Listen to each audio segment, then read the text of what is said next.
spiritually influential personalities today.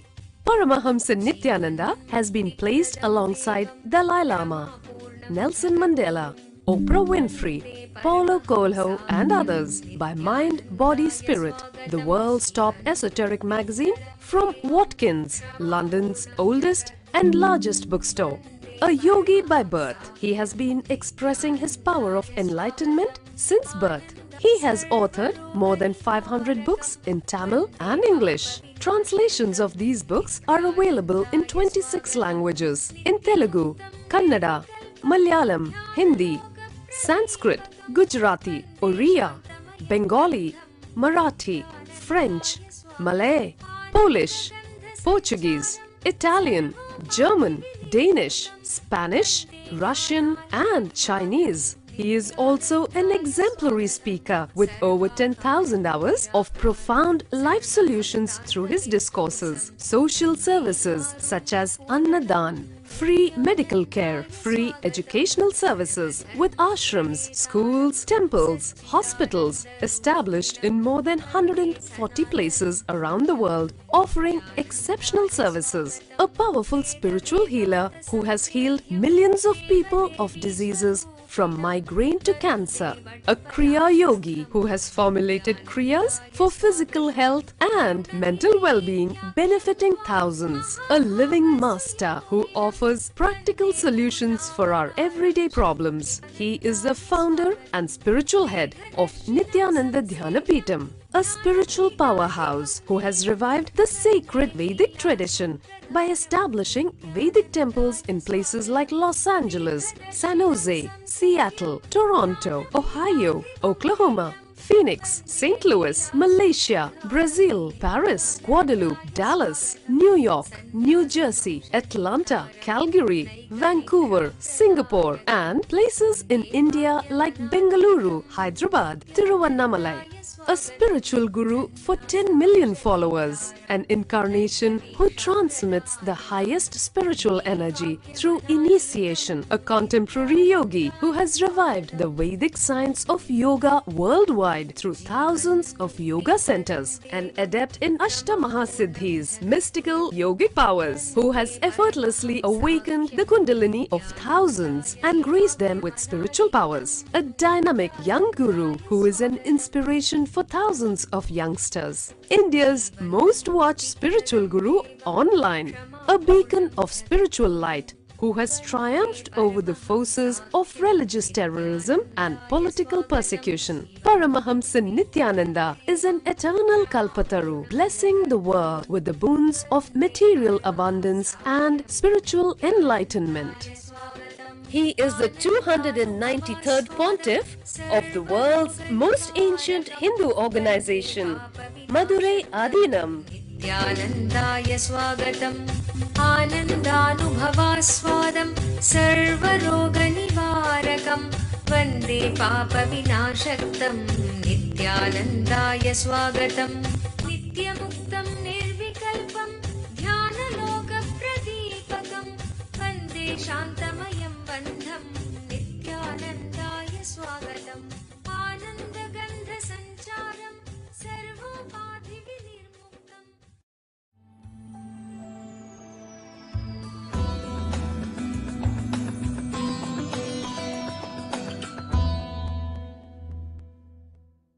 सदाशिवसमारम्भाम् ज्ञानसम्बन्धाचार्यमध्यमाम् अस्मदाचार्यपर्यन्ताम् वन्दे गुरुपरम्पराम्.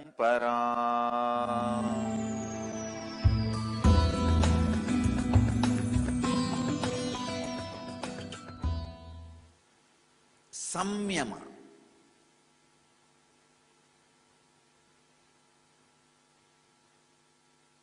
technology through which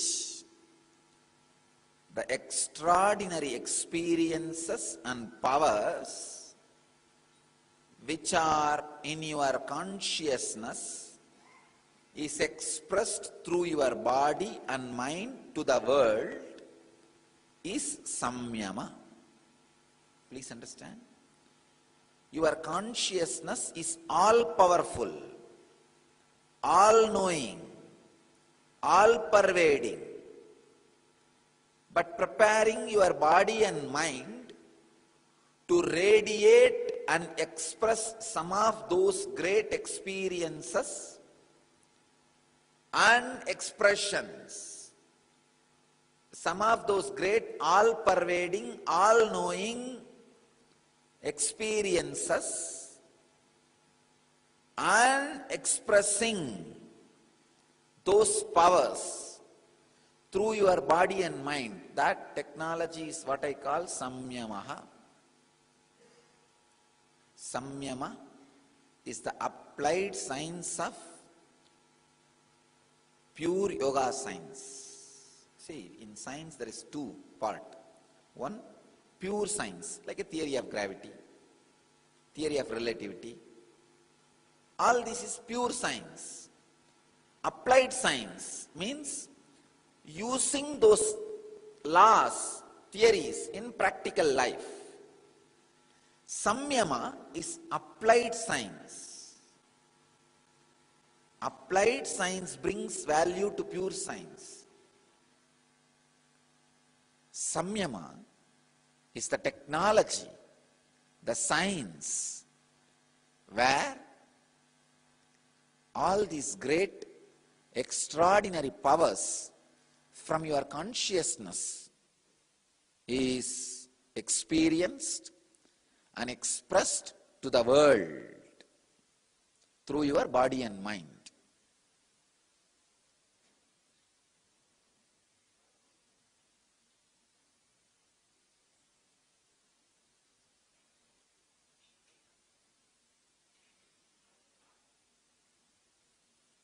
Samyama is the essence of Hindu tradition. Understand?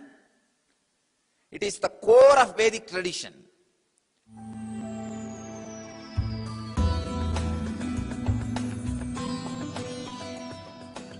See, your body has a basic infrastructure. Now, by doing weightlifting, yoga, you can prepare the body to a basic strength. Then use that basic strength to do extraordinary workout and extraordinary achievements, like a weightlifting Guinness record level or running Guinness record level. You can achieve that. You are having your mind also, you can do that. You have your mind as a basic infrastructure. And you can prepare it with samyama and achieve the extraordinary thing like enlightenment. Just understand this body and mind comparison.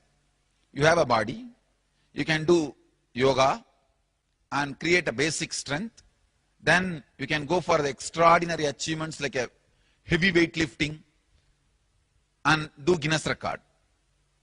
Same way in the mind. You have a mind, you can prepare it with samyama and reach enlightenment. Ramakrishna healed thousands of people. He made in the same branch 2 color flowers to appear.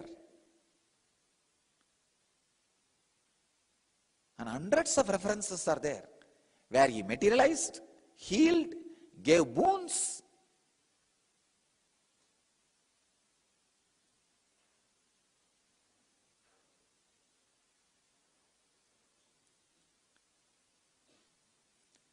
All the great masters and incarnations who are expressing these great powers, like a healing. See, understand, see the practicality.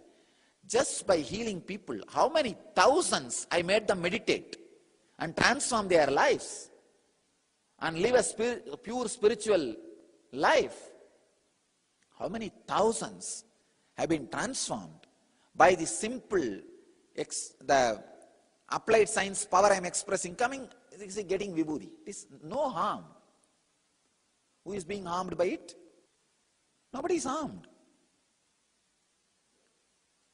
Just playfully, in few places, some padhakas, some deities are giving vibhuti. But see, understand how many millions are inspired because they experience levitation, they experience these extraordinary powers like a vibhuti materializing, and they are experiencing the power of being blessed with the boons. So many are transforming. Every day, millions are transforming all over the world. Here I am going to explain the powers of Samyama every day as per Patanjali. Not only going to express verbally, going to express experientially. The powers of Samyama. Learn this experientially. See the powers of Samyama and go to the masters only who has a capacity not just to talk, experientially show the powers of Samyama. I'll translate this word Samyama as the technology through which concentration, contemplation and experiencing the pure consciousness, where the meditator and meditated becomes one, and experiencing the extraordinary experiences and powers and expressing it to the world is Samyama. The technology through which you experience extraordinary powers and express it to the world is Samyama. See, your superconscious has all powers. It is all-pervading, all-knowing, eternal. But your body and mind needs to be prepared so that it can experience and express those extraordinary experiences and powers. Please understand. There are different category of people in the spiritual realm. Some who experienced extraordinary experiences and expressed those experiences, that's all. They are called great Vedantic enlightened masters, like Ramana Maharshi. He had one of an amazing superconscious experience through the Samyama on death. A spontaneous Samyama on death happened in him at the age of 16, and that's it. He stayed in that experience forever and gave that experience to many. There are some other masters experienced extraordinary powers and expressed only those powers to the world, like a teleporting, materializing, appearing in few places at a time. Great yogis levitating. Your body and mind is like a clay. Every day you can make as you want. All you need is just reclaim the superiority over your body and mind. It's like you have some lands in your native place which you did not bother. You were working somewhere and somebody else was trying to occupy all the ghosts. Naturally, all the eyes will fall on your land. But suddenly, if you decide to go there and declare and put a board, it's my land, that's it, nothing else. All the fellows will run away. Reclaim, that's all. Same way, your body is also, when you don't reclaim the tamasic, devilish intellectual mind, it possesses your body. Please understand. This is the worst abusal happening to your body and mind. Reclaim it. Consciously own it. Create as you want. Create yogic body,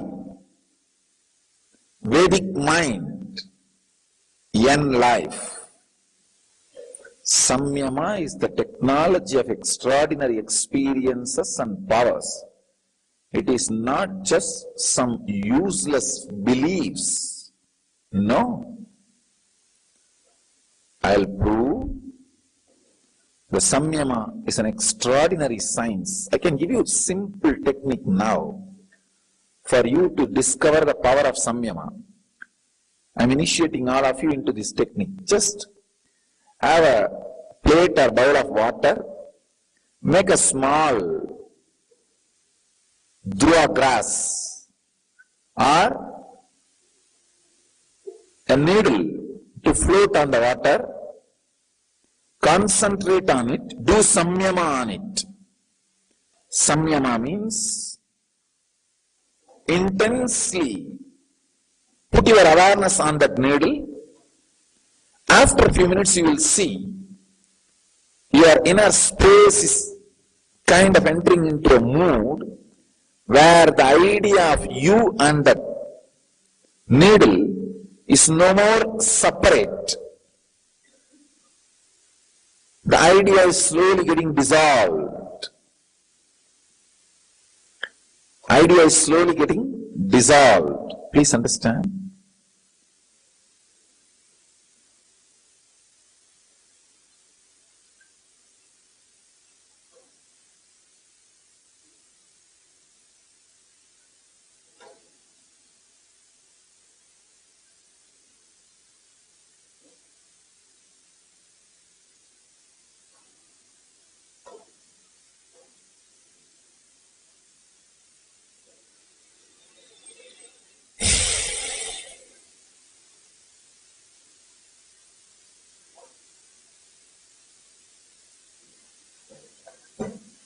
At that moment, when you feel the intense oneness with that needle or a grass, give a command, move right, left, straight, down.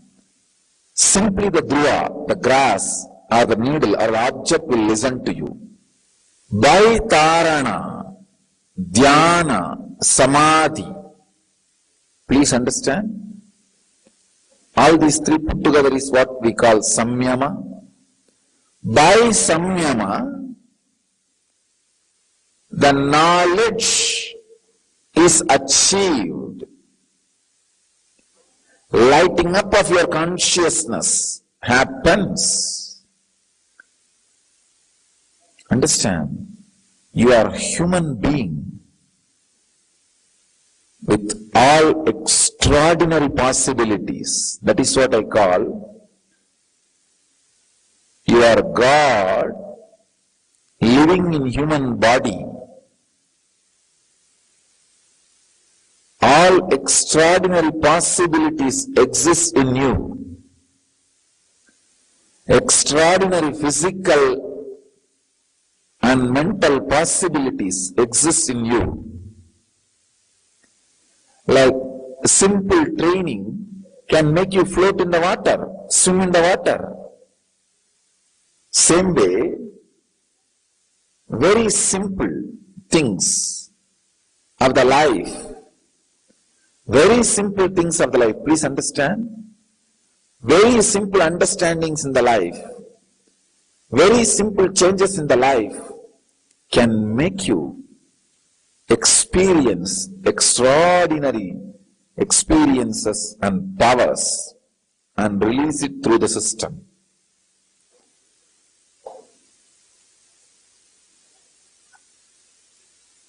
Like acquiring wealth and health, all human beings should work to acquire at least few extraordinary powers,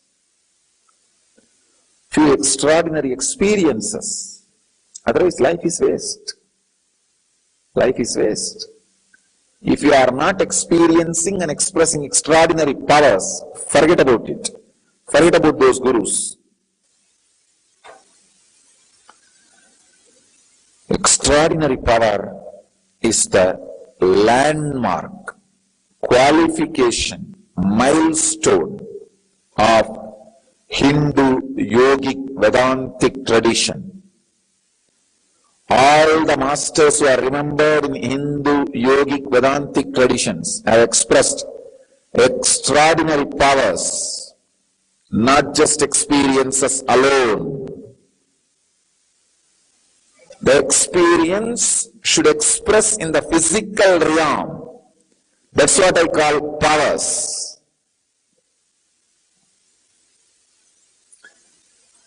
Just if people experience Kundalini awakening in my presence, it is expressing extraordinary experiences. That's it. But Samyama is something more than that. Samyama is not only expressing extraordinary experiences, expressing casually extraordinary powers also. If the Vibhuti is also coming, then Samyama is happening. The powers of Samyama is getting expressed. Samyama.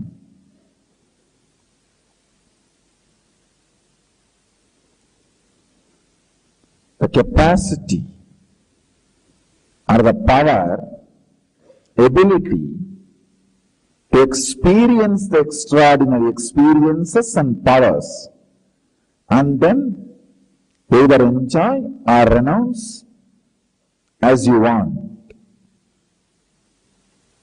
So understand, but whether to live or leave or enlighten or the experience and express the extraordinary powers of consciousness, Samyama is basic need. Pratyaksha Pada Puja. Offer your gratitude to the lotus feet of Paramahamsa Nithyananda. Pratyaksha Pada Puja is a rare opportunity in a lifetime to express your surrender and gratitude directly at the feet of the Master, daily at 7 a.m. IST. You can register for e-Pada Puja online. You can receive individual darshan and blessings after the puja. You can send your blessings requests to ntv@nithyananda.org or call 91-974-22-03311. Make the best use of this rare opportunity to be in the space of the living enlightened Master.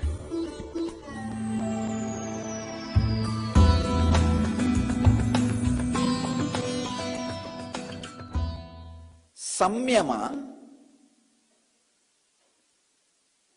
has to be practiced, applied in progression. I do not want to use the word stages. No, stage by stage, no. It has to be applied in progression. Please understand, it means there's a big difference between stage by stage and progression.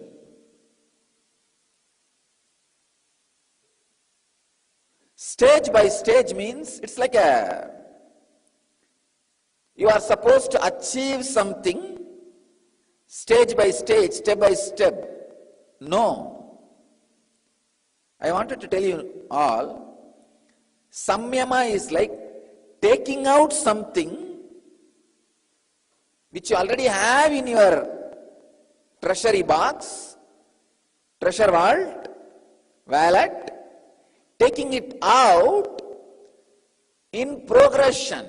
It means, see, please understand, if you translate that very word, that one word, Bhumishu Viniyogaha, this is a technical term. The sacred secret is hidden in these two words, Bhumishu Viniyogaha. If you translate and understand that word as stage by stage, you get a feeling, it's like you need to achieve something. No. Even if you think your body and mind, please understand, you don't need to achieve anything. There is already enough treasures in your vault, in your treasure treasury box in your inner space, you only need to take them out in progression. Stage is different, progression is different. So technically I will translate this word Bhumishu Viniyogaha as progression, then stage by stage. Please understand, God is not ultimate. In Yoga Vedantic tradition, God is a stepping stone for enlightenment.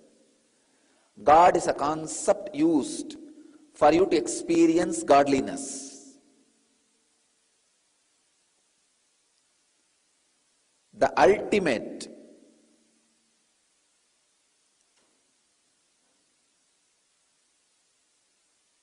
possibility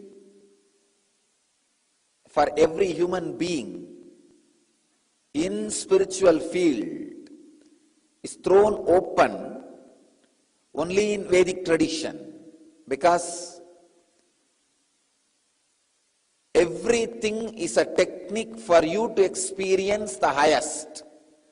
There is no definitive higher or superior power over you. Even the concept of God is for you to experience godliness. The moment you translate the word stage by stage, it gives the feeling like you need to achieve something. No, you don't need to. Take the responsibility to only get something out of your treasury.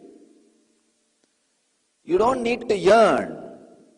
As long as you have the idea you need to achieve, you always feel there is somebody who is having it.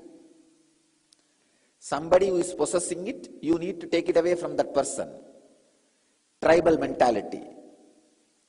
It is okay for religions in a very primitive state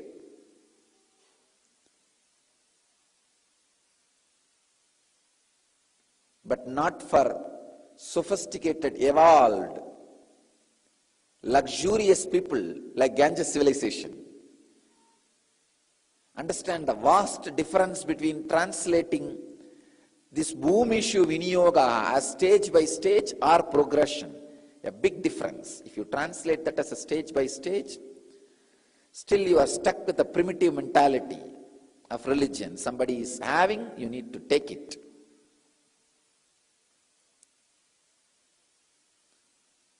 Root cause of all depression.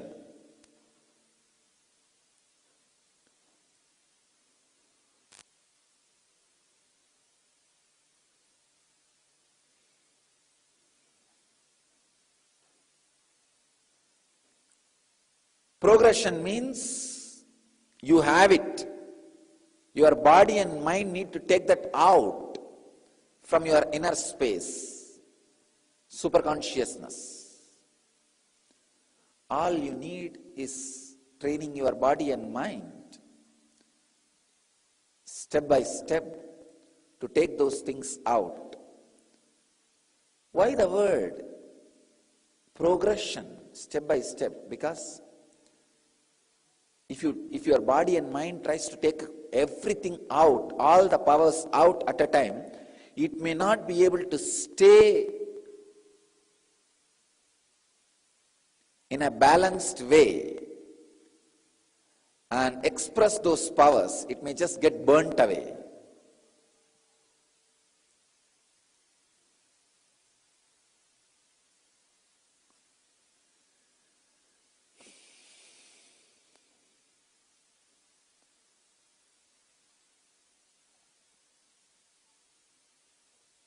I have seen sometimes people boiling themselves in depression, burning themselves into negativity. Same way, sometimes people can boil themselves even with extraordinary powers. If their body and mind is not matured enough to to handle these extraordinary powers, they may just play with these powers in a foolish way and disturb and damage, cause too much damage to people. Ramakrishna tells a beautiful story. One sadhu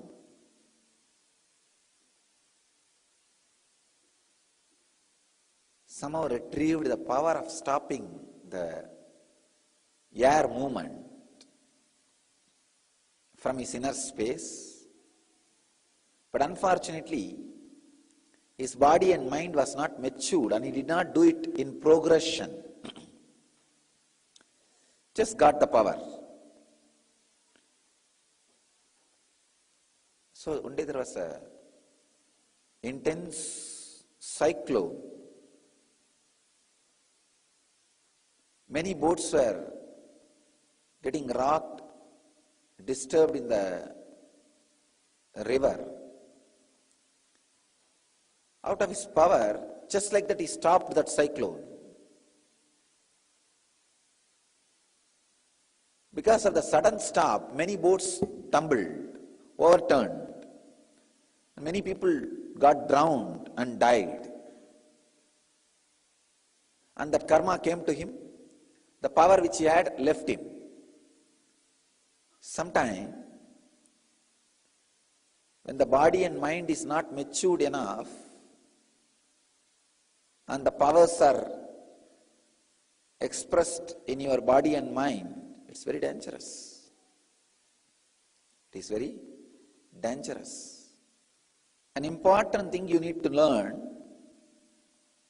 the meaning of the word Bhumishu Viniyoga, progression, means properly your body and mind need to take those extraordinary powers out of your system through proper samyama. This can happen only if you are part of a mystery school. Only you are with an enlightened being, an incarnation, who clearly balances and guides you and makes that samyama happen in your body and mind. I have seen. Sometimes the masters do something extraordinary to balance people and make these extraordinary powers express through the body and mind. I have read once Vivekananda even making one of his disciples to eat fish. You may think, how fish is going to help in yoga? That guy, a disciple, acquired some extraordinary powers without going through the proper progression. So it may not be right for his body and mind. Please understand. In Samyama, I am always saying two parts. One, experiencing the great experiences and powers and expressing it. For example, at this moment, I am in a great experience that all the so-called reality in front of me is made of a stuff which I can bend, break, mend, do as I want. This is experience. If I do at least small changes and things and show it in reality, physically, either through simple levitation or through simple teleporting of the vibhuti, it is expression of the power. Please understand. As experience at this moment, I am feeling anything in front of me is made out of stuff which is completely under my control, part of me. This is my experience. When I share this word, if I ignite this mood in many of you, I am expressing the experience. Same way, this experience brings certain powers. Like any body can be moved as I want. Any body's Kundalini can be raised to the same level I am in, or any material can be moved from one place to another place by the power of the mind. This is extraordinary powers. First one is extraordinary experience. Second one is extraordinary power. So if this is shown visibly as the Kundalini awakening or the levitation or teleporting, it is expressing extraordinary powers. I wanted both dimensions of samyama to be kept alive. I am going to dedicate my life to reproduce this experience on people, reproduce these great powers on people, and scientifically establish a step-by-step practical lifestyle where people can experience all these great experiences and powers of samyama and express the great experiences and powers of samyama to the world. Nitya Kriya, restoring Hatha Yoga to the world. A series of healing yogic processes revealed by Paramahamsa Nithyananda to care and cure for diseases and disorders. Practice Nitya Kriya and awaken your Kundalini energy. To find out more, visit www.nithyananda.org/nitya-kriyas.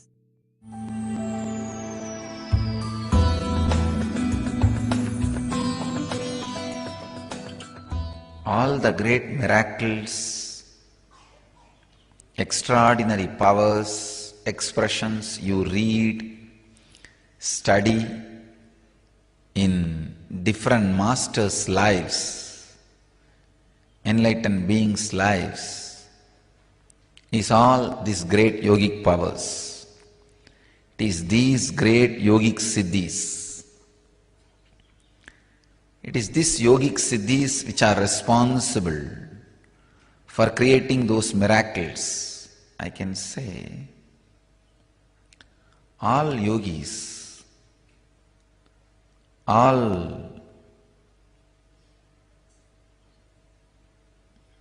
siddhas were not only expressing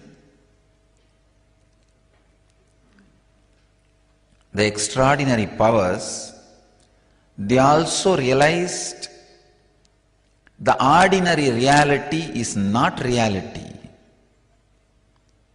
Ordinary reality is not reality.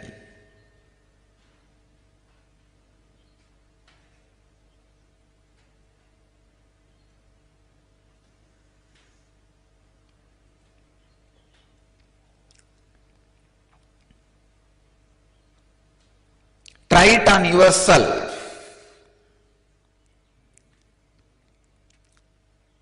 Do samyama on how the sounds are heard and converted into meaningful words. How the touch is felt, converted into experience of pain or pleasure. How the smell is felt, converted into good or bad. Do samyama on the spot where the conversion happens. Work on the space where that meaning is added to what is. Then you will be very easily able to separate. Actually, you can try this experiment. Take a candy and a green chili, put both on your tongue in two ends. One side touch your tongue with the candy, very sweet candy. Other side with the green chili.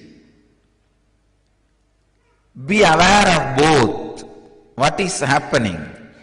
How the tongue is responding. Do samyama on it. Suddenly you will realize both excitement is one and the same.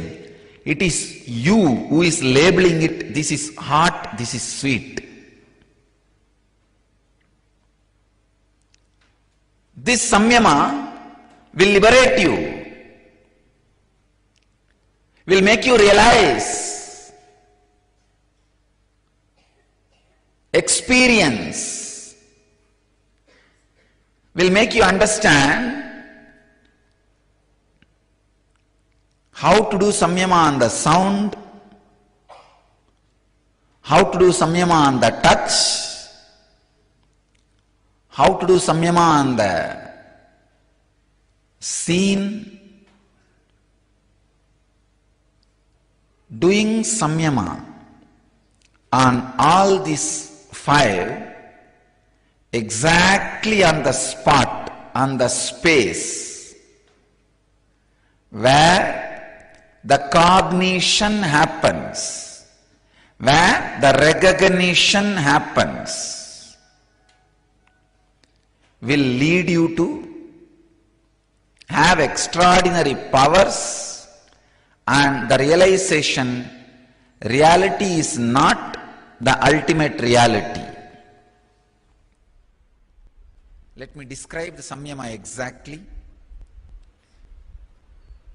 See very clearly, just above the heart center, in the center, tortoise-shaped energy center, light, powerful energy center exists. Tortoise-shaped energy center. Visualize that and do samyama on it.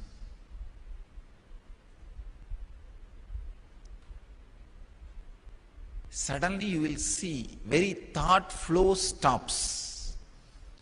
You will feel like your whole body has become like a stone. It has become like a stone.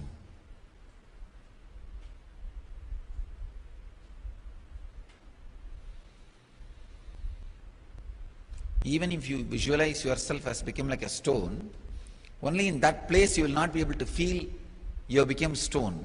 Like there is no movement. In that place you will always feel there will be movement. Now, visualize that Kurmanadi, energy center, just little above the heart, as a light, and sit like a huge rock.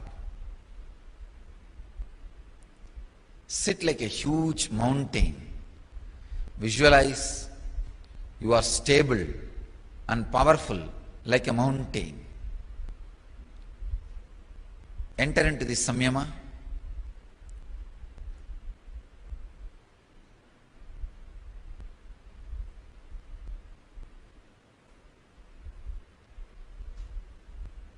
Sit in Padmasana.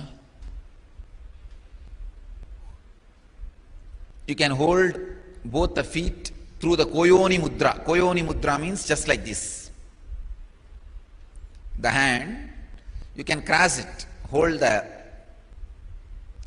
legs in a crossed way. Hold.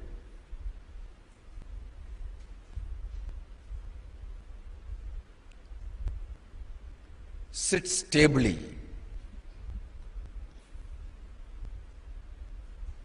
Feel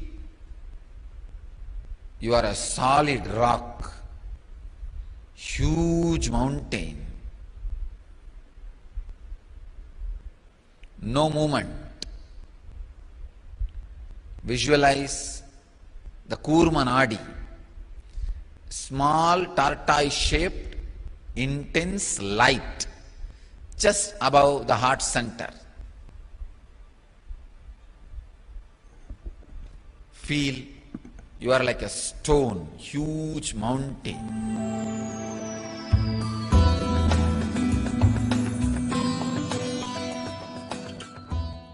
Today's subject,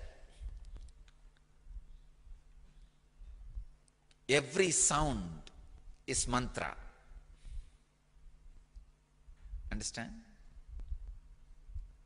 Every sound can lead you to enlightenment. Means every moment the possibility for enlightenment is open. Sound what is meant by sound and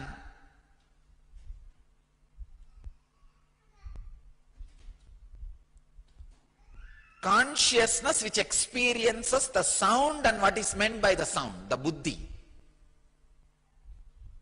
Understand? Sound, the purpose, what is meant by the sound, and the space, intelligence where both are happening. For example, I use the word cow. That is sound. What is meant by the word, that animal, is artha, means the purpose. Where the word cow creates the meaning of the cow picture in your mind, in your inner space. The moment I utter the word cow, immediately in your inner space that 4 leg, 2 horn, 1 tail, that animal is there. The space where that is happening here is buddhi, pratyayanam. Please understand. Sabda, artha, pratyayanam. Sound, the purpose or the meaning of the sound, and space where the idea of the sound suddenly happens. Buddhi. This 3 gets overlapped in life. Please understand. This 3 gets overlapped in the life. Because it gets overlapped, whole life is a confusion. Now, start doing samyama on these 3. When you do samyama on these 3, the first thing will happen is you will understand all these 3 are separate. You will experience the gap between these 3. First thing. Second, any sound, you will know the meaning. For example, now, few minutes before, I don't know whether you observed or not, a dog barked outside. The sound came. Actually, the sound is, when you hear the sound, oh, dog barks, that's all. You do not know the meaning. I know the meaning. The dog has a liver problem. If you catch the dog and check, you will find it has a liver problem and digestion problem. If you tell the housekeeping people to catch the dog and check the dog, it will have a liver problem and digestion problem. We can prove it. Understand? When you do samyama on the sound, you know the meaning of it when all the 3 are separate. The sound, meaning, the space where both are happening, or connection is happening. When there is a gap between these 3, means clarity between these 3, suddenly you know the deeper meanings and happening behind the sound. You will know the meaning of sounds created by animals, sounds created by the trees, sounds created by the stones. If you want to know the language of birds, want to know the language of animals, want to know the language of trees, want to know the language of nature, want to understand, do samyama on this sound. This will give you extraordinary powers. That's the first thing. Second thing, this samyama will give you the meaning of the cosmic sound Om and make you enlightened. Understand? Patanjali is a great master. He picks up very tasty roots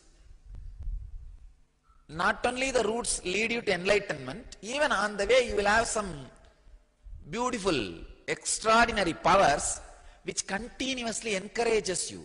Patanjali knows the human psychology. Samyama is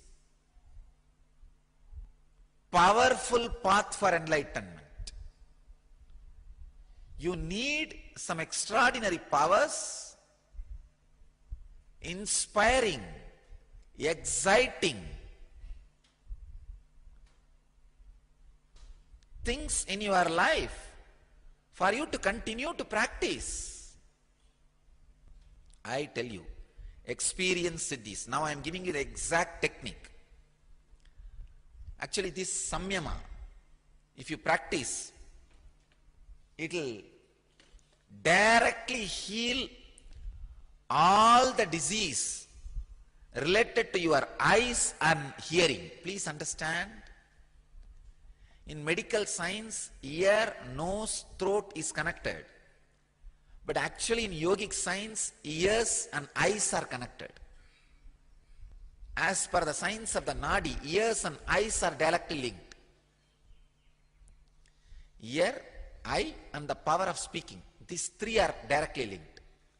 Not ENT.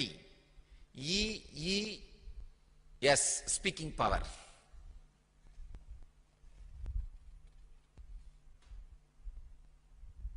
Hearing, seeing and speaking, all three powers are directly related to Ajna Chakra, third eye. That is why I am telling you, when you learn speaking and enrolling people for certain ideas, you will have developed hearing and your eyesight will be clear. This samyama directly will help you to clear the problems related to your hearing, eyesight and ability to speak. If you have the stammering during speaking or stage fear, please understand, in the whole world, the stage fear is, more number of people are having stage fear than the death fear. If you ask what is the worst fear, it is not death fear, it's a stage fear. All the three problems can be solved, healed with this samyama. I'll give you the exact samyama. Sit and feel your inner space is the screen on which the sounds come and hit and make the meaning. Understand? Your inner space is a conscious eardrum. In the eardrum, sound comes and hits and the meaning is made. But your inner space is sound comes and hits, not only meaning is made, you can witness both the sound and the meaning. Understand? Don't hear just in your eardrums. Hear through your Anandagandha. Now, when a sound comes, see, now when a sound hits you, what do you do? It hits your eardrum and meaning is made and actions are taken. Don't do that. Sit, have restful awareness for the sound to hit your Anandagandha. Make any meaning or response to any sound in your Anandagandha. For example, now when you sit,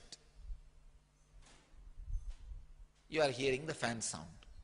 You are hearing this small tuk tuk tuk sound from the roof. Make all this meaning in your Anandagandha. When you sit like that, you will start hearing some bird sound. You will have meaning for that bird sound happening in you.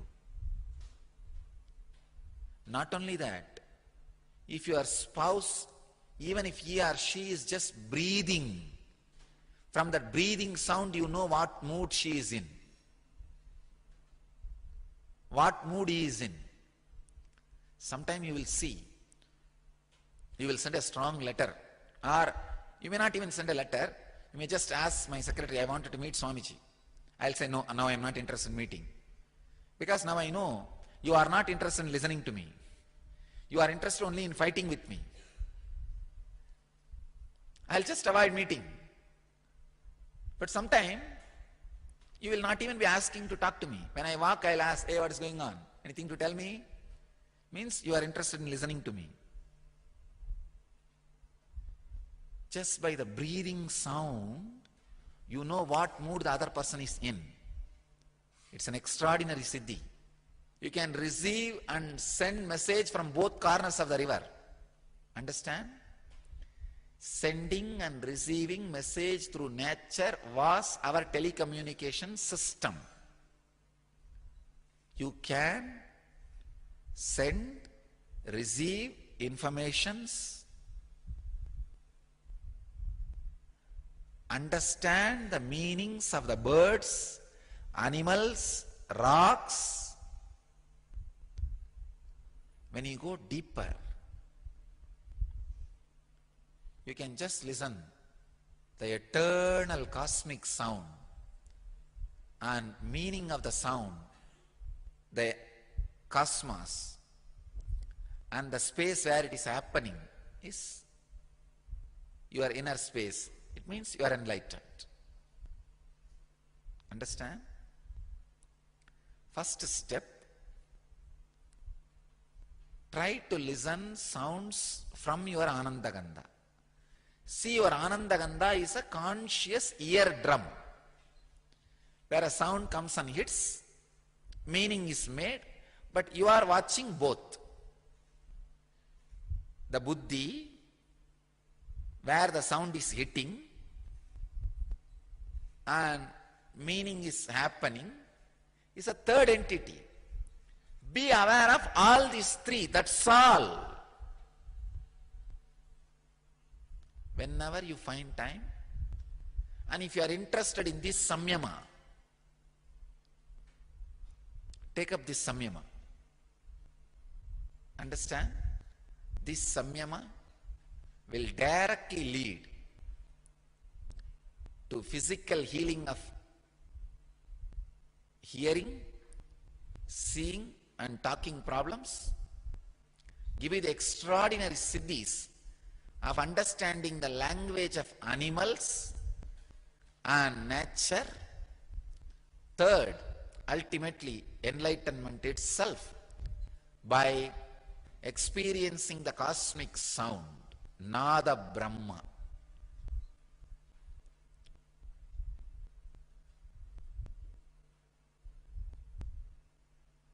Sirasasana and Sarvangasana will help this samyama. And Mahamantra means the intense humming will help this samyama. Mahamantra technique will help this samyama. And Sambhavi Mudra can help this samyama. Please understand? So I can give as a technique this samyama. First, do Shirasasana and Sarvangasana. Then, do 7 minutes of intense humming. Then, 21 times of Sambhavi Mahamudra. Then, sit and do this samyama as long as you can. You will experience the maximum benefit of this samyama and experience extraordinary siddhis. Kailash, the abode of Shiva. Explore the peak of mystery with Paramahamsa Nithyananda, a living enlightened master to the most sacred pilgrimage destination on earth. Added bonus, a visit to Madurai is added to the itinerary of the full trip with Swamiji after returning from Kailash. For more information or to register, visit n-yatras.nithyananda.org or write us at n.yatras@nithyananda.org.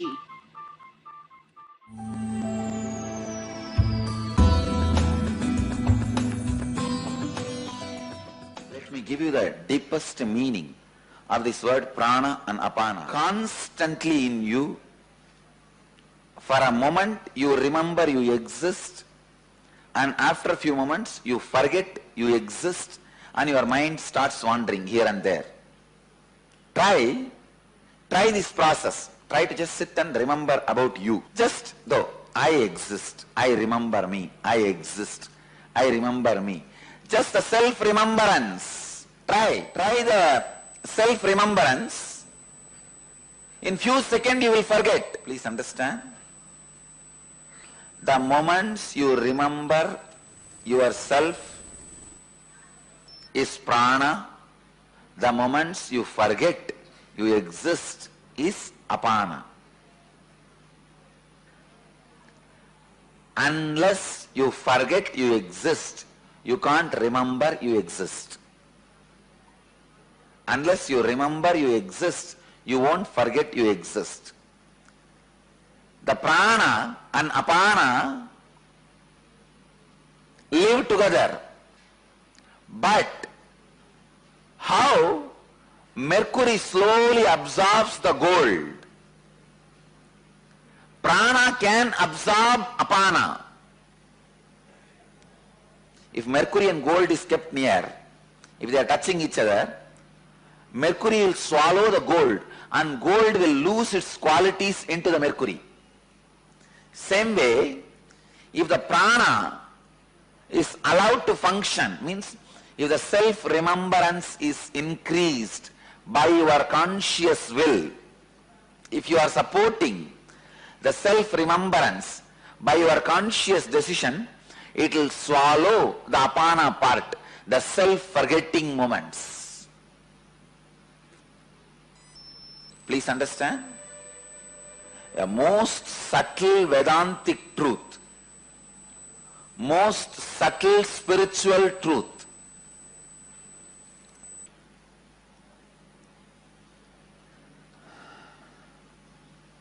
If you try to remember yourself, constantly be in the unclutching or remembrance of the higher self, only if you try you will understand what I am saying. Just remembering, I exist, I exist, I am here, I feel me, yes, I am alive, I remember me, I am.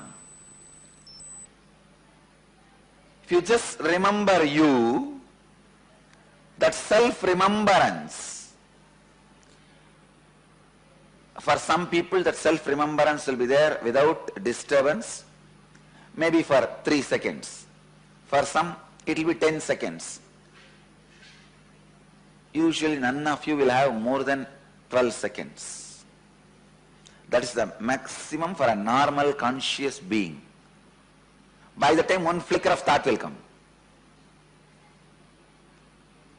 If somebody can establish themselves in the self-remembrance for 21 seconds, he is enlightened, Jivan Mukta. 21 seconds is a too long period to be established in that self-remembrance. Then your mind breaks, you become liberated being. This self-remembrance, when you are trying, the thoughts which come because of your forgetfulness, due to your forgetfulness, the forgetfulness is apana, remembrance is prana, forgetfulness is apana. Now, you are not supposed to hate apana. Constantly you create a guilt in you, oh, I lose, I forget, the forgetfulness happens to me, I don't remember, I am not qualified. You are constantly worrying and struggling with apana. Stop it. Work on prana. Whenever you remember, understand it is a luck, bonus, gift. Celebrate prana. Celebrate the moments of self-remembrance. Stop feeling guilty. Stop suffering. Stop suffocating yourself for the moments of forgetfulness. All this name, form, time, space, everything will just dissolve into yourself. That is the Advaita Anubhuti, the ultimate experience. I tell you, if the self-remembrance, if you are struggling between self-remembrance and self-forgetfulness, that zone is Dvaita. If that struggle has reduced and the self-remembrance has become more powerful than the forgetfulness, that is called Visishtadvaita. If the self-remembrance has conquered the forgetfulness, that is Advaita. That's all. Understand? If you are suffering the self-remembrance and self-forgetfulness, if there is a struggle going on, that is Dvaita. I am separate, ultimate is separate, the gap. If the self-remembrance has become more powerful than the forgetfulness, the self-remembrance is more than 51%. It is less than 49%. Now it is Visishtadvaita. It is me, but extension of me. I am he, but extension of he.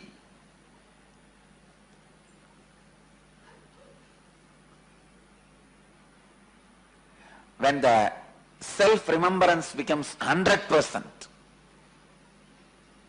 it is Advaita. That's all. Please understand. Just support your prana consciously.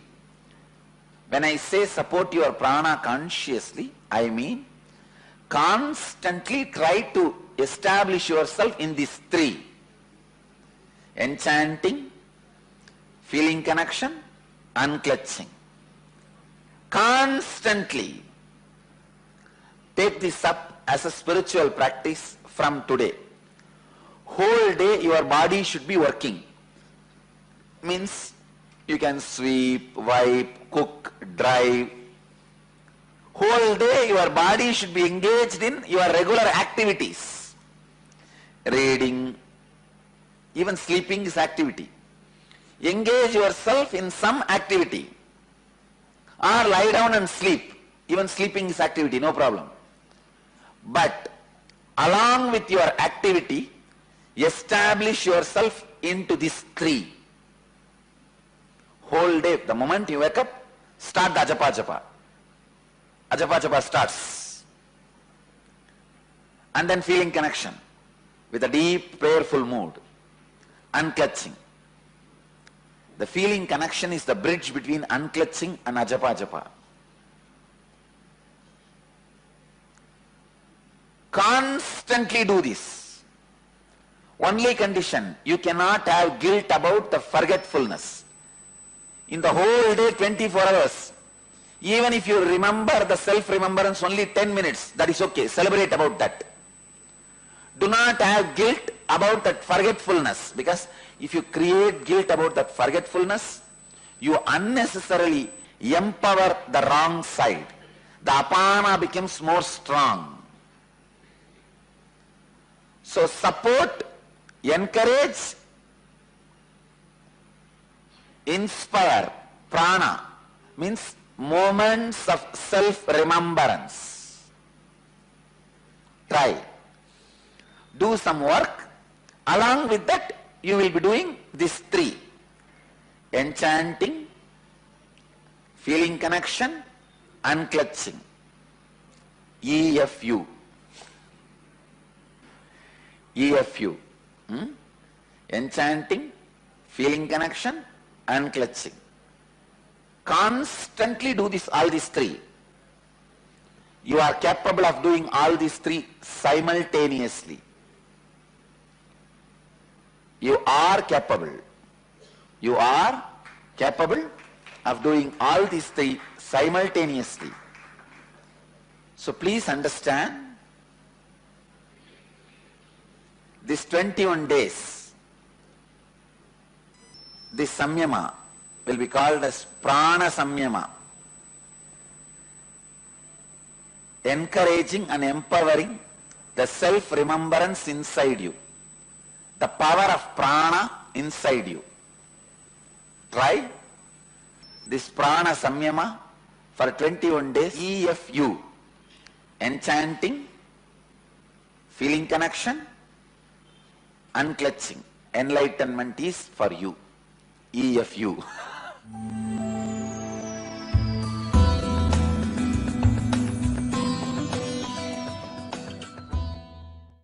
Now, Patanjali is talking an important truth.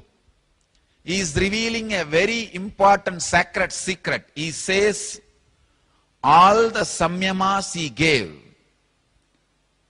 till now, and all the powers, extraordinary powers and experiences will happen, are great achievement in the outer world, but obstacle to the samadhi state. Patanjali, the scientist extraordinaire, goes on describing various samyamas, not only for you to experience those powers, to remind you the signboards which happen on the way, on the process, when you experience, when you go through, when you go in, you experience many signboards. Those signboards can be an encouraging paths, points, or can be an obstruction if you are standing stuck with it. Please understand, it can be an encouraging signboard. For example,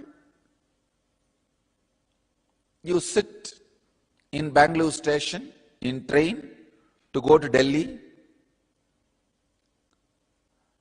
continuously seeing various stations which are supposed to come before Delhi, and the board, way to Delhi, or this many kilometers to Delhi. These boards can do two jobs. The scenes can do two jobs. One, it can be encouraging you. You are on the track. You will reach Delhi. You will reach the goal. Or, sometime, people who are stuck in ignorance and foolishness, it can be diversion. They may think they reached Delhi and get down. I am all for the extraordinary experiences and powers you go through during the samyama process. But I wanted to remind you continuously, don't stop there. Don't get down there.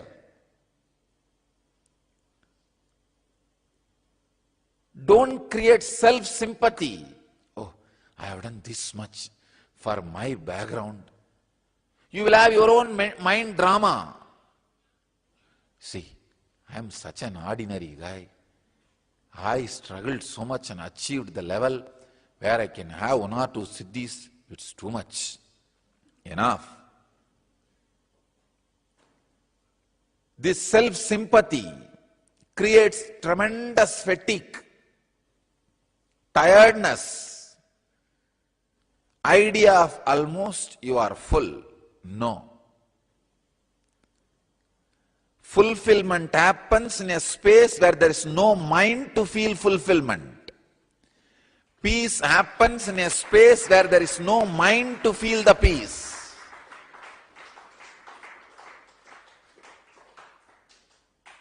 I tell you, a basic rule, law for the enlightenment, it is continuous expansion. Continuous expansion. And I want all of you to know, Patanjali or any Vedic tradition does not speak about enlightenment.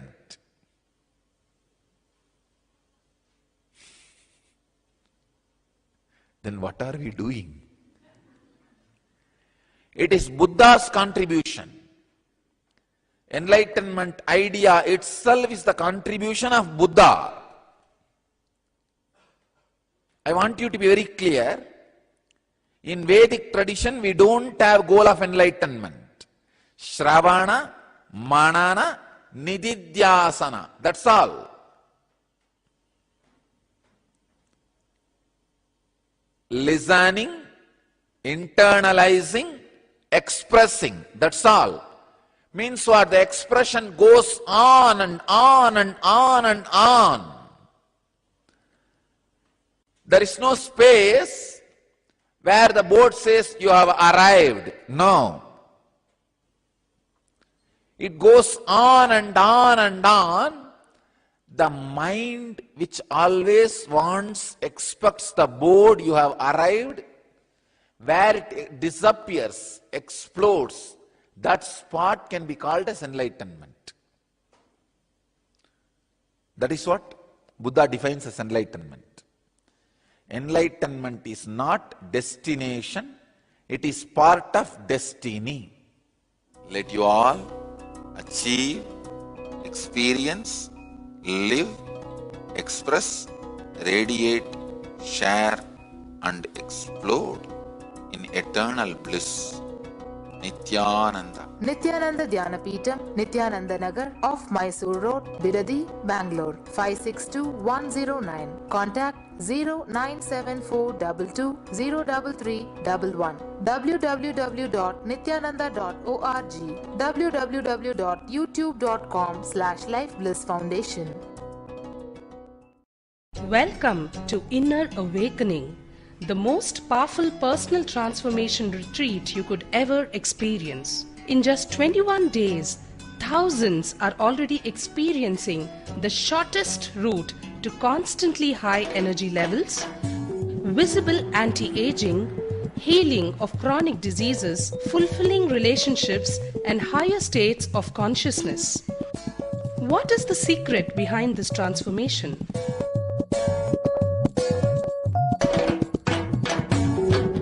Kundalini means the inner potential energy.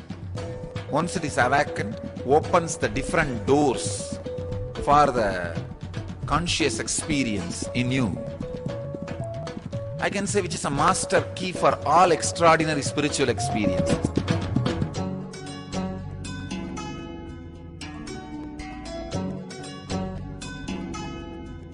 This extraordinary program is conducted personally by Paramahamsa Nithyananda in the vibrant atmosphere of Nithyananda Dhyanapitham Ashram.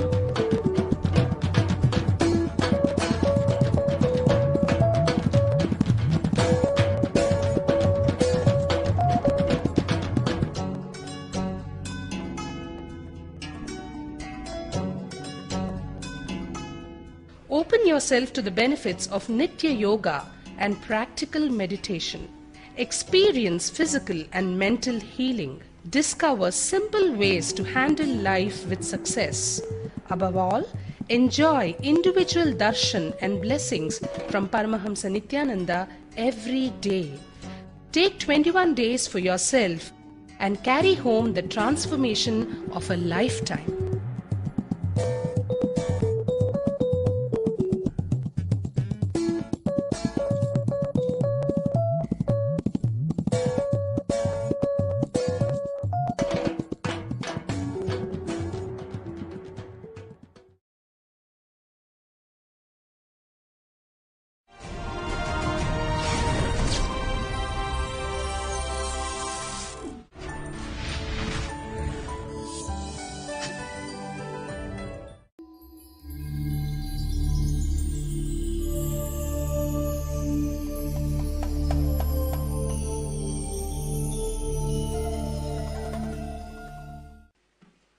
I welcome you all with my love and respects.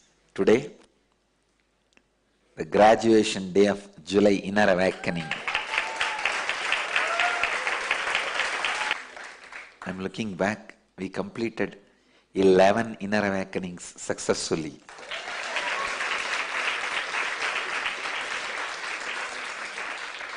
This is the 11th one, and first time out of Bididi.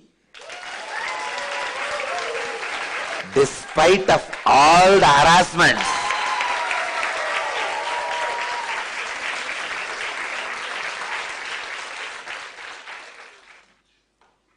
despite of all the harassments, problems,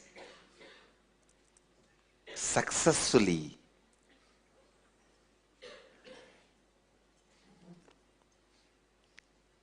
we have completed the 11th inner awakening.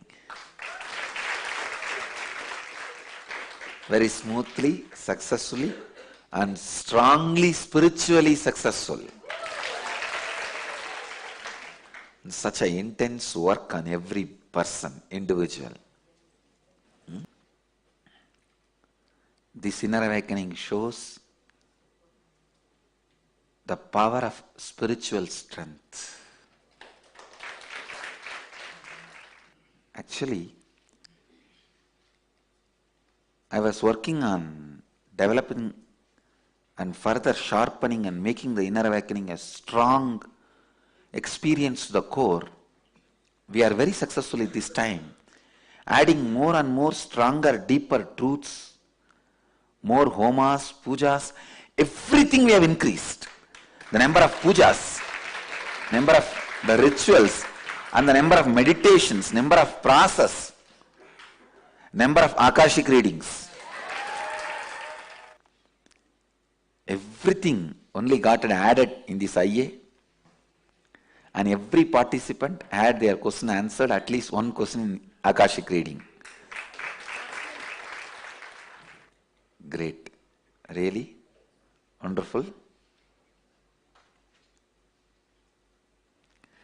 I can't believe 11 inner awakenings are over. Feels like just the other day I started the first inner awakening very casually. Everything we start very casually only becomes too big in our Sangha. Very casually I started this morning satsang. Very casually. When I said I will start everyday morning satsang, I will come regularly. Not a single fellow in my ashram believed. They believed even when I said I am enlightened. But they cannot believe that I will wake up every morning regularly and come in a time. Because if you see, before I started this satsang, my lifestyle, routine and me don't get along well. Routine, especially early morning sleep. If there is no program, I'll slowly get out of the bed, 10 o'clock only. I'll wake up, I won't sleep. I'll wake up by 4 o'clock. After 4, I won't sleep. But I'll just sit, stretching the leg.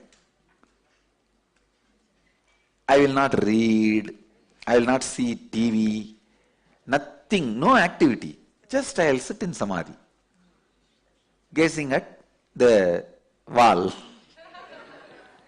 Nothing. Then slowly by 10 o'clock, I'll come out and walk up to the temple,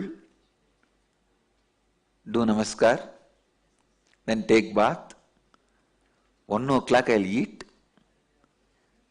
It was a chaos. There was no routine. But this morning satsang, when I announced, nobody was ready to believe.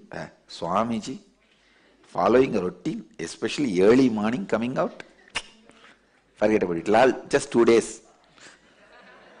Because they are also supposed to come. That is the way they were consoling themselves. It'll all be over in 2 days, don't worry. The seniors were consoling the juniors and juniors were consoling the seniors. They both were consoling each other. They never expected. Finally, it will become our lifestyle. Now, even devotees, whatever country, city they may be, if they don't attend the satsang, something is missing. Now I can see, either they are in Biddi or they are in Kodaikanal, they are in Seattle, they are in St. Louis, they are in San Jose, but they are in front of my camera. I see them only in different screen, that's all. The first question today is from Anand Singh, IA number 8, who is saying, Dear Swamiji, in Bhagavad Gita, chapter 5, verse 11 and chapter 5, verse 12, the sacred secret, constantly perform responsible, intense action with no clinging to the reward of performance. My question is, I typically prioritize my business tasks by revenue. The higher the revenue, the higher the priority of the task. Is this verse 11 and 12 of chapter 5 applicable in the planning, execution, or both phases? Please clarify. Thank you, Swamiji. Please understand, you doing the business tasks by the revenue, higher the priority is perfect. Nothing wrong. But when you start calculating your whole life just based on the money or the revenue, that is where something is seriously wrong. At some points, you may have to perform many actions which does not bring direct revenue, but which brings fulfillment. For example, all the actions in your relationship, family, you may have to get a toy and give it to your child. You may have to give a smile to your spouse. You may have to give a hug to your friend. Don't lose those dimensions. Unfortunately, if you put everything, the revenue sheet, toy is not revenue, it is only expense. A smile is not going to give you revenue. Those things only I am saying. Even when you need to do something which is related to your relationship, which does not bring revenue, be responsible for it, be total in it.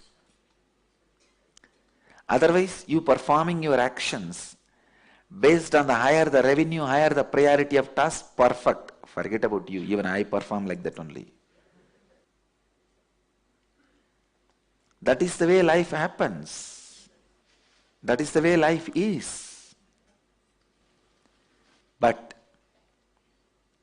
you will see in me the same totality and intensity when I perform all the actions which are not related to revenue, which are related to seva, service. When I conduct a medical camp, or when I conduct some satsang, or the mass programs, annadan, or any other social activities, social service activities which are nowhere related to revenue, you will see the same intensity in me. The prioritization may happen based on the revenue, but the smile cannot happen based on the revenue. See, after prioritizing, when you start working, then forget about everything.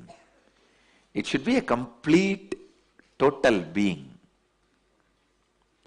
You prioritizing, see, if you are not prioritizing based on revenue, you can be a complete fool. I have seen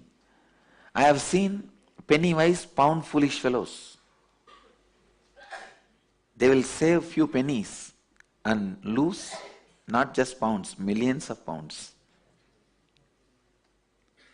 In planning, do prioritize based on the revenue, but when you execute, forget about the revenue. Be total, complete. Even planning as for revenue has to be done responsibly. intensely, when you execute, perform intensely without bothering about the reward. See, when I plan this. When I execute, even if the reward does not come, I don't bother. I go ahead, execute. Do it. Over. In planning,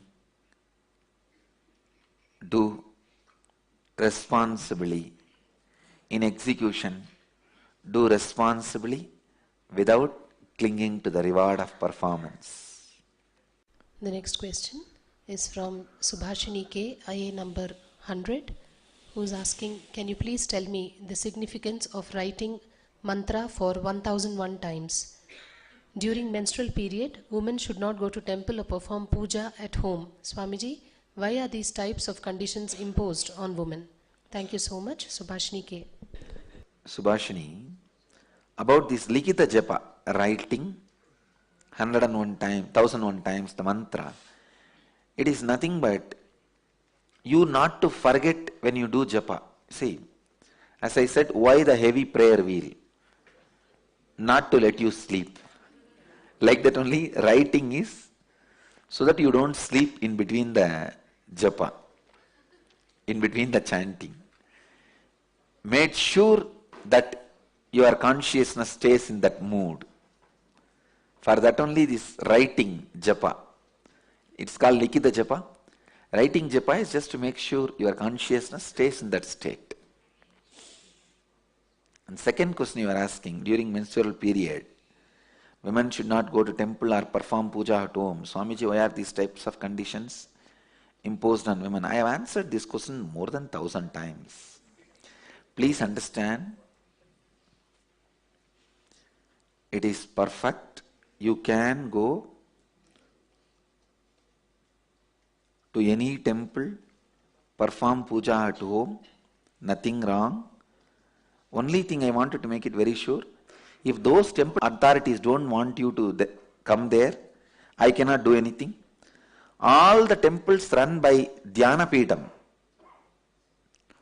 Women are welcome even during the menstrual period. We don't have any restriction. But I cannot say the same word, all the temple run by Madurai Adhinam. Because it is not in my hands. Those temples are in the hands of the traditional priests. So I can only say, all the temples I created. Women are welcome to come at any time. And all our devotees, I tell you all very clearly, you can go to the puja room in the house and perform puja. No God will be angry. Don't worry. I always tell very funnily, keep one of my picture in your puja room. Go to the puja room as usual, even that time, and do puja. If any God is angry, you tell, I have not come to see you, I have come to see my God.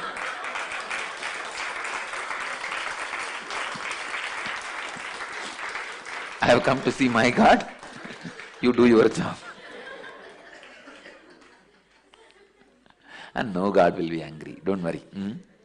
So basically, at that time you need more puja, more meditation, because your mind and body will be in low energy. So to raise you to a higher level energy, you need more puja and more meditation. But I also make it very clear now itself. I cannot say you can come to the temple which is run by Madurai Adhinam. I can only say all the temples I created, Nithyananda Dhyana Peetham temples. We have more than 40 around the world and more than 400 Paduka Mandirs around the world and thousands of home temples. All the temples I created, I welcome you guys. I have no problem. So anyhow, the essence is, even during the periods, you are not a sinner. You can go into the puja room and perform puja, meditation, everything. About the temples, you ask those temple authorities. All my temples, you are welcome. The next question is from Radha Krishnan, IA number 36, Dubai. who's saying, Nithyanandam, beloved Swamiji, once we return back to our places after completion of this inner awakening program, I intend to continue my daily spiritual practices of Panchakriya, Nitya Yoga, meditation, which is Nitya Dhyan or Enkriya, Swamiji's morning message or one YouTube discourse, enchanting, Ajapa Japa, feeling connection, unclutching, Shakti Dharana, healing, running satsang center activities. Can you throw some light on this if anything is inadequate? I hope your answer would help all IA participants of this batch and also IA graduates who have completed before. At your lotus feet, M. Radhakrishnan. Radhakrishnan, actually, it's a nice question. When you guys only read this, it looks like it will take whole day. None of this is an action. Everything I made it as an entertainment for you guys. Don't you understand? See, all you guys are now addicted to satsang. It is not that you force yourself into satsang as a spiritual practice. You understand? I made the whole thing as an entertainment. I wanted you guys to know this Panchakriya is along with your taking bath. Every day you brush, hope.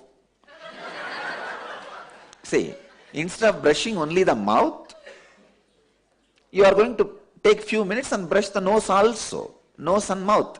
The whole ENT, it gets brushed. And not only cleaning your bowels, just have 2 minutes extra and add enema. And clean it little more. That's all. See, not just sweeping, and wiping also. Mopping also. That is what is enema. Understand? What is enema? It is not that something you are going to do separately. Every day you guys clean your bowels. Am I right? And along with that, it is going to take, enema takes 2 minutes, maximum 5 minutes. If you keep the can in the restroom itself, it's not more than 5 minutes. I cannot describe more visually. And same way, every day you brush. See, today morning I did my Panchakriya. Hardly it took 5 minutes. I brushed and then just put the tube. Namah Shivaya. That's all it was there on the throat. Taka taka taka. And then poured the water. That Ganga came out. See, there's a story. Ganga was swallowed by Jannu Maharshi. He got very angry that in front of his ashram, Ganga started gushing. When Ganga came down, and he felt his meditation was disturbed, he just swallowed the whole Ganga.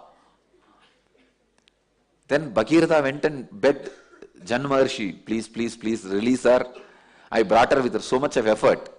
He said, all right. And opened the ears, and through ears she came out. That is why she is called Jannavi. Ganga has one more name, Jannavi. So like that only, just pour and Jannavi comes out. The other side, over. That took some 5 minutes. Nothing. So what is there in Panchakriya? It's hardly 3 minutes job. And cleaning the eyes. Actually, during the nose, these two processes, all the water will come out of the eye. Eyes get cleaned. And finally, you just need to wash it. And I tell you guys, 4 days only, 4 or 5 days I am doing every day. I can see the difference in the color. The skin color is changing. As I said, I don't apply anything. It is just changing. And you are asking about meditation, Nitya Dhyana or Enkriya. You can do if you find time. Otherwise, when you sit in the morning satsang, the Pada Puja with that feeling connection and the satsang, that itself is more than enough. As I said, morning message, you are putting the morning message. It is not a spiritual practice at all. It is just, I made the whole thing entertainment. You are addicted to it. Otherwise, 1 o'clock in the late night, 2 o'clock in the late night, will you wake up and sit in front of a computer? Do you know all the European countries, it is night 1 o'clock, 2 o'clock. And if you have to come to the center, you have to drive 1 hour. And it's like it has become more an entertainment. And then you are asking enchanting, feeling connection, unclutching. These three does not need a separate time. It is going to be just become a part of your very consciousness. Healing. Healing is like a power you have. If somebody has a problem, you can say, I am a doctor, I am a healer, come on, I will heal you. Running satsang center activities, it's like making more friends, that's all. Be honest. Running satsang center activity is nothing but making more friends who are in your frequency. So actually, you create Sangha not for me, but for you to have more friends. More companions. To talk about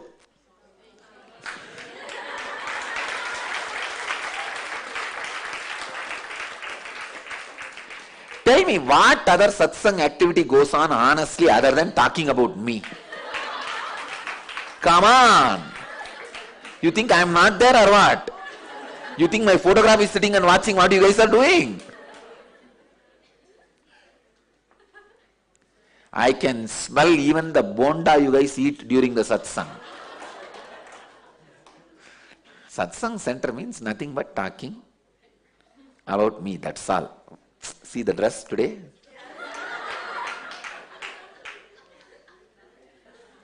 Now I can very clearly classify two groups. Men satsang center which talks about my message, women satsang center which talks about my dress. No, that's all. There is only two categories. So what is there? Running satsang center activity means nothing but making more friends for you to talk who are in same frequency. If I say some deep, technical, important, sacred truths, all the men satsang center will be busy that day, making calls. If I wear some new jewel or the new dress, some new outfit, all women satsang centers will be busy on that day with calls, that's all. God. Here I am getting a message, few men who are offended. We also talk about your dress.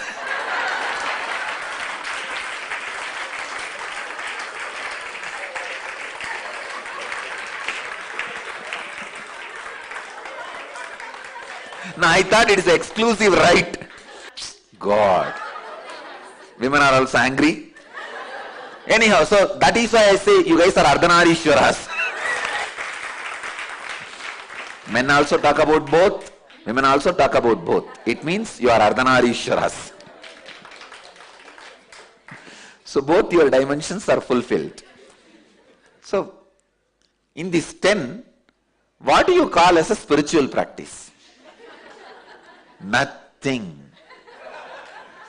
All these 10 is simply your lifestyle. Making the biggest spiritual practices into lifestyle is work of an incarnation.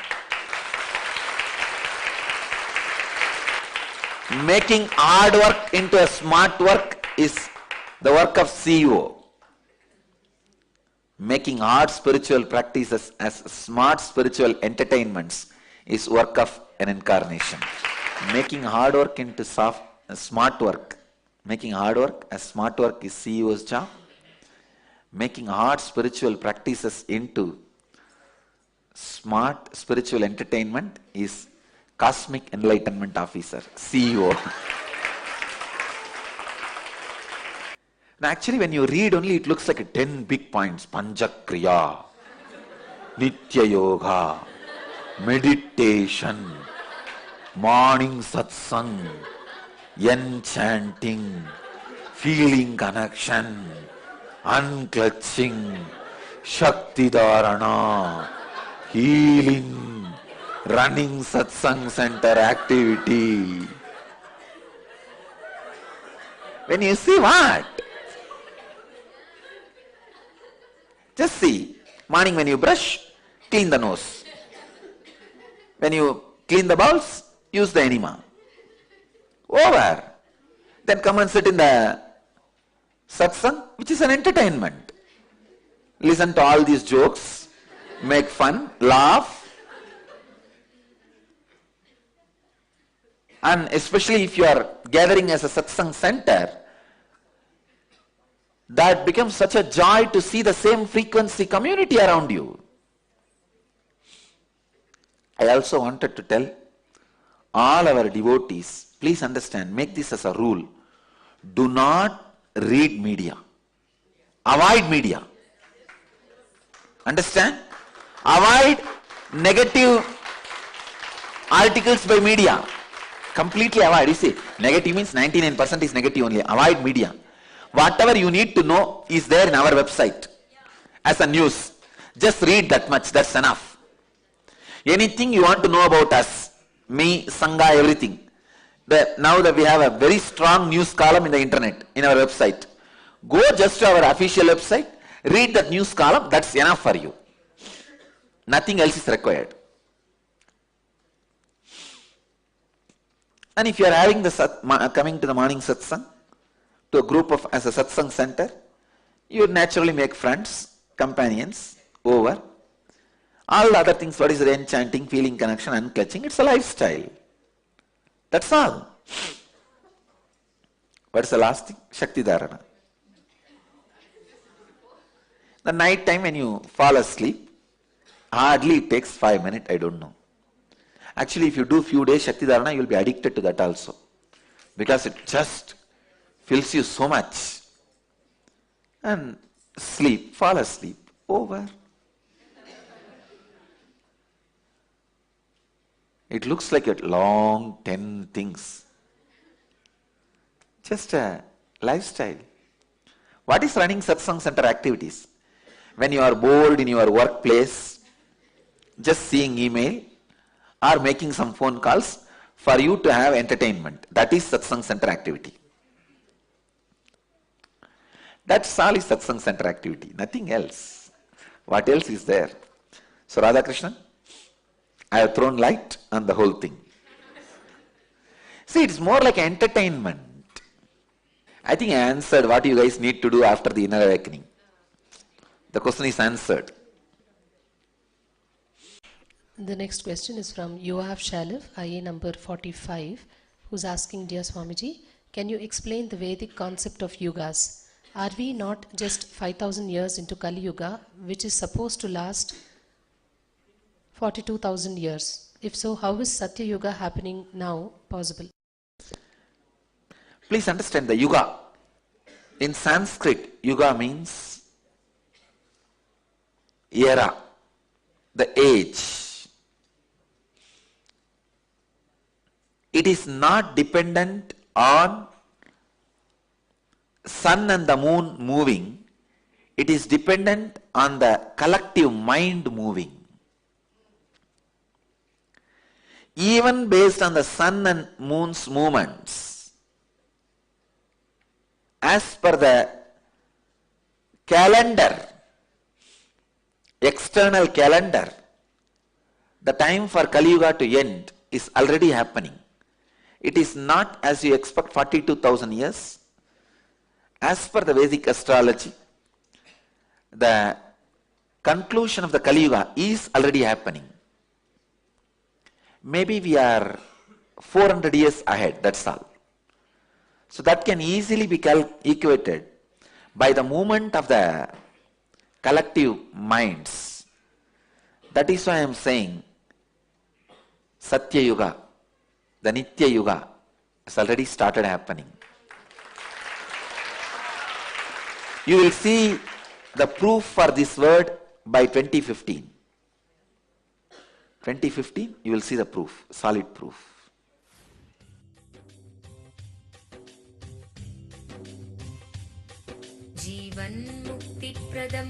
Paramahamsa Nithyananda, a rare living incarnation, is named among the world's 100 most spiritually influential personalities today. Paramahamsa Nithyananda has been placed alongside Dalai Lama, Nelson Mandela, Oprah Winfrey, Paulo Coelho and others by Mind, Body, Spirit, the world's top esoteric magazine from Watkins, London's oldest and largest bookstore. A yogi by birth, he has been expressing his power of enlightenment since birth. He has authored more than 500 books in Tamil and English. Translations of these books are available in 26 languages in Telugu, Kannada, Malayalam, Hindi, Sanskrit, Gujarati, Oriya, Bengali, Marathi, French, Malay, Polish, Portuguese, Italian, German, Danish, Spanish, Russian and Chinese. He is also an exemplary speaker with over 10,000 hours of profound life solutions through his discourses. Social services such as Annadan, free medical care, free educational services with ashrams, schools, temples, hospitals established in more than 140 places around the world, offering exceptional services. A powerful spiritual healer who has healed millions of people of diseases from migraine to cancer. A Kriya Yogi who has formulated Kriyas for physical health and mental well-being, benefiting thousands. A living master who offers practical solutions for our everyday problems. He is the founder and spiritual head of Nithyananda Dhanapeetham, a spiritual powerhouse who has revived the sacred Vedic tradition by establishing Vedic temples in places like Los Angeles, San Jose, Seattle, Toronto, Ohio, Oklahoma, Phoenix, St. Louis, Malaysia, Brazil, Paris, Guadeloupe, Dallas, New York, New Jersey, Atlanta, Calgary, Vancouver, Singapore, and places in India like Bengaluru, Hyderabad, Tiruvannamalai. A spiritual guru for 10 million followers, an incarnation who transmits the highest spiritual energy through initiation, a contemporary yogi who has revived the Vedic science of yoga worldwide through thousands of yoga centers, an adept in Ashtamahasiddhis, mystical yogic powers, who has effortlessly awakened the Kundalini of thousands and graced them with spiritual powers, a dynamic young guru who is an inspiration for thousands of youngsters. India's most watched spiritual guru online, a beacon of spiritual light who has triumphed over the forces of religious terrorism and political persecution. Paramahamsa Nithyananda is an eternal Kalpataru, blessing the world with the boons of material abundance and spiritual enlightenment. स्वागतम् आनन्दानुभवास्वादं सर्वरोगनिवारकं वन्दे पापविनाशक्तं नित्यानन्दाय स्वागतं नित्यमुक्तं निर्विकल्पं ध्यानलोकप्रदीपकं वन्दे शान्तमयं बन्धं नित्यानन्दाय स्वागतम् आनन्दगन्धसञ्चारं सर्वोपाधिविनिर्मुक्तं वन्दे ज्ञानालयं नाथं नित्यानन्दाय स्वागतम्. Let you all achieve, experience, live, express, radiate, share and explode in eternal bliss. Nithyananda. Nithyananda Dhanapeetham, Nithyananda Nagar off Mysore Road, Bidadi, Bangalore 562109. Contact 097422033311. www.nithyananda.org. www.youtube.com/lifeblissfoundation.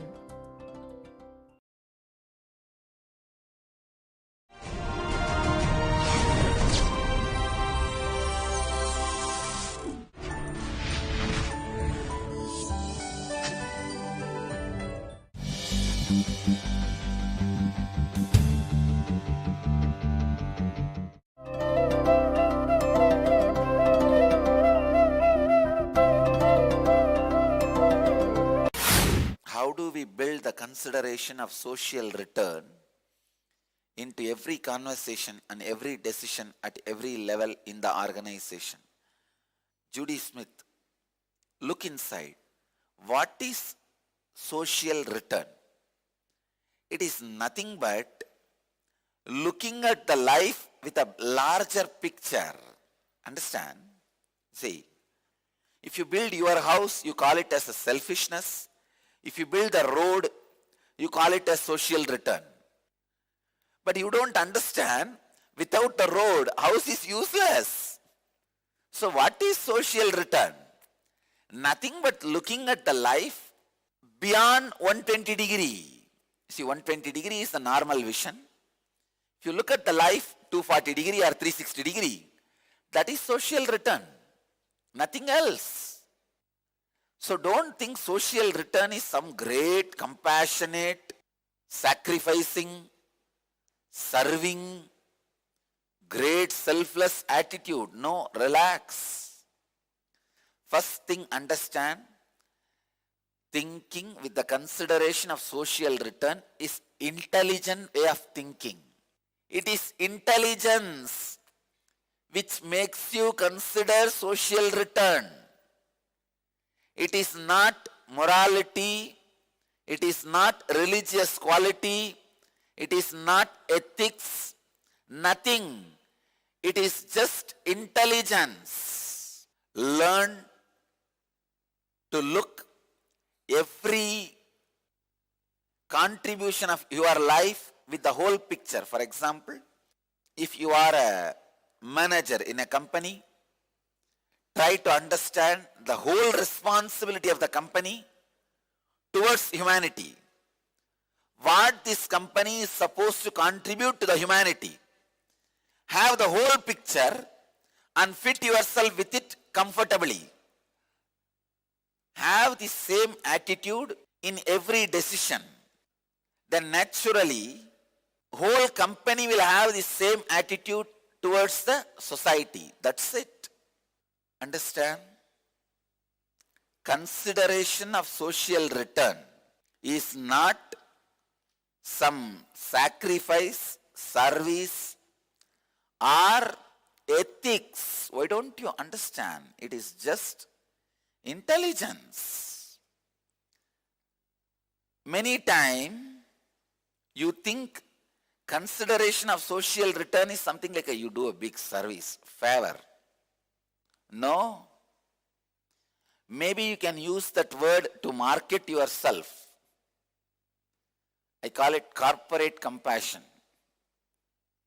New word I am creating. What is the corporate compassion, you know? You shave his head, take his hair, sell that, and don't even give him little oil for the head, and you say, I shave you because only then dandruff will go from you. It's a treatment for dandruff. And that poor fellow believes it. That is what I call corporate compassion. Please understand, consideration of social return, the very word shows you are also from the pattern of corporate compassion. No. Compassion should be very raw, pure, innocent. I tell you, raw, pure, innocent compassion is intelligence. When your compassion expresses in its pure, raw form, innocently, it is tremendous intelligence. What do you mean by saying the word consideration of social return? No. The word seems to be like a big sacrifice. I tell you, looking at the larger picture and working, considering the social return is an intelligence decision. It is not compassion decision. Judy Smith, the whole organization, your whole organization need to understand, please understand, decision of your intelligence, not the decision of your heart. Because you think it is decision related to heart, you still have oscillation. No, should I do it or not do it? How much I should do it? How many rupee I should do it? How many lakh I should spend? No. Social consideration is the decision from intelligence, not decision from heart. The whole, how this whole, each company is a whole, which is supposed to fit into the whole of the whole. The whole has many holes. In each hole, each company as a whole should fit in. How, as a whole, you are going to fit with the whole?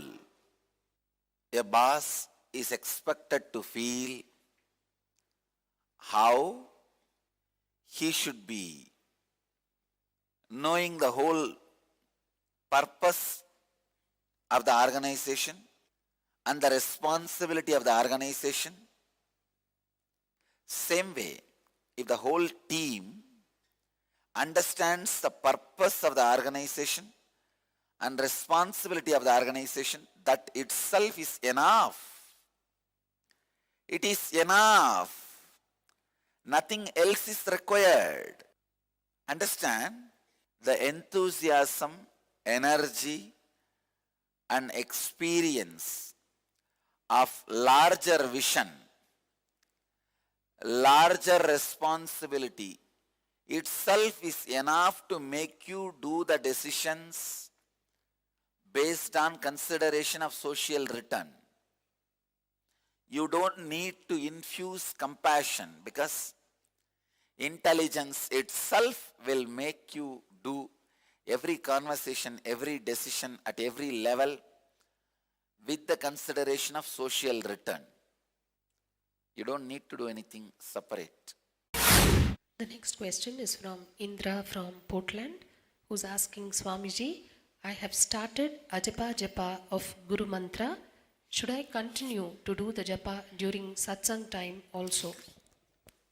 Swamiji, I have started the japa of Guru Mantra. Should I continue to do the japa during the satsang time also? Indra, first thing, if you are not sleeping in the satsang time, you don't need to do a japa. Only if you are feeling sleepy, getting distracted, not able to absorb the silence I am radiating in the morning satsang. Every day my morning satsangs are Upanishads. Sitting with the master. Listen to the gaps I give between the words more attentively than the words I utter. Through the words I utter, I make your inner space silent. Through the gaps I am giving, I make your inner space awakened. Through the words I make you silent. Through my silence I make you awakened. Please understand. My silence awakens you. Words silences you. My words are meant to create silence in your inner space. My presence is meant to awaken your inner space. So please understand, satsang time is the time you absorb the presence intensely, beautifully. So try just sitting, nothing else. Don't do ajapa. Only if you are not able to sit, you are agitated for some reason, you are sleepy, feeling sleepy, tired, then use ajapa as a technique to make you sit awake. I will not recommend ajapa during the satsang. During the satsang, sit, imbibing this timeless space, allowing the Upanishad to happen, allowing these great spiritual experiences to go in. Understand? Remember this one truth for today. I speak to bring silence to you. I am silent between the words to awaken you. My silence awakens you. My words silences you. Remember this one truth. Put more energy and more attention to catch the gaps between my words. Catching the silence between the words, let that be your first priority. Let that become your first priority. Then naturally words also will go inside. That is okay. But let the catching the silence become your first priority. So during the morning satsang, no need for ajapa. In the 108 unclutching definitions, I have given a clear definition. When your consciousness repeats itself continuously without interruption, the ajapa of your consciousness is unclutching. In the morning satsang, let that unclutching, the Upanishad, happen. In the daytime, in the other time, when you are in your regular activities, those moments use for ajapa japa. Let you always be in ajapa japa. Let the morning satsang time be just imbibing the eternal silence in you. Welcome to Inner Awakening, the most powerful personal transformation retreat you could ever experience. In just 21 days, thousands are already experiencing the shortest route to constantly high energy levels, visible anti-aging, healing of chronic diseases, fulfilling relationships, and higher states of consciousness.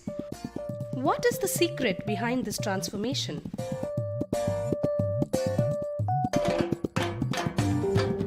Kundalini means the inner potential energy. Once it is awakened, opens the different doors for the conscious experience in you. I can say which is a master key for all extraordinary spiritual experiences.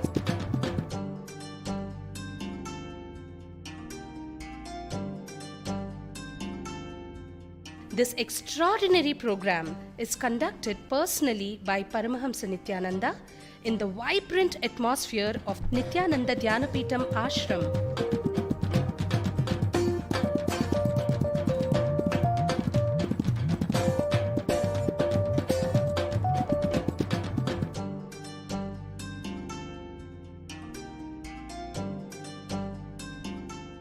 Open yourself to the benefits of Nitya Yoga and practical meditation.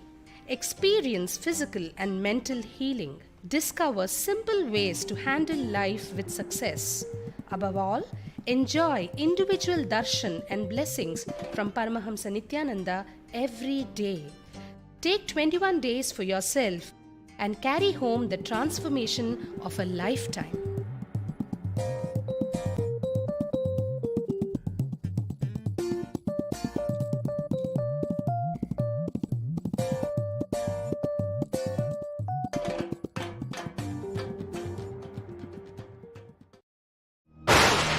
Akashic readings. Does life exist on other planets?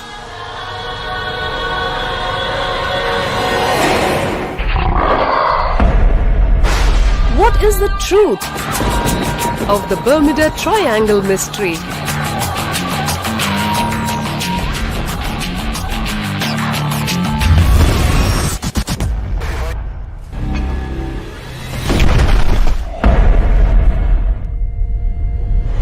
Can I find out about my past lives?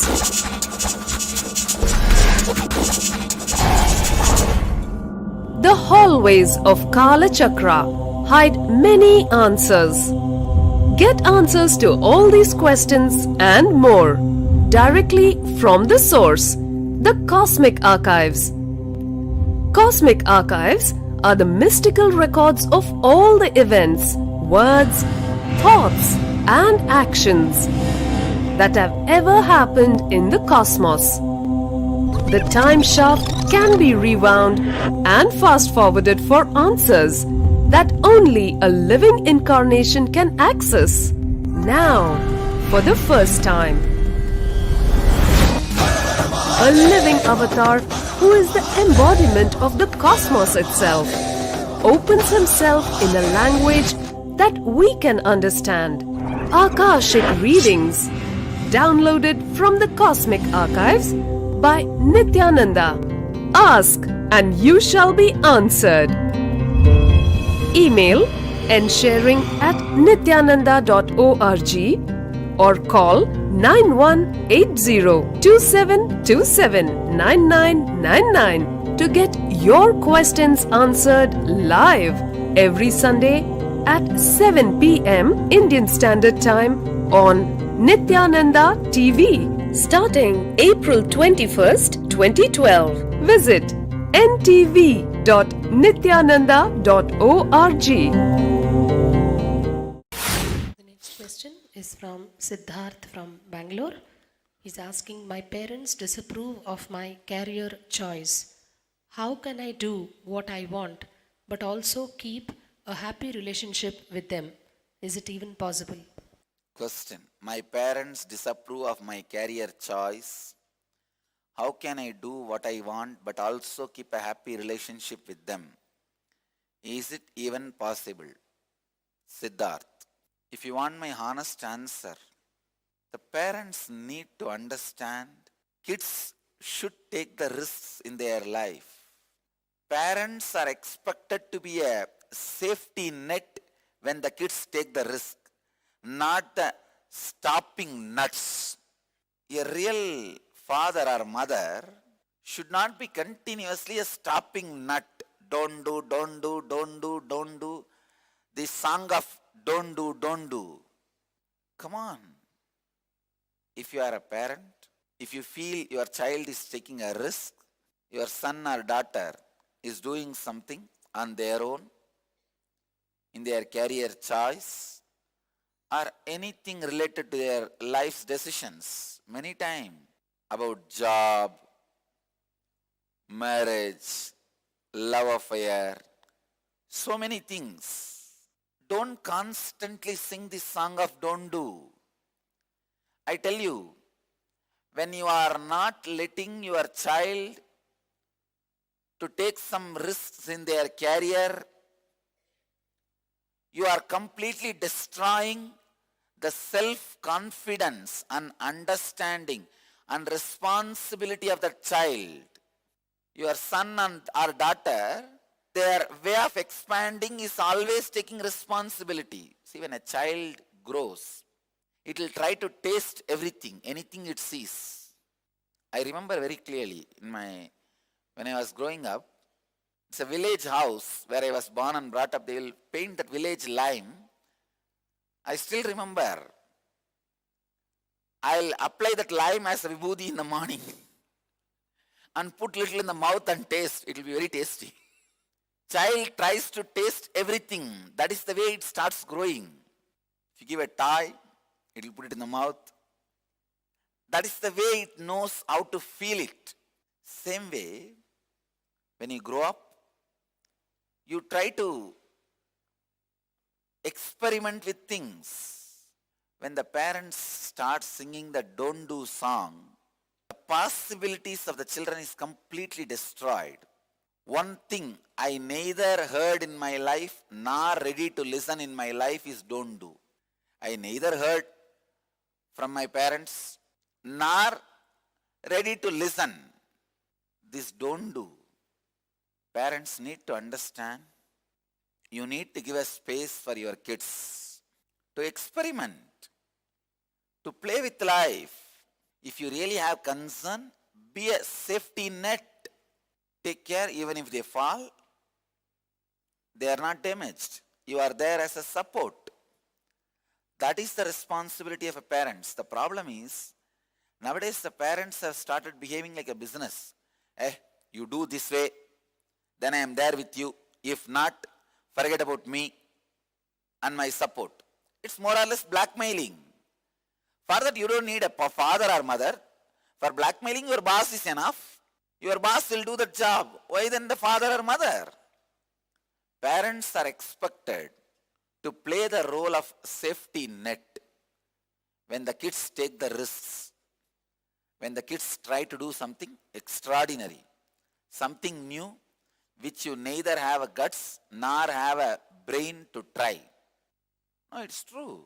Many times, why you are a parent? Because you are old enough. Means your blood is cool, your creativity is gone. Practically you are interested in just maintaining whatever is there and retiring into the safety net or safe zone. Why are you putting this same thing on your child who is trying to experiment various components of life, various experiments of life? I have created a beautiful bouquet of life philosophy for myself. I tell you, oh modern youth, if you want to stop the nervous breakdown happening to you, understand, Very intensely the nervous breakdown is happening to modern youth. If you want to avoid the nervous breakdown, which causes 3D, depression, drug, death, not only that, many other neurological disorders, even for health reason, I tell you, give a big no to all these isms: capitalism, communism, socialism, and all religions, all economic beliefs, all social systems. Just say no to it. Travel for 1 year to different parts of your country. If you are in India, you don't need to go around different parts of the world. Different parts of countries enough. India is a miniature of the cosmos. Every 100 kilometers, you will have a different thought trend, way of living, dressing style, eating style, different religion. You have such a rich country. If you are from other parts of the world, travel to different countries. If you are from India, travel all over the India.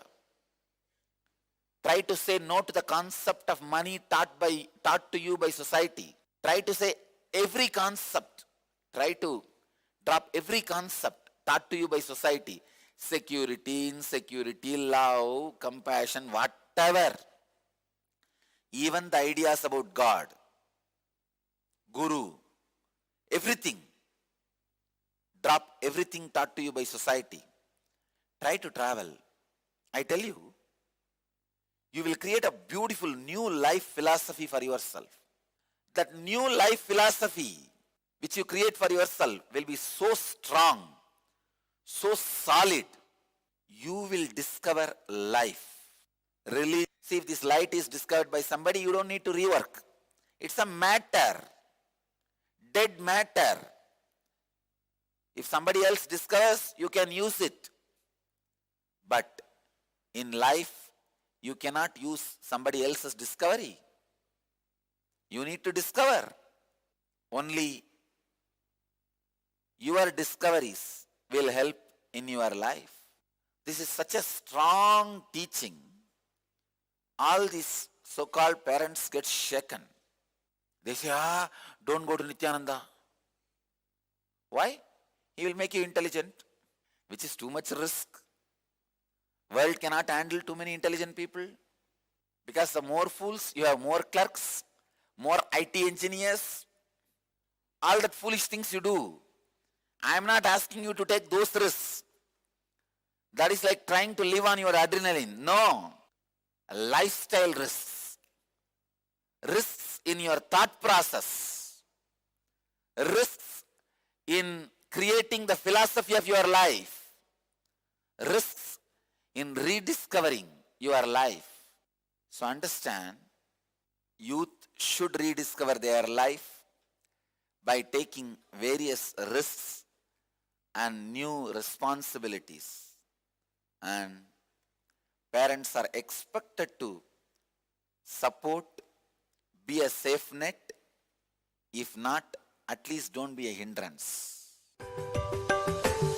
The Sacred Secrets of Southeast Asia, revealed by a living incarnation. Travel to Southeast Asia with Paramahamsa Nithyananda between May 9th, 2012 to May 25th, 2012. Buried deep in the heart of Southeast Asia are the treasures of millennia-old spirituality that time could not destroy. In the powerful presence of the Master, these spaces come alive and reveal their sacred secrets. Paramahamsa Nithyananda launches you on an exciting journey of outer and inner discovery. Visit the world's largest Hindu and Buddhist temples built by the ancestors of Paramahamsa Nithyananda. Don't miss this opportunity to accompany him as he goes to Angkor Wat, Cambodia, Bali, Indonesia, Besakhi Temple, Bangkok, Thailand, Ulundanu, Tanalot Temple, Puraluhur Temple, Puratirtha Empul, Taman Ayun Temple, Malaysia Batu Caves. Travel to Southeast Asia. Contact Rishi Nirantarananda 6012-224-2755 6014-6455-981. Email shri.nirantara@nithyananda.org. The next question is from Rachel from Australia, who's asking, in my office, there is a lot of gossip happening. I don't want to be a part of it, but if I don't participate, I feel like I won't be successful with my boss. What should I do? In my office, there's a lot of gossip happening. I don't want to be part of it. But if I don't participate, I feel like I won't be successful with my boss. What should I do? Raquel, immediately change your job. Even if you are successful with this boss, by becoming part of the gossip, you will be a failure in the life. Don't do this compromising. If you compromise and become part of that gossip group, you may be successful with your boss, but you will be a failure in your job, in your life. In your life itself, you will be a failure. Better change the job. This gossip in the job, in the workplace. One day the boss was telling the same joke, and the whole team was laughing as usual. Only one person did not laugh. Boss asked, "What happened? You did not laugh for my joke?" He said, "No, I found another job." That is exact situation you are in. Understand, if you have to do gossiping or becoming part of a gossip to be successful with your boss, I think your boss is not worthy of you. Understand? Make a clear decision. Just because he has some money to pay you, he should not be boss for you. You should have a little charisma also to add to your life. He can add only money to your life. He should not be your boss. He should have a little charisma also to add to your life along with money. Only then he has a right to be boss for you. All the fellows who can pay salary to you should not be a boss for you. Then your life is nothing other than money. No. You have a taste. You have a culture. You have a possibilities. You have options. You have your yeses and you have your no's in your life. So I tell you, if you are with a boss who can add only money to you, nothing else, I tell you, your life will become cheap, too cheap. Be with a boss who can add charisma to you, who can add many other dimensions to you, who has something other than money, something more than money to add to you. If you have to become a part of a gossip team to be successful with your boss, I cannot understand. There are some gurus who just need 2-3 people to go on, sit and talk whole day. Nothing else is required. They just sit and go on telling some stories. And people have to sit and listen.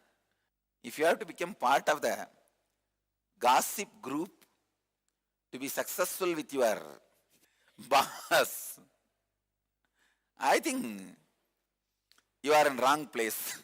I have a small clipping from YouTube. I'll show you how to stop the office gossip.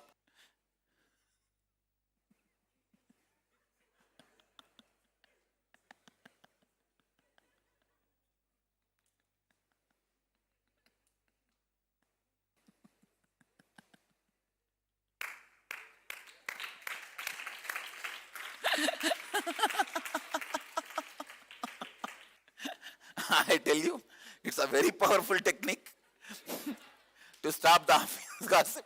So I'll call this as a gossip kriya. Nitya kriya for gossip problems. We will call it as Nitya kriya for stopping the office gossip.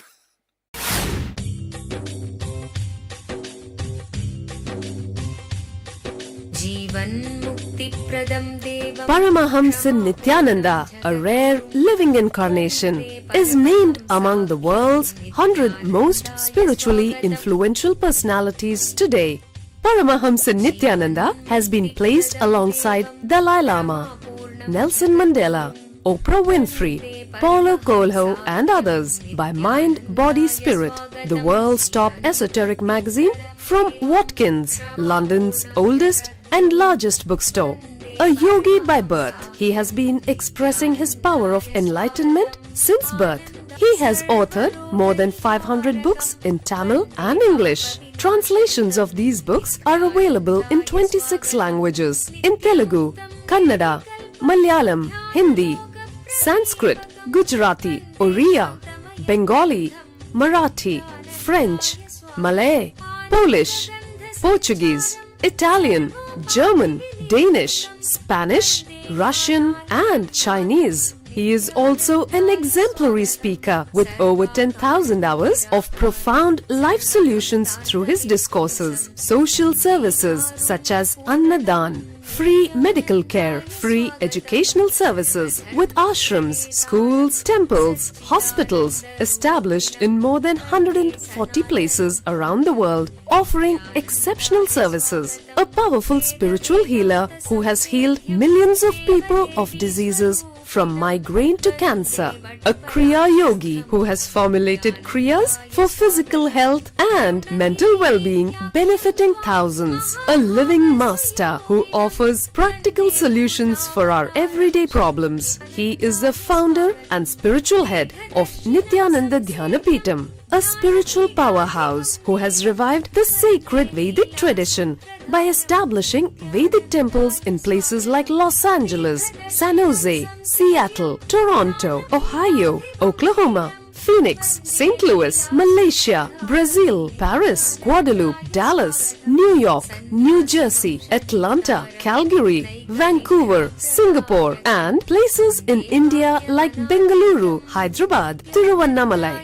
A spiritual guru for 10 million followers, an incarnation who transmits the highest spiritual energy through initiation, a contemporary yogi who has revived the Vedic science of yoga worldwide through thousands of yoga centers, an adept in Ashtamahasiddhis, mystical yogic powers, who has effortlessly awakened the Kundalini of thousands and graced them with spiritual powers, a dynamic young guru who is an inspiration for thousands of youngsters. India's most watched spiritual guru online, a beacon of spiritual light who has triumphed over the forces of religious terrorism and political persecution. Paramahamsa Nithyananda is an eternal Kalpataru, blessing the world with the boons of material abundance and spiritual enlightenment. स्वागतम् आनन्दानुभवास्वादं सर्वरोगनिवारकं वन्दे पापविनाशक्तं नित्यानन्दाय स्वागतं नित्यमुक्तं निर्विकल्पं ध्यानलोकप्रदीपकं वन्दे शान्तमयं बन्धं नित्यानन्दाय स्वागतम् आनन्दगन्धसञ्चारं सर्वोपाधिविनिर्मुक्तं वन्दे ज्ञानालयं नाथं नित्यानन्दाय स्वागतम्. Let you all achieve, experience, live, express, radiate, share, and explode in eternal bliss. Nithyananda.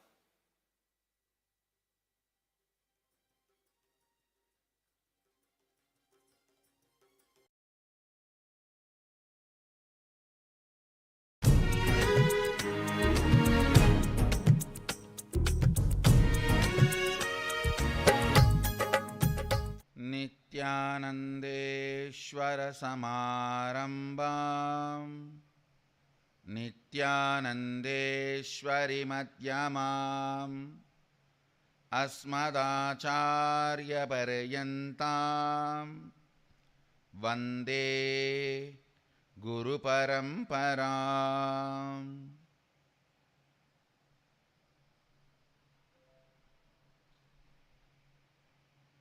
I welcome you all with my love and respects. I welcome all the devotees, disciples,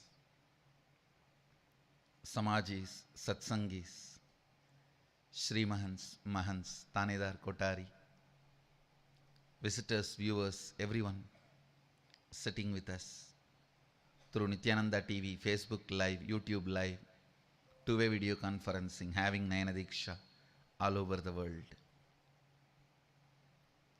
I welcome all of you with my love and respects.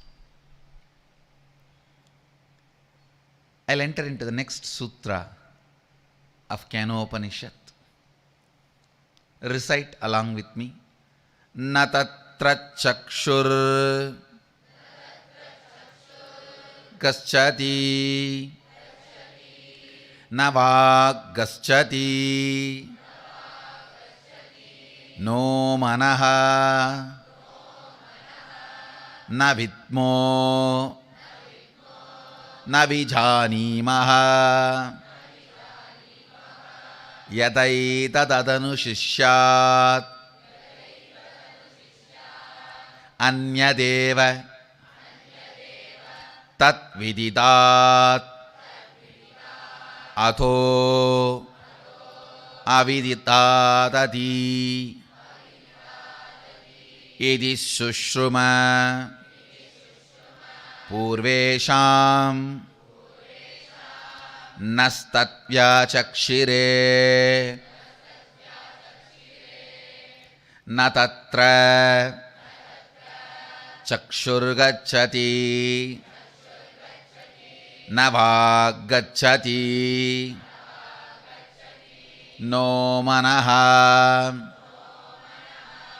na vidmo na vijanimaha yadaitadadanu sishyat anyadeva tat vididat atho avididat ati idi sushruma purvesham yenastat vyachakshire. Let me read out the translation. There the eye goes not, the speech goes not, nor the mind and the intellect.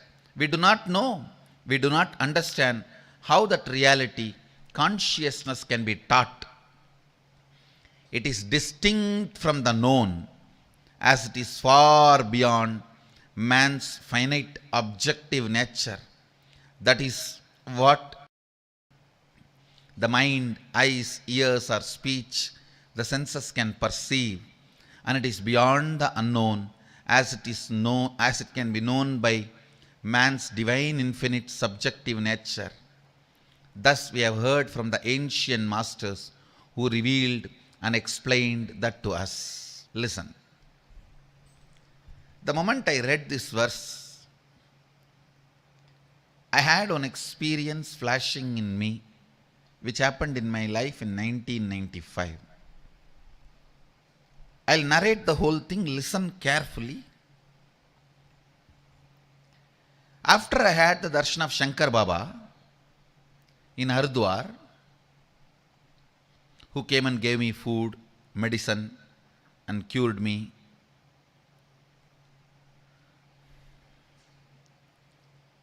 I was completely hale and healthy, blissful, running all over the Haridwar, enjoying. Suddenly one day evening I heard the news that one Swami Vairagyananda, Ramakrishna's Dharmapatni, Ardhangini, Sharada Devi's disciple. Sharada Devi should be called as Dharma Samvartini, not Dharmapatni. Dharmapatni is a too small word. Dharma Samvartini. She rolled the Dharma Chakra of Ramakrishna. Her disciple, her own initiated disciple, Swami Vairagyananda, I have heard about him. I have even had his darshan earlier. I heard that he is in hospital, really ill and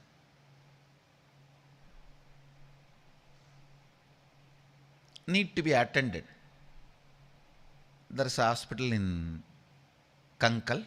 The land was given by Mahanirvani Akkada to Ramakrishna Mission, and Ramakrishna Mission built the hospital and maintaining it.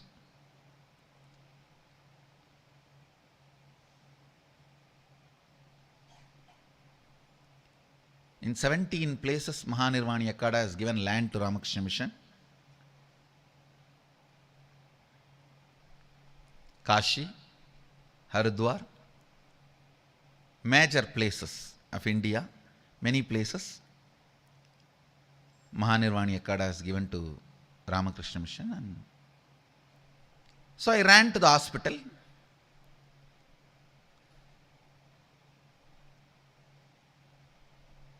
I had the opportunity of serving him.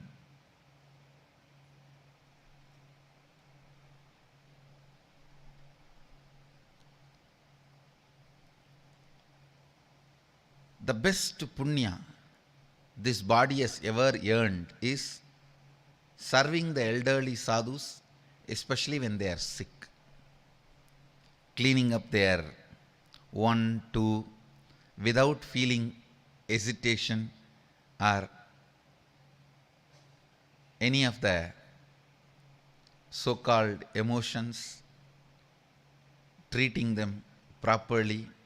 By the time I went and started attending to him, he was not able to go to restroom. He used to have everything in the bed itself, and I used to clean, take care, and he has developed little bed sores, and I used to attend to that.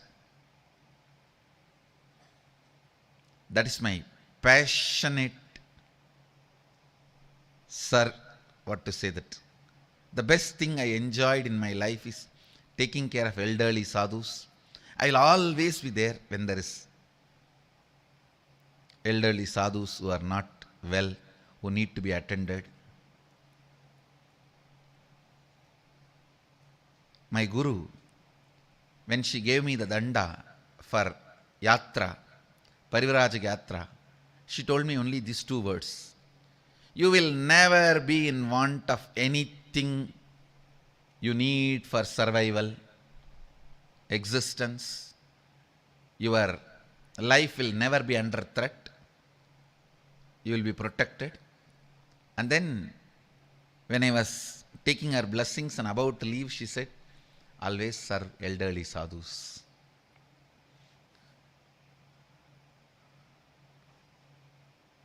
That will be a great punya. I said yes. But of course, I did not leave immediately. After she left the body only, I left Tiruvannamalai. But I always kept that word of serving the elderly sadhus. I was attending to him. I had the fortune of attending to him for few days continuously. He was so happy the way I took care of him. And he is a Mahatma. Mahatma means I can see clearly the internal organs are failing, but the beaming joy in his face. Even at that time, he will not lie down flat. He will say, hey, only bogis lie down flat, never yogis.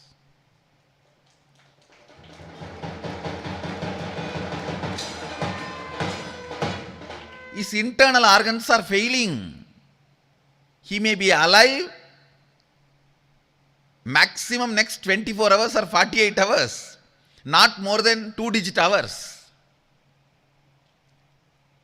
The voice, hey, Koka. Koka is the Bengali word to address a kid or a child.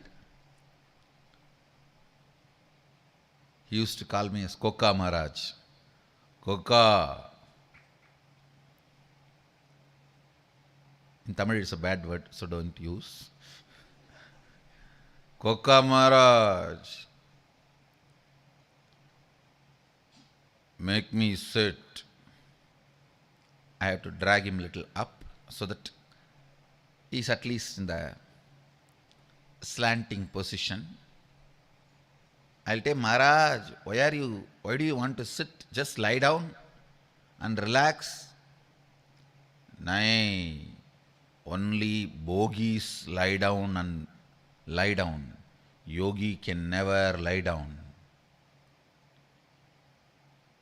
He used to tell, the royal brand horses can never sit or lie down and sleep.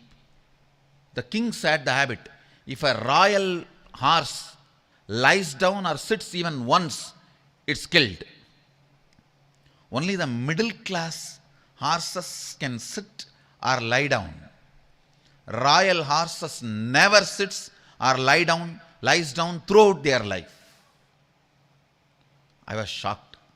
I don't know how much to believe. That is exactly the word he told me. And he gave that example and then said, hey, yogi should never lie down and sleep. Until the end, the flat lying down was never his lifestyle. And he will sit and stretch the leg.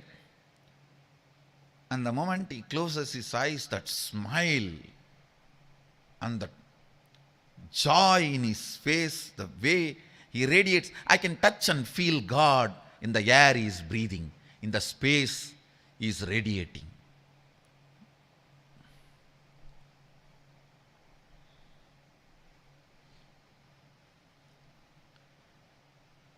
So I was serving him, taking care of him. I actually wiped some of the pus formed in his back, the bed sores.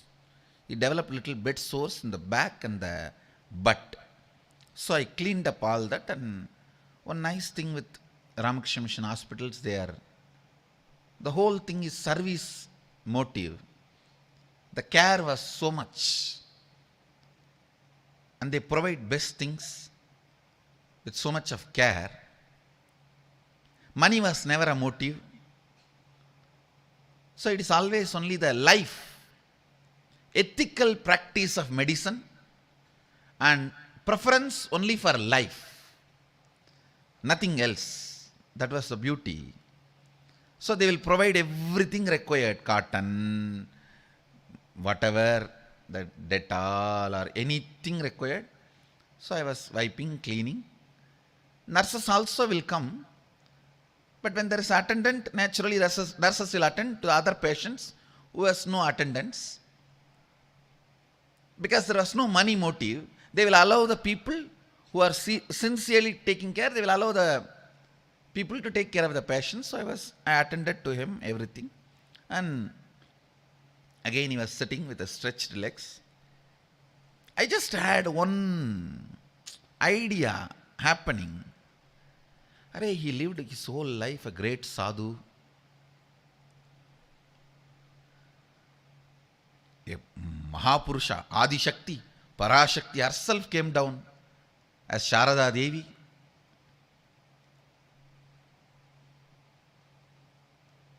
The power and the manifestation.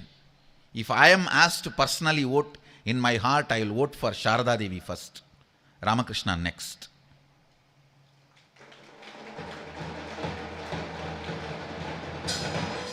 See, the frequency of enlightenment can never be judged. That is same.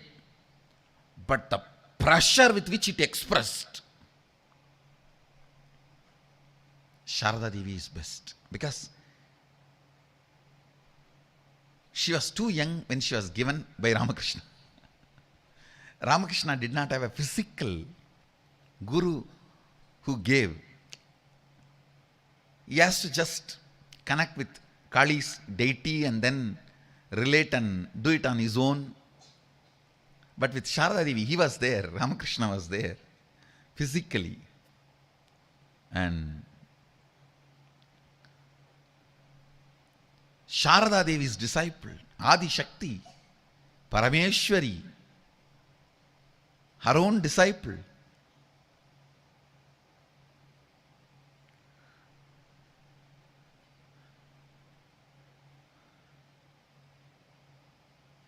What is it? What is it? The essence of his life? What I can learn? I just had only this one flash. What I can learn from him at this situation? What should I learn from him at this situation? The person of this caliber, Tapasvi, after he left the body, the only property he left is only small tumbler, glass. Yeah. Brass or copper, glass. It is still with me. It's with us in our archives. That is the only property he has left. Not even a plate. That's all he had. Usually the tradition in the north is any sadhu is sick, old, who attends to him when he is old, he is the automatic legitimate successor. That's a tradition. Because I attended to him after he left the body, after the Jalasamadhi was done, the Panch, he belongs to Mahanirvani because Puri Sampradaya. So Panch gathered and said, who is the sadhu who attended to Vairagyananda? They said, this Koka was attending. Okay, whatever Vairagyananda's property, please give it to him. They took me to a room where he was resting his life. Room was completely empty. Only this one tumbler. Actually, that is the way he lived. It's not that people have stolen after he passed away, nothing. That's the way he lived. That's the only property he had. Nothing else. Amazing life. He had one small kind of a Ishtadevata, the Sharada Devi's Pada Tuli, the feet dust of Sharada Devi in a small pack kind of a thing which he used to worship. He gave that to me when he was in the body itself. Just when he was about to leave the body, he gave that. That's different. I was just looking at him, what I can learn, understand.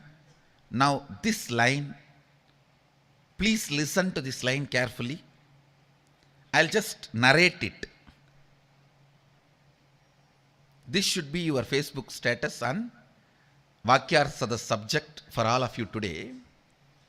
The moment I had this flow, kind of a thought current, not exactly thought current, kind of a current, he just opened his eyes and, Koka, listen.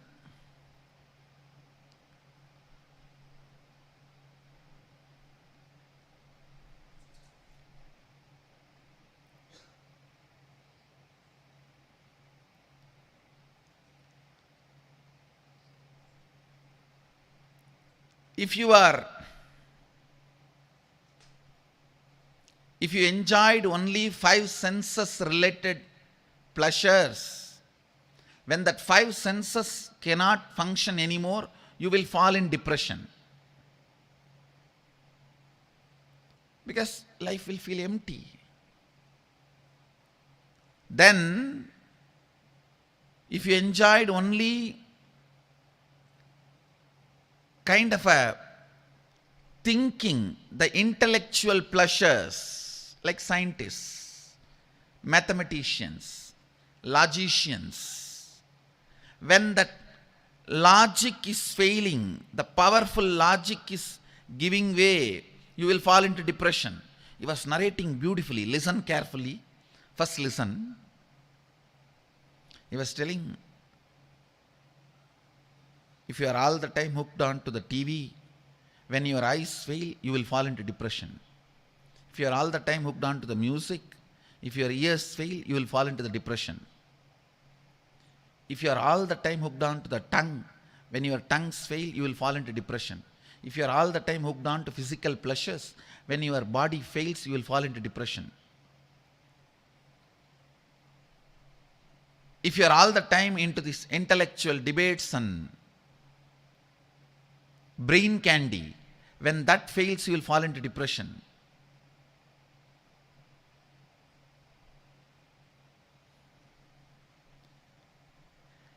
Even if you have developed only the power of repeating the name of the God Japa, when your logic slowly fails, you will not be able to do that, you will fall into depression. If you have visualized and meditated on God, when your visualization is getting dull, you will fall into depression. You will not be able to hold anything. He was describing step by step. He said,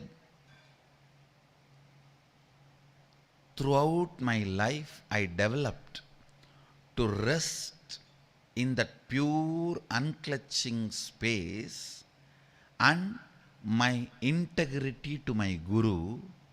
So even though one by one my senses have failed, my intellect is failing, my ability to remember is failing, my visualization is failing, my emotions are failing, all that is failing.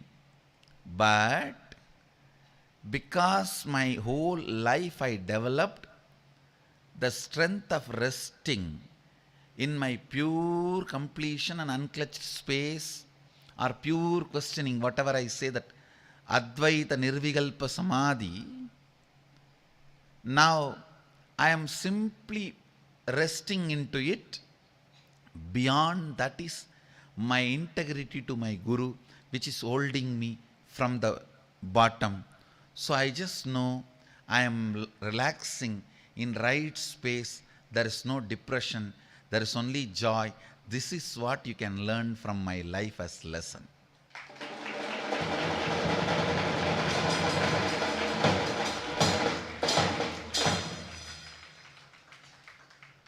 When he was describing, I can see, understand, this is the most powerful old age insurance, you can do it. Even if you practice just repetition of name, when your logic gets into, actually when the salt intake reduces or creatinine level increases in your blood, your ability to connect and remember will fail.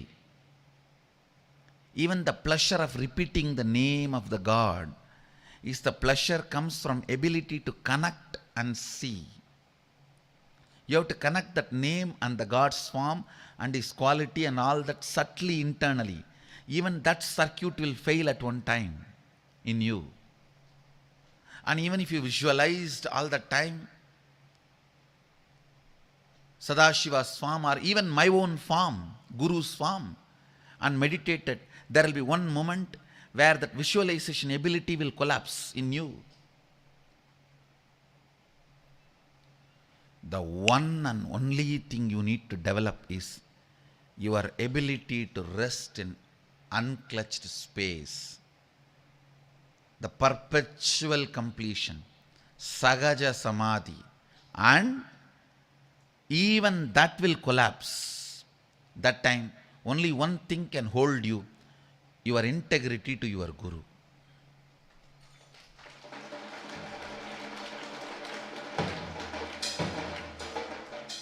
He said, the only thing I developed in my life is my ability to relax in Nirvikalpa Samadhi. When that gives way, I know I'll just fall into my mother's lap, because I was completely integrated to her. The joy beaming in his face,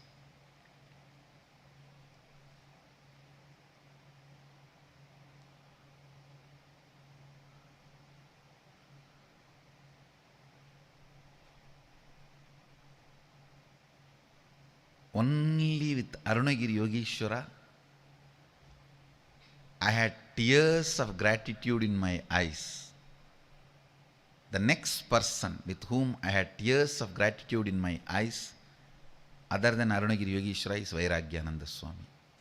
This Swami.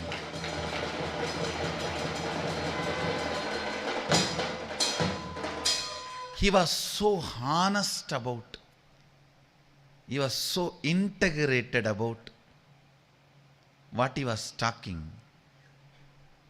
The power of his integrity, I got entangled with that experience. The entangled with that experience. I was actually literally vibrating the space from which he was describing. That entanglement is what I feel is initiation to me. That is the way he transmitted whatever he wants to give me. A blessing, fulfillment, completion. What a significant description. He said beautifully.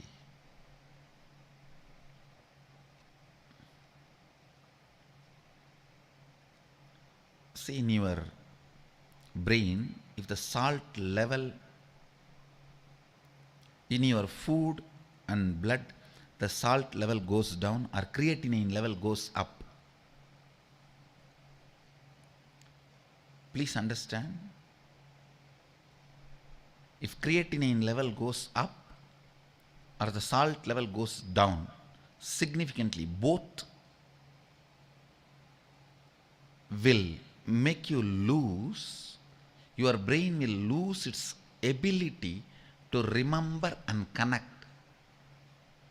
So even if you develop the habit of japa,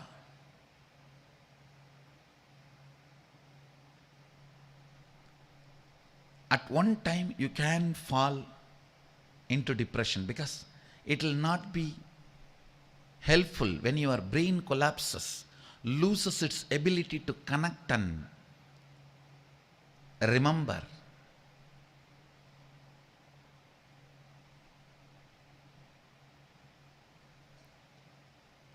The best thing you should develop in your system is your ability to be in the space of unclutching, nirvikalpa samadhi, the space of sadashivoham, the space of perpetual completion, space of sahaja samadhi, space of nithyanandoham.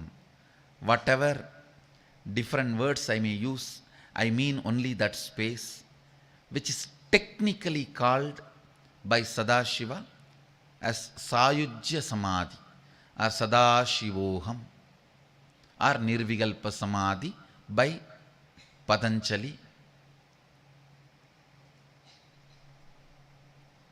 Nirbija Samadhi by Shankara. You should develop only that space, and that space also will give way at one point. Then the space you will fall is the integrity with Guru. Understand? That is the last space you will fall. After that you can't do anything. That hand has to just take you in and digest you. He said, that last point I am going to fall, Nirvikalpa Samadhi, I have developed in me, and I am sure about my integrity with my mother. In Bengali, in little few words he uttered, I'll go to my mother's house, Mayarbadi. I'll go to my mother's house. Mayarbadi is the word he used. Mayarbadi means mother's house. Because I was so integrated to her, I'll fall in her lap and I'll go to mother's house.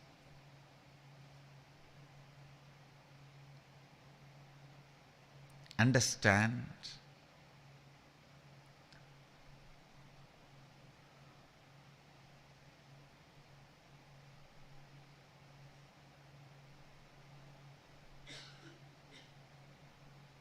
The moment he said this and it clicked with me, the entanglement was so beautiful. I can see what he is saying is with complete integrity, and it just entered into my system. Literally, that maybe 1 hour that conversation was going on. I was literally in his space and I was literally living what he was talking. When he completely narrated, he's an elderly sadhu, and I just held his hand and said, Maharaji, can I hug you? He smiled and I just hugged him.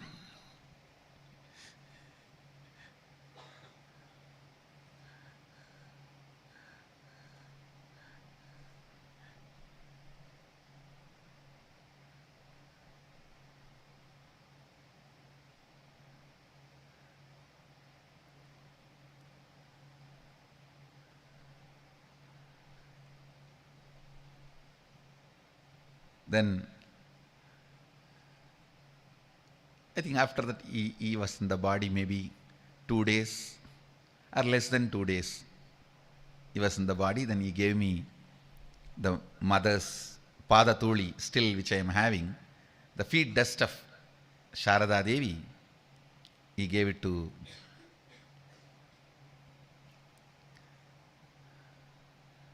me for worshipping.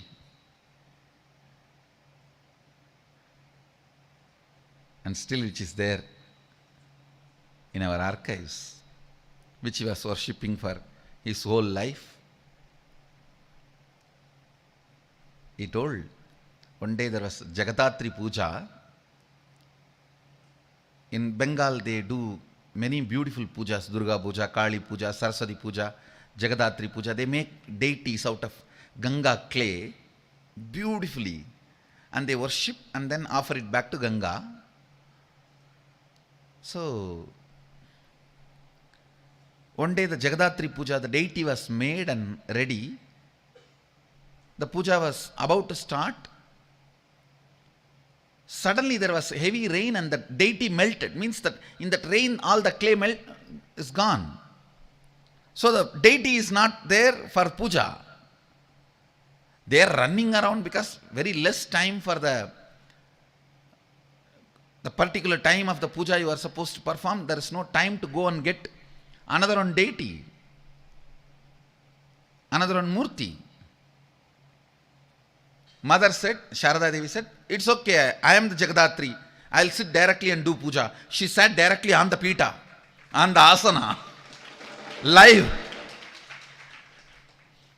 And then the pujari started doing the puja. Literally how the puja is done to the deity. And pujari sat and she accepted the puja.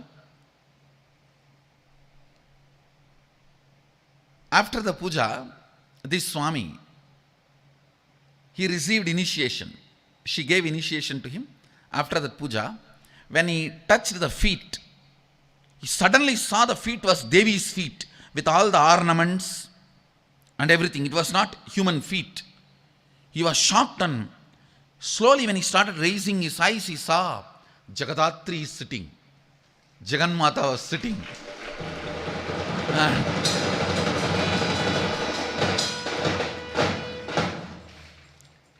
The feet dust of Devi, kumkum was offered at her feet, which came in his hand when he touched her feet.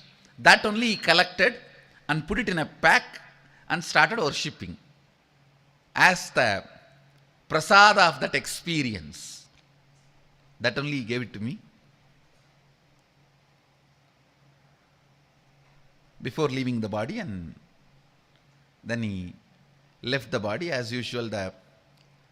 Because he was a great sadhu, whole Haridwar gathered and carried his body and did Jalasamadhi. He requested Jalasamadhi. Usually, these two are only done, either Jalasamadhi or Bhusamadhi. Sadhus' bodies are not burnt. It is never put to fire. It will only be either given to Ganga or Bhusamadhi. He requested Jalasamadhi, so Jalasamadhi was given. Rest is history. Listen. Natatra chakshur gacchati na vak gacchati no manaha.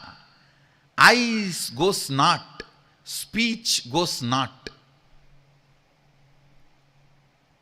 If you visualize something and enjoy the pleasure whole life, that is not God. Be very clear. Because at one point, eyes will fail. Your visualization ability will fail. Your speech will fail. And your verbalization ability will fail. Even your mind will fail. And your intellect, your intellectual abilities will fail. Your logic, your intellectual abilities will fail. All that will not be sharp. Little less sugar, your visualization ability will fail. Little less salt, your verbalization ability will fail.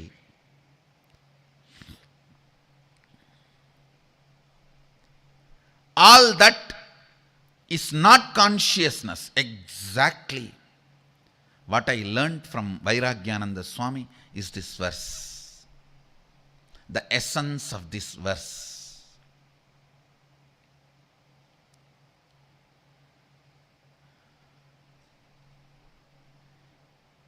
It cannot be taught.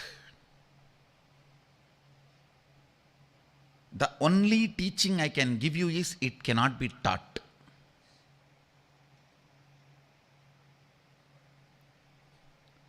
Build the ability to be in Nirvikalpa Samadhi, unclutched space, complete completion, Sahaja Samadhi, perpetual completion. That is the only right spiritual practice you can do.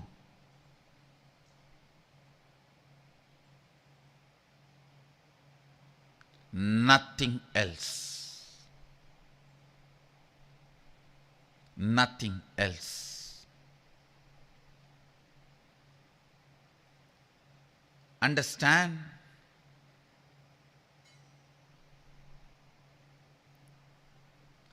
Then he was casually sitting and telling me,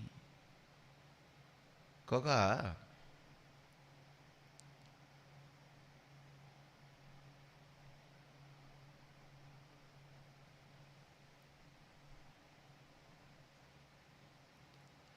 when your eyes stops grasping all the possibility of getting engaged through the eyes fails. Your ears stops connecting. All the things can be done through ears fails and collapses. Tongue, when it collapses, everything can be done through the tongue, collapses. Your mind means ability to visualize. No manaha. Ability to visualize. When that collapses, actually, when the sugar level goes down, that will collapse. Doctors can relate to what I am saying very clearly. If a sugar level goes down, visualization will collapse. If a salt level goes down, intellectual, verbalization, verbal connectivity, possibility will collapse.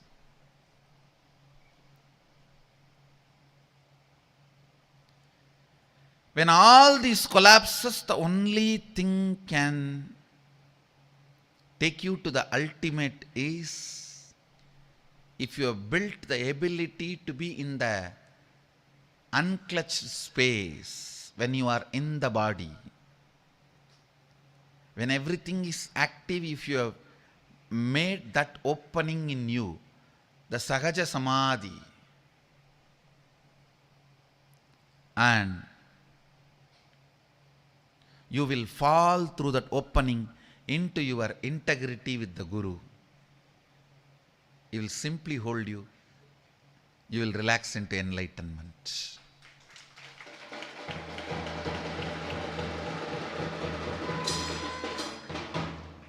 I tell you, yesterday one incident happened. One of my ashramite, who all the time get great Guru Puja for our inefficiency, our non-committed way of lifestyle,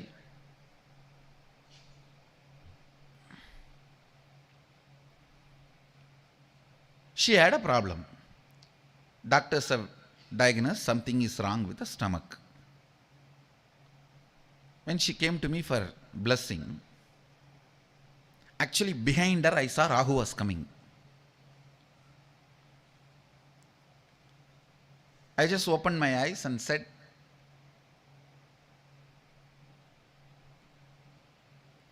he was trying to describe to me that we will have to go to doctor, do a blood test and find out whether it is malignant, benign and all that. I just looked and said, nothing, there won't be any problem. Go and do whatever test or anything need to be done. It will just be benign and it will be healed, cleared, I will take care, don't bother. The moment I uttered the word, fortunately she had one thing, integrity with me. The connection, like an arrow, it connected and that Ragu ran away. He just disappeared.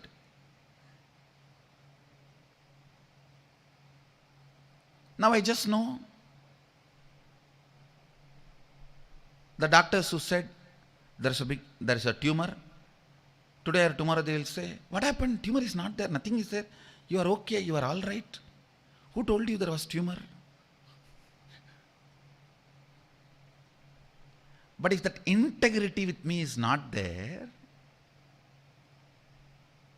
when I gave that word, blessing, the integrity is the umbilical cord through which this arrow just goes and hits the disease and clears it. If that integrity is not there, Ragu would have sat inside.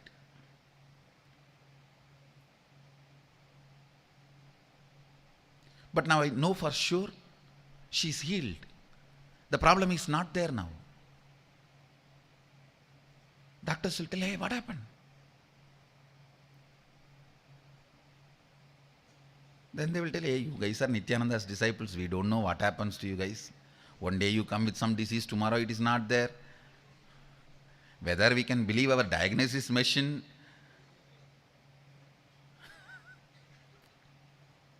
or I don't know what you guys do. One thing is sure, all the time you guys are disproving the medical science, that's all.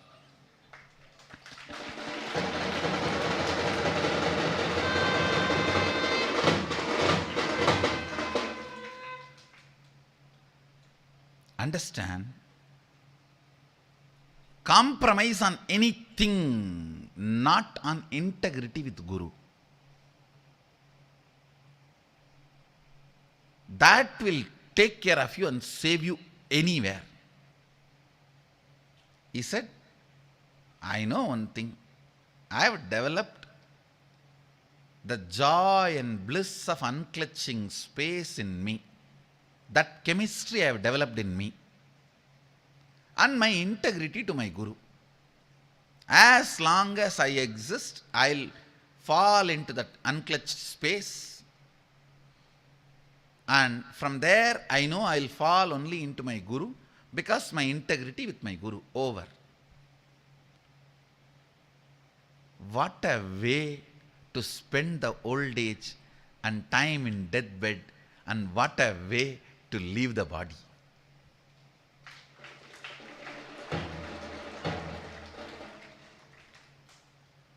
I tell you, the fruit of your life is the way you leave the body. Nothing else. Not what you left, but the way you left. Understand? Not what you left, but the way you left is essence of your life. If we have to judge somebody's life, the way they lived, it has to be done only by the way they left, not what they left. Not what they left, but the way they left.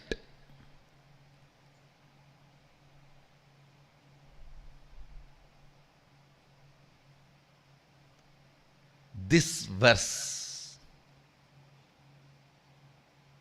is the essence of Vairagyananda's teaching to me. If you have developed that unclutched space and integrity with Guru, your life insurance is done. That's all. After that, everything you do is bonus. If you have not done that, develop that with all your energy and intelligence. Don't wait. In the old age you can develop. No. Do it now. That's the most important, first priority thing you need to do for your life.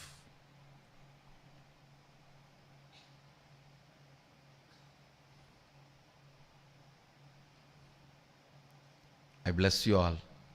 Whatever entanglement happened between Sharada Devi and Vairagyananda and me, let that happen between me and all of you.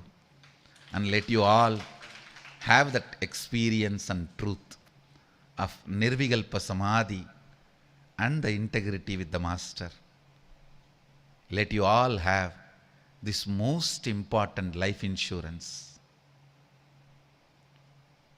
for life and death, for living and leaving. I bless you all. Let you all radiate with integrity, authenticity, responsibility, enriching, causing, living Shuddhadvaita Saivam, the eternal bliss, Nithyananda. Thank you. Be blissful.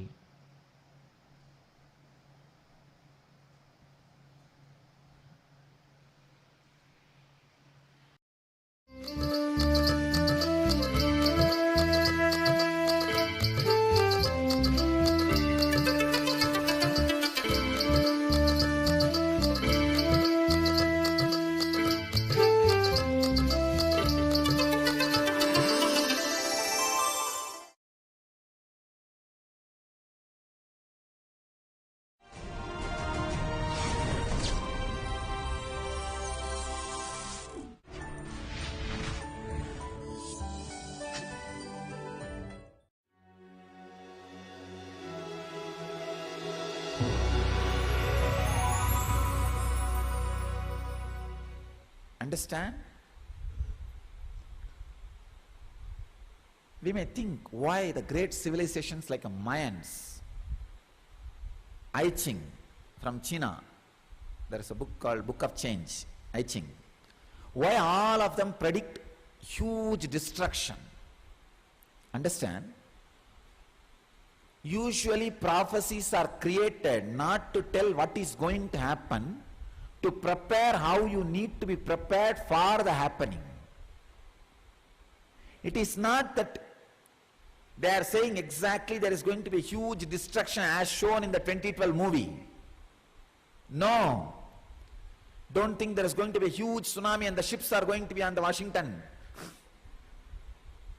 as shown. And the LAX airport is going to give way as shown in the movie. No.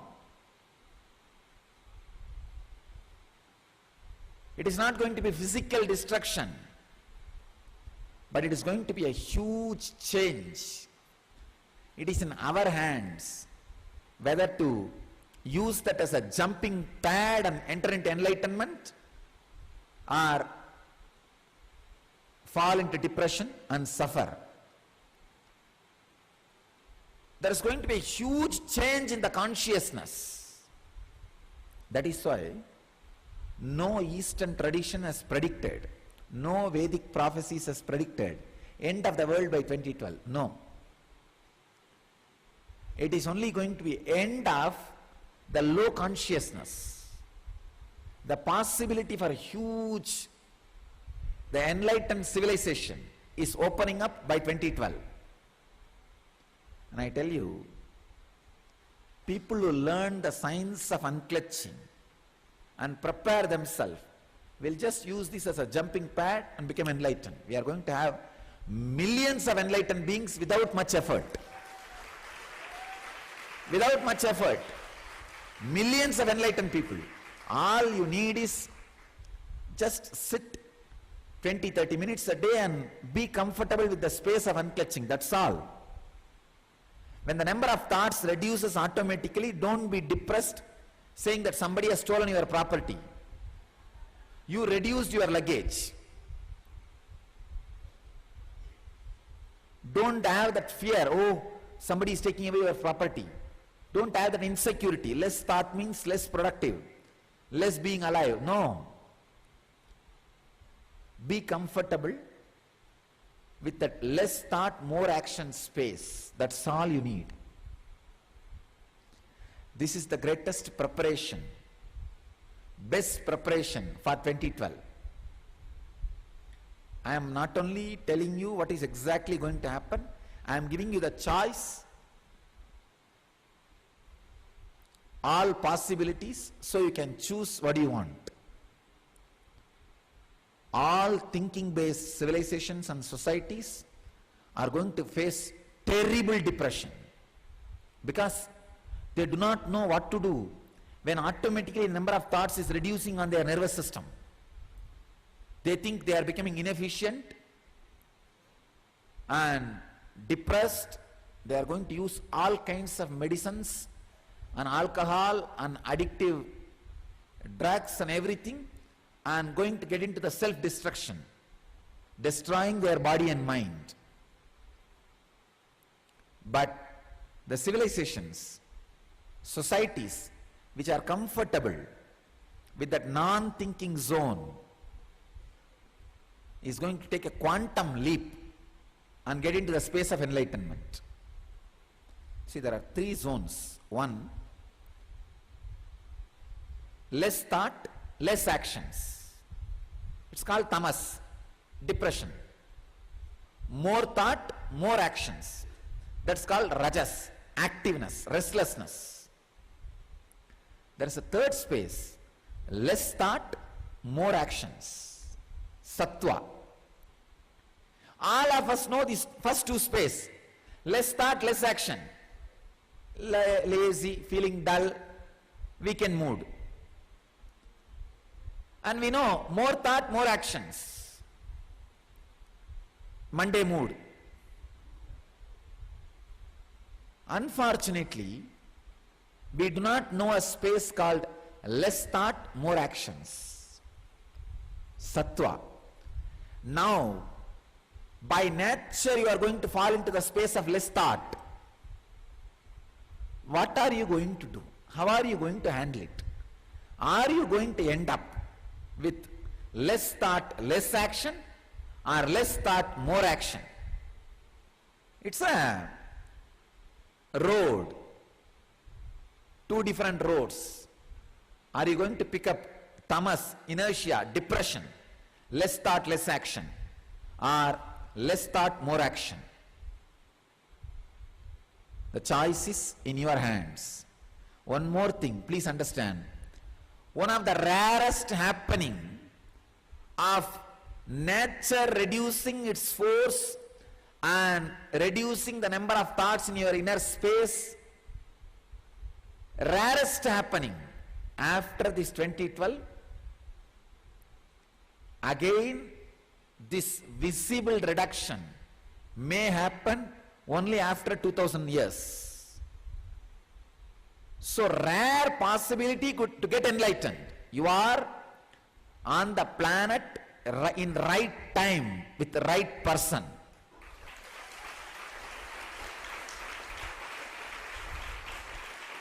In right time with right philosophy, right person. It's a huge possibility.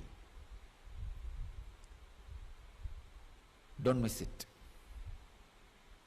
Don't miss it.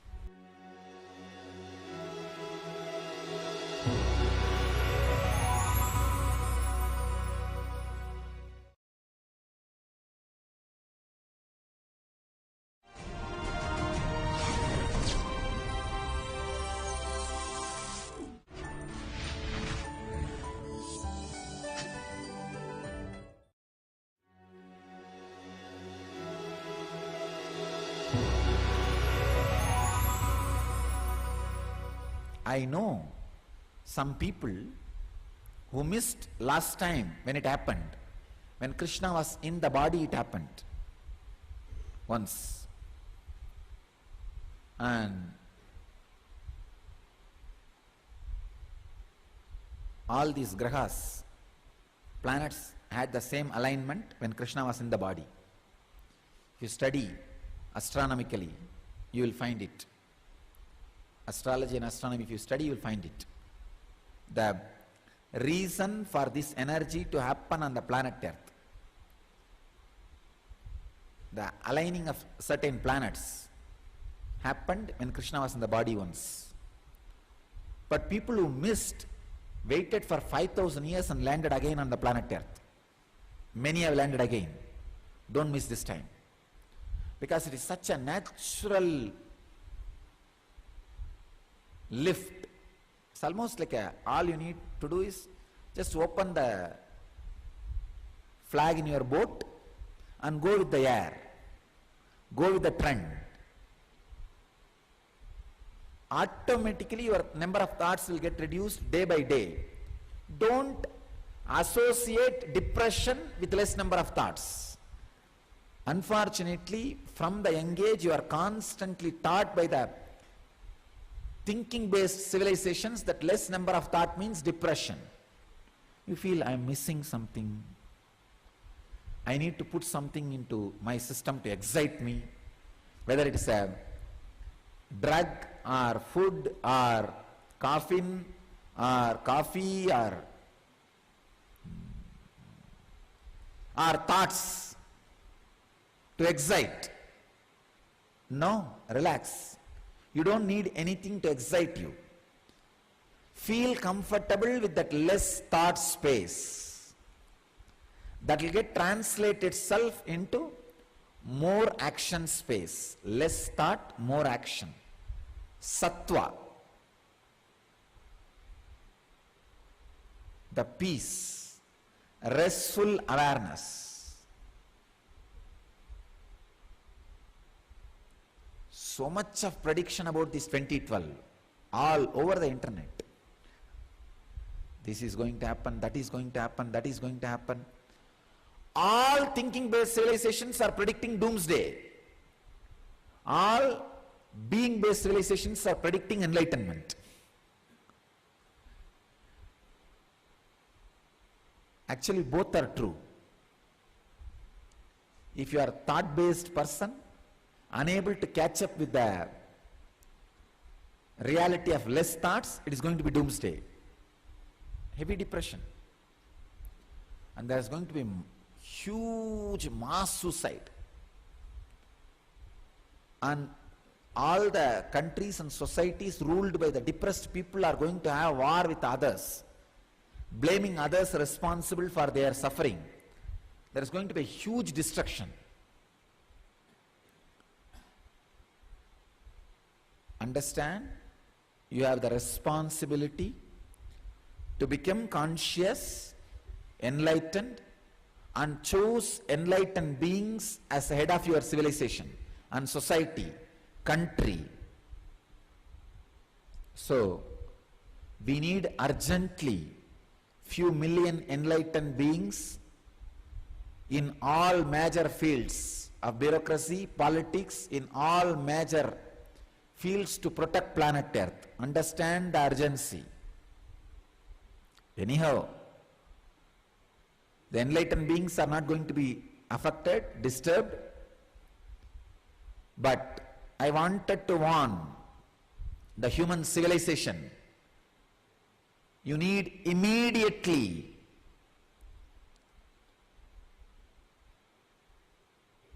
at least few million enlightened beings, people who are very comfortable with the less thought zone, unclutched space, people who don't fall into depression. See, when there is less thought, when you fall into depression, even the small mistakes which others do looks too much,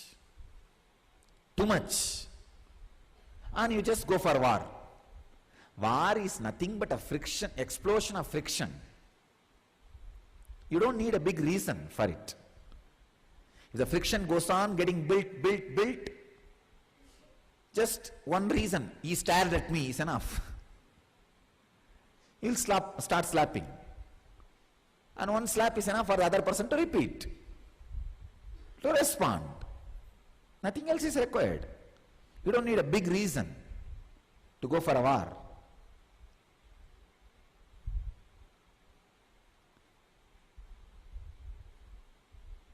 If you want to save yourself, just learn the science of unclutching. Be comfortable with less thought space. You will not be harmed by 2012. If you want to use this great opportunity of 2012, just get enlightened.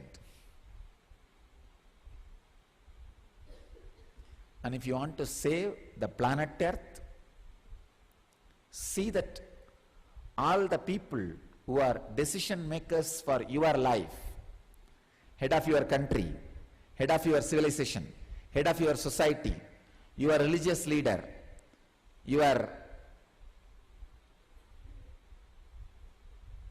political leader, people who think for you, people who decide for you, political decision, social decision, religious decisions, inspire all of them to get enlightened. Inspire all of them to be in tune, be comfortable with the less thought space, so that they make right decisions for you.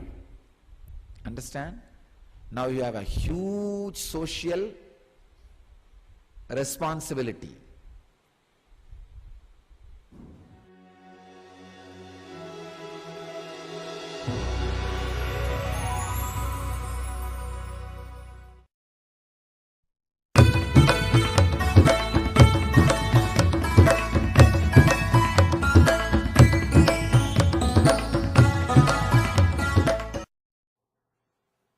Inner space needs to be completely awakened.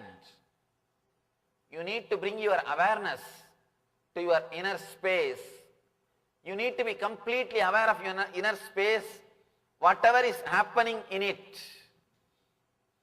Let it be clear, even your thoughts, this is difficult or you are impure, is nothing but shaft.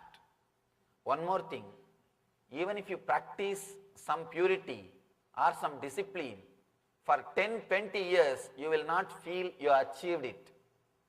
At least I have not seen anybody who has got the confidence that they have become pure. I have seen hundreds and thousands of swamis, hundreds and thousands of spiritual seekers, and hundreds and thousands of yogis and sadhakas. Nobody feels in their inner space that they have become pure. They can't feel, because constantly they will be creating the shaft of what they have done. What they have done. Let it be very clear, your inner space, inner thoughts are no way logically connected to the outer world. That's an important thing. Just now I said, you see the universe as you want. Now I give you another statement. Let you understand these two statements which appears contradictory, but Shiva is answering. How they are not contradictory. They are complementing each other. First I told you, You create the world which you want to see. Now I am telling you, you are. Your inner space is no way connected to the outer world. When I made that first statement, I meant you project this world and see. That's the truth. When I make this second statement, your inner consciousness is not disturbed or affected by the outer world as you think. You think if something goes wrong in the outer world, you will feel the suffering. You will have the suffering. Or something happens in the outer world, nice thing, you will have that joy. But it doesn't happen always logically. Sometimes even if you have something nice outside, outer world, you don't feel the excitement, joy in the inner world. Sometimes strange you can feel when something seriously wrong, when something goes wrong.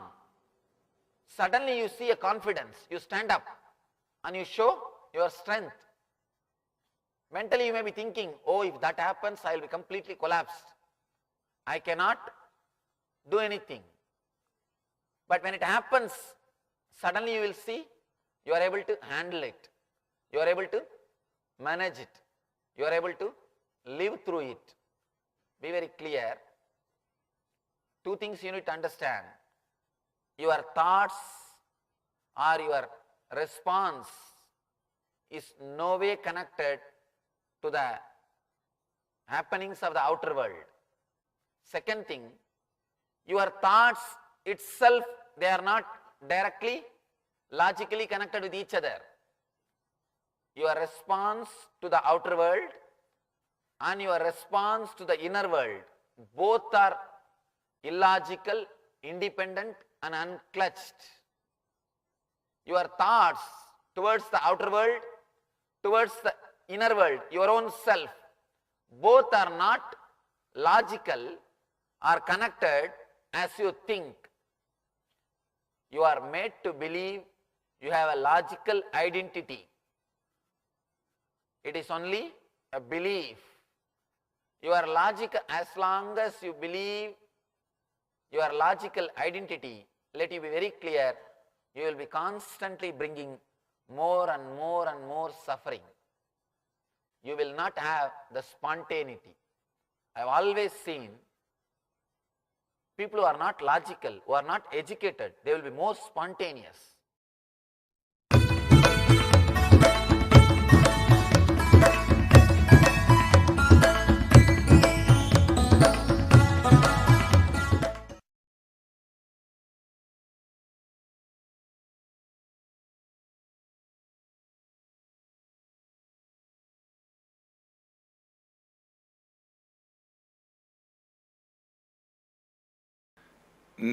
नित्यानन्देश्वर समारम्भाम् नित्यानन्देश्वरि मध्यमाम् अस्मदाचार्यपर्यन्ताम् वन्दे गुरुपरम्पराम्.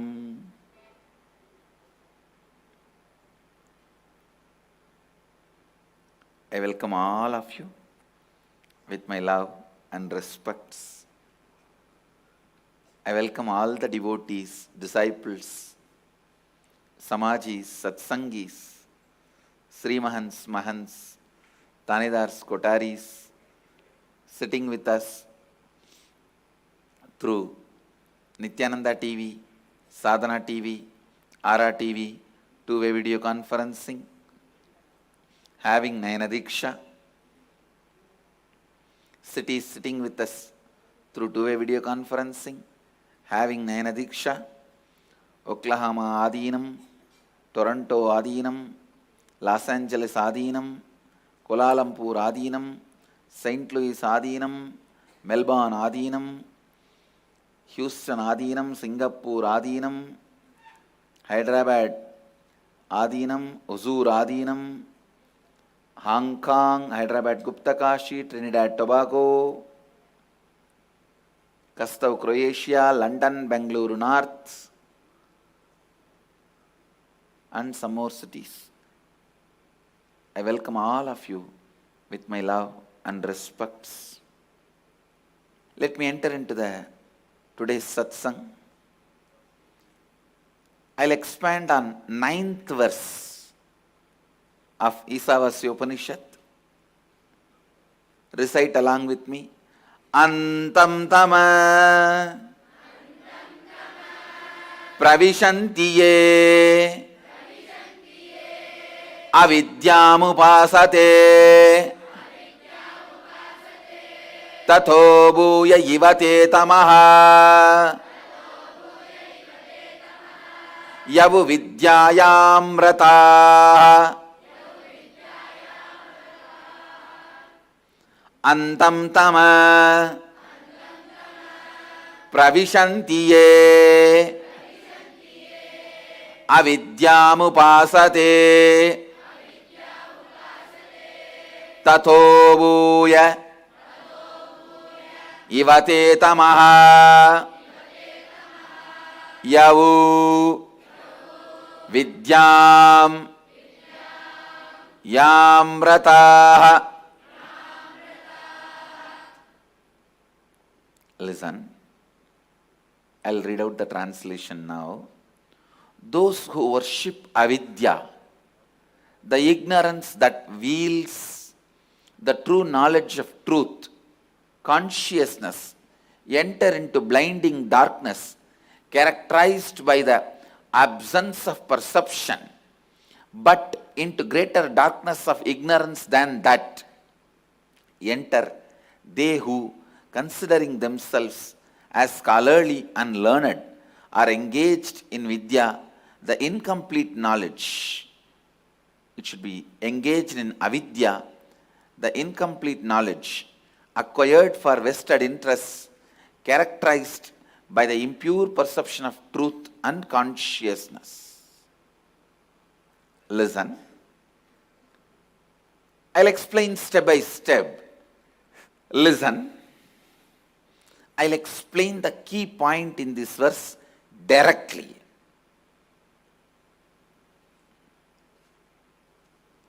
Now all of you have done Vakyartha Sadas for last so many days. What is consciousness? What is all-pervasiveness? What is without coming and going? What is muscleless, woundless? All this you would have done. At one point, you will feel stuck. It's natural. At that moment, if you decide, it's okay, but I'll continue to dig your living enlightenment. At that moment, you think, whatever I learnt with that, let me make whatever I need in my life. Like material comforts or luxury, name and fame, it's enough. Who knows more than what I did? Leave it. Then that is avidya. Understand. Listen. Only a person who practiced whatever I said can understand this explanation. But this is the most straight explanation. When you are exploring into consciousness, while you are making your brain subtler and subtler, when the subtler and subtler grooves in your brain is developing to catch consciousness, to reflect the pure consciousness as it is, how can your brain be trained and developed to catch the pure reflection of consciousness as it is? By internalizing, meditating, thinking, contemplating, debating, having Vakyartha Sadas. What is consciousness? What is that all-pervasive, beyond going and coming? What is that? The space, nature, action, and result. What is that which is center of all this? What is that which is muscleless and boundaryless? What is that which is beyond all relationships and association? What is that? When you contemplate, and I tell you, no one needs to become a believer. The contemplation on consciousness itself will make you so sure you are that consciousness. I tell you. When I had the experience of third eye awakening and able to see everything around me, it did not take more than microsecond to know I am that. What a fool that I considered this as me. Please listen.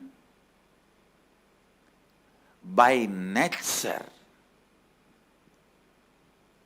the highest thing your brain can reflect, it associates itself with that. If you think sex is the highest experience, you associate yourself with that. If you think eating is the strongest experience, you associate yourself with that. If you think Krishna is the highest experience, you feel you are Krishna. If you think Mahadeva is the highest experience, you will feel you are Mahadeva. If you think consciousness is the highest experience, you will feel you are consciousness. The subtlest grooves in your brain develops to reflect the pure consciousness as it is when you contemplate on what is consciousness as guided by the Upanishads. Upanishads are guiding you. Consciousness as no space. It is beyond the space. There is no coming and going. It is the center of space, nature, action, responsibility, result. But it is not bound by any of that. It is center of all that. I am sitting in this chair, but I am not bound to this chair. That is why this chair belongs to me. So anything you are center, but you are not bound by it, is under you, it belongs to you, and you become the center. You are the power of that. Understand,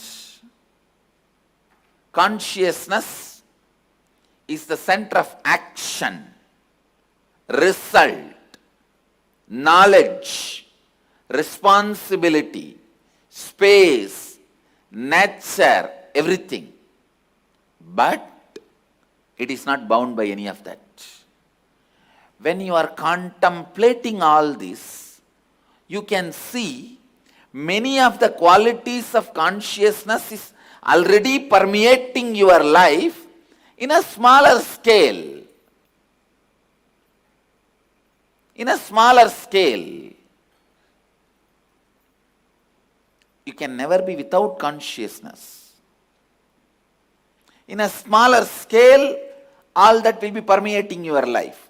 But when you contemplate deeper and deeper, it will start permeating in the higher and higher scales. More and more pure consciousness will start reflecting in your brain, in your system.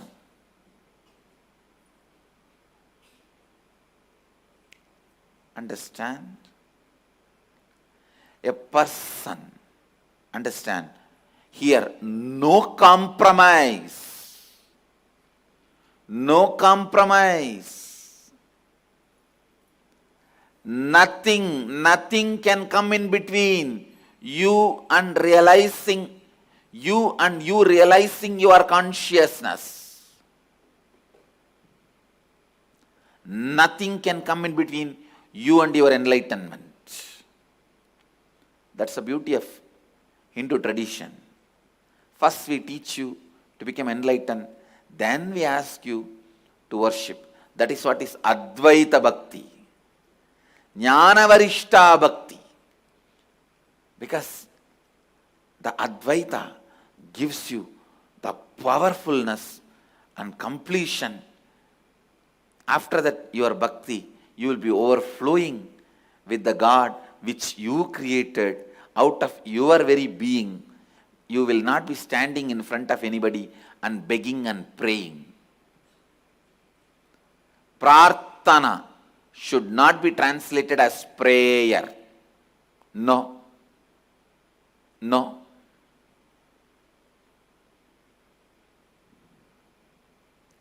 Prarthana should not be translated as prayer. The concept we have in Agamas, the reason for worshipping, reason for doing rituals is straight from the space of Shivoham. Actually, the whole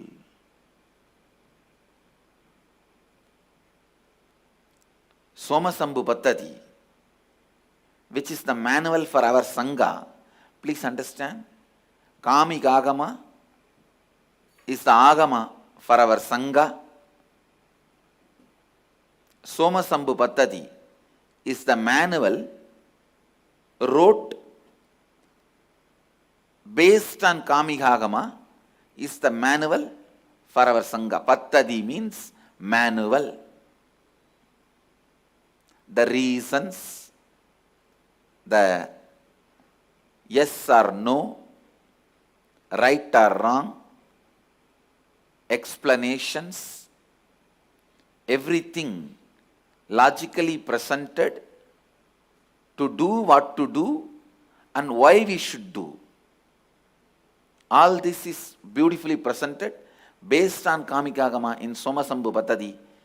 The manual very clearly says Shivoham is the purpose and the center of this manual. Means by using this manual you will achieve the Shivoham experience. After that, to radiate the Shivoham experience, continue to use that manual. That's all. So nothing can come in between you and you realizing the Shivoham experience.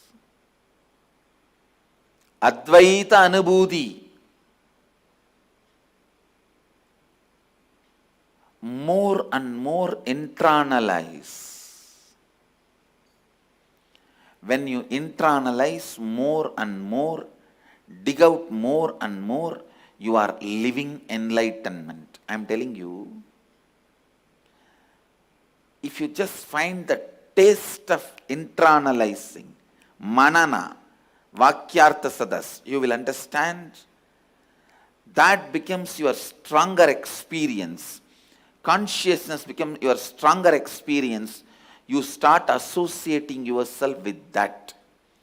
Associating yourself with your pure consciousness is completion, meditation, dhyana, samadhi, unclutching, enlightenment. Associating yourself with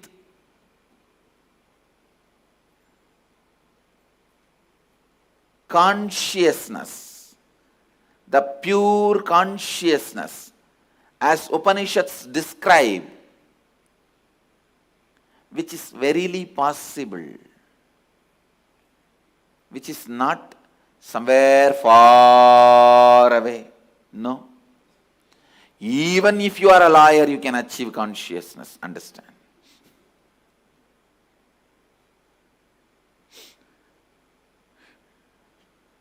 Nothing can be the reason.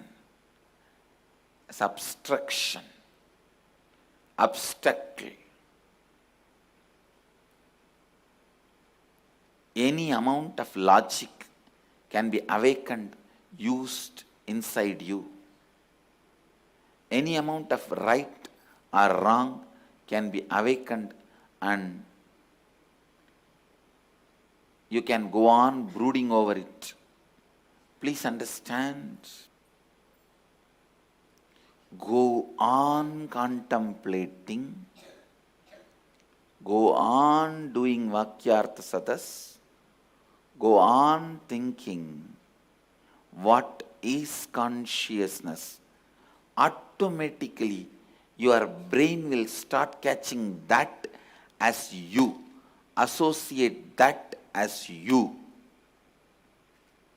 When your brain associates itself with consciousness as that itself, it will start cognizing, taking actions, decisions, everything based on that.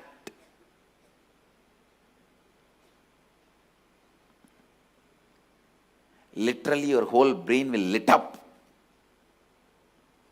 Your whole heart will lit up. Your whole body will lit up. Maybe that is why it is called enlightenment. The whole thing will be lit up. Digging out more and more and more and more and more.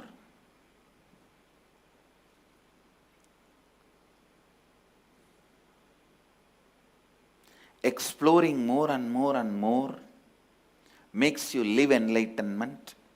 For any reason, you are stuck and does not want to move further out of your tiredness, boredom, laziness, or thinking, okay, with this I'll manage my neighbors after all. I need to just be little more than my neighbors. That's all my life's purpose. 2 lawyers saw a bear in the forest. One fellow started running. The other lawyer shouted, What do you think? By running you will be able to escape from the bear? He said, no, I just have to outrun you, that's all. Because the bear is going to be busy with you. I just have to run faster than you, that's all. But life is not like that, understand? If you are just able to excel a little more than the people around you, life doesn't end there. The tiredness and boredom which will come to you when you excel a little more than the people around you, if you are stuck there, that is what Upanishad describes here. Antantama pravishantiye avidyamupasate tato bhuya yivate tamaha yavu vidyayam vrataha. Over.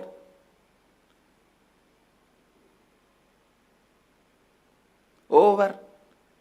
Everything is over. Please understand.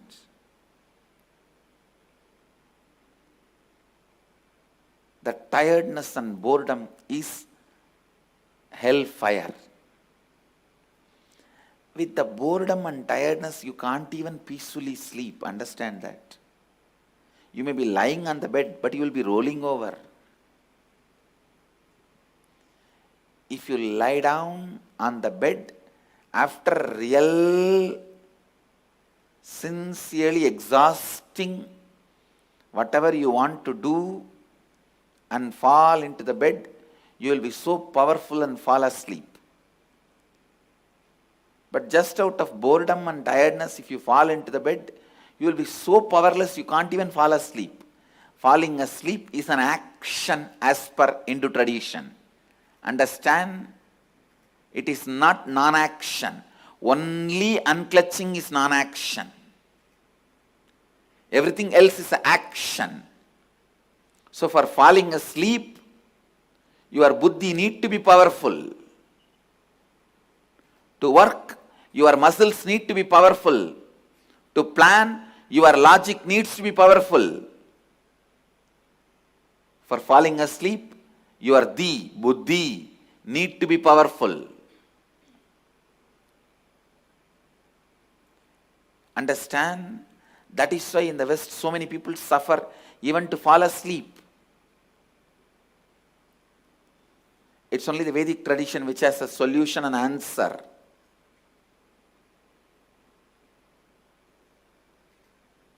I am telling you, let anybody teach any religion. You can practice all that in the daytime. But if you want to fall asleep, the only religion you can practice is Hinduism, nothing else. Nothing else will teach you to fall asleep. Any amount of any size bed you can buy, any number of pills you can swallow. It's only the Vedic tradition which can give you rest or help you to fall asleep, because falling asleep is an action. It is not collapsing on the bed as you have been taught from the beginning. Your buddhi needs to be powerful.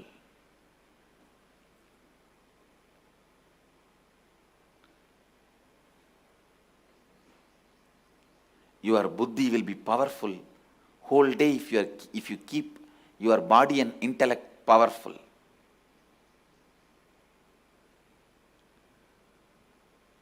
Whole day if you are acting, alive, not entertaining the boredom and tiredness, then just you can stretch your body, it will fall into samadhi. It will fall into the state of yoga nidra.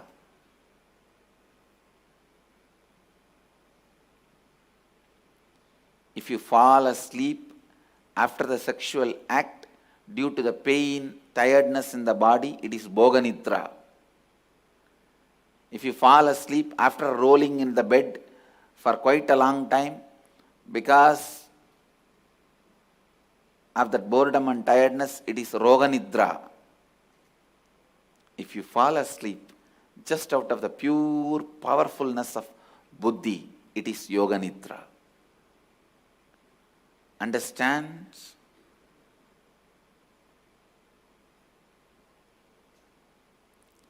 Entertaining boredom in your life is hellfire. You can see many days out of boredom and rejection, when you lie on your bed, you can't even fall asleep. You will be just rolling, tossing. That is hellfire, understand? That is hellfire. Align your body and intellect straight. Make your life strong. Make yourself as much as possible useful to yourself and to the world.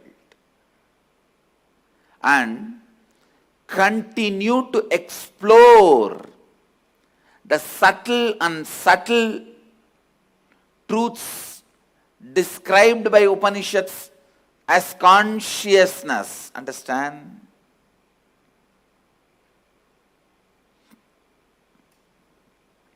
Subtle and subtle truths described by Upanishads as consciousness. Actually, meditating on those concepts grows an extra intra-organ in your system, what I call third eye or buddhi. You are not born with it, you have to grow it. The vegetarian food and continuous contemplation, everything used in the Shaivite lifestyle directly connects to awakening and building of buddhi. Man whose buddhi is awakened will never entertain boredom in the life. One of the biggest problems the future humanity is going to face is boredom, because no more you can make people feel excited about life with the basic needs like a food, shelter, clothes. It is available now for everyone. But humanity doesn't know how to lead ourselves to the next level. Political leaders, social leaders, religious leaders, all of them are stuck. Because you can't make people excited, keep people excited anymore just with this food, clothes, shelter. It's all over. I'm telling you. That is why so much of depression and boredom is settling in. All psychiatric disorder. You can give any number of name. That phobia, this phobia, that fear, this fear, depression.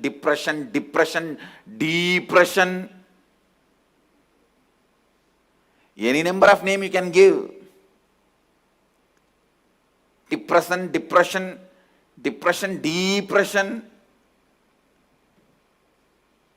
suppression, whatever name you want, you can go on. This disorder, bipolar, tripolar, fourpolar, sixpolar, whatever name you want to give, you can do everything. But all mental disorders boils down to one word: boredom. That's all.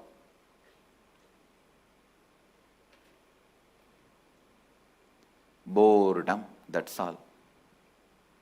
Nothing else. Just boredom. I tell you, my Diksha Guru, Swami Ranganathananda, at that time he was Vice President of Ramakrishna Mission. I wanted to tell this story. Later on he became president, and now he's left the body. He has attained Mahasamadhi. Once few sadhus and brahmacharis were sitting at his feet. He was not very healthy, he was very fragile. His health was very fragile, and he will just eat one or two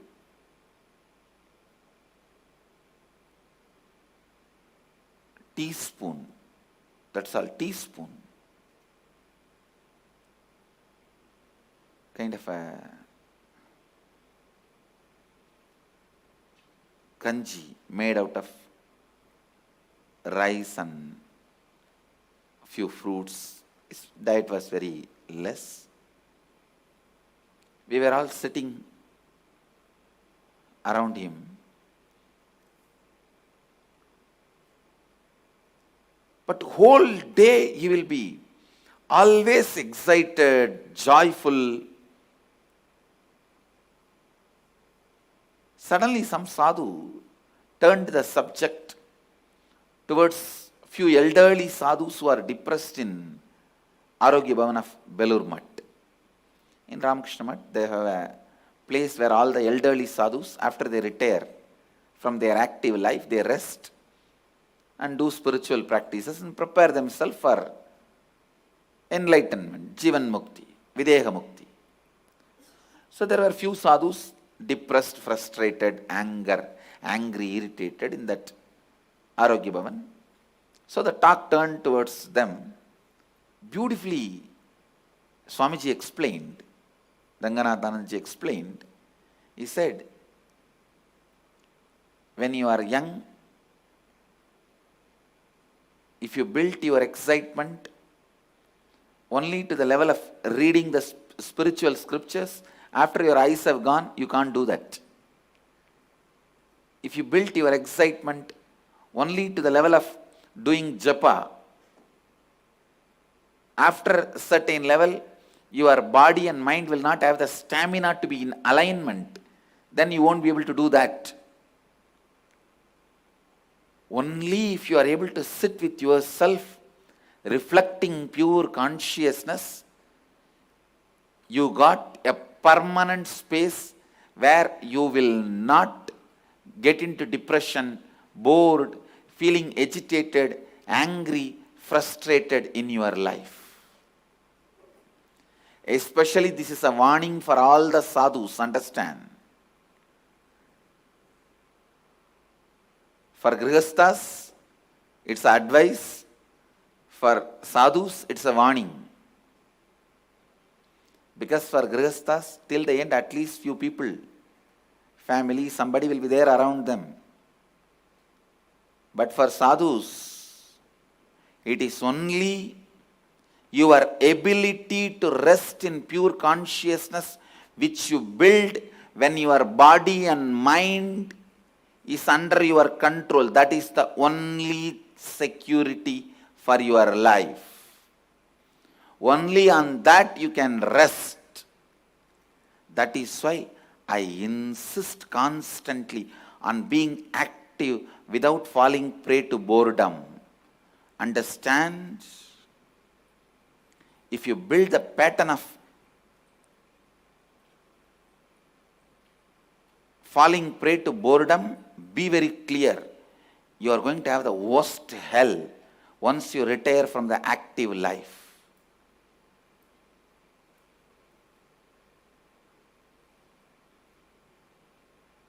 After retiring from the active life, life will be hell if you have not built that space of ability to sit unclutched.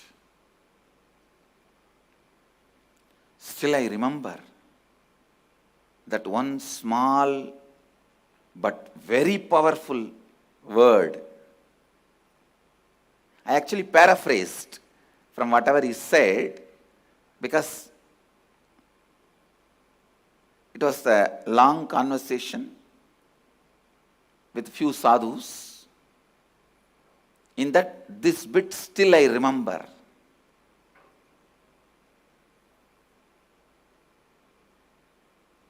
Living your whole life as a sadhu and then end depressed, frustrated, angry, irritated, agitated, that is the worst thing. That's a solid proof you wasted your life. You are stupid. So become active now. Break this boredom pattern now. Keep your body and intellect as powerful as possible. Raise the buddhi to the next level and develop that most subtlest grooves in your brain to reflect pure consciousness powerfully.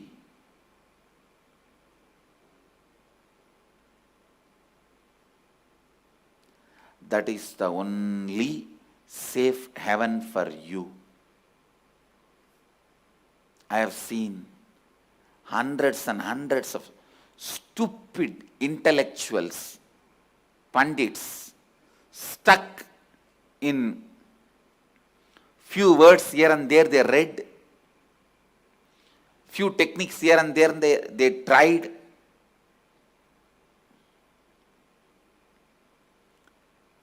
And afterwards, nothing moves, nothing moved. They are there. Only those people are addressed by this verse, 9th verse of the Upanishads. Andandama pravishantiye avidyamupasade tato bhuya jivate tamaha yavu vidyayam rataha.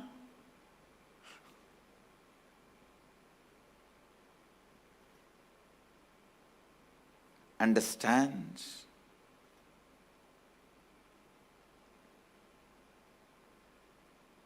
The most powerful, most important advice Upanishad wants to give you, the most powerful sacred secret Upanishad wants to reveal in this verse: do not allow boredom and tiredness. Let your body be Agni, fire. Let your mind be light, intensely alive. Let your consciousness be Swayam Prakasha, self-effulgent, always radiant. What you eat, what you do, what you speak, what you think, what you practice, everything be aligned to this one. How to reflect highest concept of consciousness in your brain. How to catch the most subtlest definition of consciousness in your brain by Upanishads.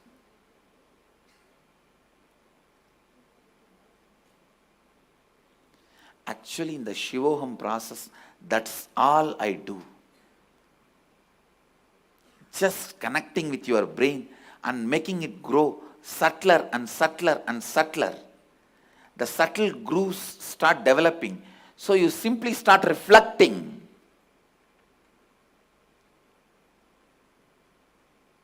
The concept of consciousness. That is why when the moment I say Shiva, your whole body vibrates.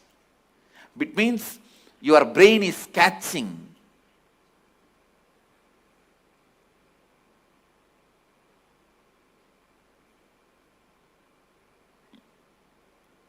There are many people heard Shiva million times in many places.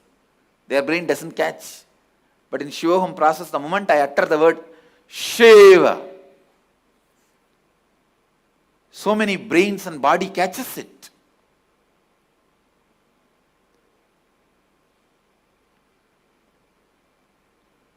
So the moment you catch that experience, you associate automatically yourself with it. Seeing God, experiencing God as you is not two action. It is one actually. Seeing is experiencing. The moment you see, seer and the seen and seeing will become one, then seer, seen, seer, seen, seeing, all these three merges into one. Then you are called seer, rishi. Boredom can never be justified with any reason.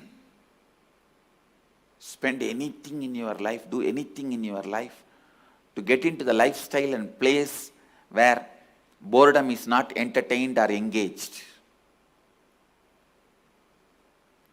Boredom is never allowed. That's the one thing never allowed inside Dhyanapitham.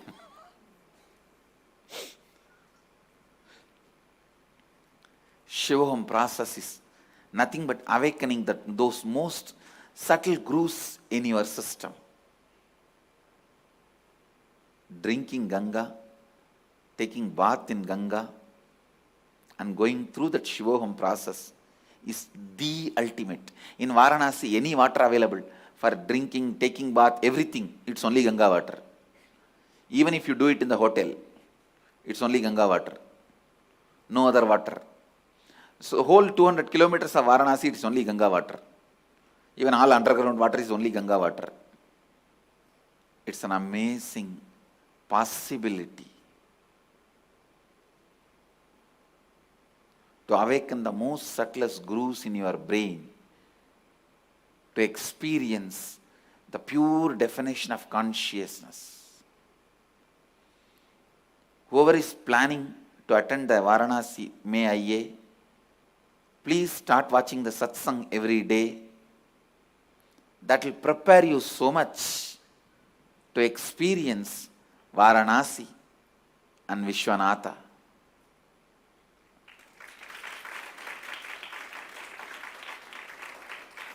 Varanasi and Vishwanatha.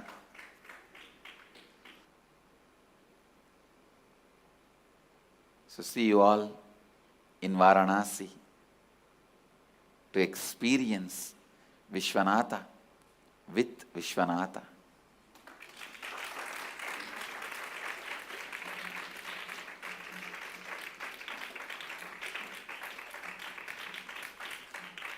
I bless you all. Let you all radiate with integrity, authenticity, responsibility, enriching, causing, living Advaita, the eternal bliss, Nithyananda. Thank you. Be blissful. Nithyananda Dhyanapitham, Nithyananda Nagar, off Mysore Road, Bidadi, Bengaluru. Phone 08027279999. www.nithyananda.org, www.youtube.com/lifeblissfoundation.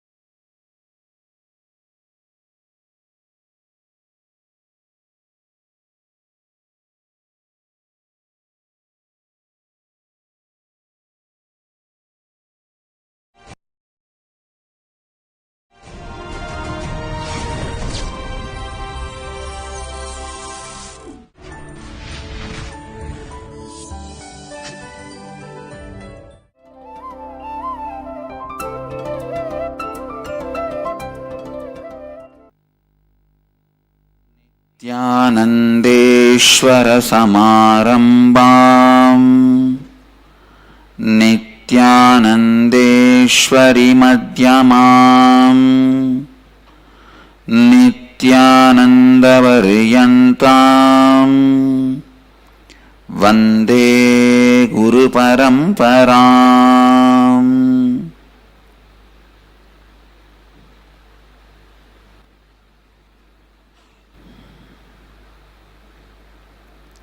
इस समय हमारे साथ उपस्थित सभी दर्शकों और भक्तों का मैं प्रेम एवं आशीर्वाद सहित स्वागत करता हूँ. आज के इस विशेष सत्संग में आपकी कुंडलिनी शक्ति को जागृत करने वाले एक अद्भुत और असामान्य ध्यान में आप सब दीक्षा प्राप्त करेंगे. Today we will work on kundalini shakti, experientially understanding and experiencing it.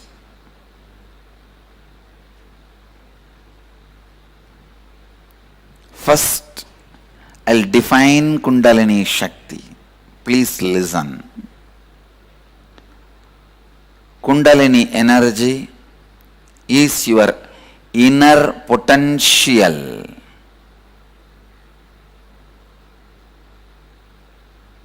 Bioenergy, which is available in your being in the form of potential. Only with the right method, knowledge and process, when you awaken, it becomes reality in you, realization in you. Listen.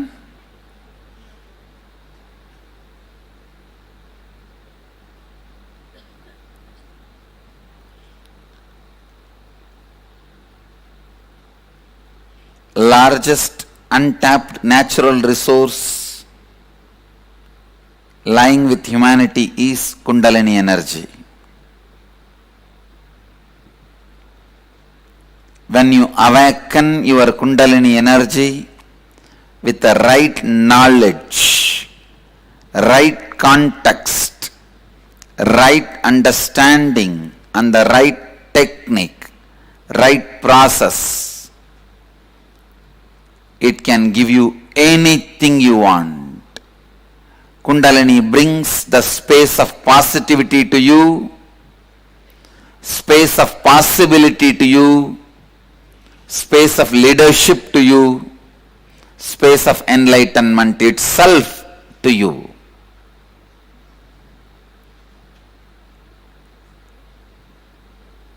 Kundalini is Kalpataru. It gives anything you want and the space of not wanting anything. पहले कुंडलिनी शक्ति की परिभाषा सुनिए. कुंडलिनी शक्ति आप में उपस्थित जीव ऊर्जा है. केवल जब उसे जागृत करने के बाद ही वह आपके वास्तविकता को परिवर्तित कर सकती है.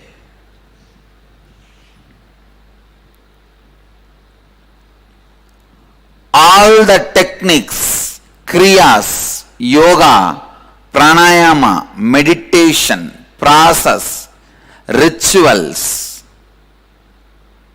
everything is only to awaken your kundalini either partially or fully. Vivekananda says beautifully, even during your intense prayers, it is your kundalini which is awakened and answers to your prayers, responds to your prayers.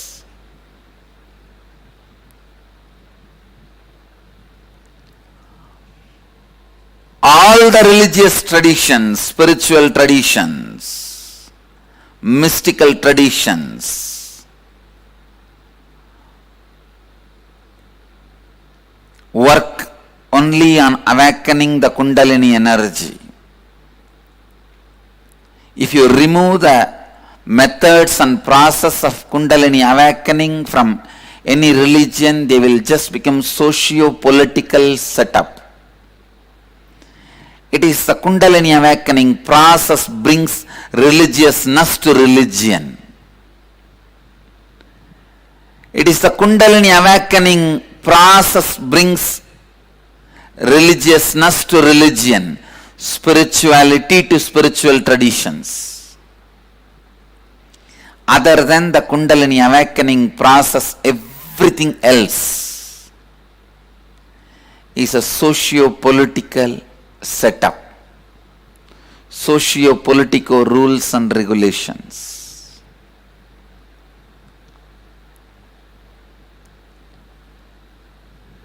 How the essence of a sweet is sugar, essence of a religion is Kundalini awakening process.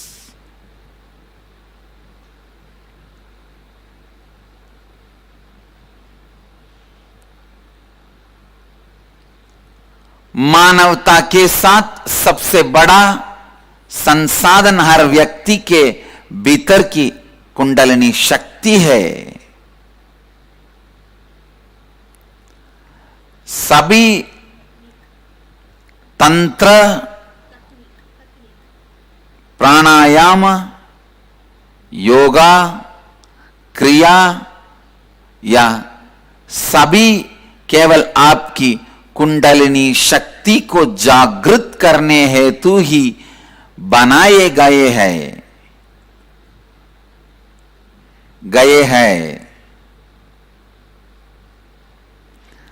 हर धर्म के सिद्धांत एवं प्रक्रिया आप में उपस्थित कुंडलिनी शक्ति को जागृत करने के लिए ही बनाए गए हैं.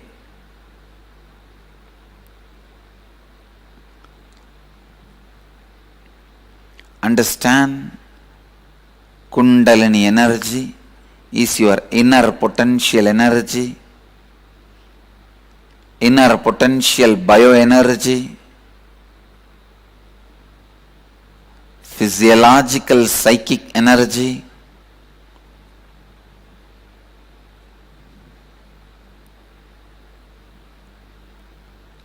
psychological physic energy is sex, physiological psychic energy is Kundalini. Listen. Psychological physic energy is sex. Physiological psychic energy is Kundalini. Means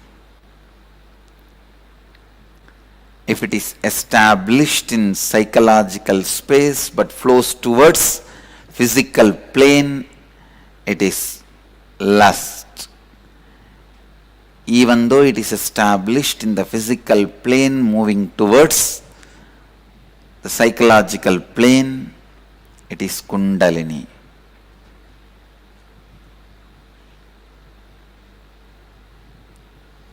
kundalini शक्ति आपके जीवन में संभावना लाती है, सकारात्मकता लाती है, नेतृत्व लाती है एवं सर्वोच्च जीवन मुक्ति भी लाती है.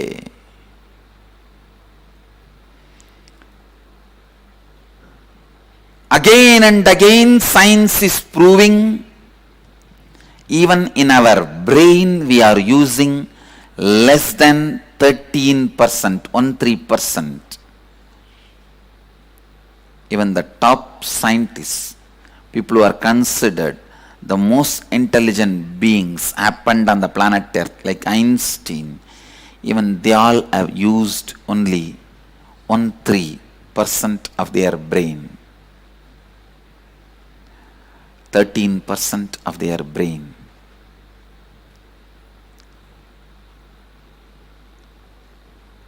Then most of us must be using much less than that. Listen, brain has two parts. One, mechanical parts, which takes care of your mechanical functions of the body. Movement of blood, movement of intestine, movement of the heart, movement of lungs. Just the mechanical basic survival need management part. It is like whenever you have Bandh in India, means every once in a day. Already we don't work. Why do we need Bandh? I don't understand. Anyhow, we have all wrong methods of showing our protest. So when we have Bandh, we allow the basic survival needs to function, like a milk, food, medicine supply.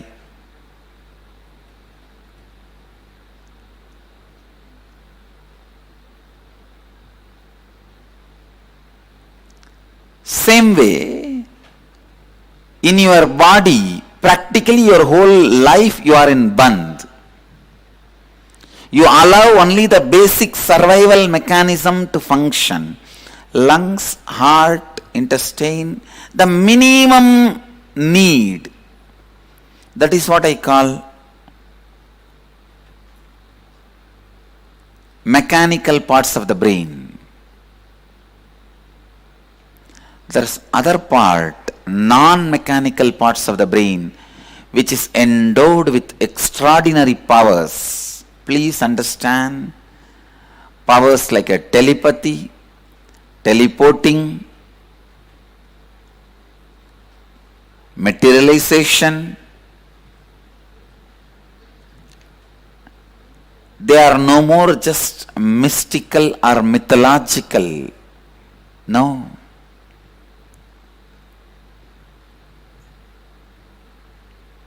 They are mathological.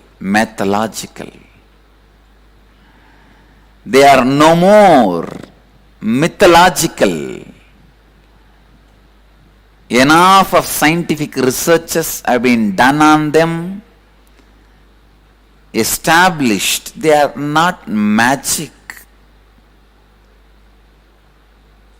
They are math and logic.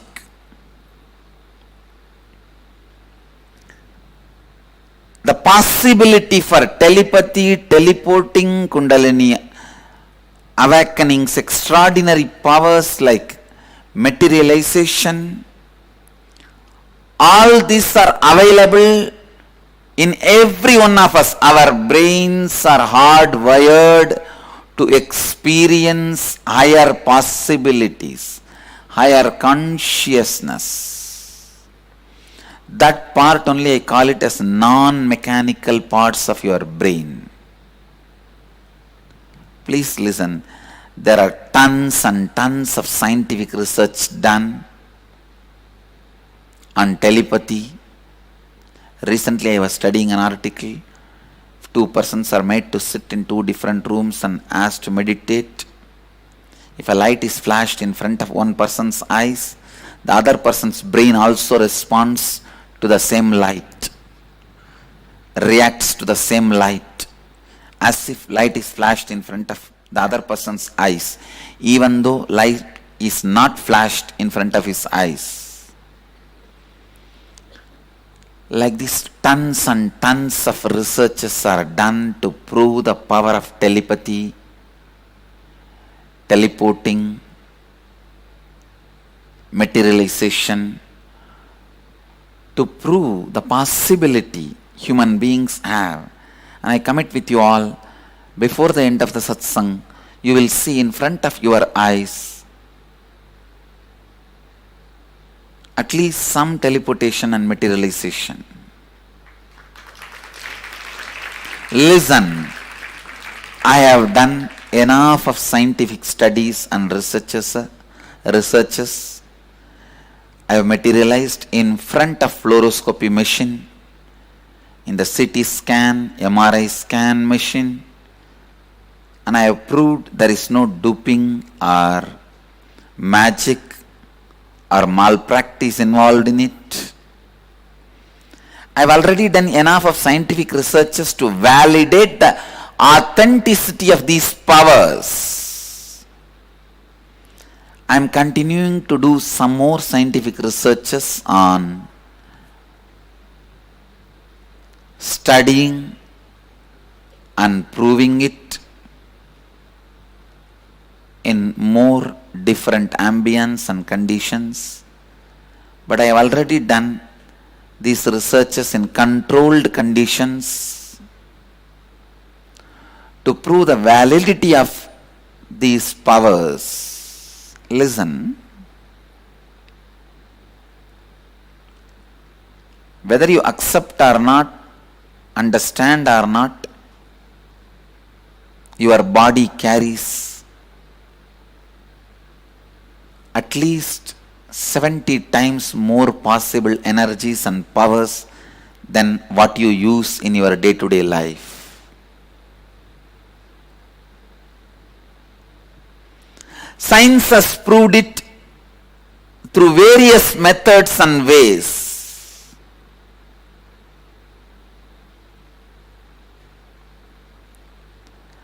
Just a small alteration in your brain can make you live without food for months. I am not giving you any fantasy theories. I am giving you the practical experience of hundreds of my devotees, my disciples, who are living this Nirahara Samyama. Maybe next Sunday, I will take one special satsang on Nirahara Samyama and benefits of Nirahara Samyama.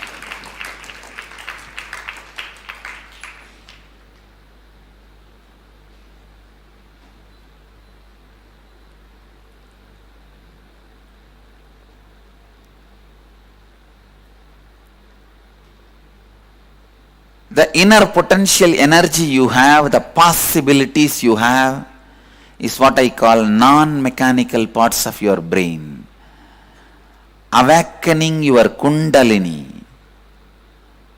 directly awakens the non-mechanical parts of your brain and gives you the extraordinary powers like telepathy, teleporting, materialization, and what not.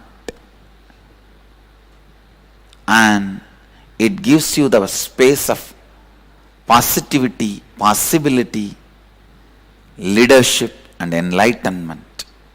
ध्यान से सुनिए,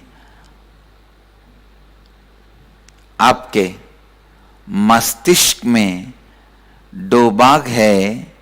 एक भाग वह है जो आपके दैनिक यांत्रिक कार्यक्रमों को करने के लिए आपकी सहायता करती है, जैसे आपका चलना, बात करना इत्यादि।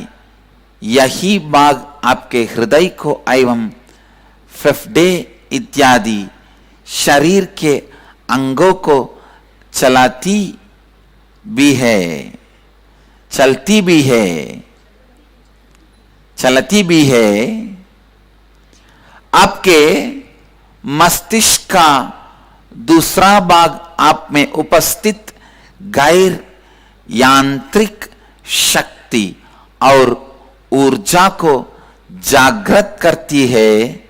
कुंडलिनी शक्ति की जागरण से यह भाग आप में जागृत होता है, तब आप मेटीरियलाइजेशन, टेलीपोर्टेशन जैसी असाधारण शक्तियों का, अष्टमा सिद्धियों का अनुभव करके उन्हें व्यक्त कर सकते हैं।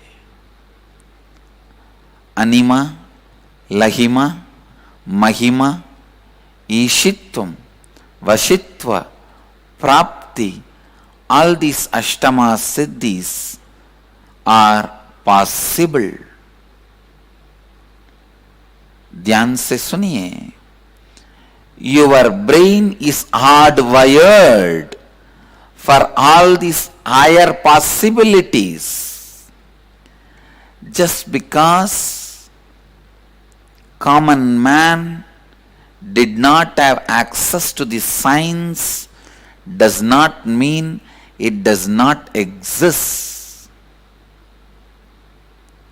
Just because common man does not have access to the country's treasury, you can't say country's treasury does not exist. Same way, just because you do not have access to these extraordinary powers, don't think these powers don't exist. आपका दिमाग उच्च संभावना करने के लिए सक्षम है। यही भाग आपके दिमाग का गैर यांत्रिक भाग है। ये भाग हर व्यक्ति के लिए उपलब्ध है।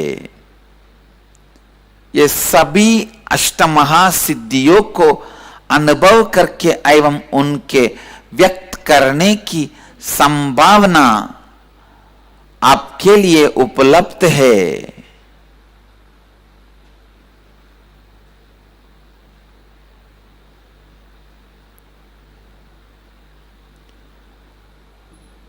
All these great powers are possible.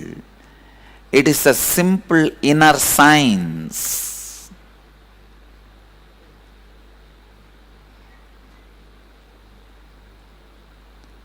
Listen. Kundalini Shakti can directly make you more productive, more aware, more conscious, intuitive, ultimately rich.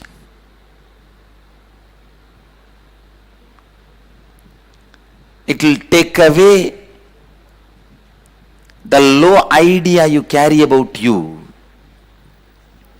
It will take away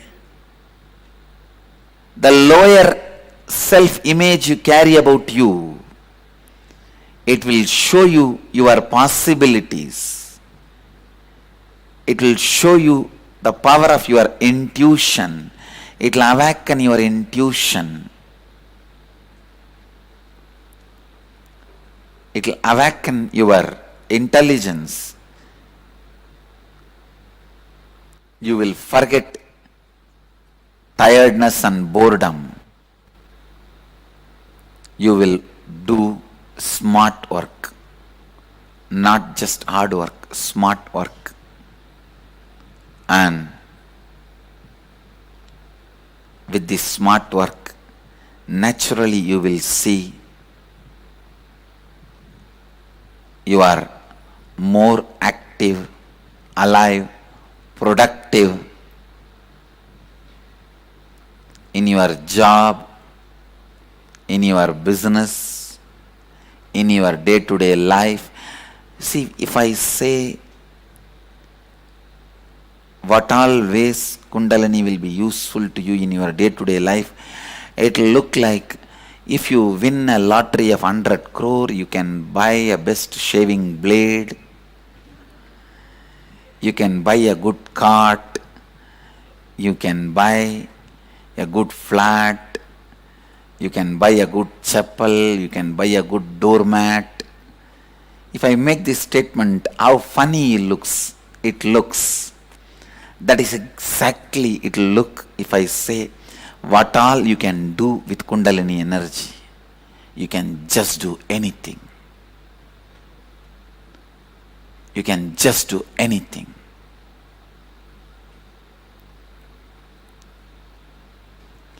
kundalini शक्ति सीधी तरह से अधिक सफलता, सृजनात्मकता एवं संतुष्टि के स्थिति को आप में जागृत करता है।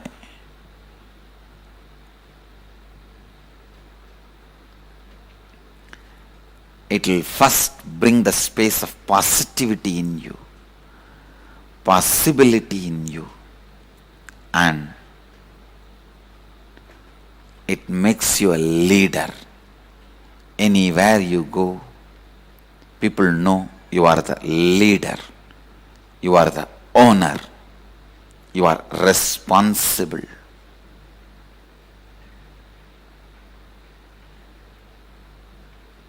You are the energy center.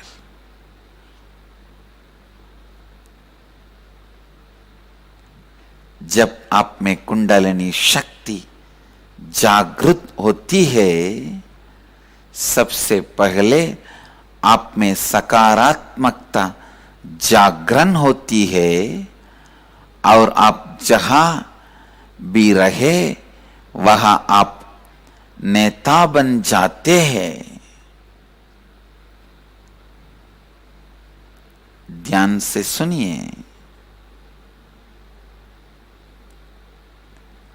It is because of non-availability of the right technique and right gurus, people are in a way distanced from the Kundalini Shakti, and the weird ideas about Kundalini started spreading.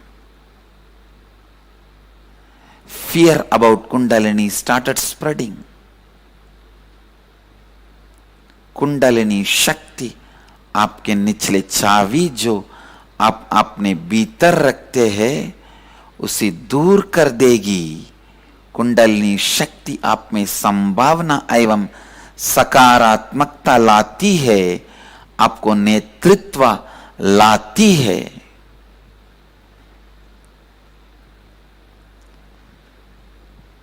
Soon, very soon, officially I'll be starting a mystery school. Of course, unofficially I'm literally running a mystery school. Every day my morning satsang and this whole organization is nothing but mystery school. But soon I'll be starting officially the mystery school where the science of Kundalini awakening is taught to everyone, from a newborn child to elders.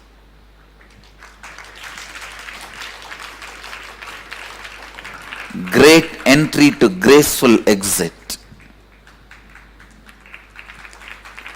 All level people will be taught the Kundalini Shakti.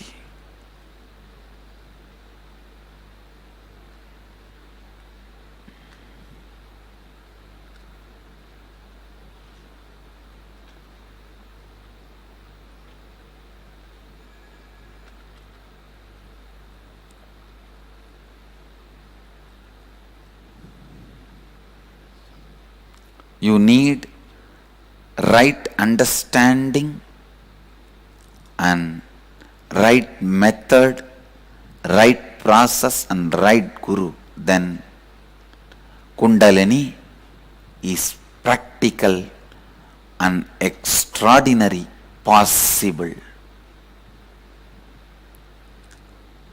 When your Kundalini is awakened, you can just program your biomemory as you want. Just declare when your Kundalini is functioning, when your body is responding to the Kundalini energy, at those moments declare yourself, I am the space of positivity,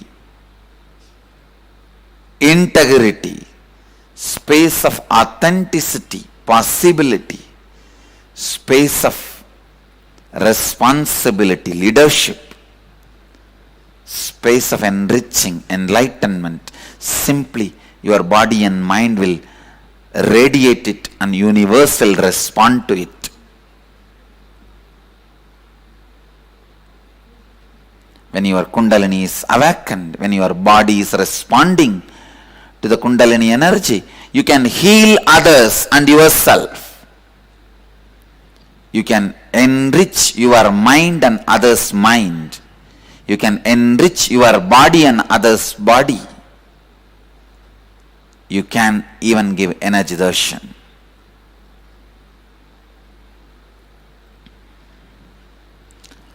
दौर्भाग्य से सही गुरु ना होना के कारण कुंडलिनी शक्ति के विषय को आप गलत नजरिए से देखती है और उसे पूरी तरह से गलत समझते हैं.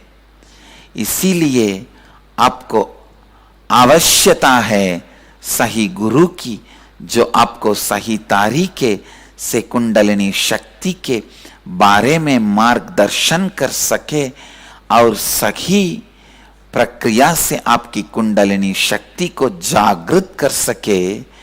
मेरा और मेरी संस्था का उद्देश्य यही है.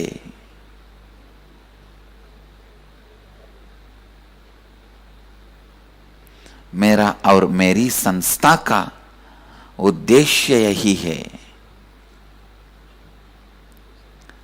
मैं जल्दी रहस्यशाला बनाने वाला हूं, जहां सभी स्तरों में लोगों को कुंडलिनी शक्ति सिखाई जाएगी. इस जाग में महान प्रवेश करना से लेकर सुशोभित रूप से निकास करना.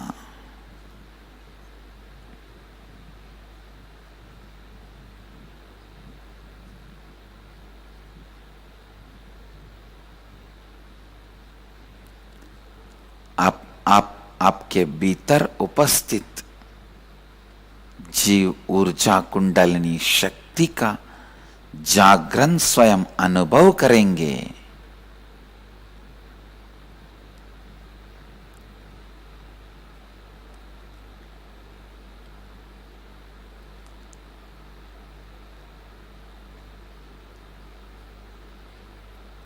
You can catch the fire for your lamp only from the burning lamp. So Kundalini also can be transmitted only from a bio-memory in which the bio-energy is already awakened. Bio-memory can be awakened with concepts and ideas. Bio-energy can be awakened only by living it and enlightened consciousness. Only in a bioenergy in which the enlightenment is happening, an awakened bioenergy, awakened Kundalini only can transmit that into another one body, awaken another one person's Kundalini. अब आपके भीतर उपस्थित जीव ऊर्जा कुंडलिनी शक्ति का जागरण स्वयं अनुभव करेंगे.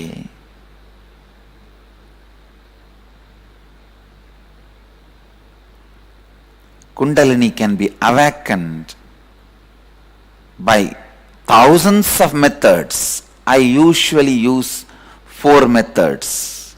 One, by giving the right principles about life, mind, body. When you understand the right principles, your Kundalini can be awakened. With the right pranayama, kriya, the Kundalini can be awakened. There is a second method. Third, with the initiation, the transmission of, through transmission of the energy by the touch given on the third eye, Ajna chakra. Fourth, just by a mere will, the transmission of energy can be done. Through these 4 methods, Kundalini is awakened.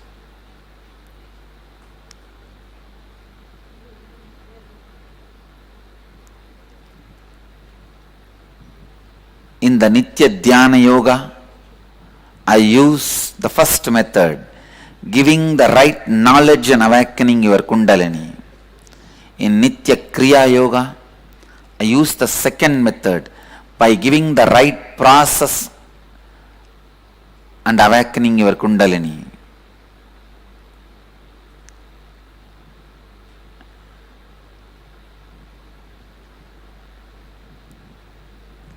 In healer's initiation, I use the third method, by the touch on your third eye, awakening your Kundalini. In the satsangs, I use the fourth process, just by the mere will, awakening anybody's Kundalini wherever they sit. In inner awakening, I use all 4 methods to awaken your Kundalini, so that the awakened Kundalini energy stays eternally, permanently in your being forever.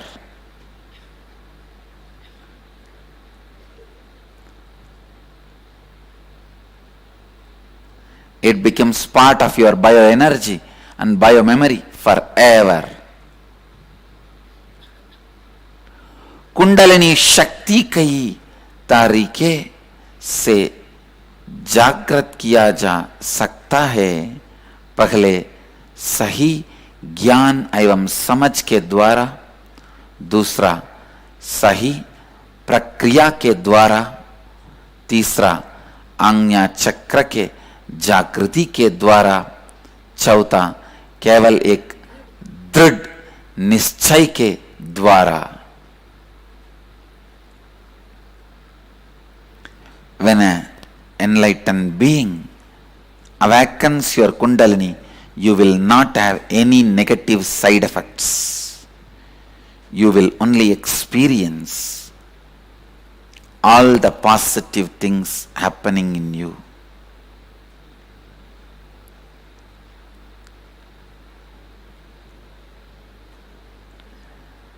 मैं हमारा 21 दिन का कार्यक्रम में इन चारों तारीखों को उपयोग करके आपकी कुंडलिनी शक्ति को जागृत करता हूं।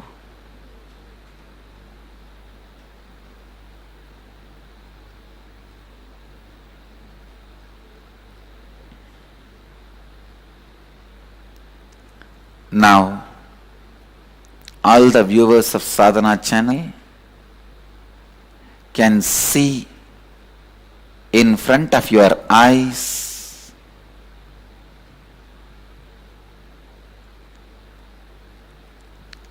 thousands of people experiencing Kundalini awakening and body responding to their Kundalini awakening by the light levitation.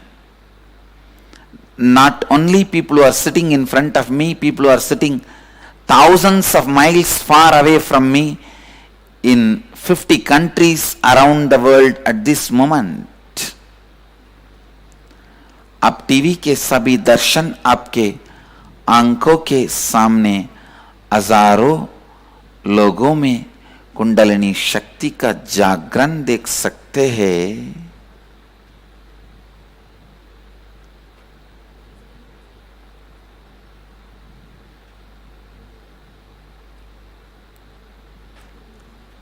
We have done many brain researches also. When people respond to the Kundalini awakening, it proves very clearly their mind enters into the space of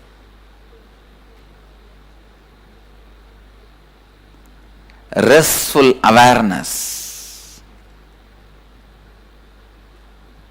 high restful awareness, highest awareness and the deepest rest. केवल मेरे सामने बैठे हुए लोगों का ही नहीं बल्कि मुझसे हजारों मील दूर वीडियो कॉन्फ्रेंसिंग के बैठे हुए लोग का भी कुंडलिनी शक्ति जागृत होते हैं।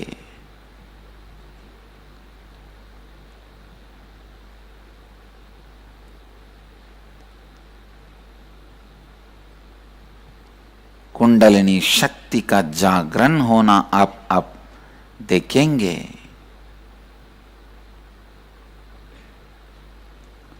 Now I'll enter into the process of awakening the Kundalini energy.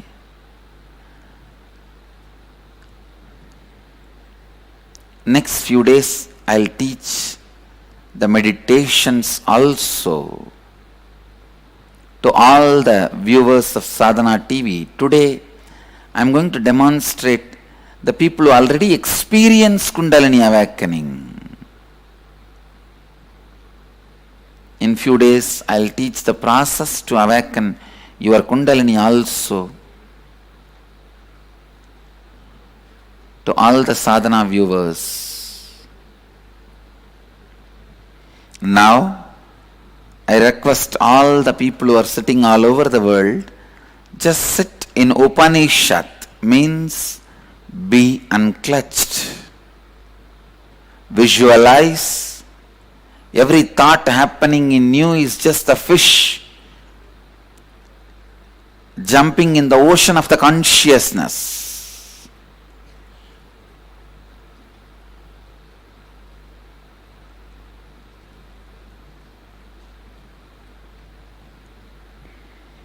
Sit straight, close your eyes.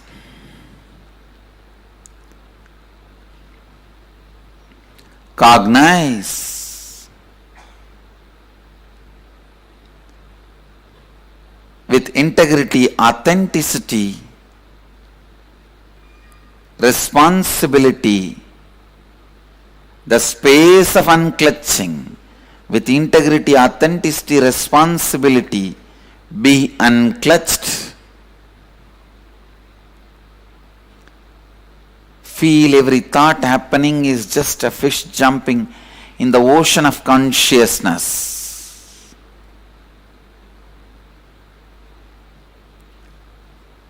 Either sit in Vajrasana or Batmasana. Close your eyes and be in Upanishad. Let the power of Kundalini be awakened with integrity, authenticity and responsibility, I declare. Let the power of the Kundalini, awakened Kundalini from this body, awaken the Kundalini in all the bodies sitting with us all over the world. Namah Shivaya. Relax. You can open your eyes. Om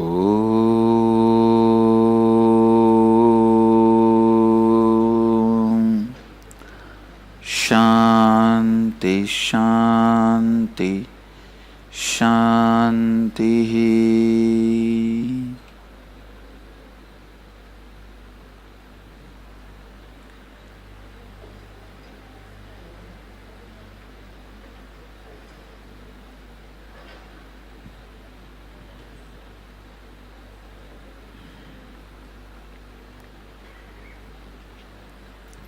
In the next few days satsangs, I'll expand more on Kundalini, its awakening methods and process, benefits, about the details. आज की सत्संग का सारांश है, एक अद्भुत जीवन शैली को अनुभव करने के लिए और आपका मन चाहा वास्तविकता का सृजन एवं अनुभव करने के लिए आपकी कुंडलिनी शक्ति का जागरण सबसे मौलिक आवश्यकता है। इसीलिए आज हमारे साथ उपस्थित सभी दर्शकों मैं आमंत्रण देता हूं कि आप सभी लोग हमारे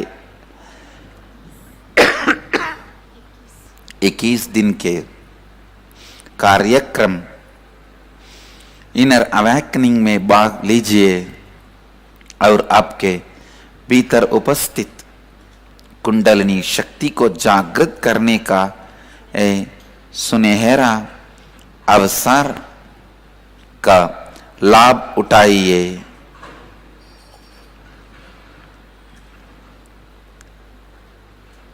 I invite all viewers to participate in our 21-day meditation program to experience Kundalini awakening experientially in you and eternally for that energy to reside in you. Blessings to all of you. Let you all radiate with integrity, authenticity, responsibility and enriching with eternal bliss. Nithyananda. Thank you.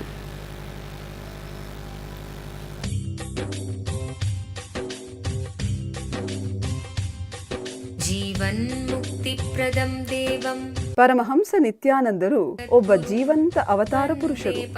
ಹುಟ್ಟಿನಿಂದಲೇ ಜ್ಞಾನವನ್ನು, ಪ್ರಬಲವಾದ ಜ್ಞಾನೋದಯದ ಶಕ್ತಿಯನ್ನು ಅಭಿವ್ಯಕ್ತಪಡಿಸುತ್ತಿರುವ ಒಬ್ಬ ಯೋಗಿ.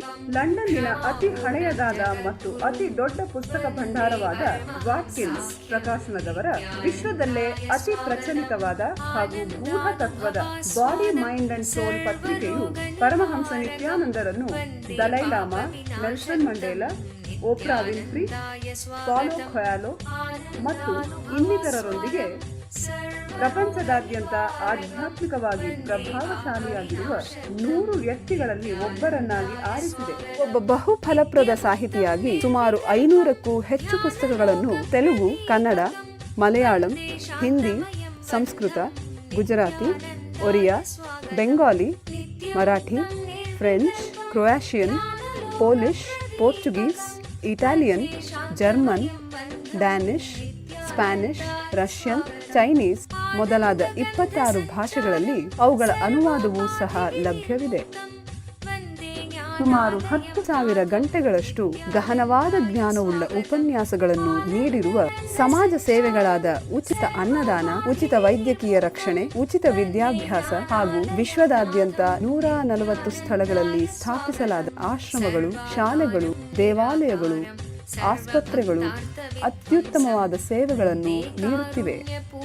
ಅವರ ಧ್ಯಾನ ಚಿಕಿತ್ಸೆಯ ಮೂಲಕ ತಲೆನೋವಿನಿಂದ ಕ್ಯಾನ್ಸರ್ವರೆಗೆ ಲಕ್ಷಾಂತರ ಜನರನ್ನು ಗುಣಪಡಿಸಿರುವ ಒಬ್ಬ ಆಧ್ಯಾತ್ಮಿಕ ಚಿಕಿತ್ಸಕ. ಮಾನಸಿಕ ಸ್ವಾಸ್ಥ್ಯತೆಯನ್ನು ತಂದುಕೊಡುವ ಕ್ರಿಯೆಗಳನ್ನು ರೂಪಿಸಿರುವ ಒಬ್ಬ ಕ್ರಿಯಾಯೋಗಿ. ದಿನನಿತ್ಯದ ಸಮಸ್ಯೆಗಳಿಗೆ ಜೀವನೋಪಾಯದ ಪರಿಹಾರಗಳನ್ನು ನೀಡುತ್ತಿರುವ ಒಬ್ಬ ಜೀವಂತ ಜ್ಞಾನಿ. 151 ದೇಶಗಳಲ್ಲಿ ಧ್ಯಾನ ಕೇಂದ್ರಗಳನ್ನು Bidadi, Tiruvannamalai, Rajapalayam, Salem, Hyderabad, Varanasi, Los Angeles, Seattle, Ohio, San Jose, Phoenix, ಎಲ್ಲ ಸೇರಿದಂತೆ 40 ದೇಶಗಳಲ್ಲಿ ಆಶ್ರಮಗಳನ್ನು ಹೊಂದಿರುವ ಅಂತಾರಾಷ್ಟ್ರೀಯ ಸಂಸ್ಥೆಯಾದ ನಿತ್ಯಾನಂದ ಧ್ಯಾನಪೀಠದ ಸಂಸ್ಥಾಪಕ. ಸುಮಾರು 1 ಕೋಟಿಗೂ ಹೆಚ್ಚು ಅನುಯಾಯಿಗಳಿಗೆ ಒಬ್ಬ ಆಧ್ಯಾತ್ಮಿಕ ಗುರು.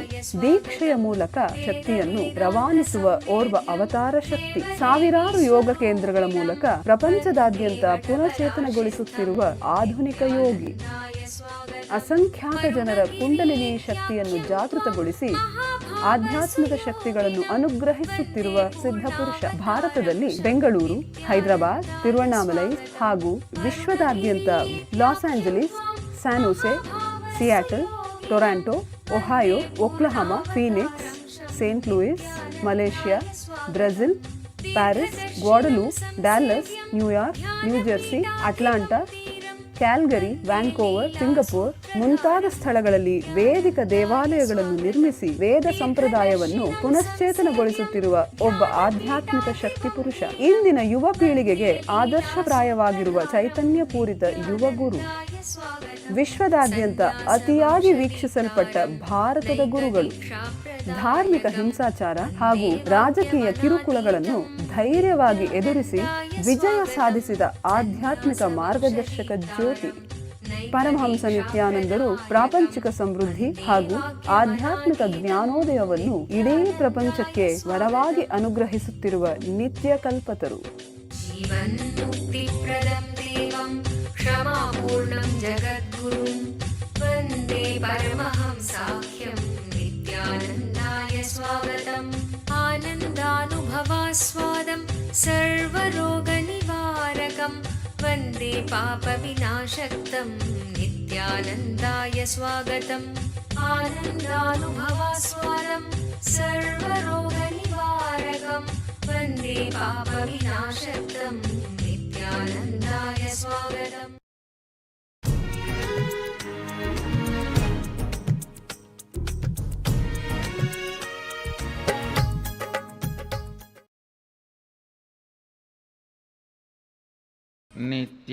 नित्यानन्देश्वर समारम्भां नित्यानन्देश्वरि मध्यमाम् अस्मदाचार्यपर्यन्तां वन्दे गुरुपरम्पराम्. I welcome all of you with my love and respects. Kena Upanishad. Brief technical introduction. The word Kena means whom. The Upanishad appears as the 9th chapter in Talavakkara Brahmana of the Samaveda and also known as Talavakkara Upanishad in our Jaimini Brahmana.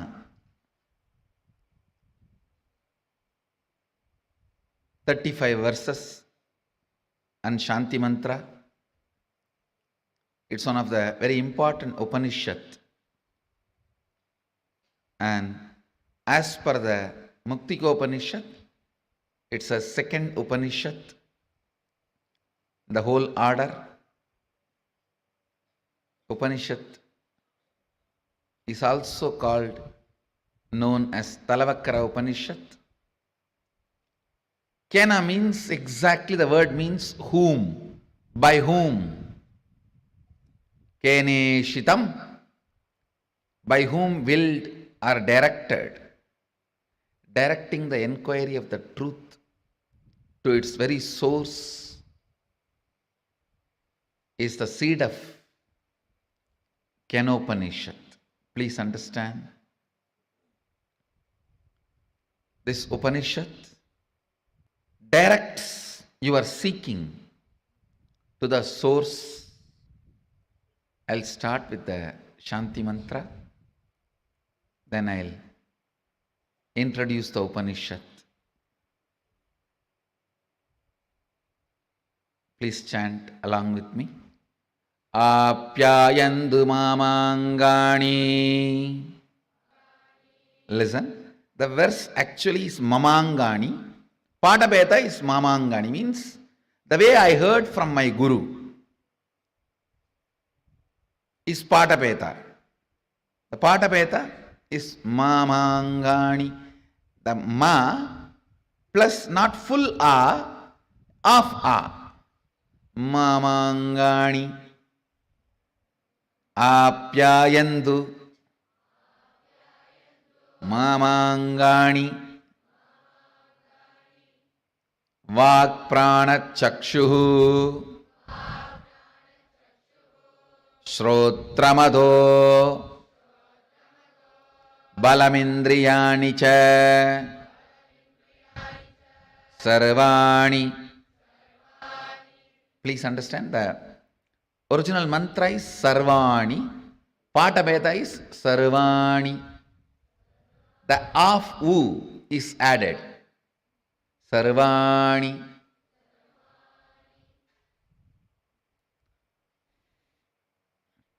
Sarvam Brahmaupanishatam Maham Brahma Niraguryam Mama Brahma Niragarot Aniraga Aniragaranama Anirakaranamastva. That is the word, that is the way the big words are taught. Anirakaranamastva. Nirakaranam me astu tatatmani nirate ya upanishatsu dharmaste mayi sandhu te mayi sandhu. Om Shanti Shanti Shanti. Balasans, chant the Shanti mantra. By chanting this Shanti mantra, formally I inaugurate Kenopanishad.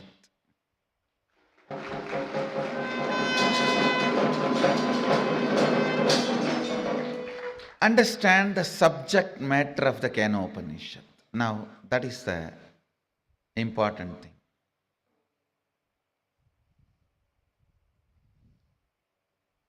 The essence of Isavasya Upanishad is seeking.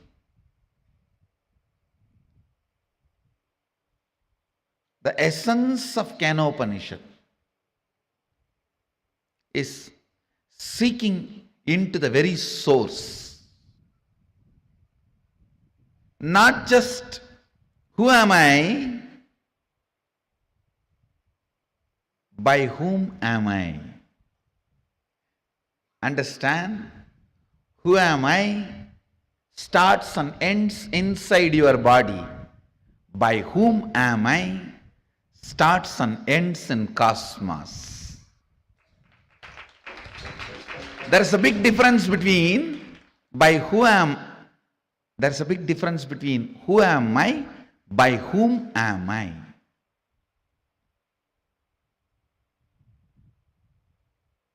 Enquiring into you is seeking. Enquiring into the source is seeking the very source. The subject matter of Kenopanishad deals with multiple sacred secrets, sacred truths. But important sacred truth, the essence is, whom am I? By whom? by whose will everything came to existence. Whom am I? Some of the best brains produced in the planet Earth were rishis. Some of the best people happened in the planet Earth were rishis. I still wonder,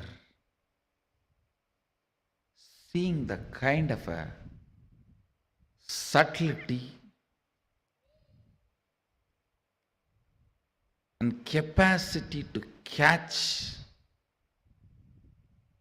and reflect the cosmic truth. Please understand.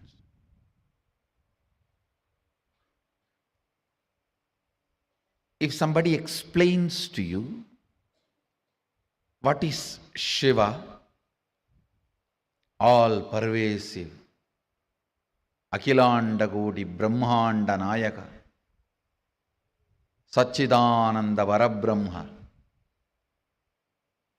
Srishti Sthiti, he creates, maintains, destroys, puts souls in delusion and liberates. If you are able to visualize, even if you are able to enjoy it, be very clear, you are blessed. Only if your brain has developed the subtle grooves which can start enjoying these higher things, can understand it. If you understand, you will enjoy. If you enjoy, you will understand. A rough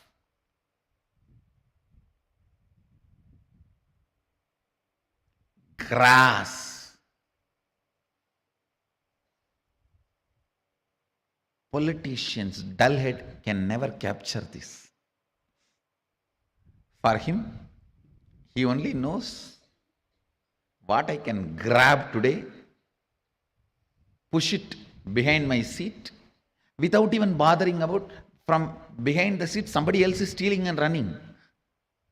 He doesn't even have a time to check whatever he pushed behind the seat is there or not.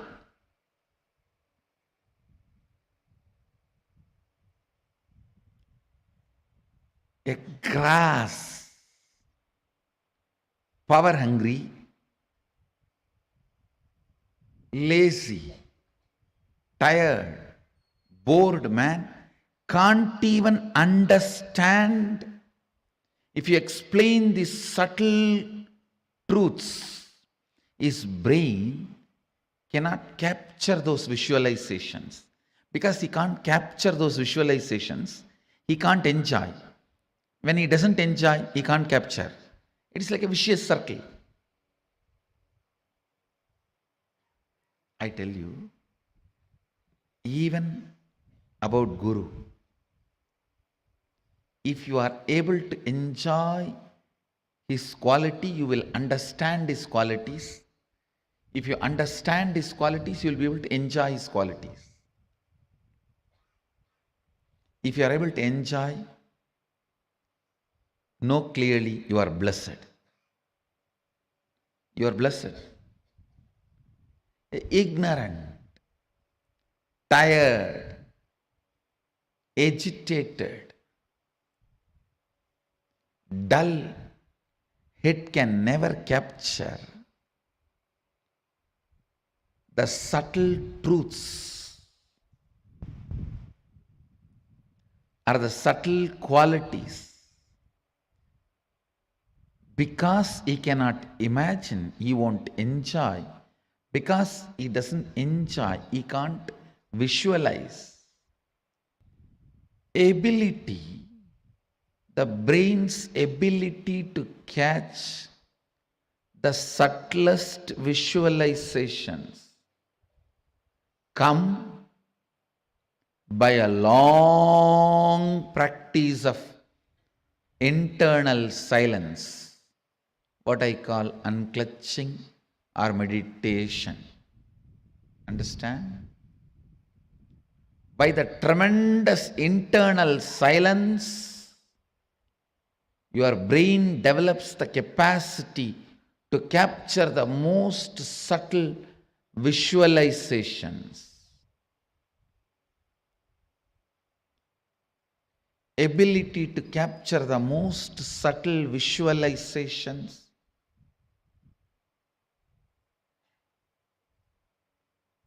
is the awakened intelligence. Whoever is able to capture subtlest truths become rishis. His brain has evolved, developed such subtle grooves. It started reflecting the cosmic truths. It started capturing the cosmic truths. It started becoming a pure, silent water pond where the moon is reflecting as if it has come down to planet Earth.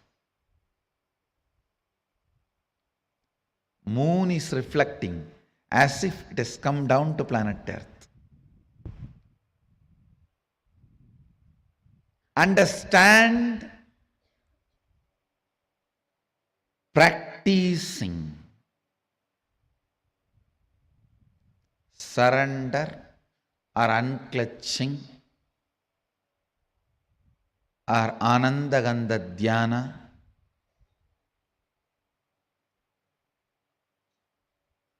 completion.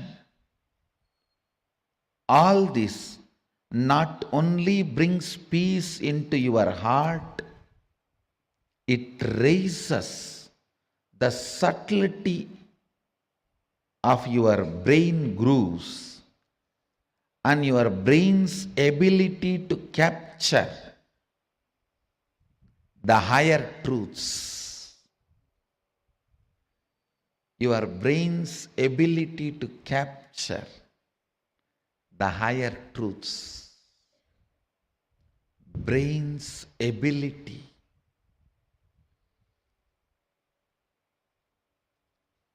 to live the higher truths. Anything your brain is able to capture, it stores as record. The most subtle one your brain captured makes itself as your cognition and life's goal. Understand?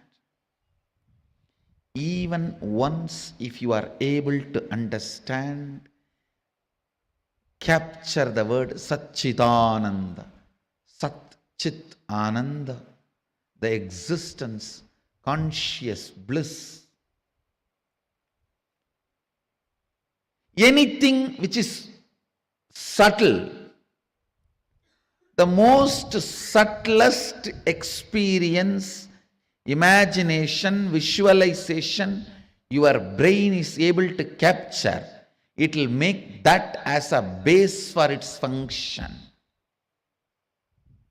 I don't need to do anything other than describe how the materialization happens to my balasans, the way they are able to capture. The moment their subtle grooves in the brain captures this, that power will start manifesting in them. Why I am saying balasans? Because they are more ready to listen. Their inner space has more peace. Their brains have more subtle grooves to imbibe what I am sharing. when I explain that science, if you can visualize it, that power will start manifesting in you. Because anything your brain can visualize, it will make that as your basic functionality. If I can explain moving from one body to another body, astral travel, and your brain is subtle enough to capture it, visualize it, you will start manifesting that power. All powers are like that only.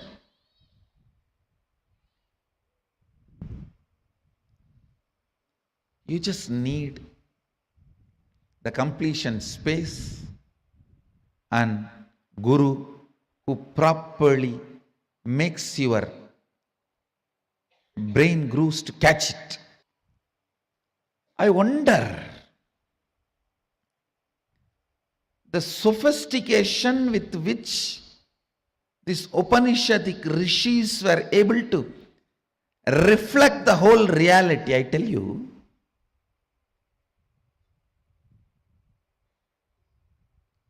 the detail with which they describe the stars and the planets in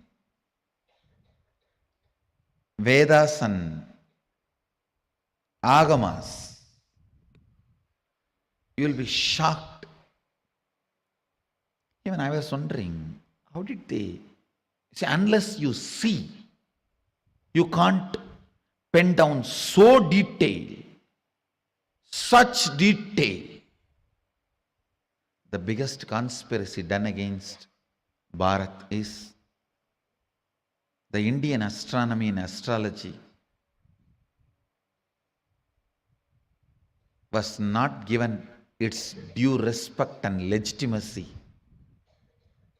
brushed aside in the name of myth and mythology.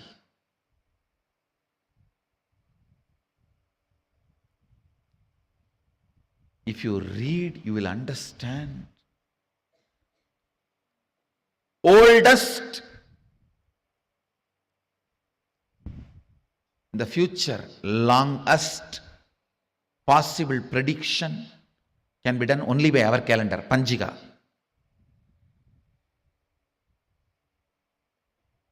Science is so perfect. I used to wonder, what was the telescopes they used? What was the satellites they used? How did they so precisely record the details? Actually, the exact method happened. I saw in the cosmic records. One rishi will sit in samadhi and reflect the whole cosmos in his inner space. The other rishi will just see his inner space, do fast forward, just like how you handle the iPad and pen down. That's the way they have done it. He will become so pure, complete completion, his inner space will just reflect the whole Milky Way, the whole cosmos. And the other rishi who is recording will push, pull, do fast forward or rewind, even zoom in, zoom out and pen down. I commit with you guys, I'll make my balasans to do this. I'll give them this power.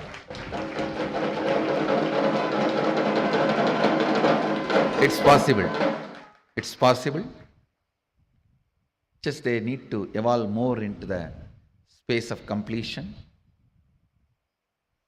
and responsibility. It is possible. That is the way they recorded.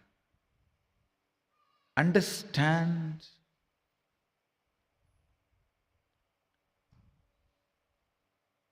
more and more your inner space gets into completion, more and more you will catch the sacred secrets about the source, cosmos. This question, by whom? Keneshitam.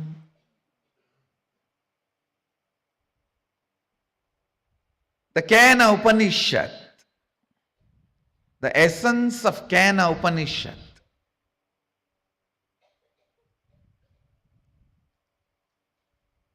you can experience the essence if you make your inner space completely complete.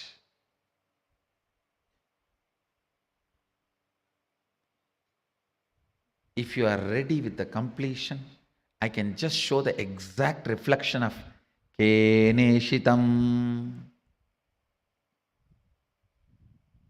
By whom? In this Upanishad, Devi is the Guru. Understand? It is directly from Devi, Uma. First time the word Uma appears in this Upanishad. Devi is addressed as Uma in this Upanishad.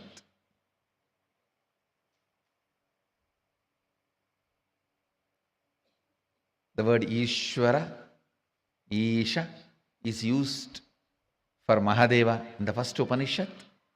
The word Uma is used for Devi in this Upanishad. You can reflect, capture, visualize exact, most subtle visualization with a little completion inside. Please understand. Understand this example. A 7 or 8-year-old child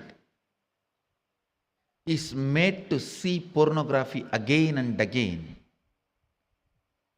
The physical maturity age is quickened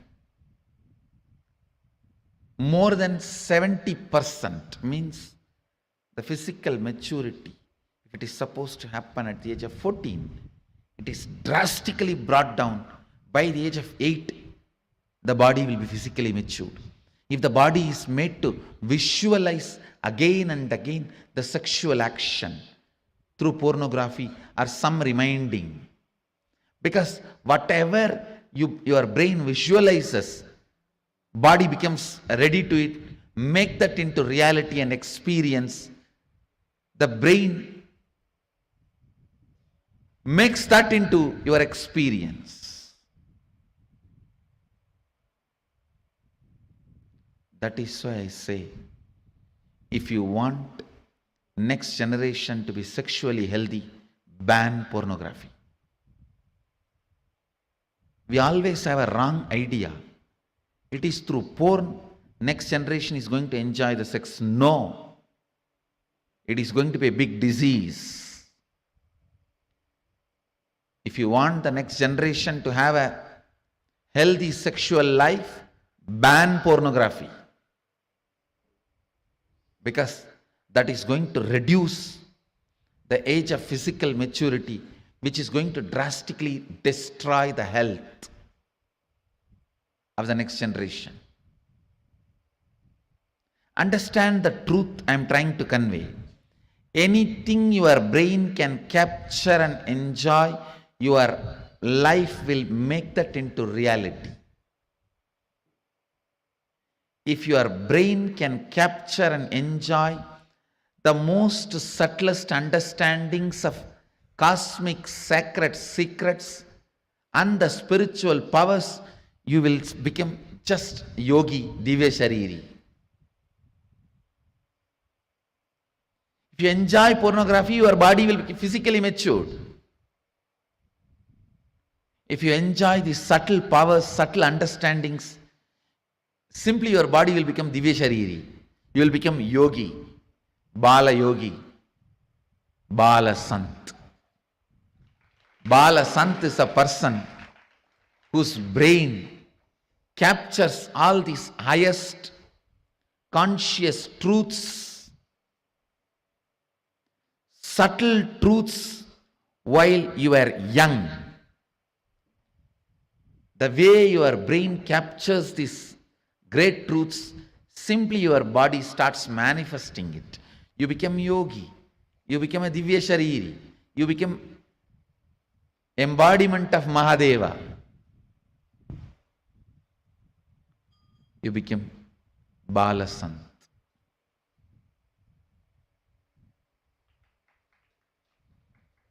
Understand? Ability to reflect the subtlest truths.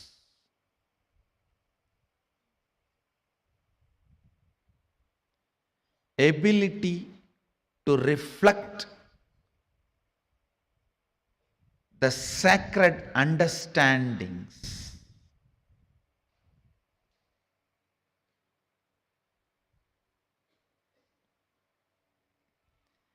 Ability to catch the most sacred bliss. Ability to capture the powerfulness of the consciousness. Ability to look into the source of the cosmos happens with tremendous completion and peace in the inner space. So before entering into this Upanishad, I request all of you today, spend time doing completion. Tonight, spend time doing completion.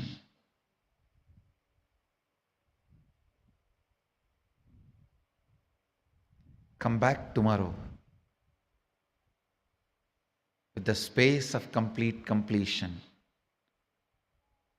so I can reflect the Kenopanishad in your system. You can capture it, live it, love it, celebrate it.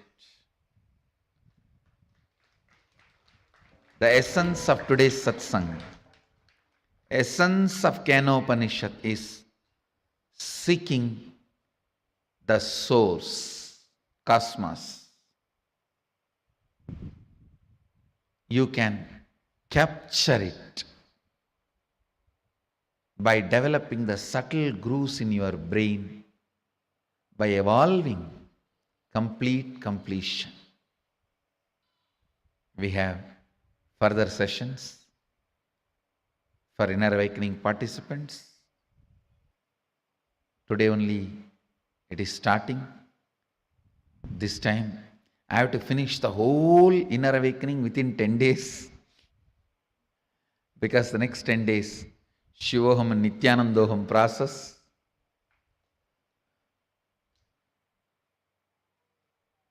I have to take long sessions. Today we have a long day. I'll move to inner awakening sessions. So with this, actually I came just not to give a first day, second day break. Pradama Vigna and Dvandva Vigna should not be there. The first day and second day, a project should not be stopped or dropped or disturbed. So Kenopanishad is an important project. So first day or second day, it should not be broken or disturbed. That's the reason I came for the satsang. You can expect in the further satsangs new and clear spiritual cosmic revelations. With this, I bless you all.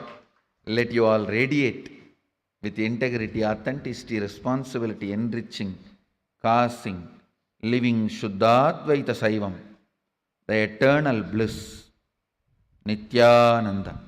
Be blissful.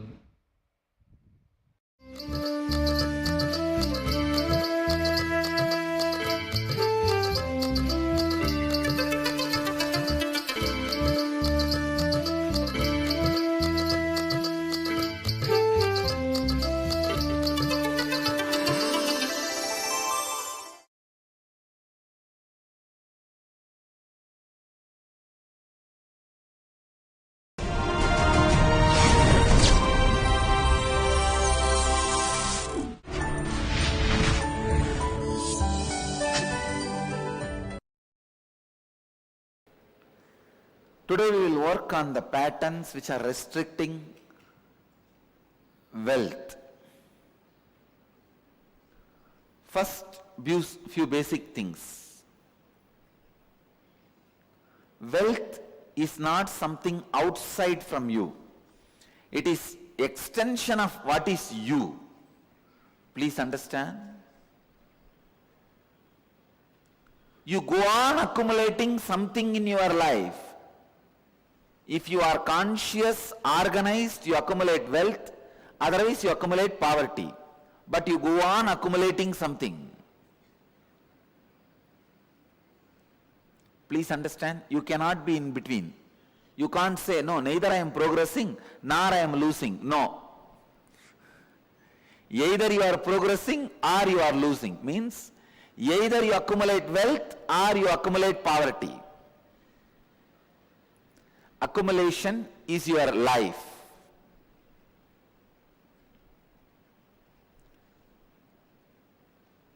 Wealth is not something outside you, it is extension of you. What you feel about life, what you feel about you, all these ideas only decide whether wealth is going to be around you or not.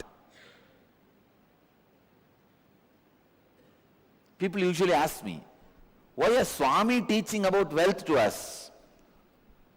Who else you think should teach? Only a Swami can teach. I tell you,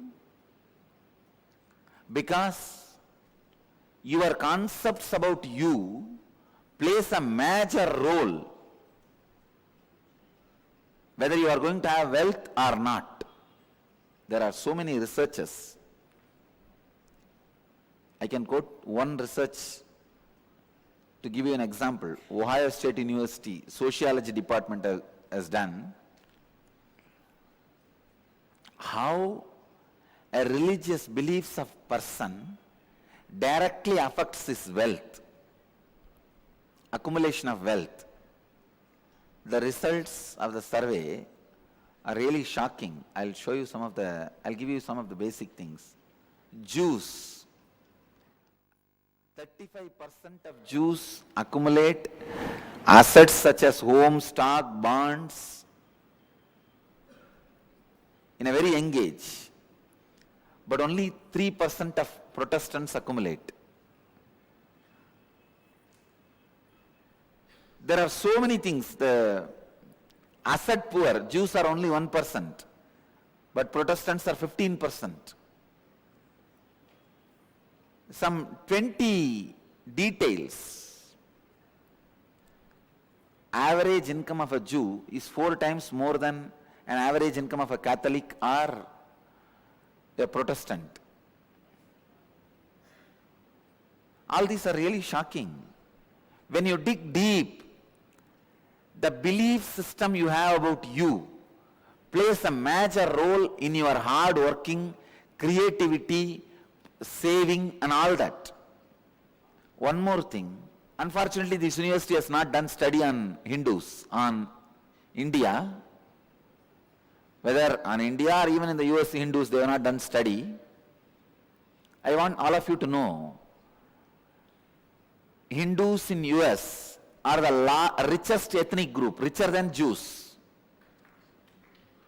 richer than Jews. Please understand, 10% of the US tax is paid by 1% of Indians. Indian population, Hindu population in US is only 1% of US population. But the America's 10% tax is paid by Hindus. Richest ethnic community. Why do you think? The whole US medicine field is in the hands of Venkateshwara. The whole hospitality industry is in the hands of Swaminarayan. Means hotel, motel, patel. And all doctors, you should know that whole medical industry in US is in the hands of Telugus, Andhra people. Not just doctors, doctor number is very small only, but the pharmaceutical companies, we have two major beliefs which makes us constantly save. One, you need to leave wealth for your generations. Only then they will give you shraddha. After you die, only then you will live happily in the Pitruloka. Please understand, a normal American, if you talk to an average American, he will tell, my last check should bounce. Only we have the concept of leaving wealth for the next generation. But here if you see, and one more thing, during this global recession, 9 out of 10 Americans, means 90% of Americans were in depression.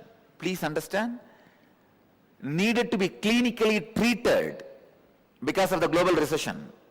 In India, 7 out of 10, 70% of Indians do not even know something called global recession is going on, because we have a 3-tier economy.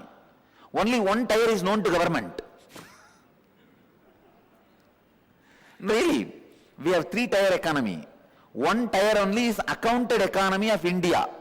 All accounted, unaccounted, whatever the prediction you have about unaccounted, everything is only 1 tier.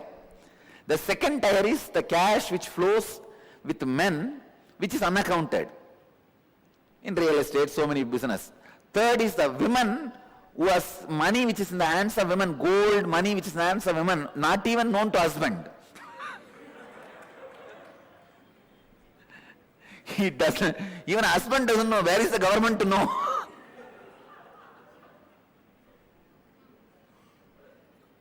We have a 3-tier economy. That is why the global recession could not touch India. Because all recession can happen only in 1 tier. This 2 tier is completely unaccounted. Anyhow, I can give you so many insights on how belief system directly affects the way you live as rich or poor. Now, basically I want you to understand, if you are not attracting wealth around you, if you are living in a consciousness not enough, there is something seriously wrong with your being. Work on that first. Work on that first.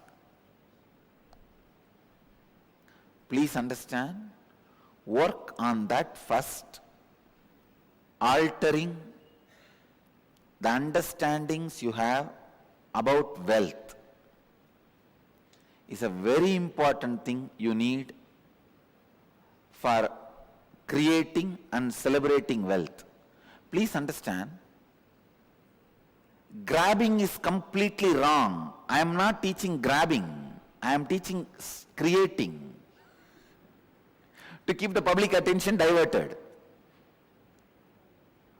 I am not asking you to become grabbers. No. Creators are totally different from grabbers. Here I am asking you to become a creator.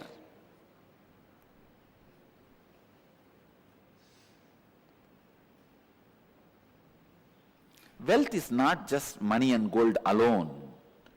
It is a space in which you feel abundance. I am not saying without money and gold start feeling abundance. Have enough and have the space enough, both. Have enough, have the space enough, have both. Unfortunately, either you try to just have the space enough or have enough and you are stuck. Having enough and having the space enough.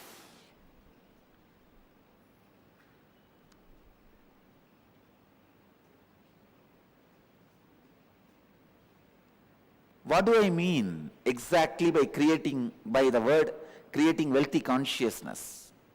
See, here I am giving you a word, wealth consciousness. I mean few things. First,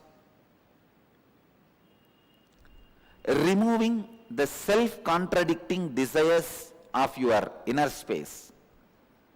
Morning you feel like you want to work, make $1 billion and become a big boss of a company. Evening you feel like dropping everything and going and lying down in a beach and having vacation. See, one side, you enjoy the busy life. The other side, your mind just want to get rid of everything. This constant oscillation, not having clarity, not having stability,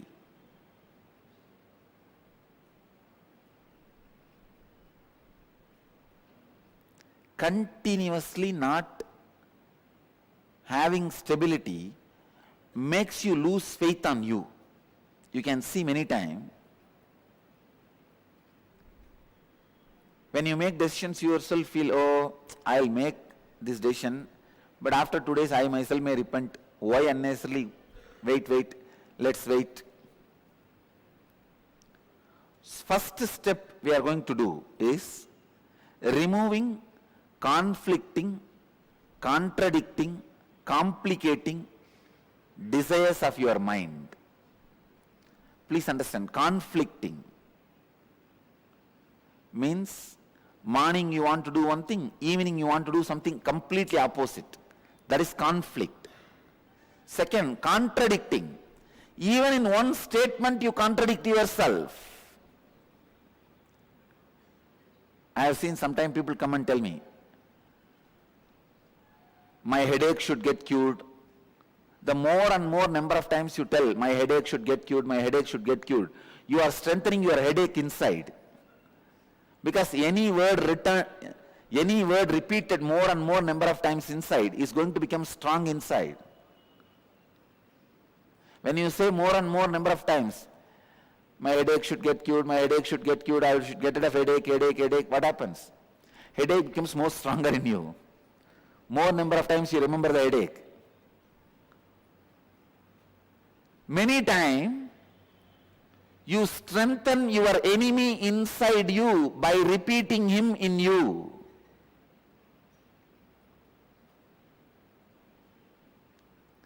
Understand, this is only contradiction. Conflict means feeling different things at different time, not having clarity. Contradiction means at the same time giving life to both energies. Like you heard the story of Wali. Wali had a boon. Whoever stands in front of him, he will have half of their power. Same way, when you say I should get rid of my headache, you already gave half power to headache. Instead, you should be repeating the word, I should become healthy. Even the words you utter inside, the visualizations you have inside, the verbalizations you have inside should be in tune, in positive tone, not be self-contradicting. If you constantly say, I should be out of poverty, you are strengthening poverty by constantly remembering it. These are the contradicting desires. Third, complication. Complication means you don't even know why you are doing it. You just complicate things. Further, I don't need to give any example. You just look from your morning. You will have at least 2 examples. You just complicate things. You know, if you talk to your spouse about this problem now, it will be solved. But you think, why should I talk to him? Let him first smile at me. What is the hurry now? I'll talk day after tomorrow. Complicating things which can be easily sorted out.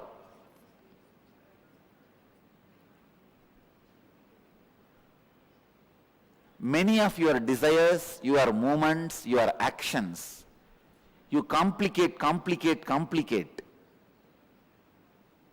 Because you have a prejudice, it cannot be solved. All of you understand? How you relate with yourself.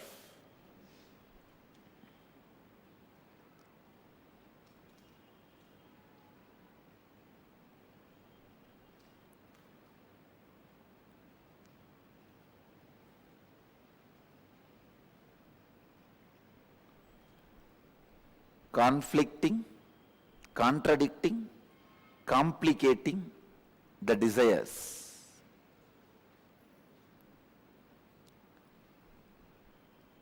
I also wanted you to understand how you relate with yourself. In 2 ways you relate with yourself. First, the lower identity or the lower ideas you carry about you, or the higher identity, higher ideas you carry about you. If I have to give an example, very small things sometimes you feel, no, I cannot walk 3 floors and go to my office. So I don't want that job. Sometimes very small things, you complicate it so much and you really believe it is a big problem. I am giving you one example. But look inside. You will see hundreds of examples where such a small thing, because of the lower ideas you carry about you, and same way sometimes you carry very high ideas about you, and very difficult things, very difficult for others, you finish it so easily because the ideas you carry about you. Now first I want you to work. I'll give you a small exercise to work on the ideas you carry about you, so that I'll lead you to the next level of conflicting, contradicting, complicating desires. You felt very low and unhappy. Describe the incident and write down the experience you had about yourself. Contemplate and write down the lowest ideas you carry about you. I am not capable, I am not good enough, I am a failure, whatever you are carrying. Second, recollect the first incident in your life when you had the first idea about money. What were your first thoughts and engrams about money? Third, scan your whole life and identify if you had incidents in your life where you are left incomplete in aspect of money. Means feeling unfulfilled because of money. Write down the wounds that got created in you and in your relationships because of money. Answer these 3 questions. I'll make you understand conflicting, contradicting, complicating desires, and how the higher identity, lower identity you carry. It is almost like a bypass surgery. Please, I'll give you the example. When I say write down any wounds that got created in you in your relationship because of money, somebody asked you money, you did not give, and the relationship is broken.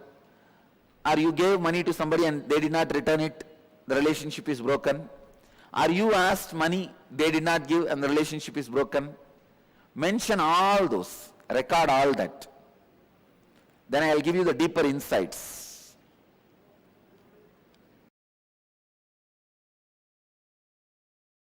First step, please understand. Stand, legs wide apart, at least 2 feet gap between the legs. Let me completely give the instruction, then you can do. Inhale as slowly as possible. When you finished inhaling, hold as long as possible. Then exhale as slowly as possible. After completely exhaling, hold as long as possible, your lungs empty. Inhaling as slowly as possible, holding as long as possible, exhaling as slowly as possible, holding the lungs empty as long as possible. All 4 actions slowly as long as possible. This is the first step. If you already have any heart problems like blood pressure, any other heart conditions, please don't do this kriya. Others can do. This is the first process. Please start. I will guide you further in every level. Legs wide apart, 2 feet. This kriya is to break the patterns of suffering of money in you. Any pain, suffering related to money, the patterns will be broken. The kriya, use both the hands, not only one hand, use both the hands. Use both the thumbs. First inhale as slowly as possible. Hold as long as possible.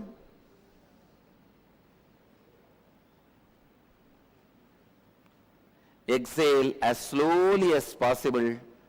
Hold the lungs empty without inhaling as long as possible. Do this continuously. Repeat the same cycle continuously. Intensely awakened.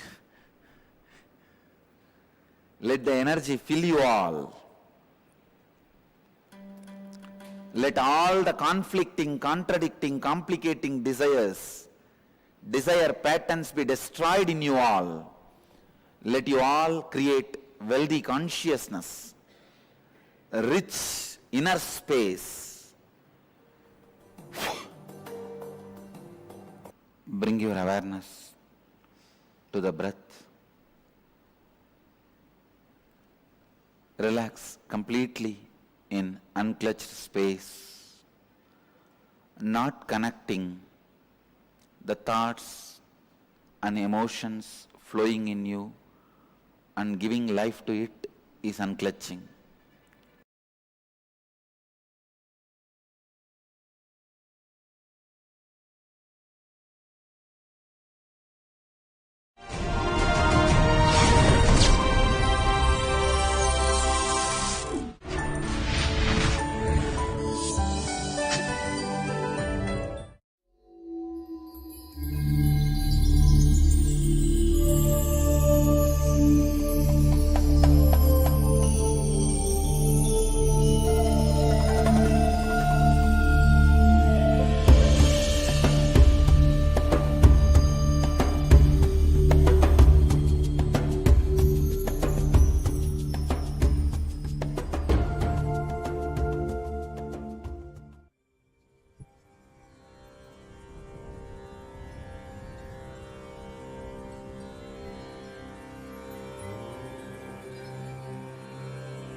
Renunciation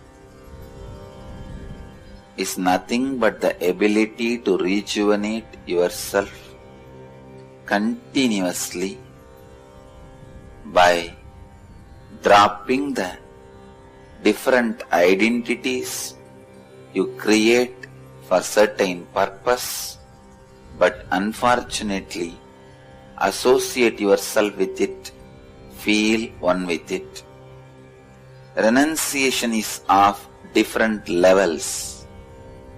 Renouncing the external wealth which you decide to possess and identify yourself with it.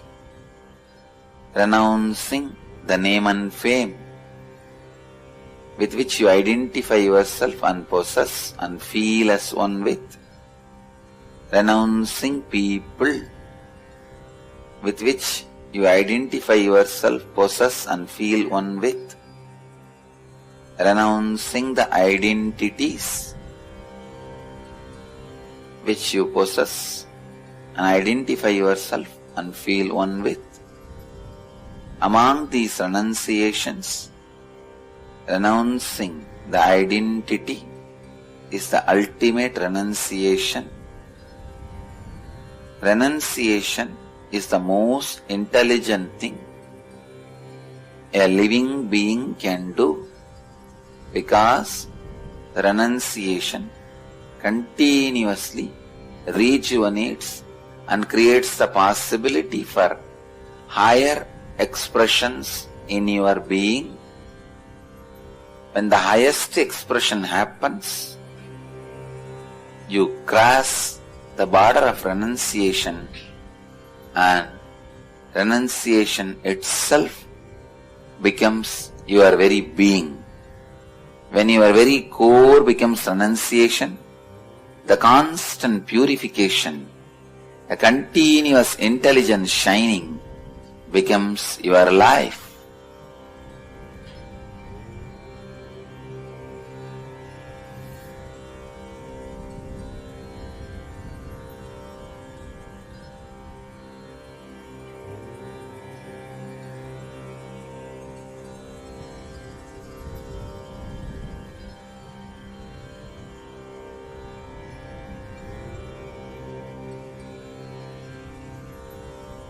Constantly renouncing thoughts is unclutching. Living renunciation as a lifestyle is living enlightenment.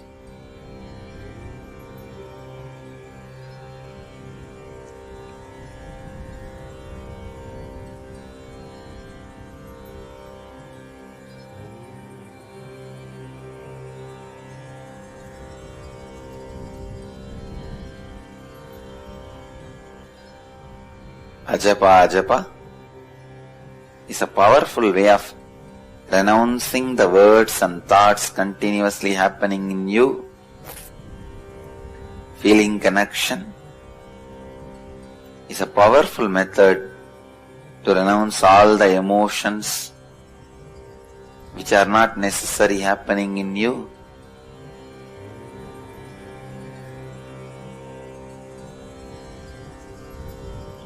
Unclutching is the ultimate renunciation, renouncing all the identities which are unnecessary happening in you. Renunciation is the ultimate purification process to live enlightenment.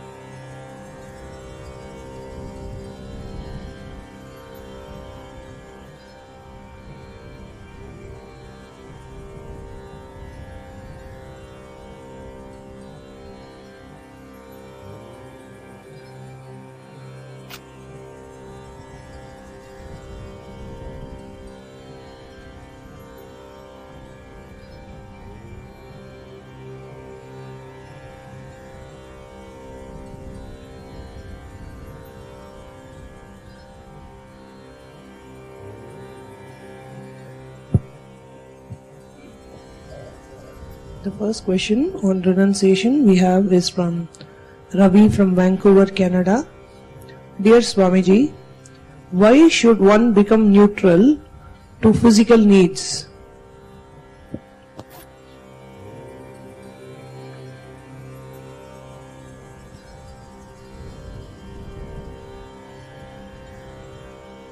The why does not have answer.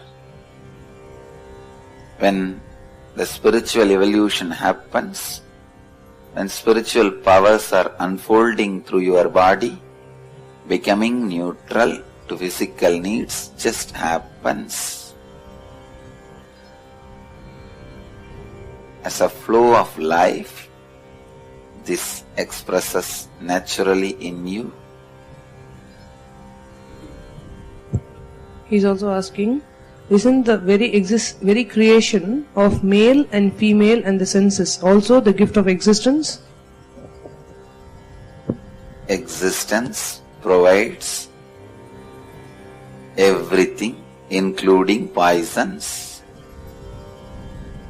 It is up to you to use what you want and live the way you want, based on the goal you want to reach and the purpose you feel as your life's mission.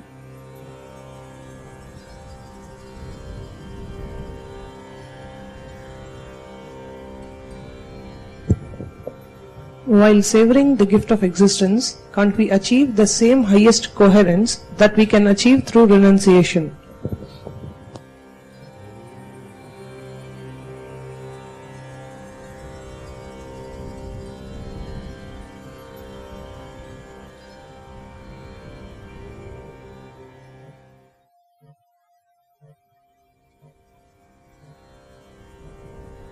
Whether you savor or renounce, in the end, only when the identities are renounced, highest is achieved.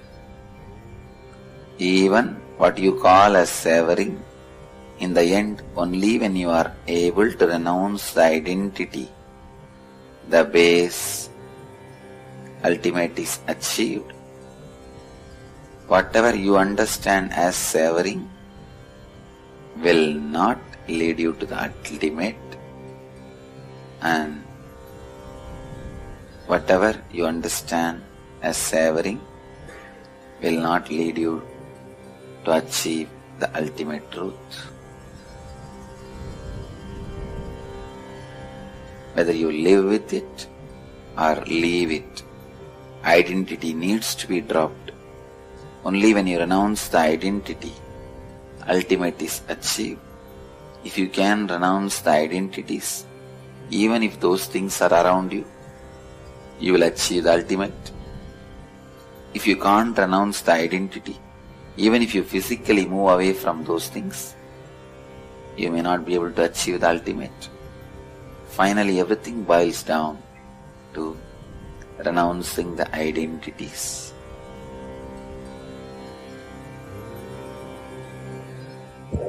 The next question is from Sri Nitya Jnana Prabhananda. What is the true meaning of renunciation in the path of sannyas?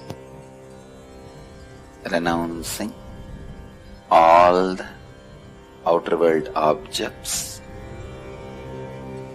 which you feel as your possession, become one with it out of your delusion. Renouncing all the people, renouncing all the places, renouncing all the pleasures, renouncing all the thoughts, renouncing all the identities. Renunciation in its complete pure form is sannyas. The sannyas, even the training of the sannyas done by an incarnation, constantly reminds you into the renunciation and puts you in renunciation.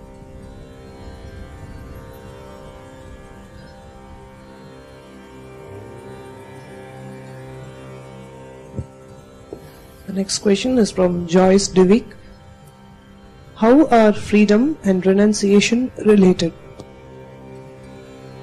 Renunciation is freedom. Freedom means renunciation.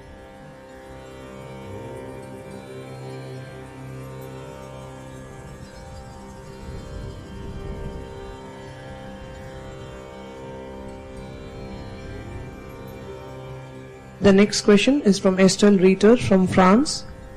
Dear Mahadeva and Kalabhairava, Dear Master, I listen to many of Swamiji's videos and I realize that I have a deep misunderstanding about renunciation and so many questions are coming up. How do I know whether my biomemory is ready for renunciation? All biomemories by nature programmed for renunciation. It is your mind which goes against the renunciation, creates more and more troubles and identities, misconceptions. If you allow your biomemory to function in a free, natural way, you will not overeat, you will not oversee, you will not over-enjoy, you will not indulge in anything. As a natural flow, you will renounce. Renunciation is way of life, flow of life as per cosmic law.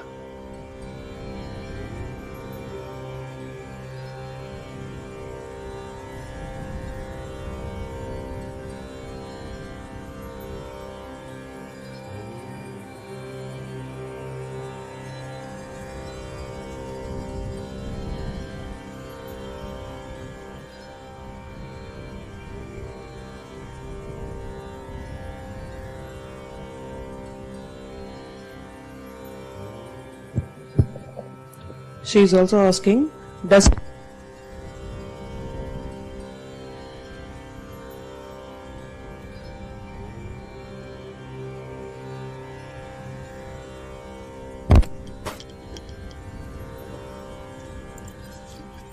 Celibacy means just keeping yourself physically, mentally, emotionally away from lust. The renunciation, in the ultimate sense, is keeping yourself away from identities. If lust is going to awaken certain strong identities in you, keeping away from that identity is renunciation. If keeping away from the lust physically, mentally, emotionally helps you to be away from the identity, then that path can be used as a method to renounce the identity. But ultimate is renouncing the identity. If you think by keeping yourself physically away, the identity is not disappearing, it is only becoming more and more strong, getting strengthened, then going through the lust and transforming it into love, the pattern out of which you can easily unclutch and renounce and evolve and be free, can be evolved. It is like diluting the strength of the patterns. A lust is too strong pattern. If you can go into it and go through it with awareness, the patterns gets diluted, the influence of that pattern over you gets reduced, then it flowers into love, then that pattern by nature is very simple, does not have too much power over you. You can easily move to the next level, patternless renunciation, full-blown being, fully flowered, enlightened being.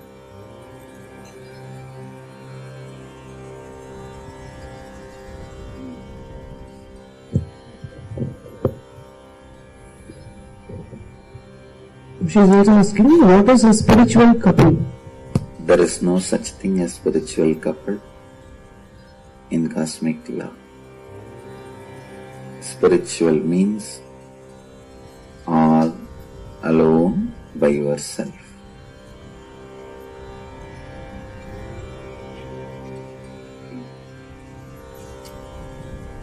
Two spiritual beings does not make spiritual couple. They only make two spiritual beings.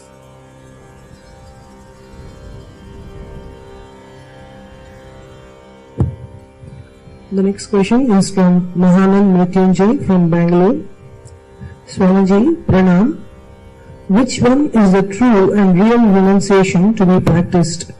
A. Mental level renunciation. B. Physical or material level renunciation.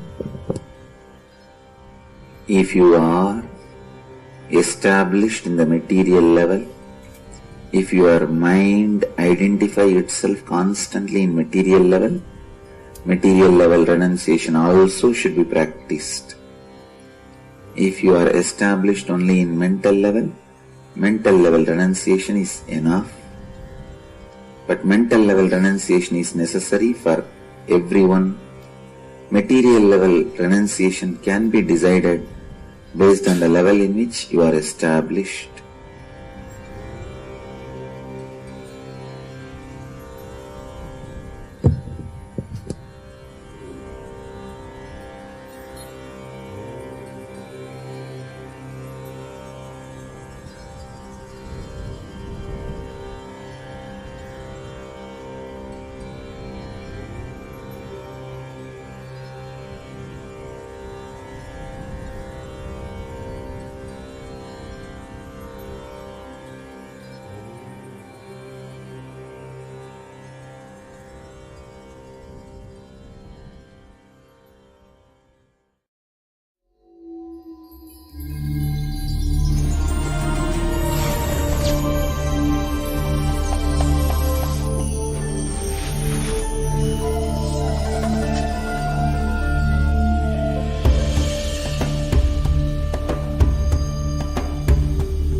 The first question today is from Nathan Myers, who's saying, Dear Great Master, will you please give us the best way to renounce the breath of the human body so we may transcend the ego and release all attachment to the mind and body? Thank you for your highest teachings.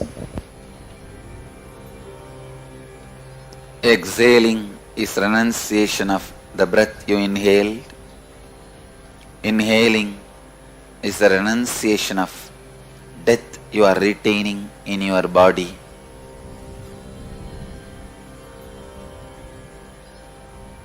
When you be in the center, neutral space between inhaling and exhaling, you renounce both life and death, rest in enlightenment.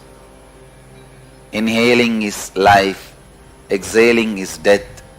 Being in the neutral space, center of the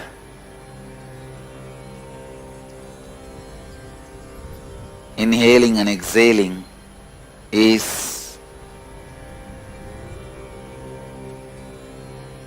enlightenment, samadhi space. Try continuously to be in the neutral space. That's the way you become enlightened. That's the way you will radiate enlightenment. That's the best way to renounce breathing and all the movements of life and death related to breathing.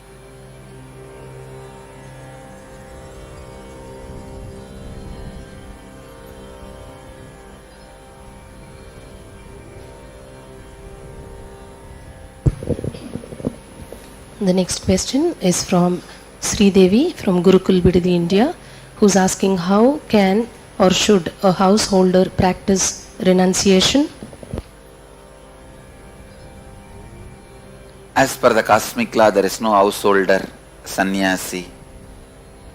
Cosmic law only knows one thing: human beings evolving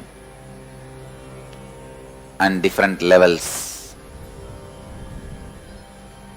Whether it's a householder or a grihastha or a sannyasi or a celibate or vanaprasthi, whatever, renunciation makes you live highest frequency.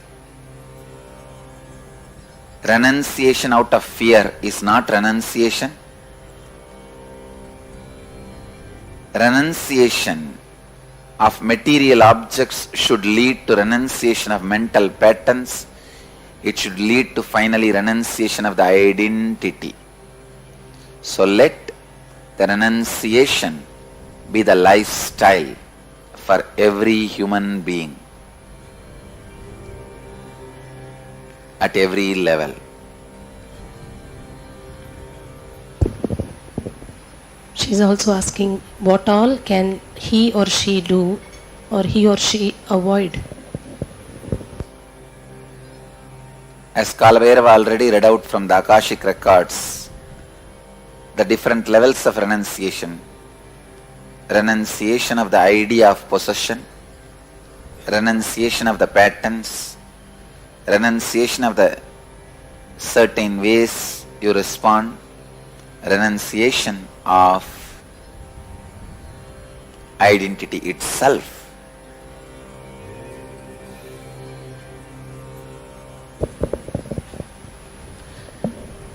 The next question is from Rajan, Sugarland, Texas, USA, who's asking, my humble pranams, Kalabhairava, what are the differences between sacrifice and renunciation?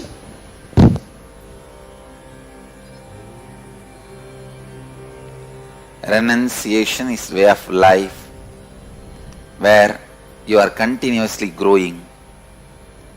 When you grow from the birth, you reach middle age. When you grow from middle age, you reach old age. When you reach beyond the old age, you reach death. When you reach beyond death, you go for next birth. The flow of the life in its natural form is renunciation. Sacrifice is something like you give up for a specific purpose, for particular reason. So, renunciation is your lifestyle. Sacrifice is the decisions you make once in a while.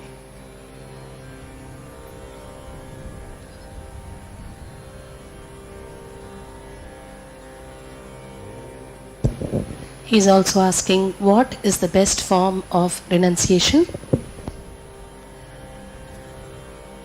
Renouncing the identities. The next question is from Meena Joshi from Washington, D.C., USA, who's saying, does strict austerity, abstinence and ascetic practices remove karmic samskaras of past and present lifetimes? Yes, austerities, ascetic practices specifically prescribed to you by your master helps you to get out of patterns and makes you achieve the ultimate. The next question is from Manitya Ramani from New Jersey, USA, who's saying, Nithyananda, the divine avatar, how do I know what is divine will and what divine wants me to do?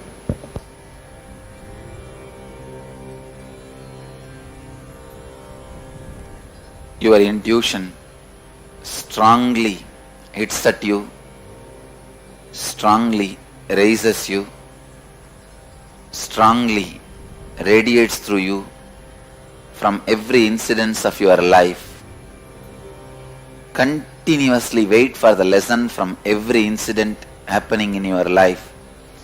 Every incident is a lesson brought to you by divine. If you have time to listen, Kala Bhairava, me, continuously talk to you. If you take time to call me, I take time to answer you.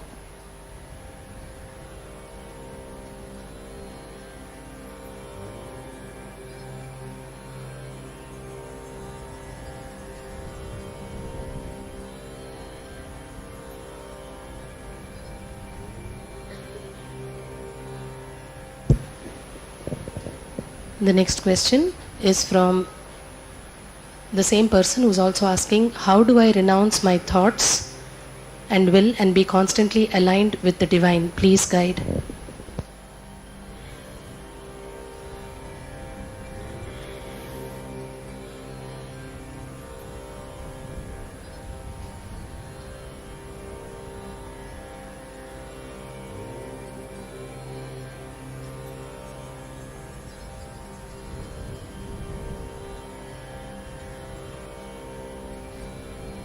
Thought, will, all are just different words. Will is nothing but bunch of thoughts. Thought is nothing but loosened will. Realize this truth. Thought and will are not separate things. Both will be aligned. Will and thought are just different smells from your identity. When your identity is little frozen, the smell is called will. When it is liquid, the smell is called thought. But both are just flavors of your identity. If the smell is little strong, it is called will. If it is little loose, it is called thought.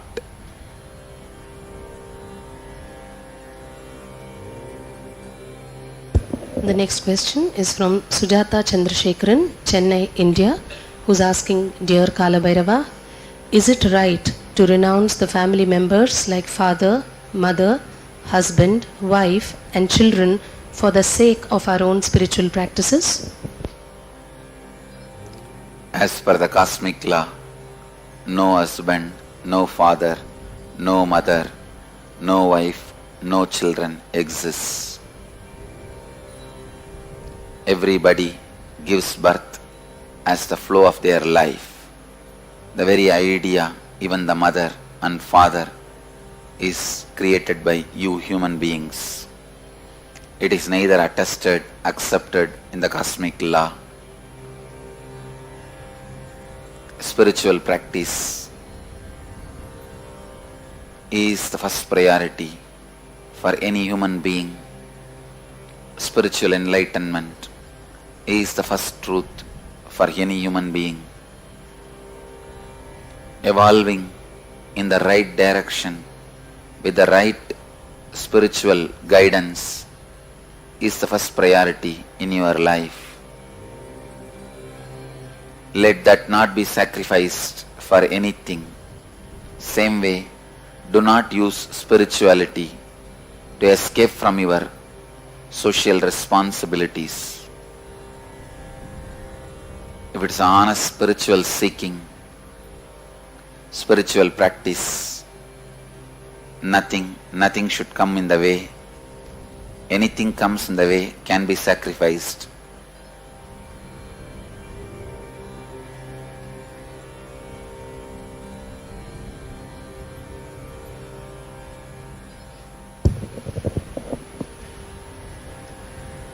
She's also asking, if they are so dependent on us for their survival, what is the solution for us to jump into the spiritual journey? Thank you, Kala Bhairava, for expressing yourself through our beloved Swamiji. Know No life can be dependent on others. Each life is their individual life. Each being comes to planet Earth on its own. Neither you can save nor you can fulfill them. Never you can make them feel secure. You human beings first need to save yourself. All other things are just pseudo sentiments, just inability being justified in the name of responsibility. Kalabhairava makes it very clear. In the cosmic law, only individuals exist. Let all the individuals travel through the highest possible existence, enlightenment.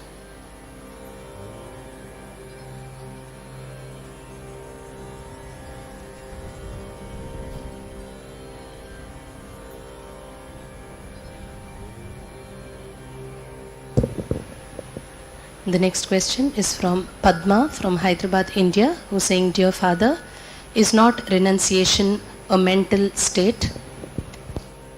Yes, it is a mental state. If you are established in that mental state, if physical is also renounced, great. If not, it's okay. Physical renunciation does not matter if you are established in mental renunciation, but do not cheat yourself saying you are established in the mental state and have continuously physical objects around you. Establishing yourself in the mental state in the initial level needs physical renunciation also. Be honest and integrated to evaluate yourself. That is where the real renunciation stands.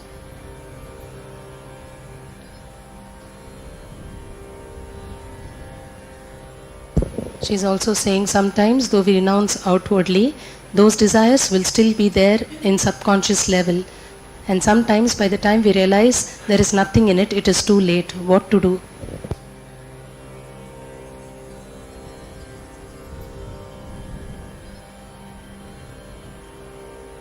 Initial levels, renunciation physically also may be useful to achieve the state of the renunciation in the mind, but achieving the mental state of renunciation is the ultimate and foremost.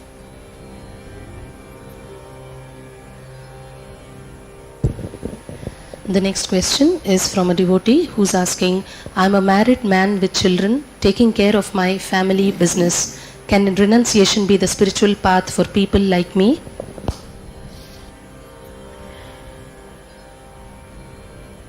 In cosmos, marriage is neither recorded nor recognized. It's the individual's decision. Sometimes they live together, sometimes they separate. Mahadeva has no specific records about this subject.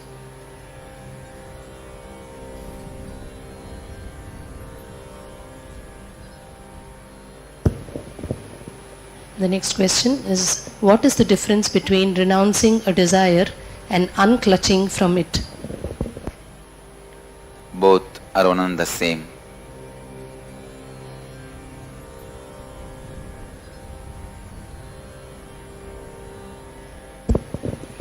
The next question is from an ashramite who is saying, O Kalabhairava, without first renouncing the identity that desires all things, is it possible to renounce anything at all?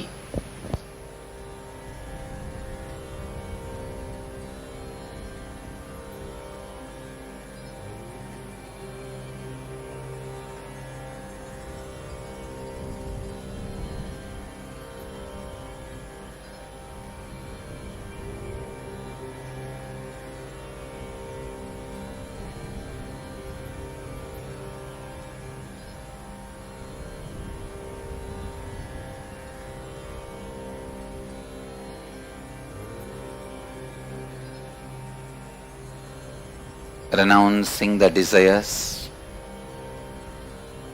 erodes the identity. Renouncing the identity erodes all the desires. It is always one leading to the other. There is no such thing as which one will be first.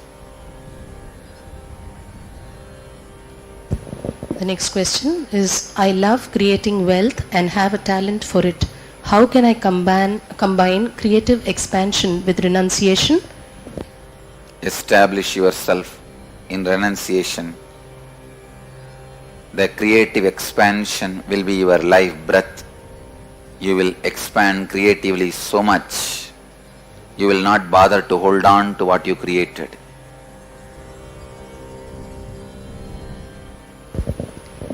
The next question is from a devotee who is saying, Respected Kala Bhairava, can you say something about sannyas as the path of renunciation? Renouncing your identities is sannyas. That is the way of life for any matured, intelligent being.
Now, Kala Bhairava will start the Akashic records.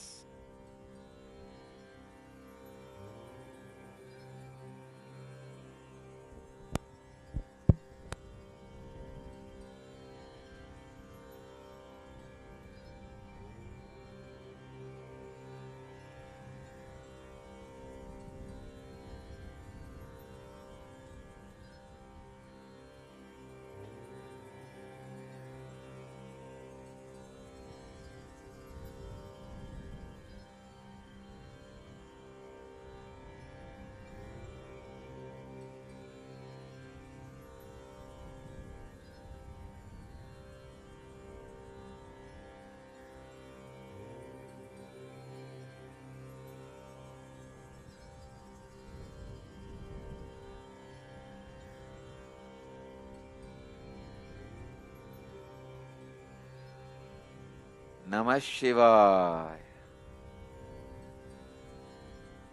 Namah Shivaya.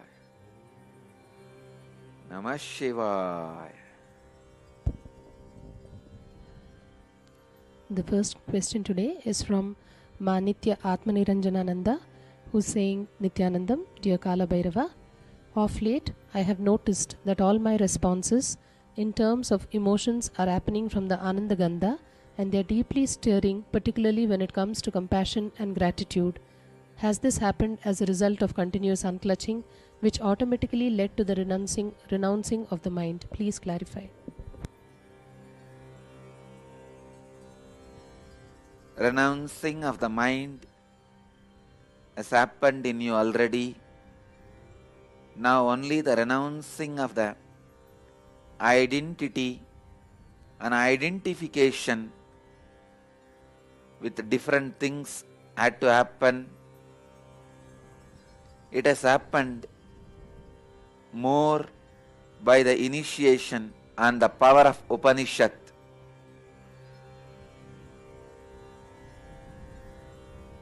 Upanishad and initiation leads to unclutching. Unclutching leads to renunciation of the mind. When the mind is renounced, compassion and gratitude overflows, but even this is not the end. Compassion and gratitude will settle down in the system without even you able to recognize it is compassion and gratitude. That is the ultimate experience. Even recognition of the compassion and gratitude shows there are some moments when those experiences do not exist. It is still in Dvaita. Let this unclutching happen deeper and deeper. Renounce even this compassion and gratitude. You will reach a space where you are settled. Your very being has become compassion and gratitude without yourself identifying these two emotions. Identification and identifying both will not happen in the ultimate renunciation.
The next question is from Shailaja from Hyderabad, who's saying, Pranam Swamiji, how to maintain intellectually, skillfully renouncing that which is non-self at every moment of life, because sometimes we get carried away with so many illusions and get entangled with them later, and repent.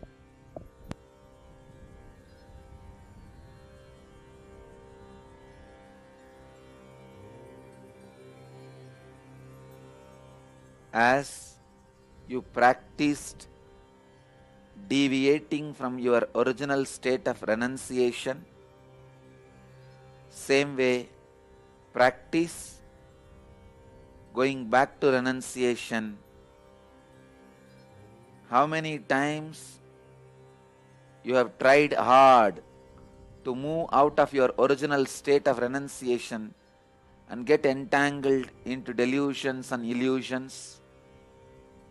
That many times you have to practice to go back to the original state of renunciation. Renunciation has to be practiced because you practiced moving out of renunciation. Renunciation was your original state. You practiced continuously and moved out. Because you practiced continuously and moved out, now you are bound to practice renunciation and get back to the renunciation.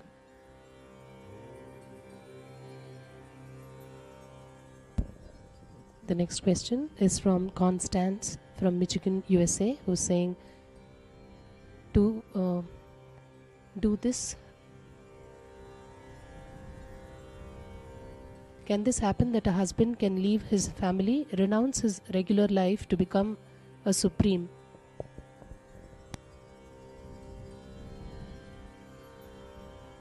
As Kalabhairava already read out, in cosmos, neither family nor renouncing the family is recognized. Marriage is a system human beings made for themselves. It's a commitment individuals make with themselves. Kalabhairava neither recommends the marriage nor recommends separation. It is every individual who has to decide based on what he feels as the fulfillment in his life, in his mission, and each decision brings its side effects which the individual has to live and go through. As far as the Akashic records concern, the records recommend enlightenment as the only mission for every human being. That should be the top priority for every human being, as that is the goal of every individual soul. So whatever can quicken that process of enlightenment is encouraged and supported.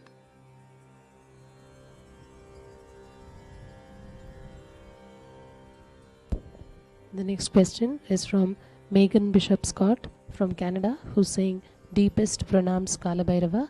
Can you please explain the concept of surrender to the divine?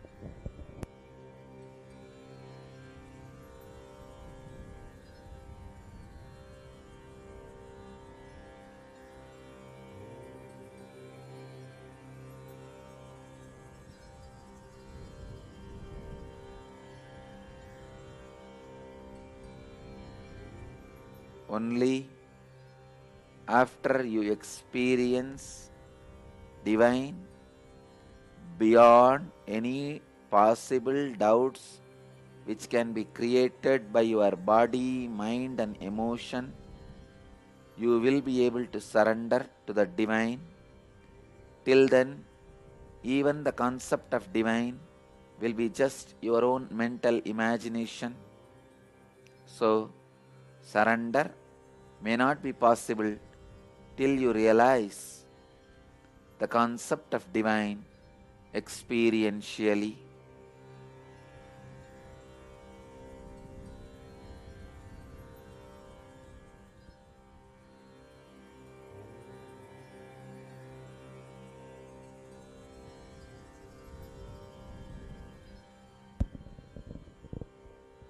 The next question is Manisha Kumar from Jaipur, India, who's saying, O Shiva, Koti Koti Pranam. Please tell, can a 80 years old lady be made understood about liberation? Thank you. Age has no role to play in making people understand liberation. It is the maturity of the soul. If the soul is matured, the moment child is born, he can be made to understand what is liberation and enlightenment. Or even when his body is being carried in mother's womb, the body can be programmed to understand enlightenment. If the maturity has not happened, even an old man can never be able to understand the truths of liberation. Liberation, the truths of liberation is understood based on the individual's maturity, not based on the age of the biology and the body.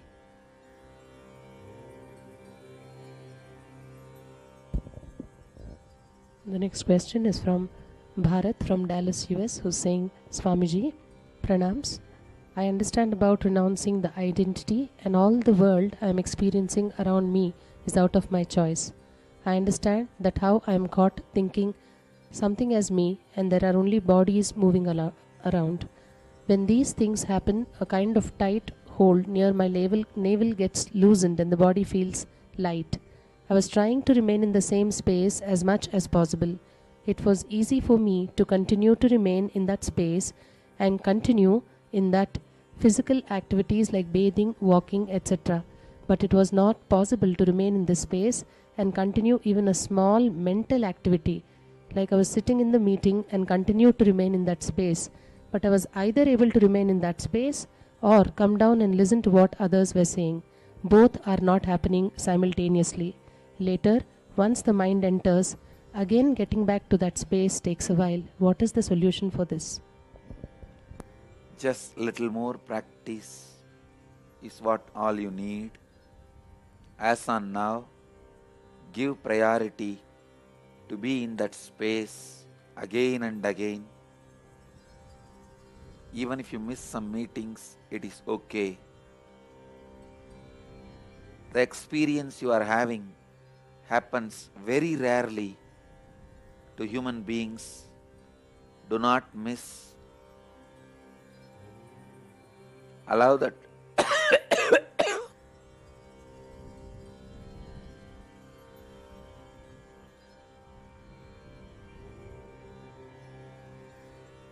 allow that experience to settle down in you.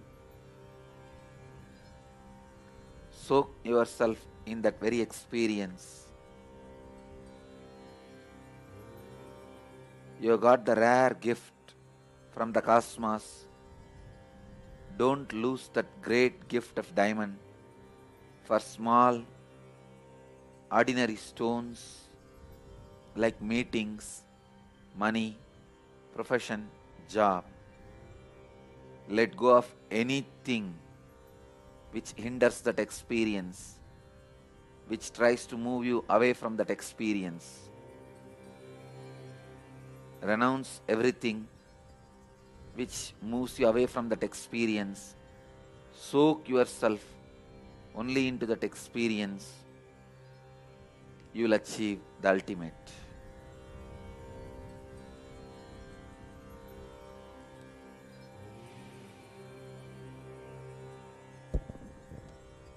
The next question is from Rita from Bangalore, India, who's saying, Nithyanandam, in Akashic reading, Kala Bhairava clarified that there is no marriage recorded in cosmic law. Would like to know whether the Tridev with the goddesses are expressions of masculine and feminine energies, as Kalyanotsavam is celebrated in all temples, indicating marriage of deities and goddesses. Meenakshi, Sundareshwara, Rama, Sita, Krishna and Rukmini all got married on planet Earth. It is a concept to make people understand the feminine and masculine consciousness and energies.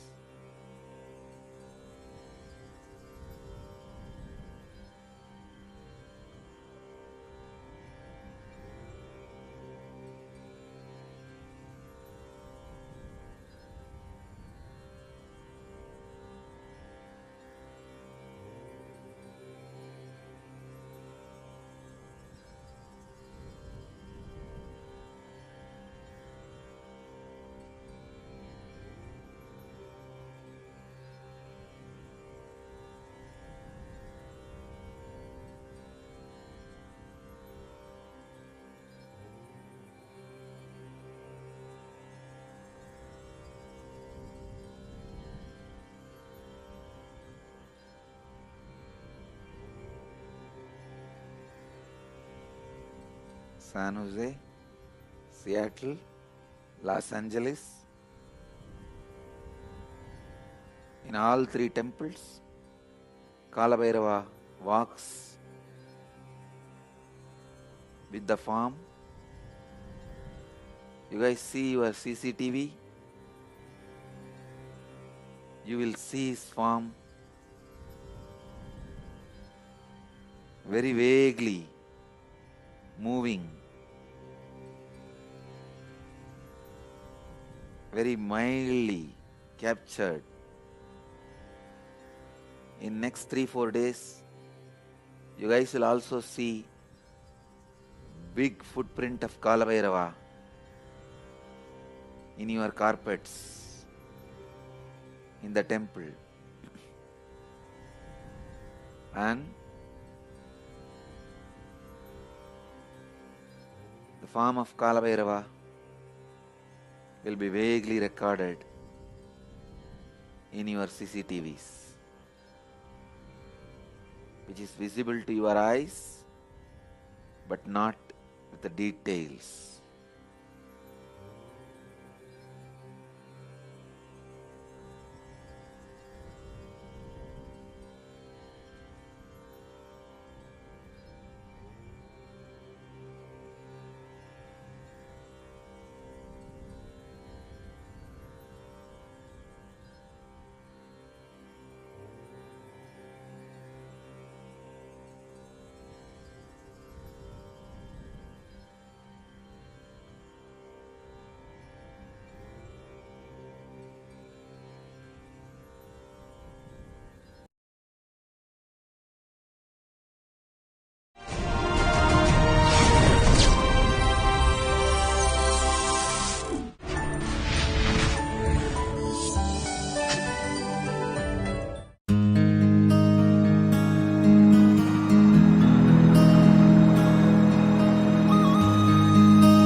The first question today is from Rajesh Chandramohan, IA ID number 77.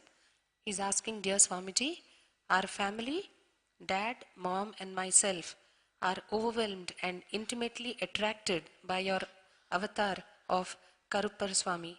We enjoyed the Mahashivratri via NTV from Tiruvannamalai. The energy from Karuppar Swami during this inner awakening was also very intense and powerful. Please share your mystical experiences with Karuppar Swami, Kalabhairava. Rajesh Chandra Mohan, understand, I'll introduce the Kalabhairava.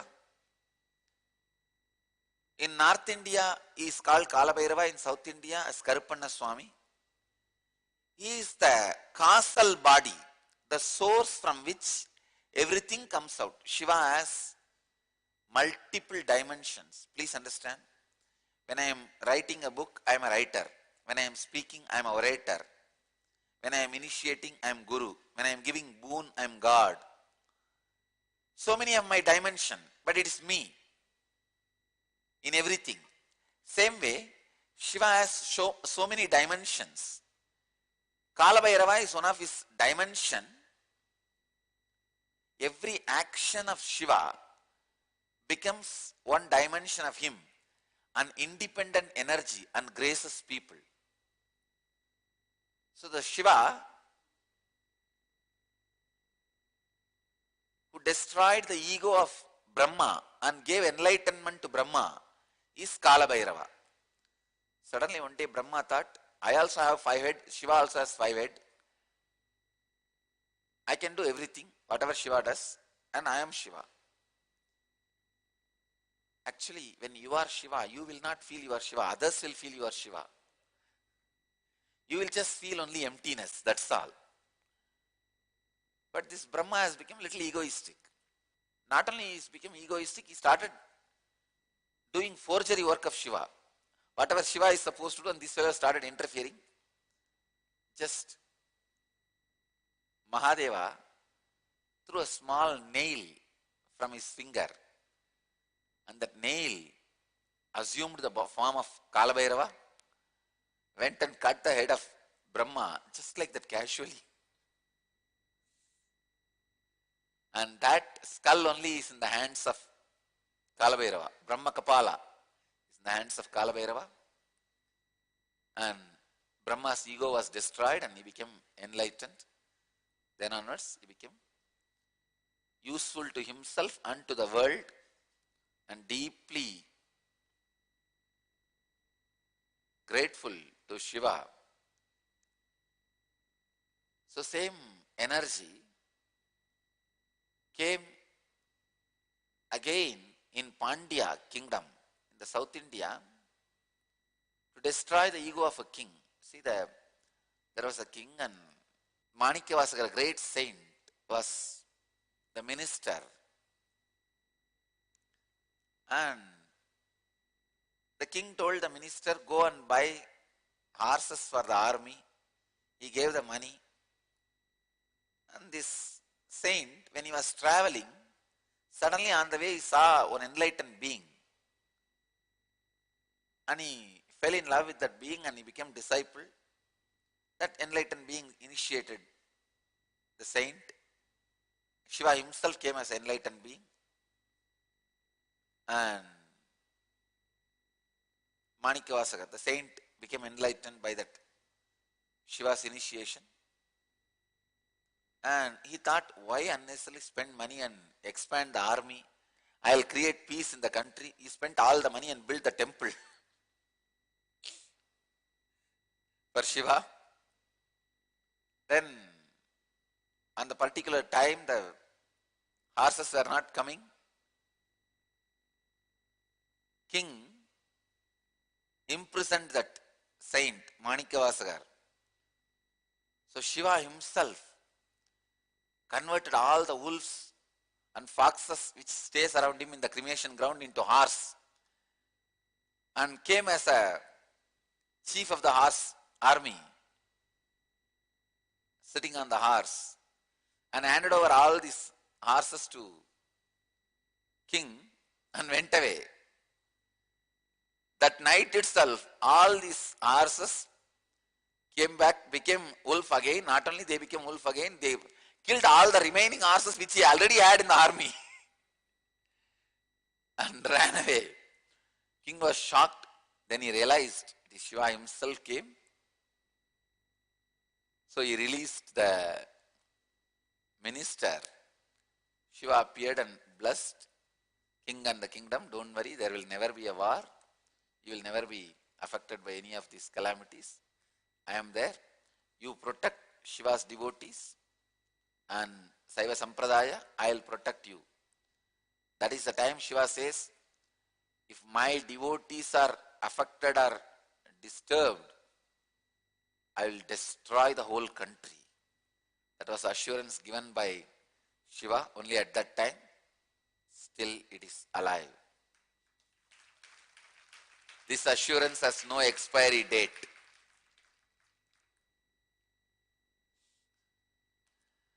And Shiva's form came on the horse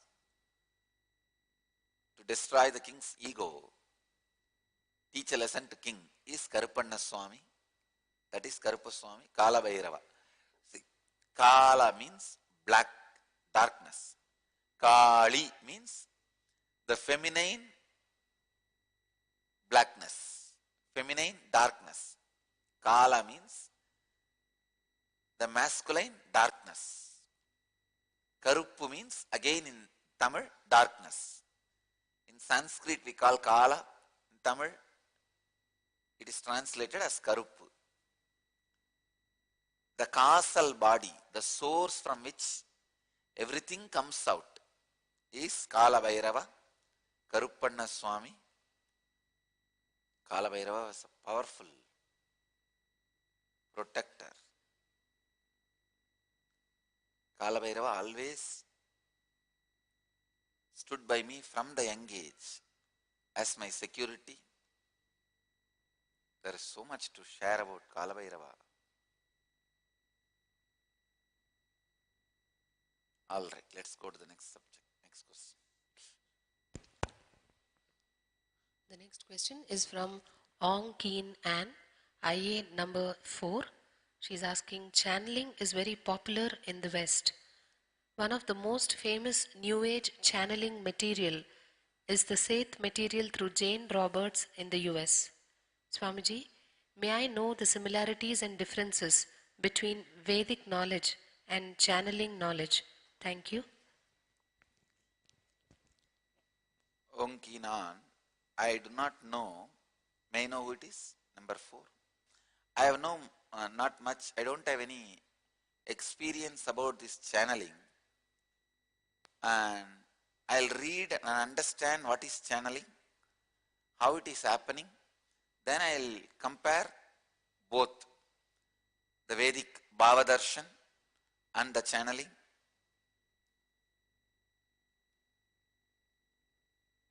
So maybe I'll answer this question tomorrow. Next.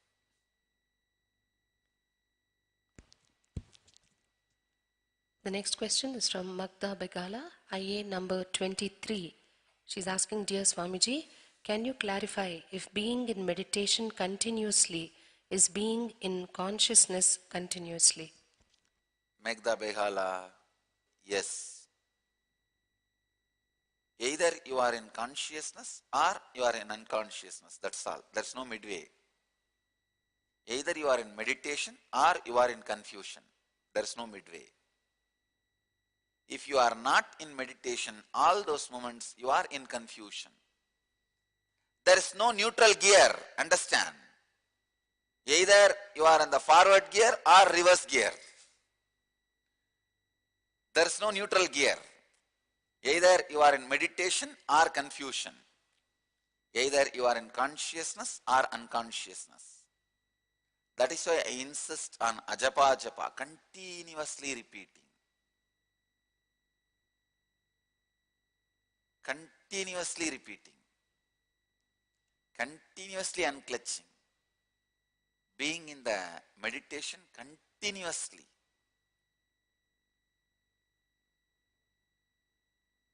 Everything. When you are in meditation, please understand, everything shines. Either you live in meditation to be conscious continuously, or you live in confusion to be unconscious continuously. Next question. The next question is from Mona, IA number 61, who's asking, Dear Swamiji, I came to your lotus feet through the grace of Ramana Maharshi. I watched a discourse of yours on Astha TV, UK. At the end of the program, I found that you were from Tiruvannamalai. As soon as I heard Tiruvannamalai, I started researching. The end result is that I am here with you now. All searchings and seekings are over. I surrender my whole being to you. Any moment I take my sight off is a moment wasted. My question to you, Swamiji, what were you seeking when you started your wandering across India? You were already an enlightened being. At what stage did you feel that that particular journey had been completed? Please describe your wandering across India. I feel that it was Maharshi himself who brought me to you, a living master. Could you kindly comment on this, please? Thank you, Swamiji. With lots of love, Mona, IA number 61. Mona, please understand.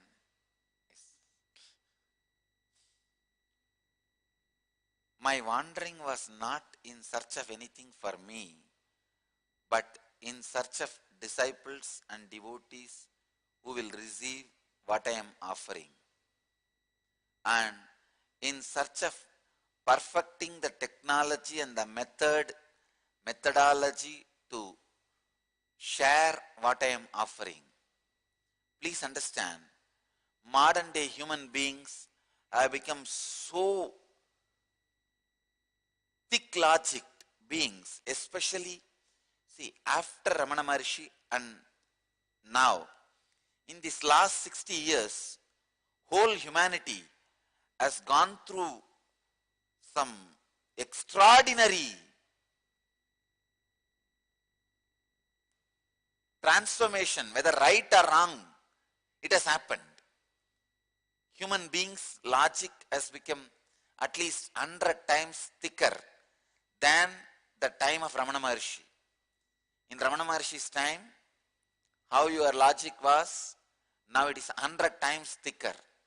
So, the teachings and the techniques Ramana Maharshi taught to human beings is not enough to help in the mass If I have to help millions, lakhs and billions, the methods and teachings Ramana Maharshi expressed is not enough. That helps only certain level of people. Now your logic has become too thick. So I have to develop the best methodology to share these great truths with you all.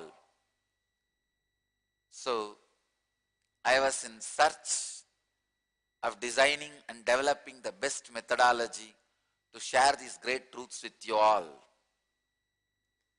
From each sampradaya, from each tradition, from each monastery, from each sadhu, from each human being, I learned something. I learned what they want, how to tell them, how to give them fulfillment and make them reach enlightenment from every individual. So, my wandering across India, it was not just across India, to tell you honestly. It was across many places, not just many countries, many planets.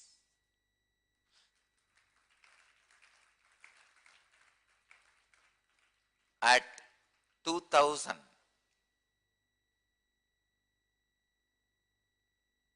I felt my journey has been completed. 2003, I felt it is time I start sharing this with all of you, with the whole world, with the humanity. So, Mona, your feeling Maharshi himself brought you to me is right. All the masters who had body and who are not in the body now are constantly leading their disciples to the living master, living incarnation. That is why I tell you, I don't need any marketing department. All these great masters are my marketing department. Paramahamsa Yogananda, Mahavatar Babaji, Ramana Maharshi, Ramakrishna, Shirdi Sai Baba, all these people are doing my marketing department work. What more I need? I don't need any other marketing department. Because our marketing department is higher plane. All the masters who are in the body, they are doing the job of our marketing department. Please understand, you are brought to me by Ramana Maharshi.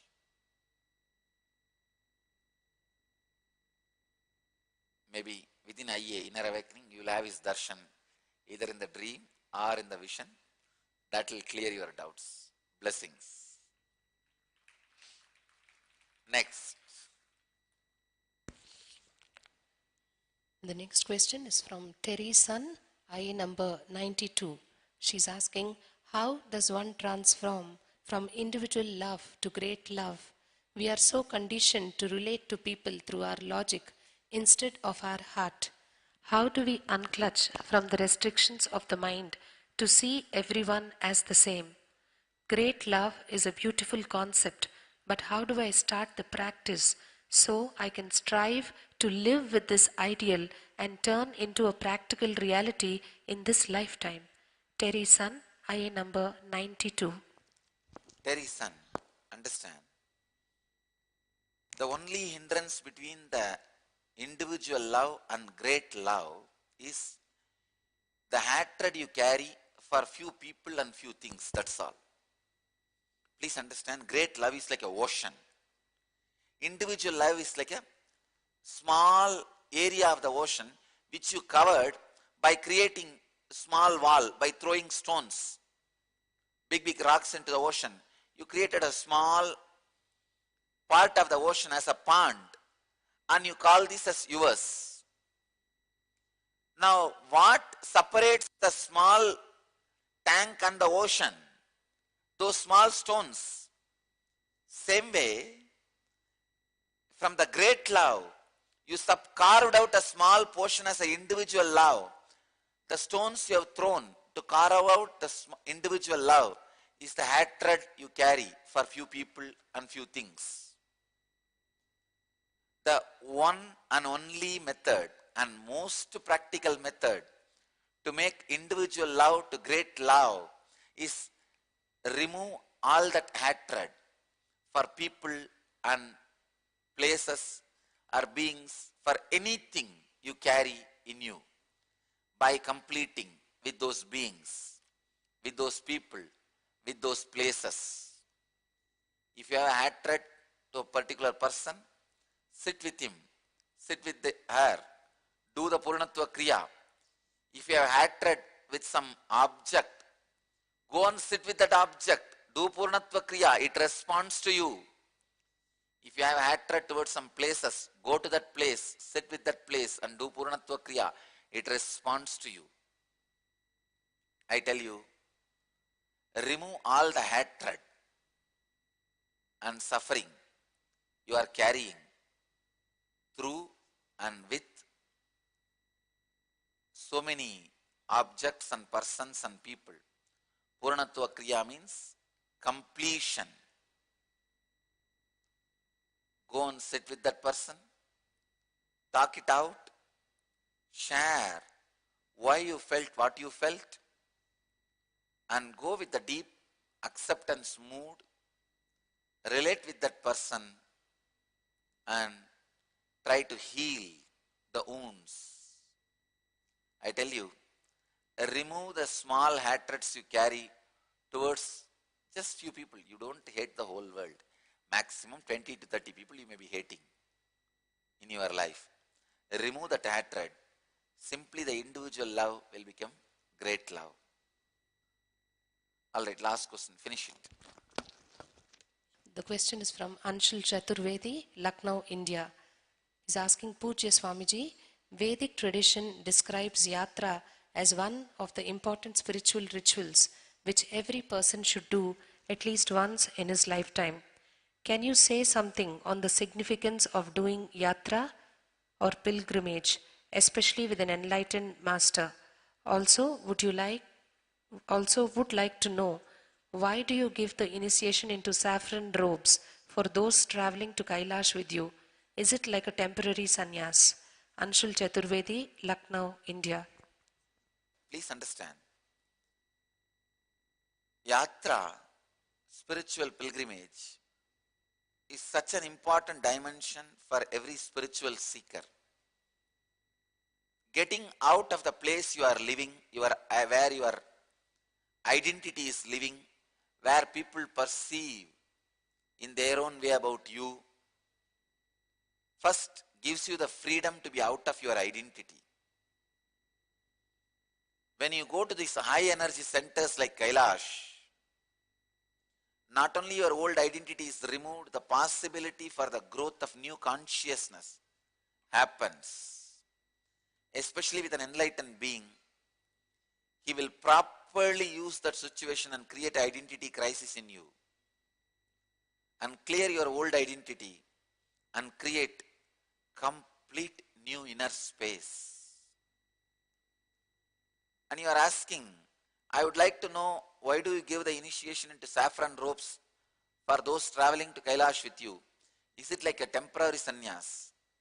Anshul, it is not temporary sannyas, it is glimpse of sannyas. Understand, there is a difference between both. The word temporary sannyas and glimpse of sannyas. When I say glimpse of sannyas, I am inviting you, inspiring you to be with it completely. I am giving you the glimpse of it. When you say the word temporary sannyas, it is already means something which is not going to stay with you. When I say glimpse, it is invitation. Understand? The word glimpse means invitation. The word temporary means, okay. There is a big difference between these two words. What I give you in Kailash, or this time I introduced even in the inner awakening, 21 days. Yatra Kavi and Kshetra Kavi. The saffron you received during the travel study program or during the meditation retreat. Yatra or Kshetra, both kavis are not temporary sannyas, they are glimpse of sannyas. So understand, there's a big difference between the word temporary sannyas and glimpse of sannyas. When I say glimpse, it is an invitation. It is an invitation. So, Anshul, how much ever I say about doing yatra, it will not be enough. Yesterday I received a message in Twitter. Thank you, the word looks too cheap and useless in front of you. Same way, how much ever I describe about Kailash, I cannot describe. The only word I can tell you is, come once, see it. That is the only way to experience it. Blessings.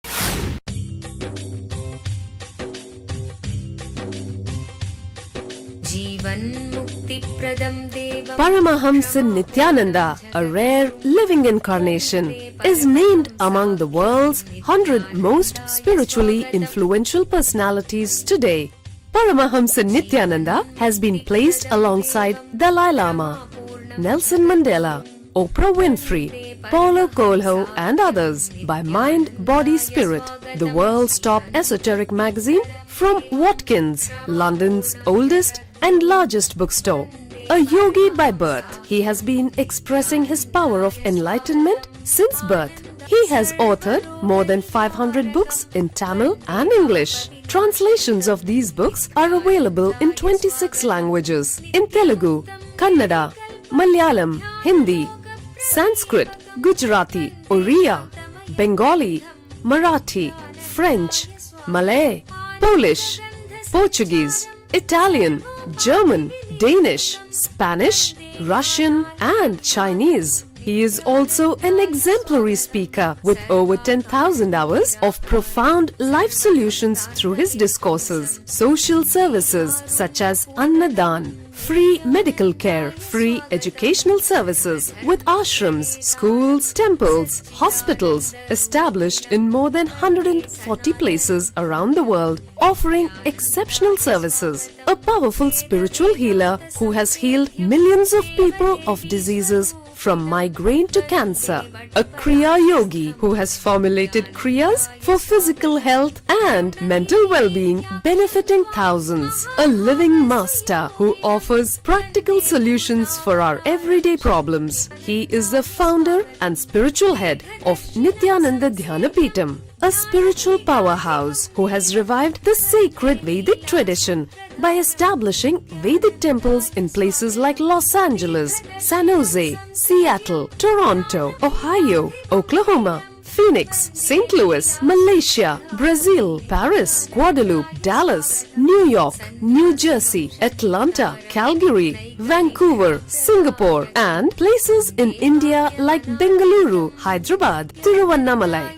A spiritual guru for 10 million followers, an incarnation who transmits the highest spiritual energy through initiation, a contemporary yogi who has revived the Vedic science of yoga worldwide through thousands of yoga centers, an adept in Ashtamahasiddhis, mystical yogic powers, who has effortlessly awakened the Kundalini of thousands and graced them with spiritual powers, a dynamic young guru who is an inspiration for thousands of youngsters. India's most watched spiritual guru online, a beacon of spiritual light who has triumphed over the forces of religious terrorism and political persecution. Paramahamsa Nithyananda is an eternal Kalpataru, blessing the world with the boons of material abundance and spiritual enlightenment.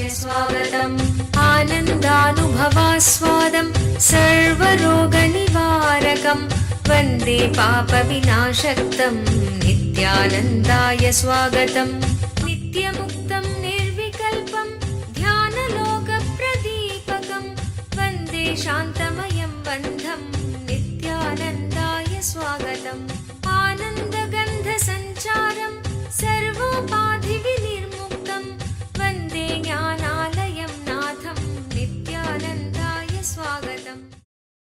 Let you all achieve achieve, experience, live, express, radiate, share, and explode in eternal bliss. Nithyananda. Nithyananda Dhyanapitham, Nithyananda Nagar, off Mysore Road, Bidadi, Bangalore, 562109. Contact 097422033311. www.nithyananda.org. www.youtube.com/lifeblissfoundation.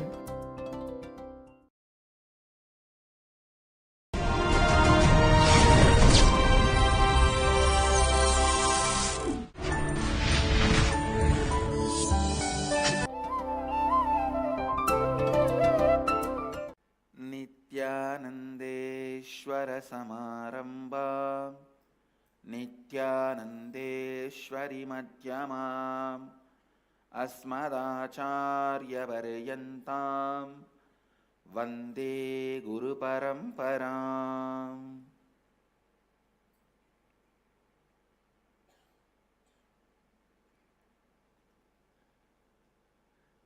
I welcome all the devotees, disciples, Samajis, Satsangis, Srimahants, Mahants, Tanedar, Kotari, everyone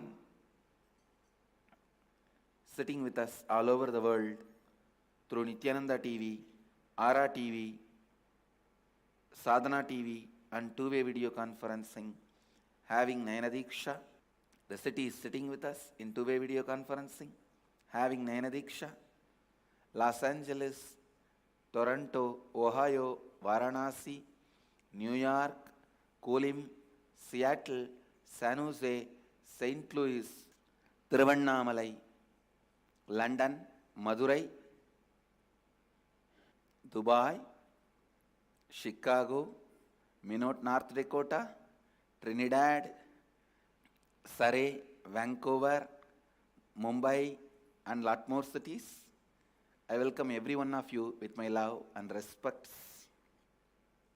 I welcome every one of you with my love and respects. Let's enter into the 6th verse. I'll continue to expand on the 6th verse of Upanishad. Please recite along with me. Yastu sarvani bhutani atmanyevanubashyati sarvabhuteshu chatmanam tato na vijugupsate. Yes. One who indeed lives by seeing as it is the whole existence existing in the consciousness, the self itself, and the consciousness existing in the whole existence by virtue of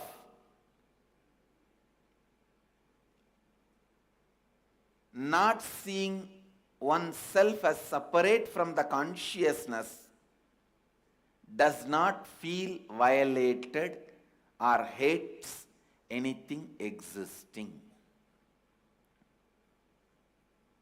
One who indeed lives by seeing as it is the whole existence, all manifest and unmanifest beings existing in the consciousness itself, and the consciousness existing in the whole existence, thus does not feel violated or hates anything existing by virtue of not seeing oneself as separate from consciousness.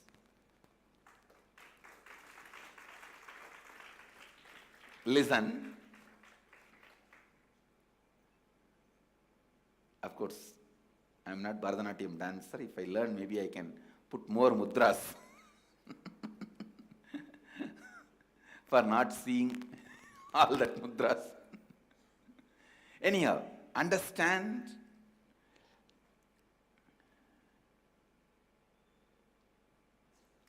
yastu sarvani bhutani atmanyevanu pashyati sarva bhuteshu chatmanam tato na vijugupsate.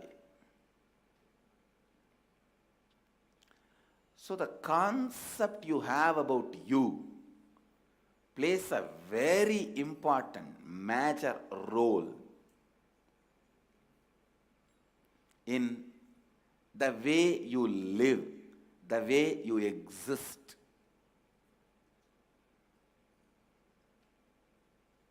To expand on this verse, I should tell you one incident. Even though I don't attend the Facebook whole day, most of the time my secretaries attend and they brief me if anything needed. This message was coming various time and different way.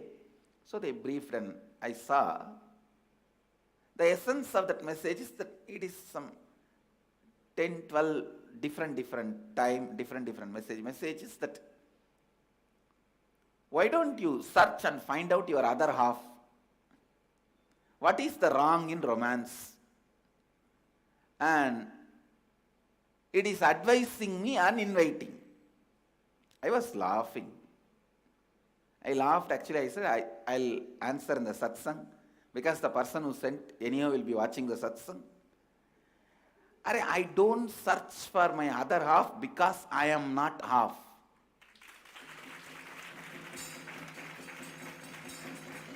Understand?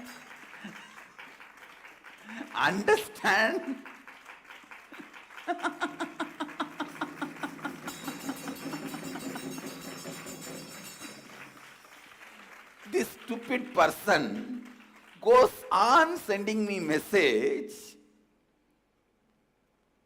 and I think a few screws became loose. Giving me logical references, supporting his or her theory, that person's theory. And what is the wrong in romance and what is the wrong in searching your other half? So I thought I'll put the full stop once for all to these messages.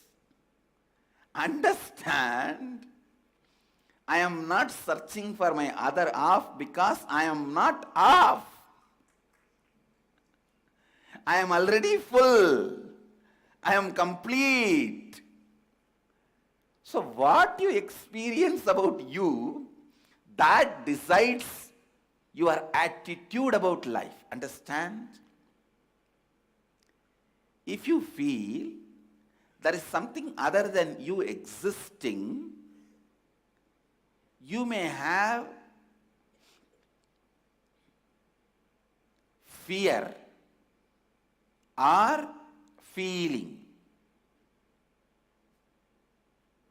If you think the other part will complete you, you will have feeling, romance. If you have an ounce of romance in the room, everything will be cleared, then fear will start happening. That's all. Listen.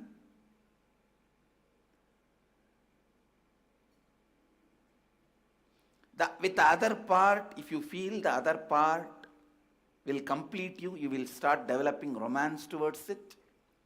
If you think the other part will be threatening you, you will start developing fear towards it. But both are stupid because the other does not exist outside you. Sarva bhuteshu chatmanam tatona vijugupsate. This is one of the most important principle of Vedic tradition. Understand, you might have heard this in many books, but you should not mistake hearing the same principle in many books and hearing it from the Upanishad. It is the ultimate declaration. It's God speaking. Understand? Same word. If it comes from the different person's mouth, it has different value. Yastu sarvani bhutani atmanyevanu pashyati. The Upanishads, the cosmos, declaring its own authority authentically in this verse. This verse is a truth and technique which can be practiced. One who indeed lives by seeing as it is the whole existence, all unmanifest beings existing in the consciousness itself, and the consciousness existing in the whole existence, thus does not feel violated or hates anything existing by virtue of not seeing oneself as separate from the consciousness. In the inner awakening, we have a technique of manana. How you see everyone based on your own reflection. How you have an idea and opinion about everyone. How you perceive everyone based on your own reflection. When you understand that, you will catch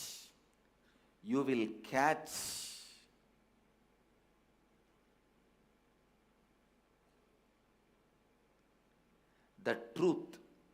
Everyone is ultimately mirror of you. And if you change, everyone will change.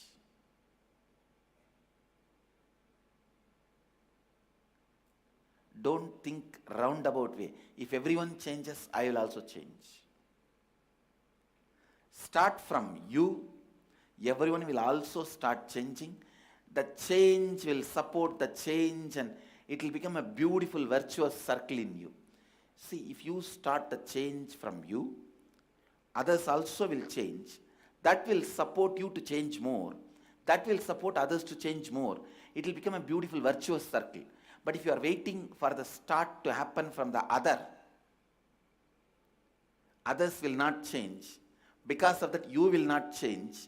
Because of that, others will not change more. And because of that, you will not change more. It will become a vicious circle.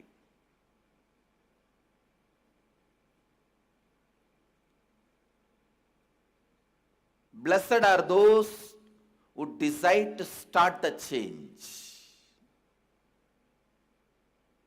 Cursed are those who are waiting for the other person to change.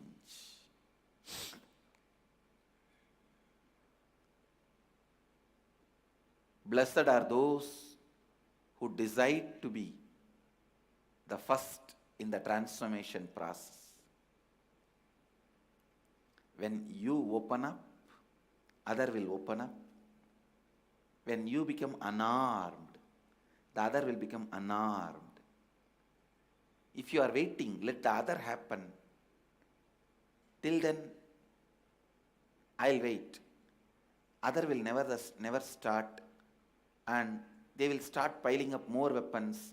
You will start piling up more weapons.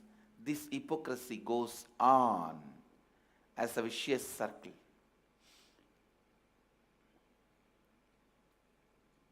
The first and foremost truth, yastu sarvani bhutani atmanyevanu pashyati.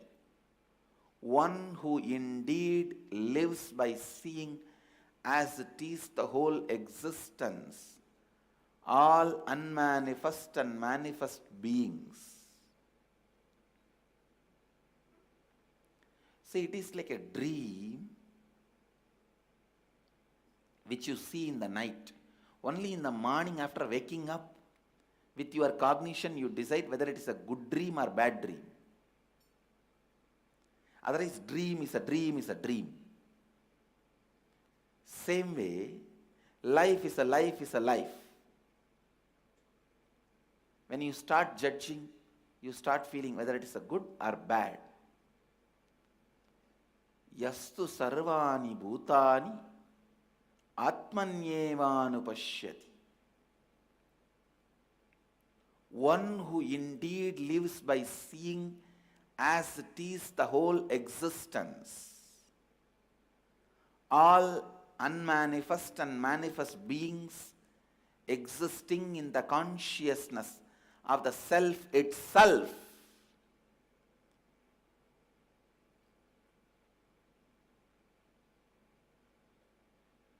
Know it very clearly. Everything exists in you. Understand? There is two methods to realize this truth. Everything exists in you. Either by witnessing the body and mind from outside. If you feel everything exists in me, first thing, that fear, greed will start coming up. Oh, if everything exists in me, why will the tiger attack me? Why will the lion attack me? What will happen if I am caught in the hands of an anaconda? Then you can, no, I will see my body and mind separately. What happens, happens. It is just existence. If this body needs to be alive, that will leave it alive, otherwise it will kill. And so this is one attitude. The another one attitude, no, this body and that body both has same consciousness, and with this clarity I will decide what that body has to do and this body has to do and make it function smoothly. This understanding, both understanding, when it becomes matured cognition, becomes power in you. Understand? Cognitions, when they become matured, they become siddhis, powers in you. There is a story in Ramakrishna's teachings. Guru was teaching to a disciple, everything is God. Then the disciple goes in the street, he sees a mad elephant running towards him. And the mouth, who is trying to control the elephant, he was screaming, shouting, saying, all of you move out, this elephant has become mad, I am trying to control it, save yourself. All the other persons ran away and protected themselves. This boy, today only I heard from my guru, everything is God. Why should I bother about elephant? And he stands. Elephant comes and just throws him to one corner. He is very badly beaten and bones broken, lying in one corner. All the other disciples come and pick him up and take him to the Gurukul. Guru asks, why did you do this? Then that boy said, you only said everything is God. So I decided this elephant is also God. What harm can happen to me? Guru says, yes, everything is God. The Mahut who warned you, he is also God. Now listen, the story doesn't end. I am putting the next twist. This is the twist by Ramakrishna. I am putting the next twist. Actually, for this boy, the cognition has not become a matured cognition. If it becomes a matured cognition, it will become a siddhi. He can stop the elephant, or he can take care that elephant does not harm him.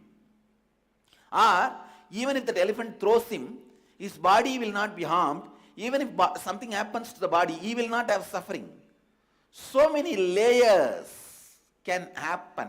So much is possible if the cognition becomes matured.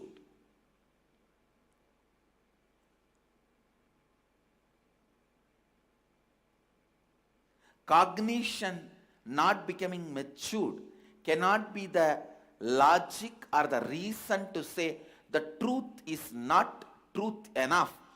That is the stupid things atheists do. That's the stupid things atheists do. Just because your cognition is not yet matured, don't deny the possibility. 10 years before, if somebody has made a statement, anything you want to know in the world will be available just inside your packet. Press 2 buttons, 1 or 2 buttons in the touch screen. Anything you want to know in the world, you will be able to know. If somebody has said, you would have believed? No. 10, 15 years before, if somebody tells this, you won't believe. Now it's a reality. Your mobile is enough. Anything you want to know, simply it is there.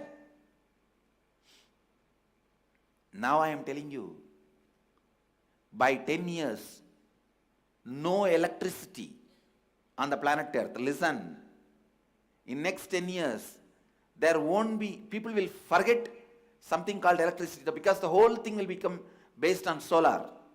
Whether it is your car will simply run. No such thing as petrol, refueling, gas and all that. The technology is already available. It is the petrol company lobby that is stopping it becoming a mainstream lifestyle. But they can't stop for more than some time. In 10 years, all vehicles will function without any fueling. It is just like if you buy it, that's all. If you buy a TV, that's all. After that, no expense, you can watch whenever you want. Same way, if you just buy the car, that's all. There is no running expense or maintenance. Maybe some maintenance need to be done if it is broken. There is no fuel expense. Same way, the mobile. Everyone will have high-end mobile, no payment. If you just buy, you can start using, that's all. In 10 years, all this is going to happen. I know you won't believe. But you don't believe is not going to stop this happening. So understand, denial, the only person who suffers due to denial is you who is denying. The only persons who suffer by denial is atheists and the people around them who believe them. That's all. Understand? By you denying, you are the loser. Same way, the earlier you catch this truth that everything exists in your consciousness, you exist in everything, your life will become high-end life. The earlier you catch it, better your life will become, more matured your life will become. Blessed are the Gurukul kids who listen to this truth in very young age.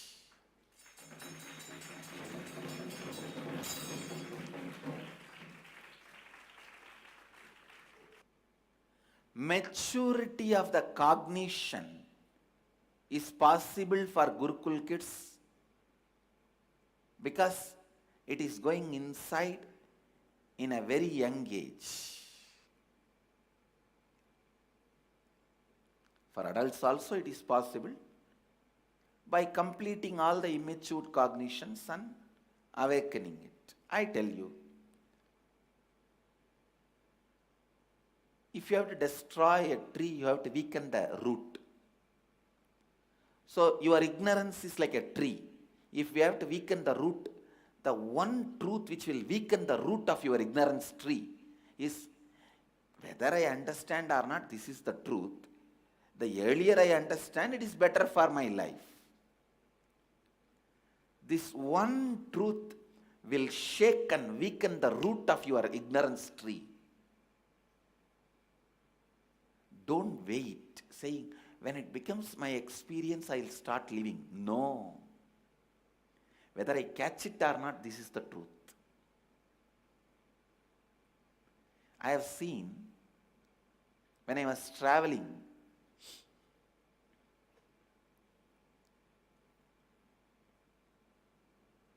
in my wandering, when I was doing my spiritual yatra,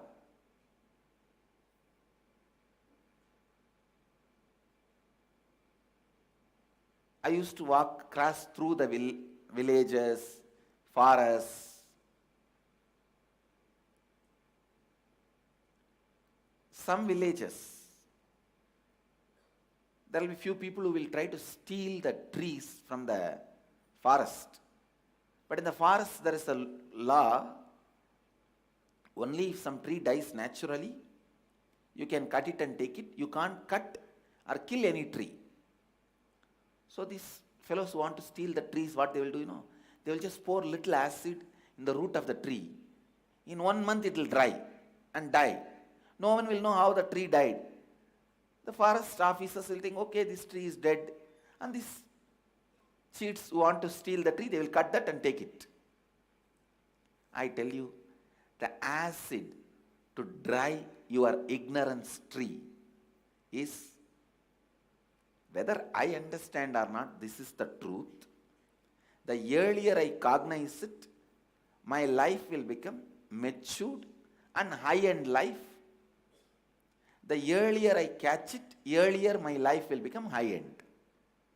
Because this truth, yastu sarvani bhutani atmanyevanu pashyati, will bring so much of healing and excitement, joy in you.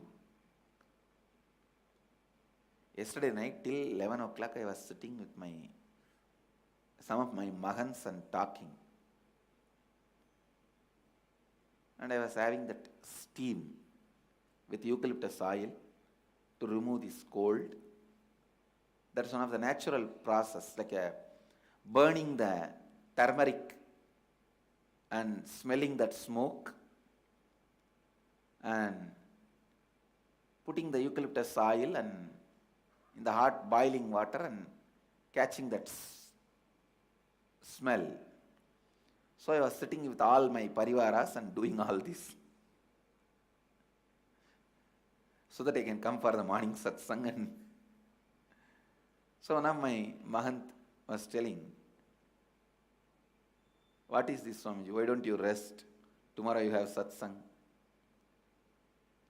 I want to tell you, a person whose cognition is yastu sarvani bhutani atmanyevanu pashyati will never bother, will never have anything restricting him, because there is so much of healing and excitement, joy, love to do continuously.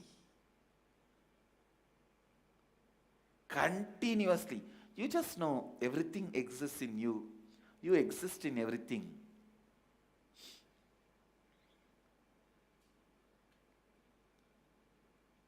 Romance with the life, not because it is your other half, because it is you. Understand, as long as you are searching for the other half, even if you get it, he will be half, you will be half. It will never be complete.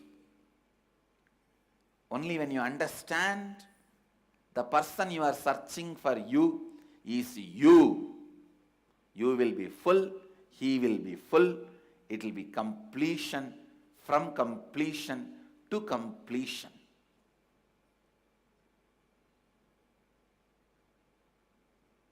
The person you are searching is not the other half, it is yourself.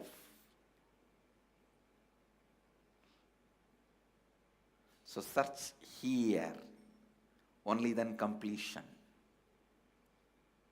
Not there. If it is there, even if you find, it will be, the greed will become fear and fear will become greed. That is what I call intimate enemy. Love-hate relationship. When the hormone goes up, love. When it comes down, hate. It's a fight between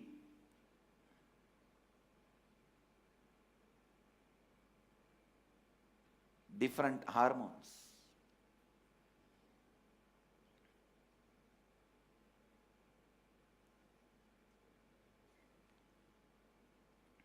It's a fight between testosterone and adrenaline.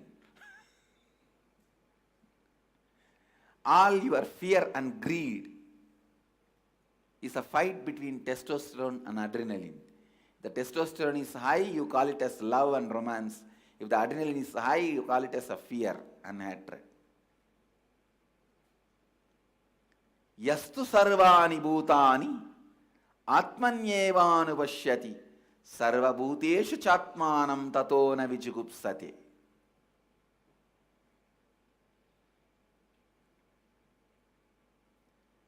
If you find I am away from body and mind, and everything is there and that everything is here, this is everywhere, that is a Brahminical way of realizing. But if you understand everything is in me and I am in everything, and I will know how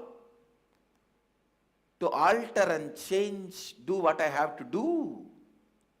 That is the way of realization of Shaivites. Understand, listen. I'll repeat. There are two ways you can realize that you exist in everything and everything exists in you. One, the moment fear and greed happens, you understanding, you thinking, I'll be, after all, I am not this body and mind. I'll be away. So I exist in everything, that exists in me. Whatever happens, happens. This is the Brahminical way. This is the Brahminical interpretation of this verse. That's the way this verse is made practical in Brahminical thinking. There's another thinking trend. I exist in that, so I'll make sure that does not harm this, and there is no fear and greed interaction between two. Both live in a beautiful space of oneness, and I know how to make that do what this wants, this do what that wants, to keep in the space of completion. This is the Shaivite way of thinking.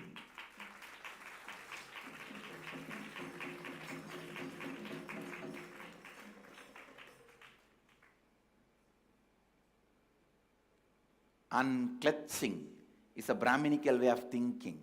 Completion is the Shaivite way of thinking. Completion. When this cognition gets matured, you get siddhis, powers. The story Ramakrishna explained is from the cognition of unclutching.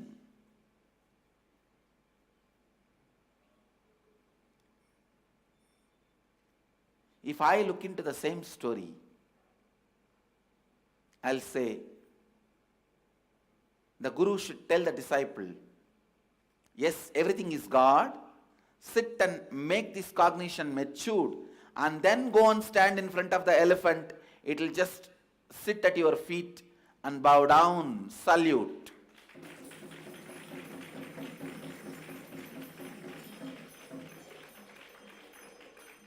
First, make this cognition strong and matured, look into all your enemies' eyes, see that they start responding the way you want. Then go out and stand in front of any challenge. It will simply subdue and do as you want. This is Shaivite cognition.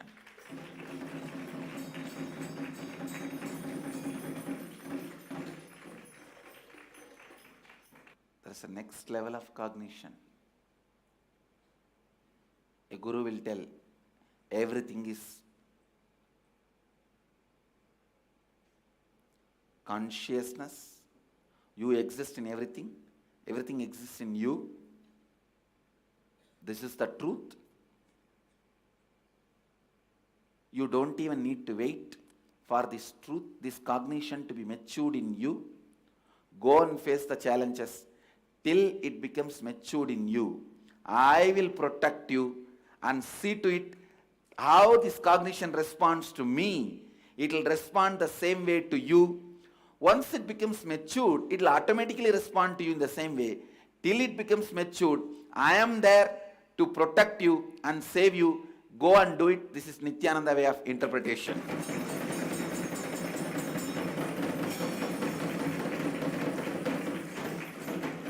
That is what I am doing in Shivoham. Yes, this is the truth. The cognition has to become matured in you. All this is true. But till then also you don't need to wait. I have the veto power and right to protect you when you are standing and working with this truth. Go and do it. I'll be there.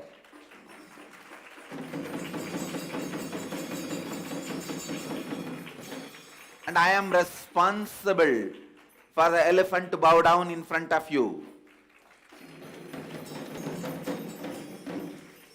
The cognition may not have become matured in you. You would have just heard from me. It's okay. Remember what you just heard and put the responsibility on me. I may not have realized you are also part of me, but my guru has realized. He told me. So with that strength I am standing here. Bend and fall at my feet.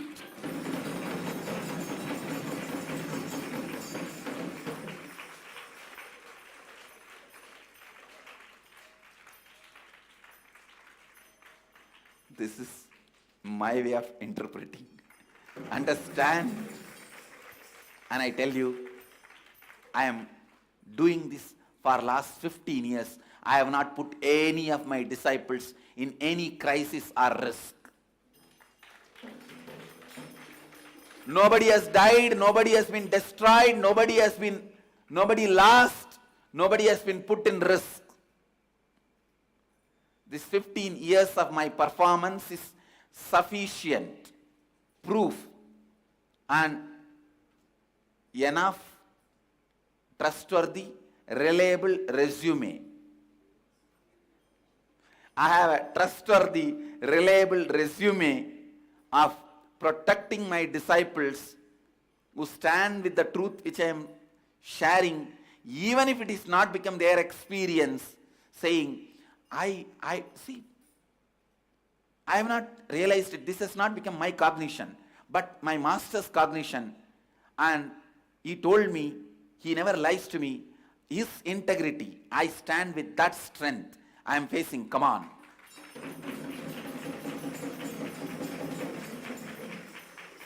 The whole healing is happening. This is the way.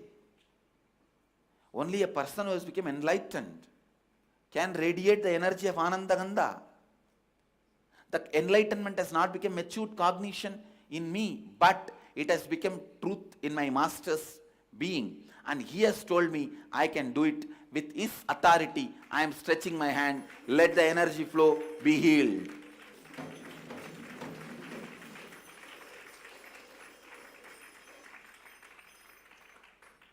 I have done it with my millions of disciples successfully, and I am doing it successfully. That is why I say this is a honest, integrated, authentic, responsible lifestyle of Sanatana Dharma.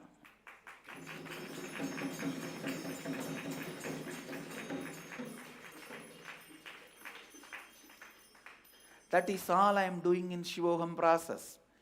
Don't worry whether it becomes your matured cognition. It has become matured cognition in me. I am sharing it into your being. Stand with that strength. I am responsible. I'll protect you and guide you and see to it you experience Shivoham. That becomes your matured cognition.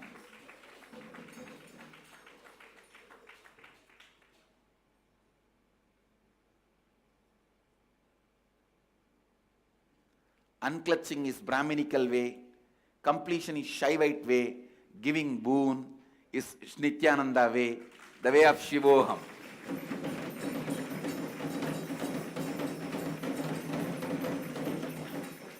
Because man cannot make it just by himself.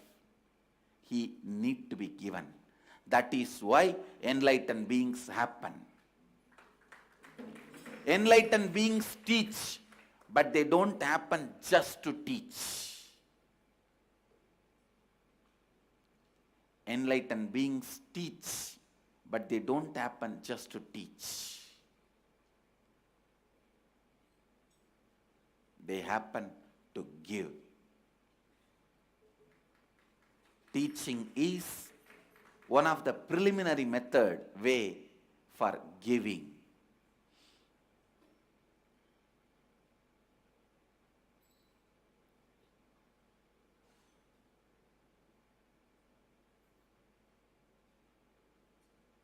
With all my integrity, from the authority as an enlightened being,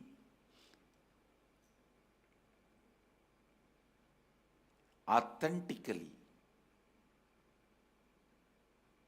today I bless all of you. Take this one cognition, everything is in me and I am in everything. As my experience, from my authority, I am telling you and blessing you, go and live it. Don't worry whether it has become matured cognition in you or not. Go and live it with the courage. It has become experience in my Guru and he has authorized me to live. And I tell you, you will never have any risk. You will never be put in any wrong situations. You will never have any suffering. Go and live. I'll be there protecting you and making your cognition matured. One, I'll make this cognition that everything exists in you, you exist in everything as your experience, matured cognition in you. Second, till it becomes matured also, I'll protect you whenever you play with this cognition.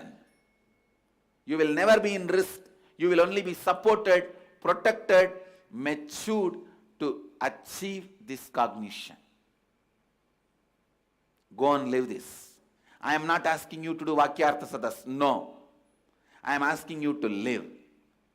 From morning till evening, live this. Today's Vakyartha Sadas is how you lived this today whole day. You are going to share in the evening in Vakyartha Sadas only how you lived this truth. That everything exists in me, I exist in everything. How you shared, worked, lived this truth in your life. What all the risks you have taken and what was the result of that risk based on this cognition and how this cognition has worked, how this cognition has become part of you, how this thinking has done whatever it has done to you. Bring this. And with all my integrity, authenticity, from the authority of an enlightened being,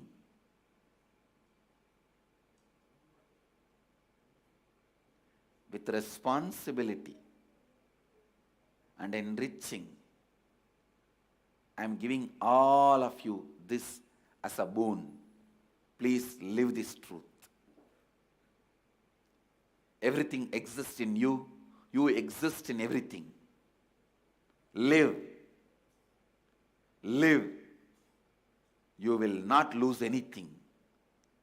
You will only achieve everything.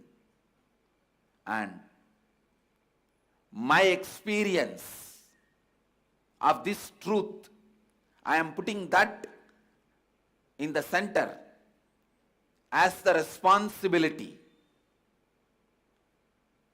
Let this experience prove its authenticity by making this cognition matured in all of you and protecting all of you till that becomes matured cognition when you are playing with this cognition. Even if it has not become matured cognition, even while you are playing with this, let you all be protected, let you all be supported. This experience which happened in me, that is responsible, that will do this job.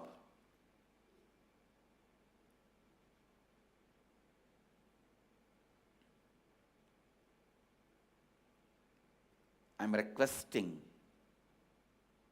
and ordering my experience of enlightenment, that everything exists in me and I exist in everything. This experience I am ordering to protect all of you and make this experience as your cognition. Till then, it will protect you whenever you play with this cognition.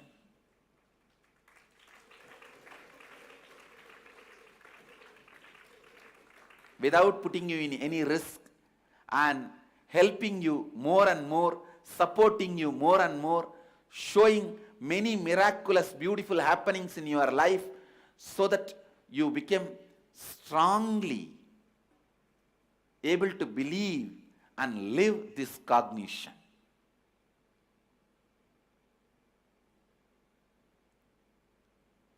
I mean by the statements, start living this truth, you will never be put in any risk. You will never be put in any risk. You will always be protected. This is the first step. Shivoham will start flowering in every one of you.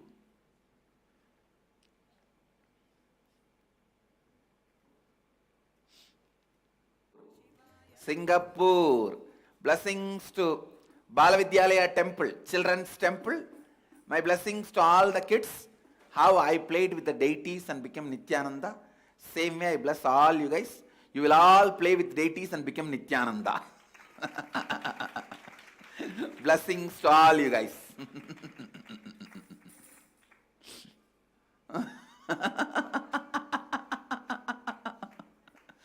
Blessings to all you guys. Blessings. Adi, I accepted your aarti. And all the kids. Blessings to all the kids.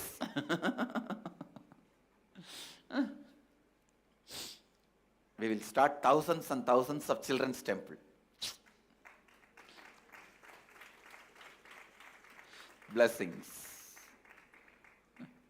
And Mahadeva and Devi and me, all of us will be present and bless all the kids who play with us. And I'll also make myself available through the deity just to play with the kids. I'll answer whatever they ask. I'll talk to them. I'll relate with them. I'll materialize vibhuti, kumkum, honey, all that. I'll play with them.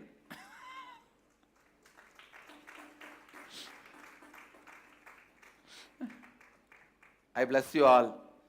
Let you all radiate with integrity, authenticity, responsibility, enriching, causing, living Advaita, the eternal bliss, Nithyananda. Thank you. Be blissful.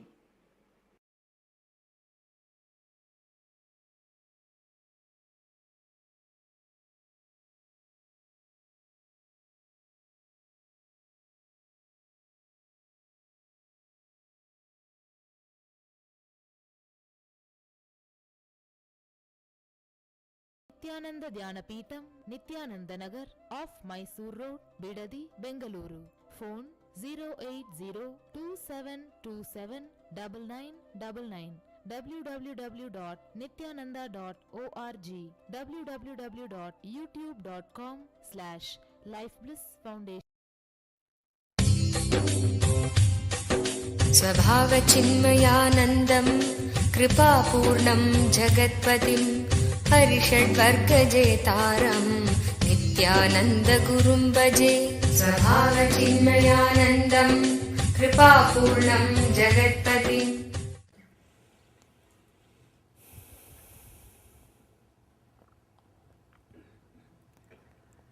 सदाशिवसमारम्भां शङ्कराचार्यमध्यमाम् अस्मदाचार्यपर्यन्तं वन्दे गुरुपरम्पराम्.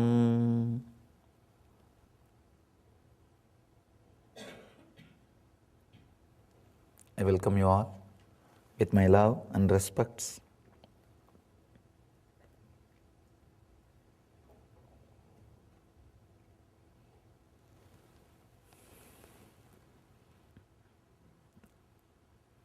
Very beautiful story by Ramana Maharshi.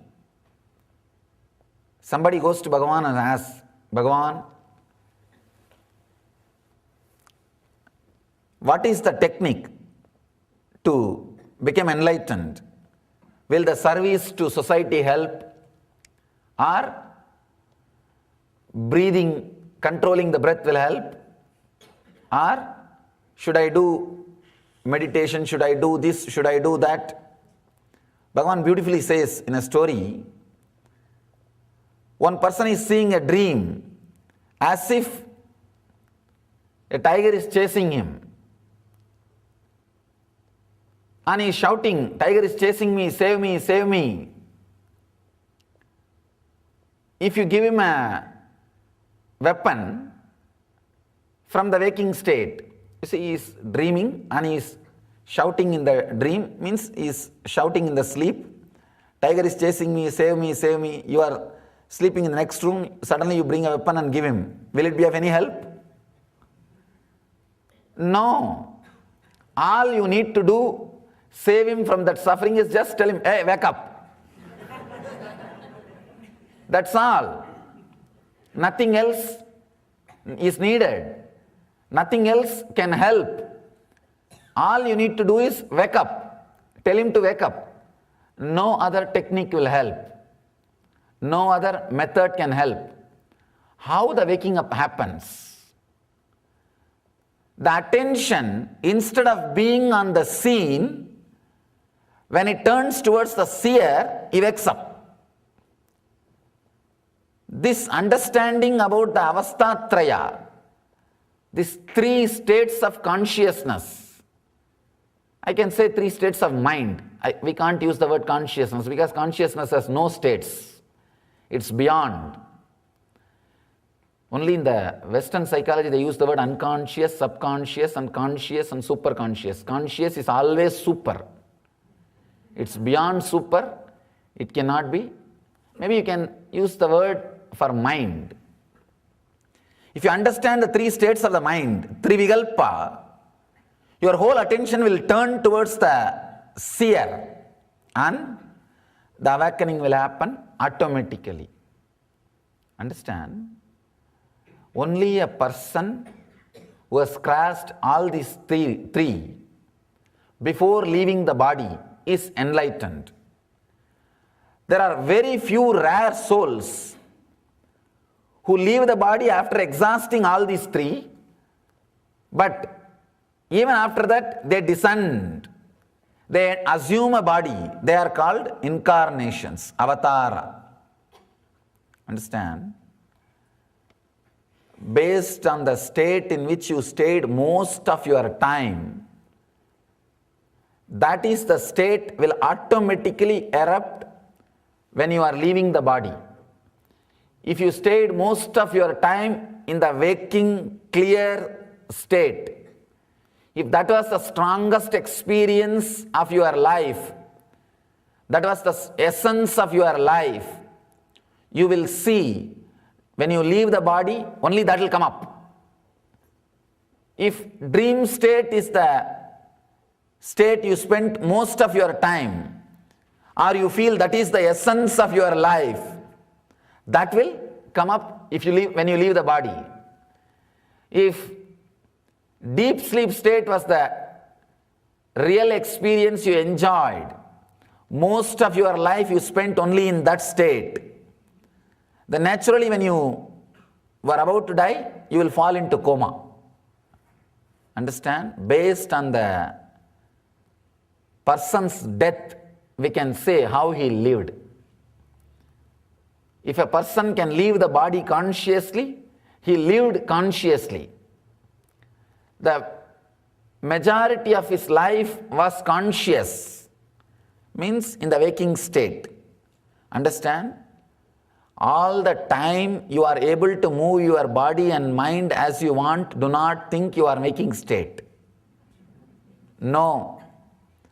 Many times you will be driving, but you do not know in which road you are driving. Only when you reach your office and park the car, suddenly you remember last 30 minutes you drove. At least 200 decisions you would have made to drive, right, left, stopping in the red signal. 200 decisions you have made without being aware you are driving. You are doing something. So all the moments in which you are able to move your hands or leg as you want does not mean you are in waking state.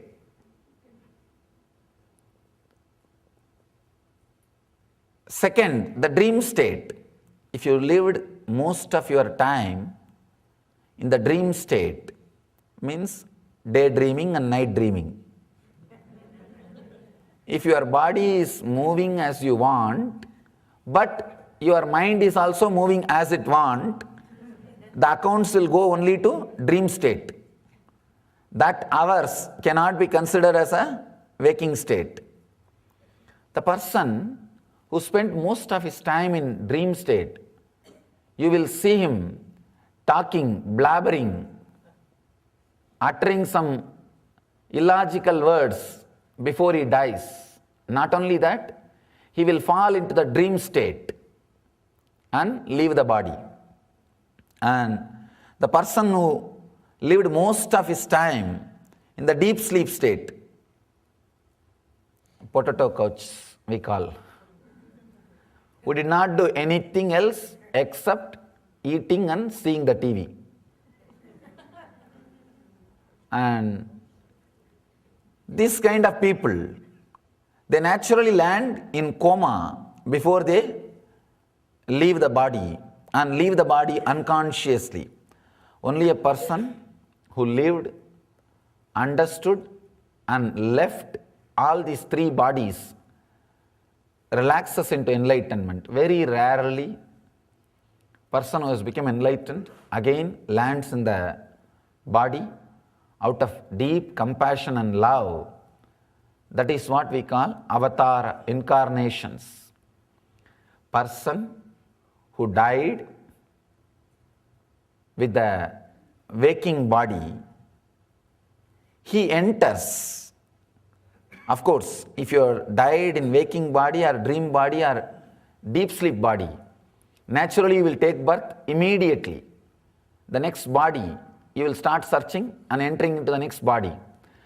Person who died in the waking state, with the waking mood, he will enter into the body, he will enter into the world with another one body, which is created in a normal way, with a physical relationship, with a physical intercourse, with the ordinary sex. He will catch that kind of body and land. And the person who left the body in the dream state, he will select the body which is created by the tantric intercourse, means the meditative parents. Even though there was a physical relationship, there was a lot of meditativeness into that. Both of them were real seekers, spiritual persons. In that kind of womb he will enter.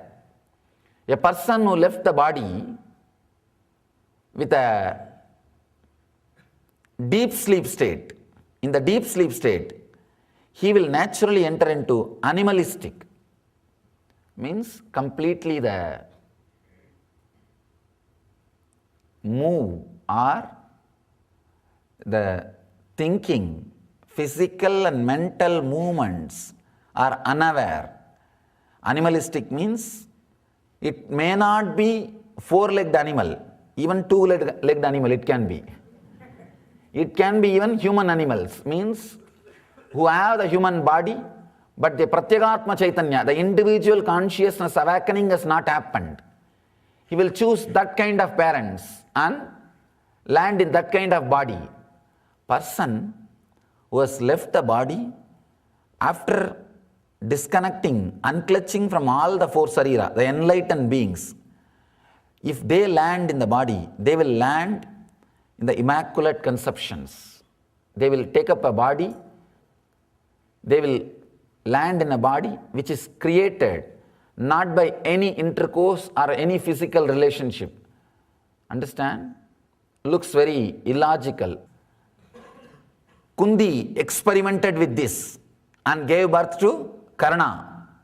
Kundi did not carry Karna 9 months. And all other 5 kids, all Panchapandavas and Karna, all the 6 have been given birth by Kundi in this way, in the way of immaculate conception, means created without any physical relationship. The science was alive, science existed, there is a possibility, and even though logically it is very difficult to understand or relate with, the science existed.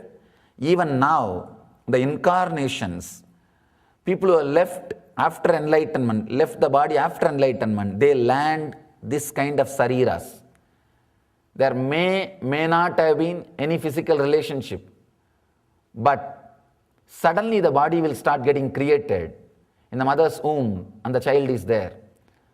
If you see even the modern day incarnations like Ramakrishna, when Ramakrishna took birth, his father was too old.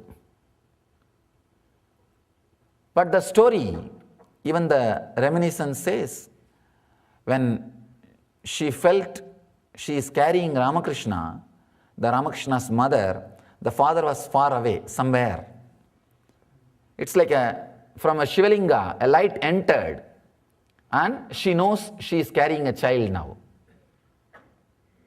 Understand, person who left the body beyond all these 3 shariras lands by creating a body which is not related to any physical relationship.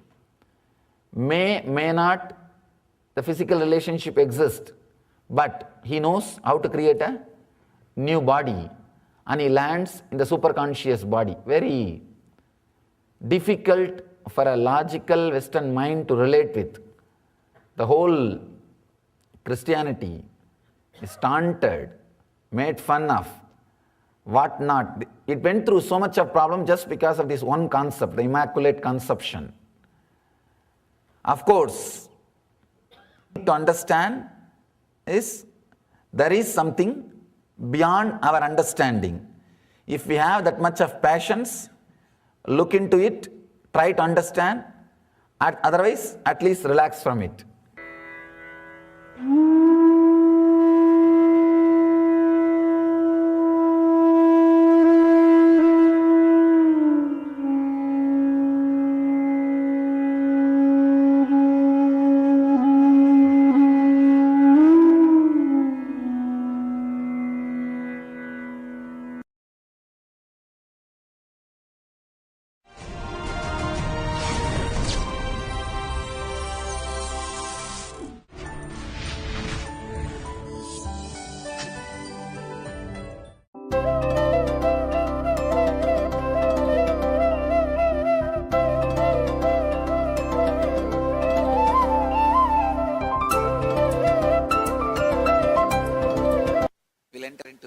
Satsang in 4th chapter of Bhagavad Gita, Jnana Karma Sannyasa Yoga, 6th verse.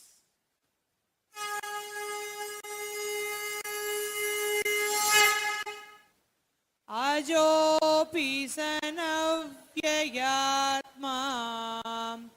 भूतानाम् ईश्वरोऽपि सन् प्रकृतिं स्वामधिष्ठाय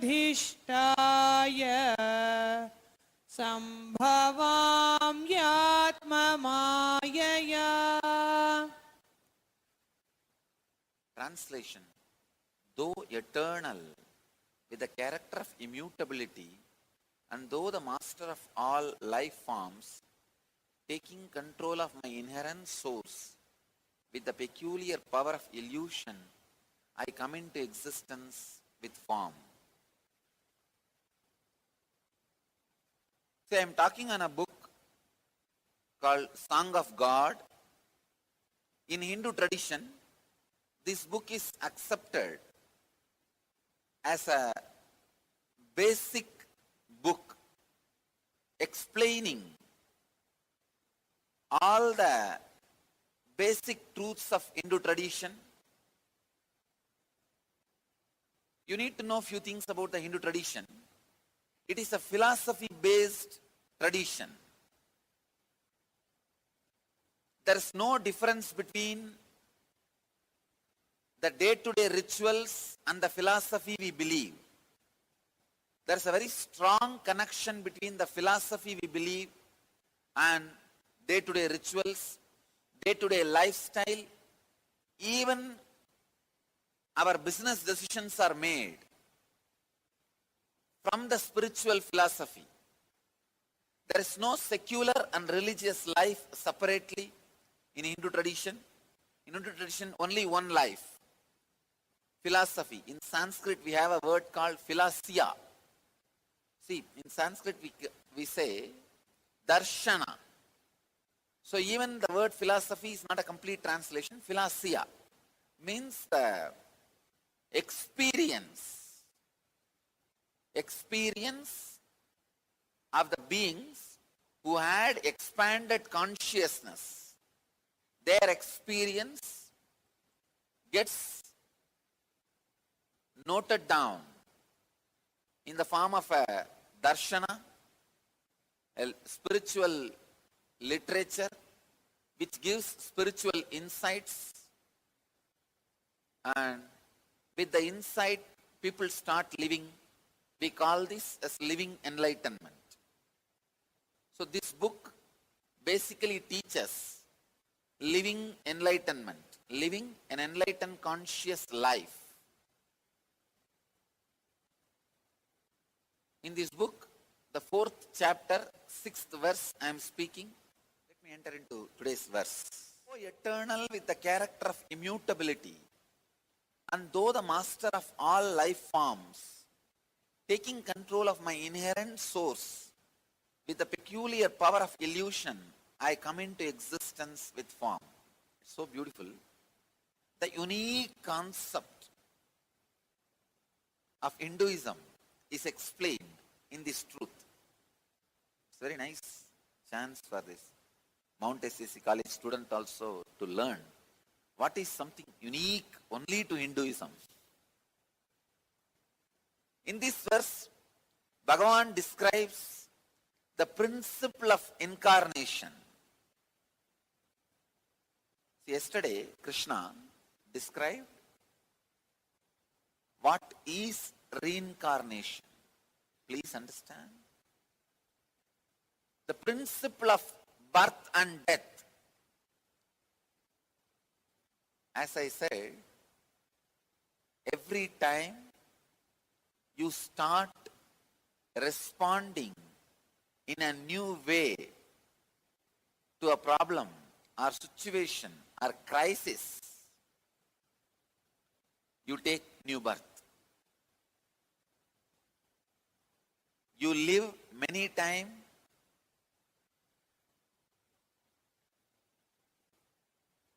in one body, many minds, in one mind, many bodies. Sometimes you are stuck with one mental pattern. Without coming out of it, you spend janmas after janmas after janmas. lives after lives after lives. Same way, sometime within one body, you go through so many minds. I tell you, best use of time is within one body, go through all types of minds.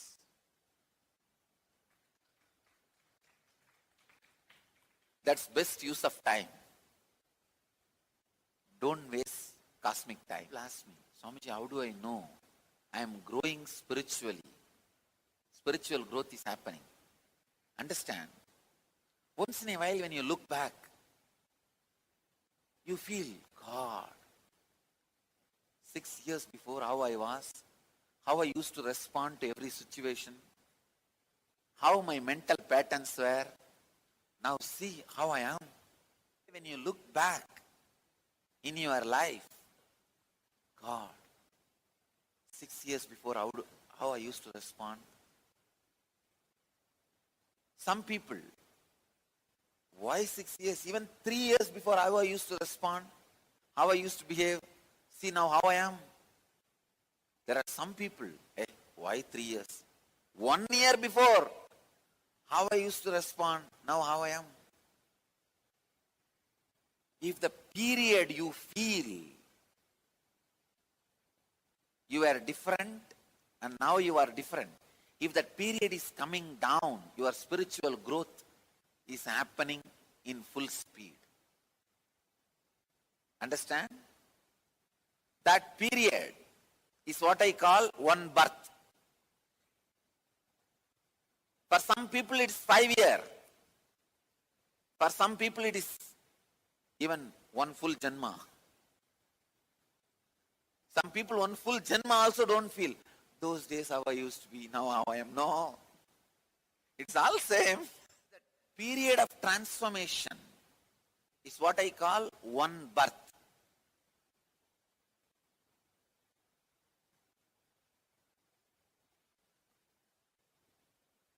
Today sit and do this like a homework. When you look back, what was the time you will honestly feel as your old personalities, death, and the new personalities have expression. If you look back, is it 3 year or 4 year or 1 year or 8 months?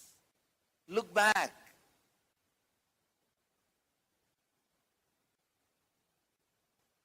See the transformation period. That is what I call as time of one birth of your mind. One birth of your mind. One life of your mind. If all your patterns, you are responding in a new way, then the old mind is dead. One life of your mind. Actually, one life of your mind, when it reduces, your spiritual growth is intensely increasing. If one life of your mind, see average, one life of your body, 80 to 90 years. Your average, one life of your mind, now you should know.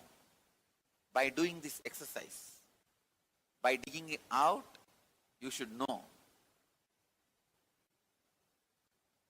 Is it 5 year, 4 year, 3 year? Understand? I'm giving you clear principles. When you sit, do the homework properly, looking in, not even one pattern you should be giving old response. See the old response date when you used to respond in your own unconscious way. Now, all patterns you should be responding in new way. If you have not yet started responding to all your major patterns of life in new way, then still your mind is not yet dead. Still the period is happening. Your mind is only getting more old, not yet dead. See, major, I can say only 10 or 15 patterns you use every day in your life. Please understand. You may be thinking, no, Swamiji, you don't know. I use more than 2000 patterns per day. No, you are not that intelligent. Maximum 10 pattern. If you are really, really demon, you can be having 15 pattern, that's all. Not more than that. Not more than that. So maximum 15 patterns only all of you use per day. If that 15 patterns are transformed, if you are responding to that 15 mental patterns in new way, when I say the mental patterns, let me give a explanation. For example, when your irritation comes up, anger comes up, how you respond, that is one mental pattern. When your tiredness comes up, how you respond, that is mental pattern. When your lust comes up, how you respond, that is your mental pattern. Sometimes people become so unconscious. When lust comes, they respond with anger. When lust comes, if you respond with romance, you are at least in your natural state. When lust comes, if you respond with anger to your lust, you are in perverted state. When your anger comes, you respond in a romantic way. No. These are all the unconscious patterns. When your anger comes, you catch hold of that anger and celebrate it. Lulayi, lulayi, lulayi, ooh, ah. You came to rescue my life and you are my savior. When your confusion comes, you respond with active analysis. Actually, when a confusion or chaos comes, you should respond with tiredness and unclutching. But when confusion or chaos comes, you are active. I have seen in Indian villages, chicken, they will run around the garbage cans and dustbins. They will pick all the dust. They will be very active. Your chaos and confusion is garbage. You became like a chicken, very active. Not even ordinary chicken, headless chicken. You jump here to there to here. Boom, boom.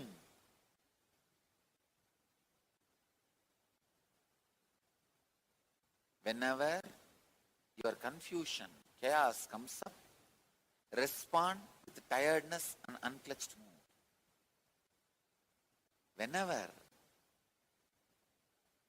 the peace and restful awareness comes up, respond actively and with actions, life. But whenever you feel restful awareness and relaxed, what you do? You just lie down and sleep. Now see how you respond. When there is a confusion and chaos, you sit and think, analyze, and make everybody in the world as criminal except you. When there is a chaos and confusion, whoever you can remember, all of them become criminals. This fellow should be hanged. That fellow should be killed. This fellow should be chopped. How you actively respond to your chaos and confusion. But when you feel peaceful, little restful, relaxed, you lie down and sleep off.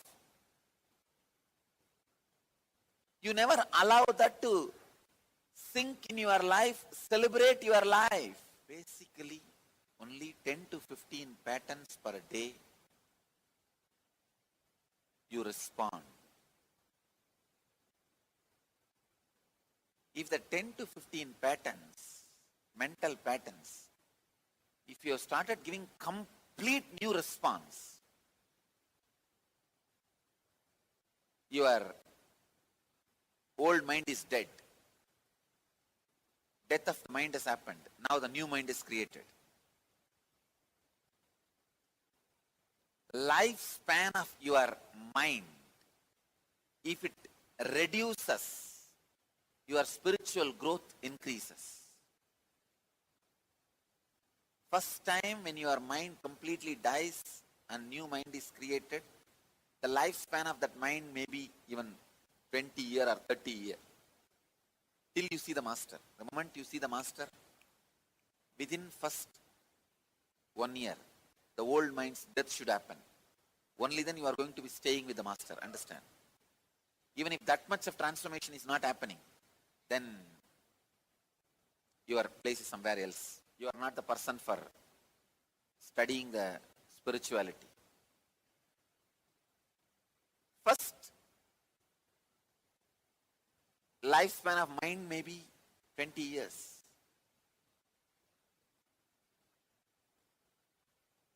When the second mind is born, that is why you are called Dvija, reborn. After that, the second mind, the lifespan of the second mind should not be more than 2 years.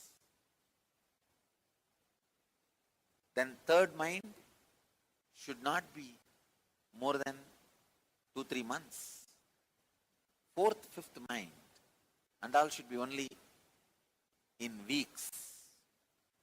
The ultimate spiritual growth is every night your mind should die when you fall asleep. Next day, it should be new pattern, new way of responding. Along with your every sleep, your mind should die. The lifespan of your mind should be only 1 day. Then you are a Jivan Mukta. You are living enlightenment. See, God has made a natural process of killing your mind every night. Why are you getting it back? He has given you natural divorce of every day. But morning you wake up, no, same mind is very nice. Known devil is much better than unknown angel. All right, then be with the devil, what to do?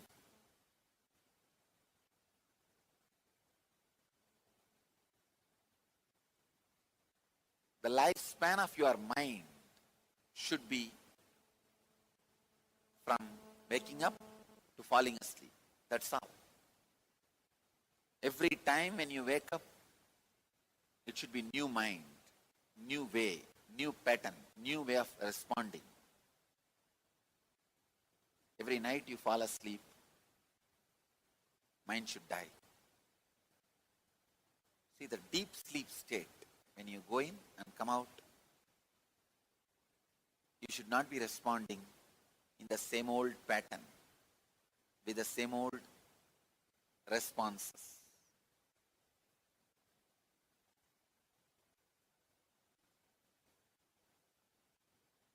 Living in one body but had many minds is what I call soul getting matured. This is what is maturity of the soul. We all know body getting matured, body getting old, but only very few soul getting matured. Sometimes, very young age, but matured soul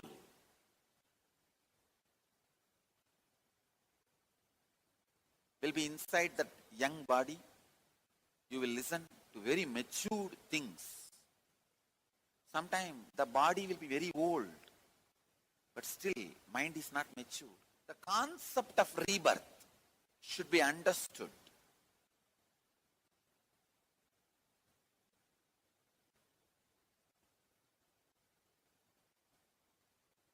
Concept of reincarnation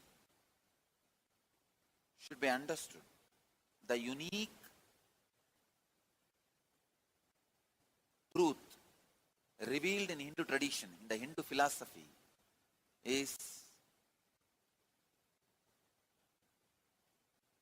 the concept of rebirth and concept of pure consciousness taking birth. Concept of rebirth is like a soul getting more and more mature and assuming different bodies, and even in one body assuming different minds. This is the soul getting matured.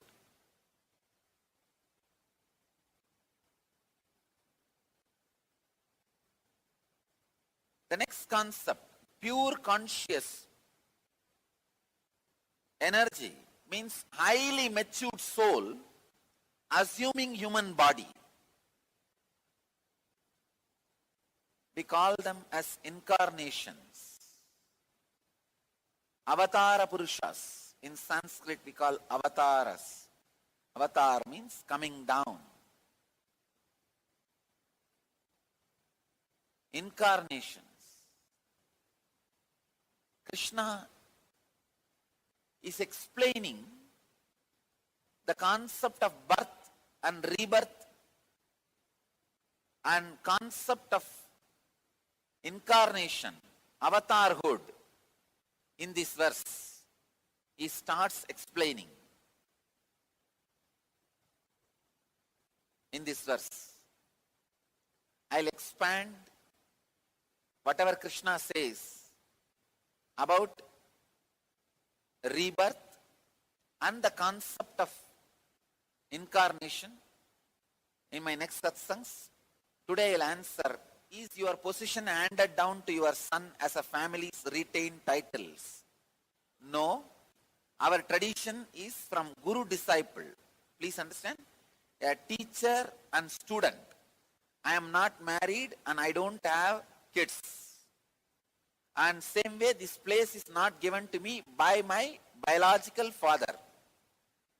This spiritual status and the spiritual state is given to me by my spiritual preceptor, spiritual predecessor. My teacher initiates me and trains me and gives this experience to me. So now I will have to find the students who will receive this experience, and after me I will be handing over to them this position. So it is by master-disciple relationship, not by biological relationship. The second question, how long you have been studying Hinduism and can you ever learn everything? I can say I have been studying Hinduism from my third year, means when I was 3 years old, I have started studying Hinduism, but still I have learnt only introduction to Hinduism. Surely, I cannot say I have studied even one branch of Hinduism completely, and no one can learn completely everything about the Hindu tradition. We can only learn how much is needed to fulfill our life. I have only learned how much is needed to fulfill my life and how much I need to know to fulfill whoever comes to me for fulfillment. Only that much I have learned, not more than that. And can I know what I have been in past lives? Yes, you can. You can know what you have been in past lives. Maybe you need to go through certain meditation sessions. I can do specially 2-3 sessions for you guys through as a webinar, answering and guiding you into your past lives. So if Hinduism believes in reincarnation, what happens when food runs out? Please understand, food never runs out. No resource can run out. The Hinduism never touches the resources which runs out. Our lifestyle is never based on the resources which runs out. All our lifestyle was based on the resources which can never run out. Sun, water, the resources which never runs out. Only based on that we run our life. Somebody was asking me the other day, if the Hindu enlightened masters know about everything through enlightenment, why did they not design aeroplane? Why did they not invent trains? This is my answer. Please understand, we had aeroplanes, but which was running in renewable resources. We never had aeroplanes running on the petrol like now, because Hinduism never believes in using the resources which can run out one day. Always we built our life, we built everything based on renewable resources. If petrol can run out one day, we never touch it. We never use it. Which never runs out. We call them as natural resources, the natural energies.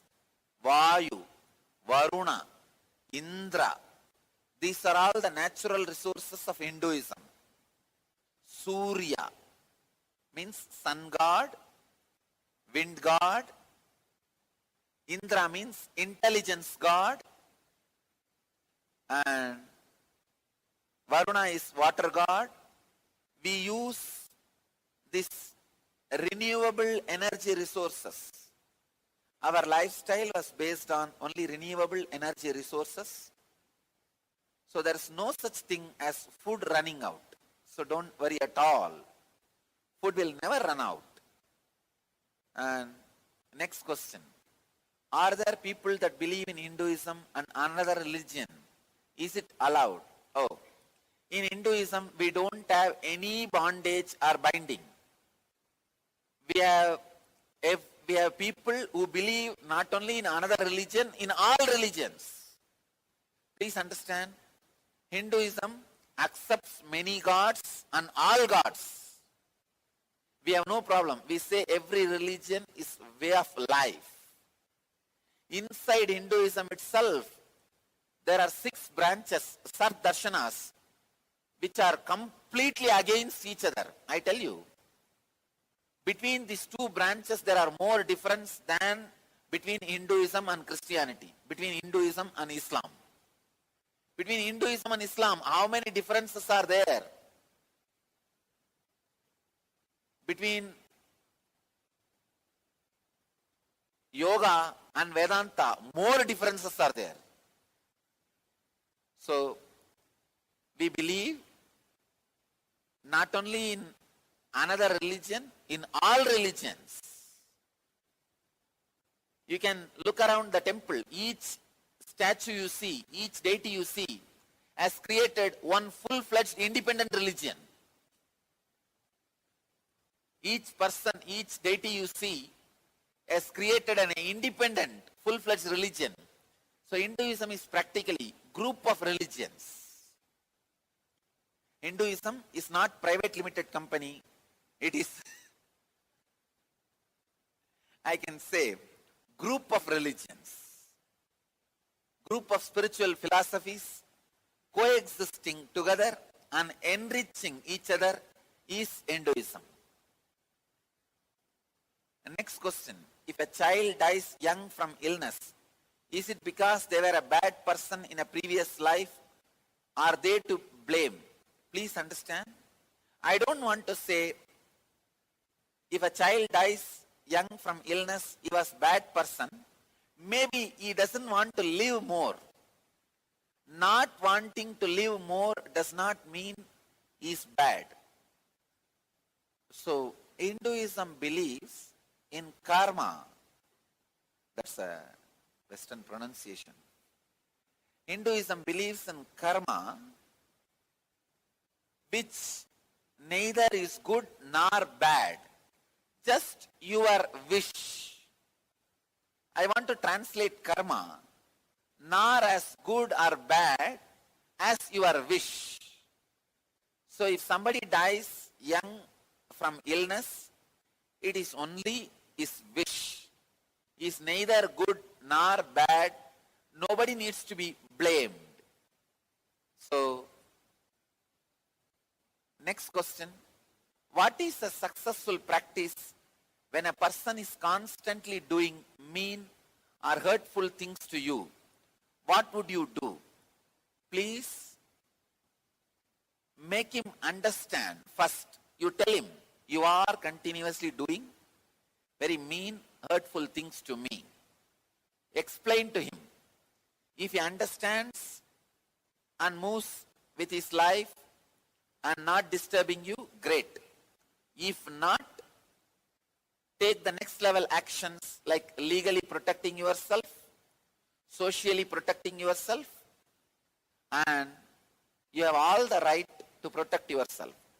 Hinduism gives a clear method: Sama, Veda, Dana, Danda.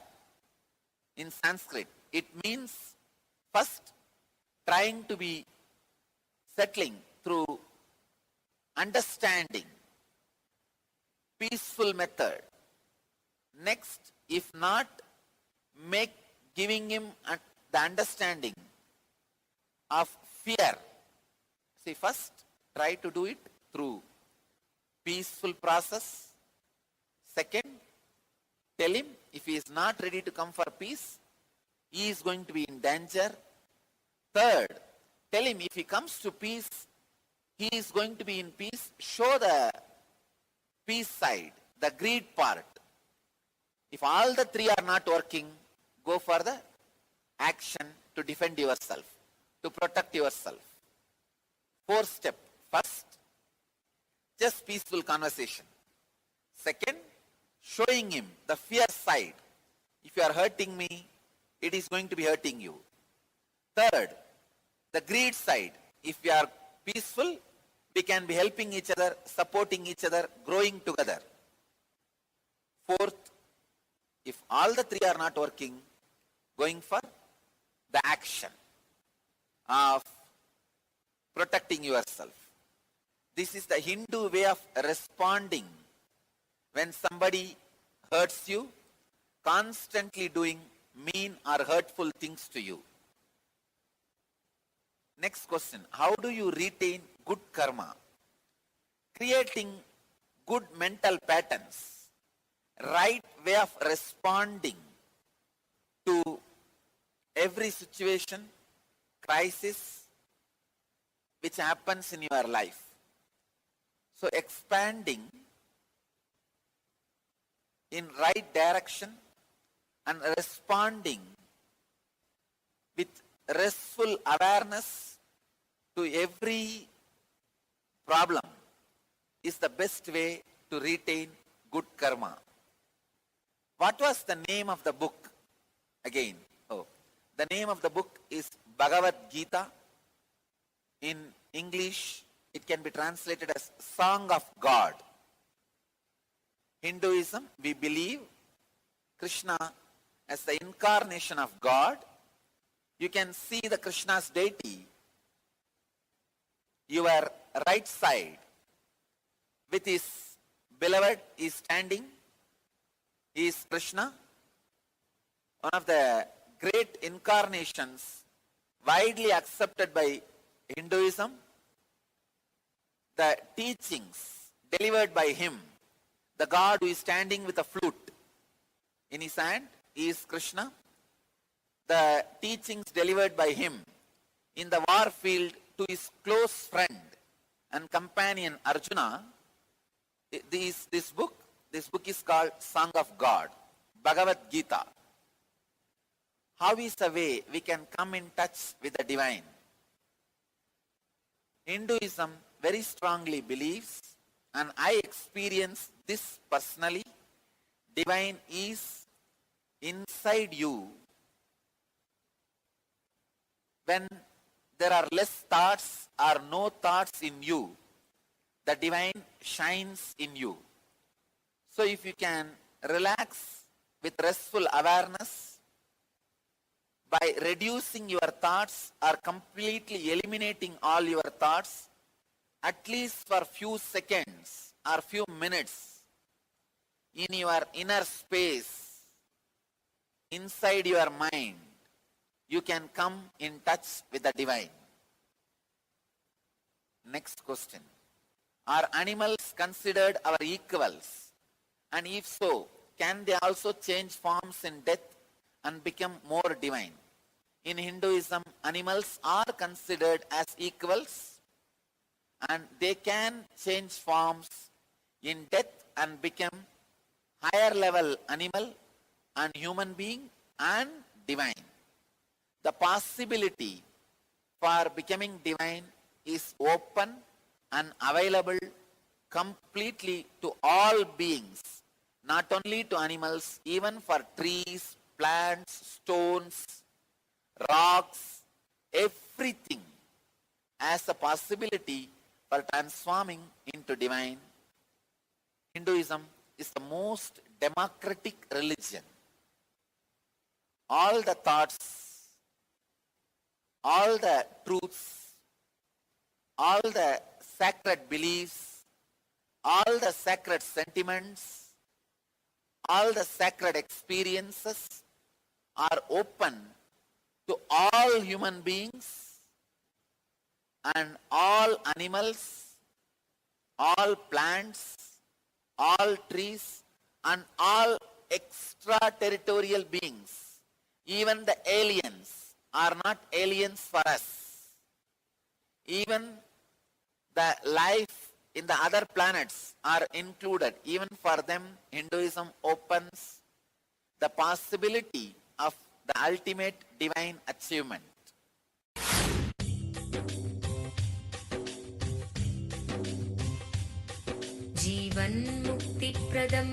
Paramahamsa Nithyananda, a rare living incarnation, is named among the world's 100 most spiritually influential personalities today. Paramahamsa Nithyananda has been placed alongside Dalai Lama, Nelson Mandela, Oprah Winfrey, Paulo Coelho and others by Mind, Body, Spirit, the world's top esoteric magazine from Watkins, London's oldest and largest bookstore.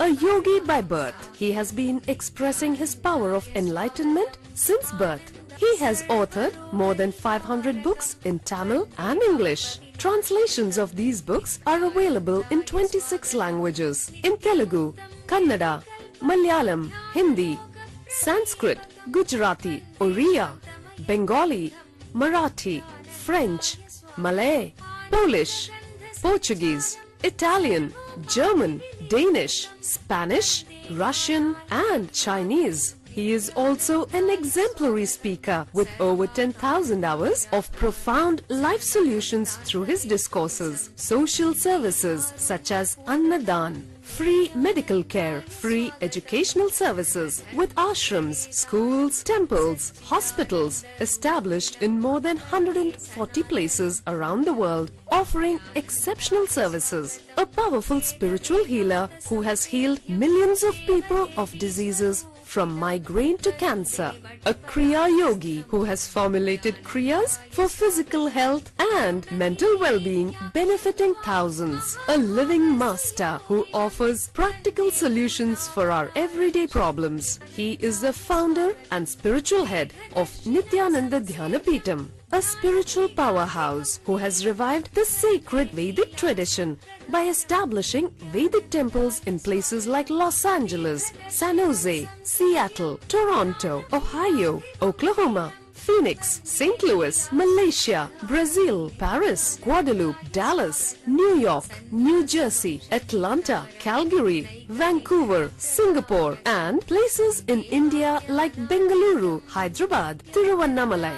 a spiritual guru for 10 million followers, an incarnation who transmits the highest spiritual energy through initiation, a contemporary yogi who has revived the Vedic science of yoga worldwide through thousands of yoga centers, an adept in Ashtamahasiddhis, mystical yogic powers, who has effortlessly awakened the Kundalini of thousands and graced them with spiritual powers, a dynamic young guru who is an inspiration for thousands of youngsters, India's most watched spiritual guru online, a beacon of spiritual light who has triumphed over the forces of religious terrorism and political persecution. Paramahamsa Nithyananda is an eternal Kalpataru, blessing the world with the boons of material abundance and spiritual enlightenment.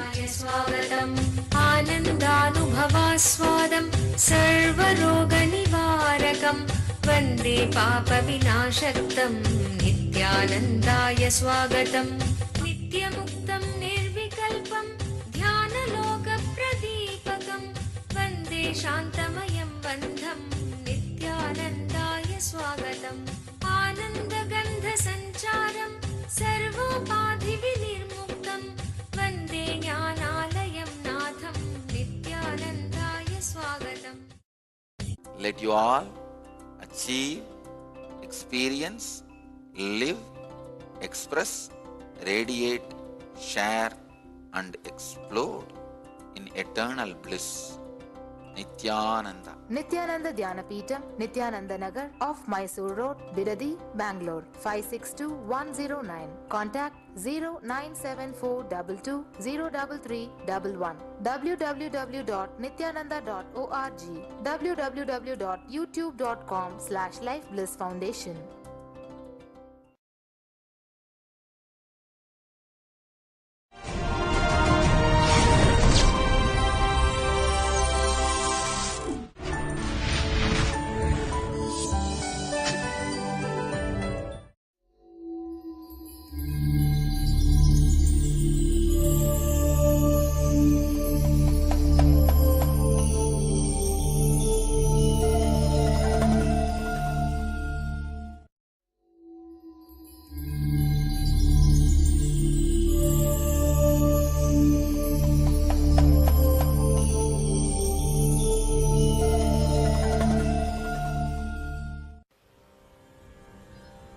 Mahadeva will continue to reveal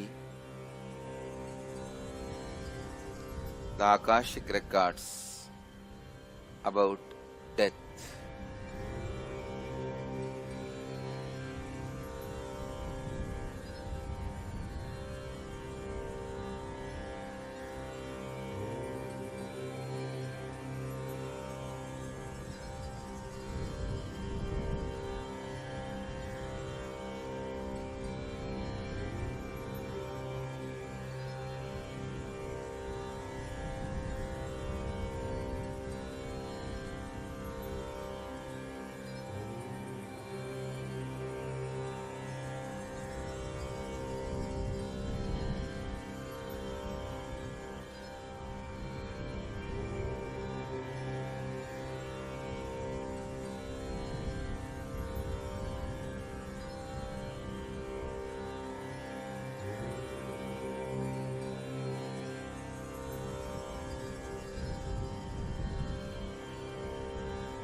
death is not end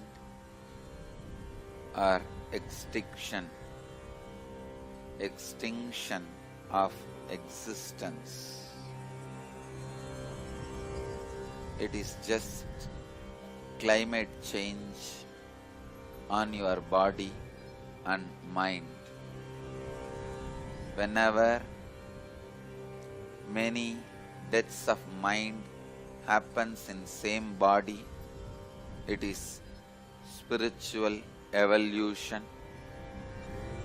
If many bodies die in the same mind, it is unconsciousness, spiritual endarkenment.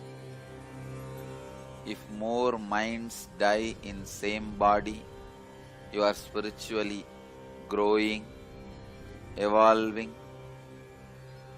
If more bodies die in same mind, you are spiritually going down, destroying yourself. Again and again and again, bodies die, minds die. Blessed are those in whom many minds die in one body. Continuously allow minds to be dying. Let your mind, even if you think in a best space, allow it to die. Allow it for transformation. Allowing the mind to die every time in the same body leads you to the highest liberation and celebration.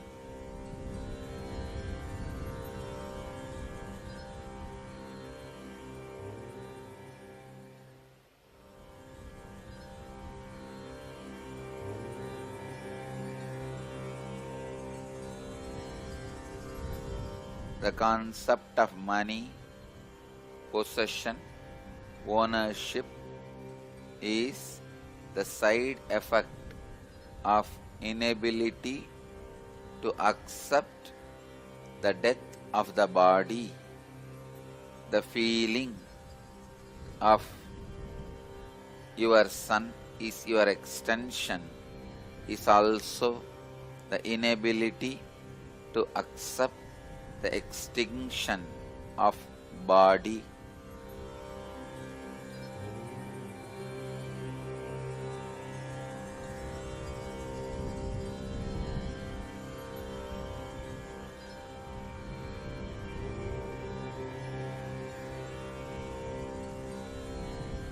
When you are ready to accept the extinction of the body,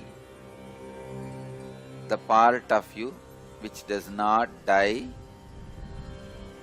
goes through a powerful transformation and liberates itself from the dying component of you, which is the body. Through this way, it achieves a space where there is no extinction, where there is no death.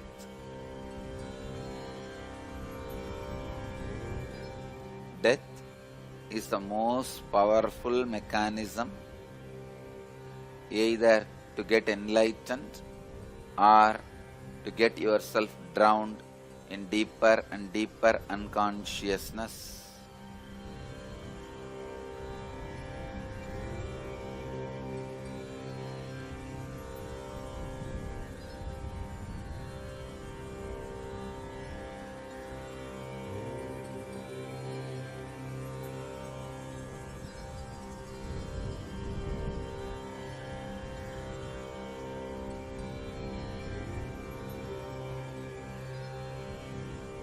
Every day when you fall asleep, it is equivalent to death. When you wake up, it is equivalent to birth.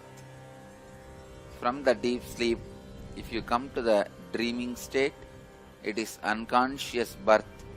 From the deep sleep, if you come directly to the waking state, it is conscious birth. Every day you go through birth and death. How you behave with this birth and death which is happening every day is going to decide how you are going to behave with the birth and death which is going to happen with your body, because every day birth and death is nothing but the direct glimpse of the long big birth and big death, which is only as a difference in time but not in space or the place.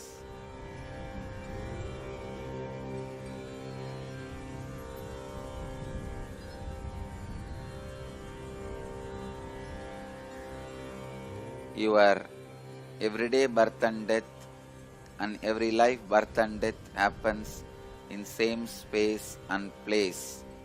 Only time difference between one birth and the other birth, the time difference between birth death of one and the birth death of the other is different.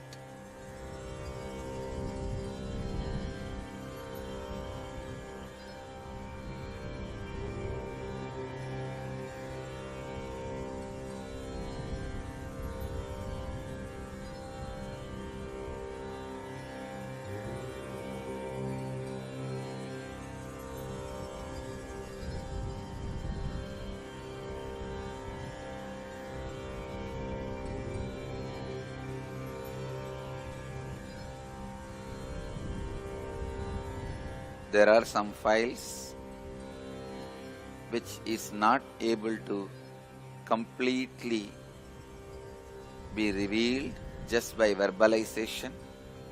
Even after reading verbalization, still those files remain having some material without being completely revealed. Those stuff, those material can be transmitted only by initiation.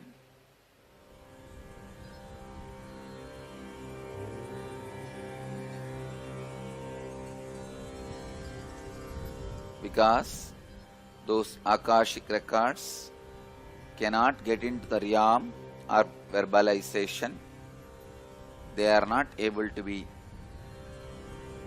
translated into words. They just continue to remain as vibrations.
When your mind dies in the same body and becomes a new mind, cosmos enters into you. When your body dies in the same mind, takes a new body, you enter into the cosmos. When cosmos enters you, it is liberation. When you enter into the cosmos, it is death. The part feels as part the moment it wants to be part. Part only should be blamed, not the whole, because part only continues to hold on to the thought to be part. Whole is not holding on to the thought even though the thought might have happened on the whole also, only when you hold on to that thought, you remain as part. So, the feeling of separation, who created, why created, is not the really focus of your vengeance or action. Your focus should be on who is holding on to that feeling of separation, not who created, why it got created. Who holds on to it gives life to it. The feeling of separation, because the part only is holding on to it, it is giving life to it. So, your action and intensity to act upon should be directed to the center, who is holding on to the feeling that you are separate from the whole. You are part, not the whole.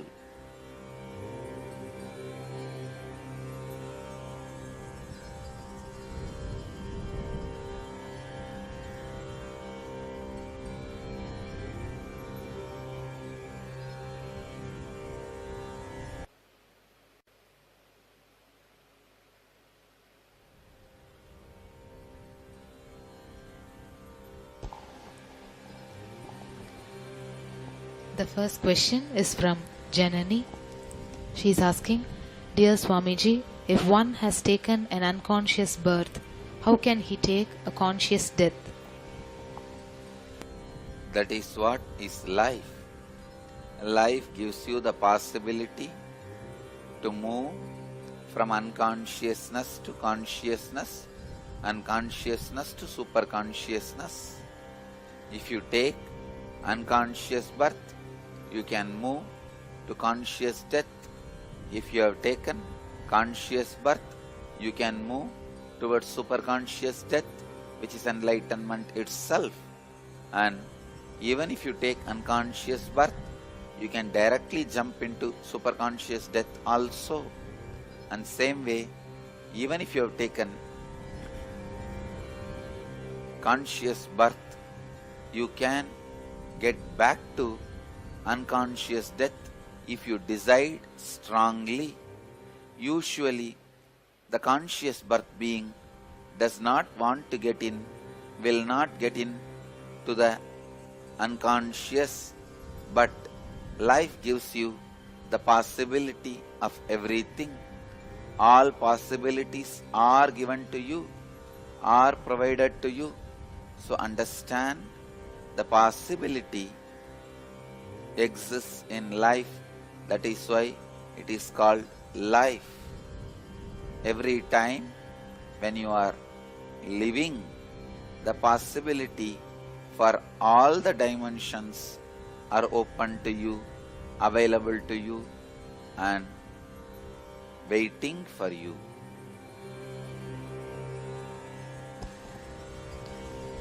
The next question is from Mary Bernard. Nithyanandam Swamiji, you have already spoken of the destructiveness of suicide. Some states and countries allow patients who are suffering with a terminal illness to practice assisted death. It is strictly regulated. Usually the family gathers around the patient and some kind of painless lethal injection is given as per the patient's wishes and instruction. Could you comment on this? Cosmos does not agree this mercy killing. As Mahadeva already read out, it will be considered either suicide or murder. If the patient agrees, it will be considered as suicide. The patient does not agree, it will be considered as murder. But all the people who help and make this happen will be treated for murder in the cosmic law.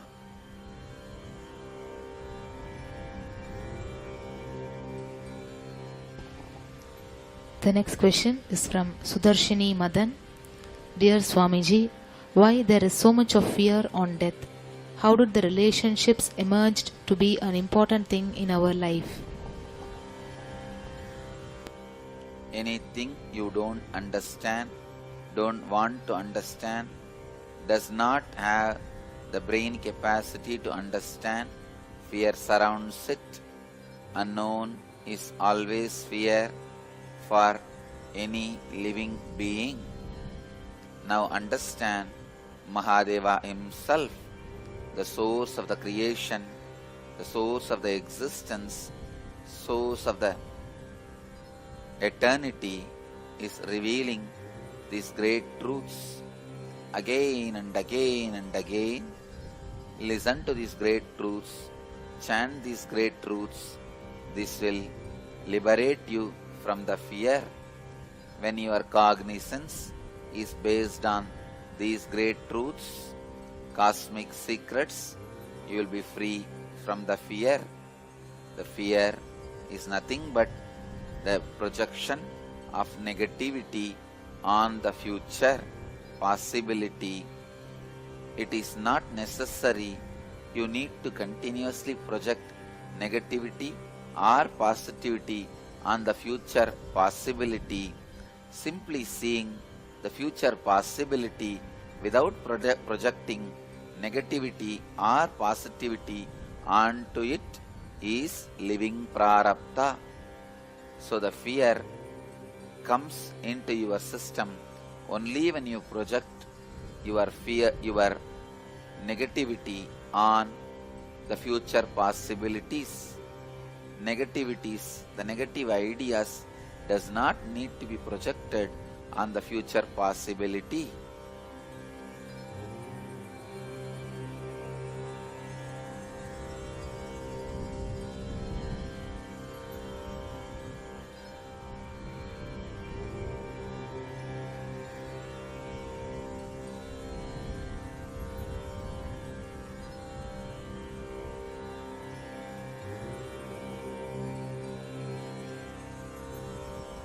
Relationships gives you the feeling. It is very important in the life because through every relationship you try to have extended life. While you are living, whatever your body and mind cannot do for your interests and pleasure, you try to fulfill through the body and minds of your relationships. And same way, whatever they cannot fulfill through their body and mind, they are trying to fulfill through your body and mind. So mutually each other helping to fulfill the other's interests through body and minds of each other is relationships. If both of you understand the interests of each other and ready to support each other's fulfillment, it is called successful relationship. There comes love, compassion, sacrifice and spiritual growth. But if both of them are not understanding the real agendas of others, interests of others, continue the relationship, maybe because one person has hidden interests, hidden agendas which he does not want to reveal it to the other, or which he himself is not aware. When this kind of situations arise, relationship breaks or relationships continue to exist with being exploited, with exploitation. These kind of relationships lead to the worst grave sin of keeping the other person as slave. Whenever the slavery happens, cosmos strongly condemns it. So no slavery is allowed in the cosmos. Cosmos is strictly against slavery, because slavery is equivalent to the murder of partial time.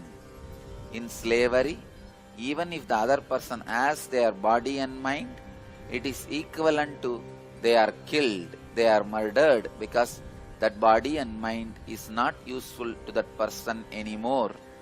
So, relationship with an open mutual interest should be encouraged, and it supports both the beings to evolve towards the fulfillment and finally the understanding how many bodies and minds you may use to fulfill your interests, that your interests are not going to lead you to your restful awareness.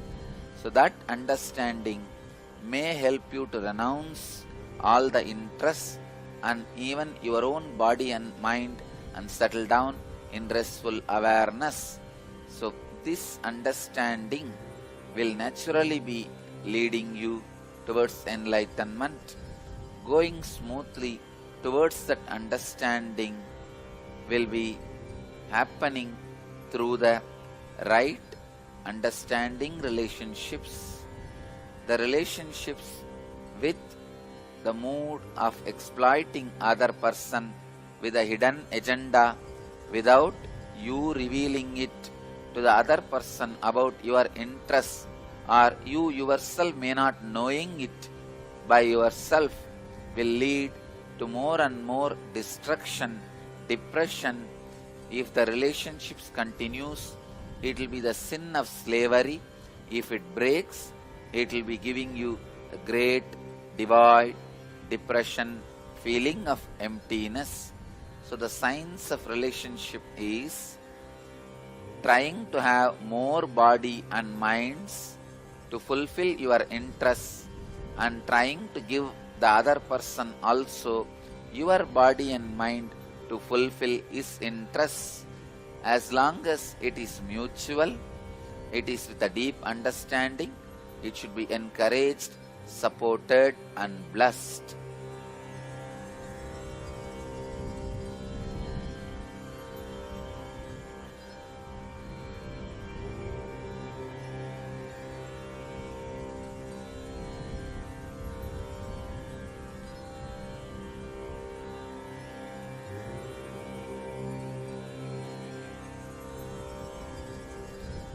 Relationships with deep understanding with each other is equivalent to the conscious birth. Relationships without mutual understanding but still not broken is equivalent to unconscious life. Relationships without mutual understanding broken is equivalent to death.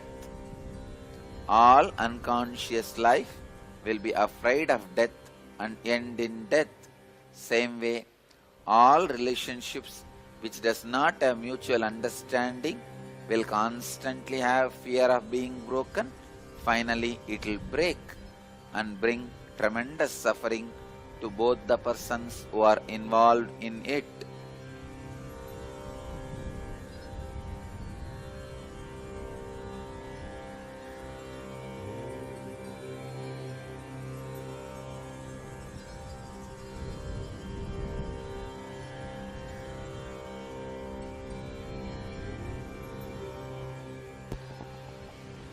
The next question is from Mary Bernard. Swamiji has said that departed souls take rebirth very shortly after death. Many mediums can see or talk to the deceased many years following a person's death. The departed person can give information to the living that the living would have no way of knowing, or ghosts are seen generations after the death of that person. Does the soul somehow split part of it moving on and part of it remaining as a part of the personality of the departed? Only souls which are murdered or committed suicide remains without taking another body till their natural time of their death. For example, if somebody has to live for 60 years, he commits suicide or gets killed at the age of 20, the remaining number of years he remains without taking the other body. Other than that, nobody, no soul remains without taking another one body. Sometime, because of your deep imagination, you yourself project their souls out of your imagination and talk to them. Your unconsciousness supports and acts as that soul. It is the informations from your own unconsciousness, not from that soul. That soul has gone, disappeared once for all, and carrying on with his life. You may be projecting it out of your unconscious informations, while your unconsciousness supports the projection and the whole reading, talking, all the incidents related to it. It is like you using your own hand, caressing you or beating yourself. It is your own extension.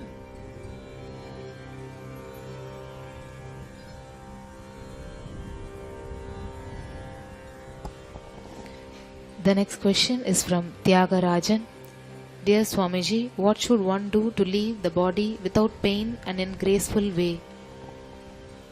Every night when you fall asleep, again and again and again, do death process meditation, Nirbhaya Dhyana. So, when you do the Nirbhaya Dhyana, facing all the fears, death process, it will clear your inner space. Naturally, you will enter into painless death and deathless space.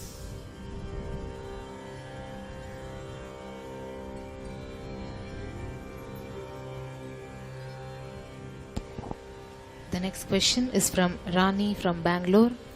Why does the consciousness keep moving from one body to another, as with its next birth it forgets its prarabdha and has to waste more time knowing it or not knowing it at all? It does not even realize that it is choosing to move away from the source. How does the source support it at the time of death?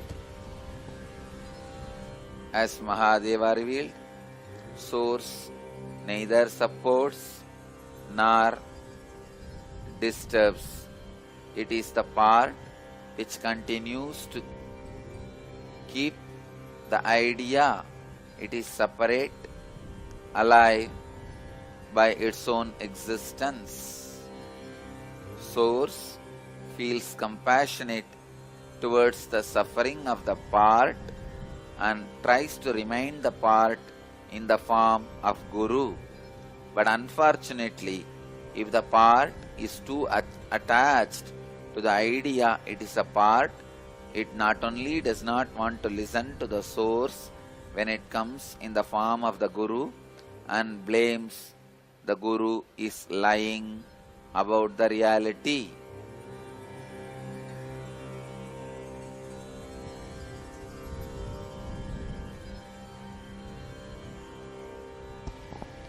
The next question is from Dr. Sita from Chennai. Dear Swamiji, how does one understand death to be a continuity? Does one take the new journey of birth from the place where he left in terms of his spiritual level? There is no new journey. Spiritual, economical, social, educational, in all the levels of Saraswatya, Lakshmitva and Durgatva, the Kalitva, in all levels, the soul starts where it stopped in the time of death. So there is not even a stopping and starting. It is just letting the new body to mature. Till the new body grows and matures, the soul rests. The moment the new body grows and matures, it starts expressing its journeys, qualities, the way he lived or live, the wealth, education and mental setup.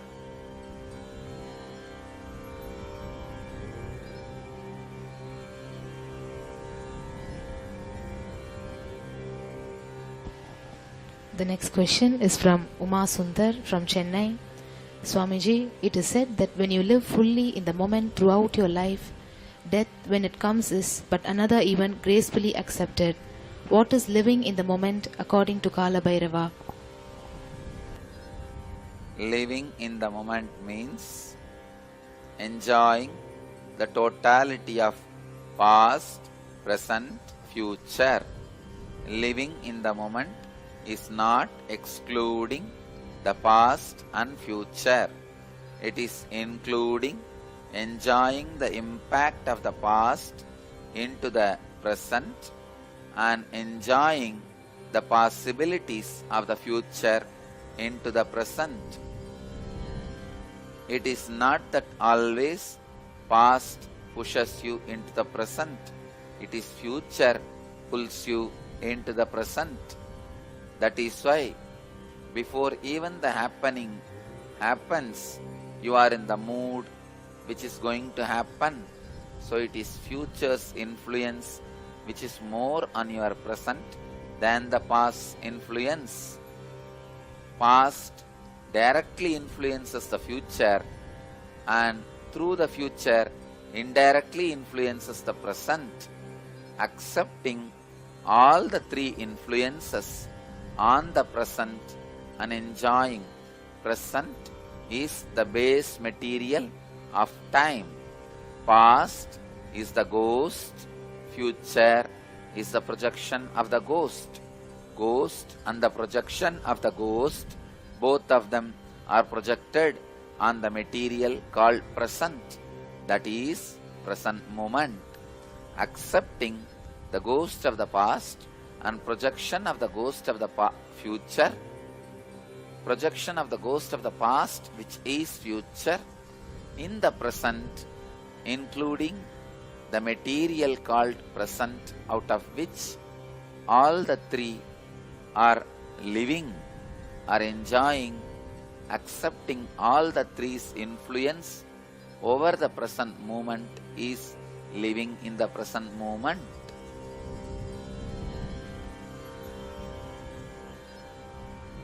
The great acceptance will make you live the present moment and experience restful awareness.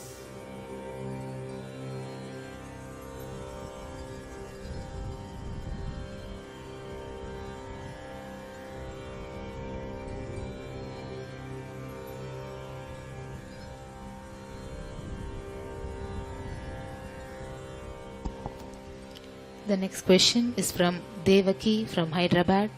She is asking, Dear Swamiji, what are the practices which can help the consciousness to leave the mortal body at will? Continuously, if you watch your breath and know how the breath goes inside the body and mixes into your blood, spreads all over the body through your nervous system as energy which strengthens the existence and reflection of life in your body, you will know when to stop the life supporting the individual life in your body, the prana supporting the reflection and life in your body.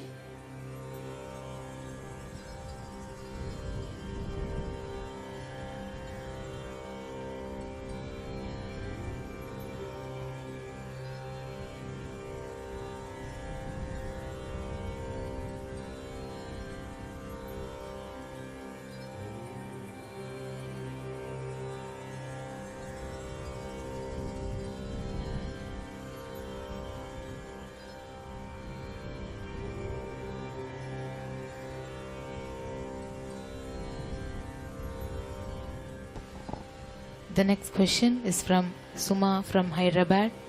She is asking, what is conscious death or graceful exit, and what is the exact lifestyle one needs to live in his lifetime to have a conscious death? Graceful exit means without any pain, without any resentment, leaving the body with a deep fulfillment and deciding further whether to create another one body or once for all get enlightened and be liberated from the body and minds. The graceful exit naturally does not have any hangover and gives you the complete choice and possibility of next body or enlightenment. If you decide to assume the next body, you are incarnation. If you decide to be in the space of enlightenment, you are God. So both choices are between you, within you.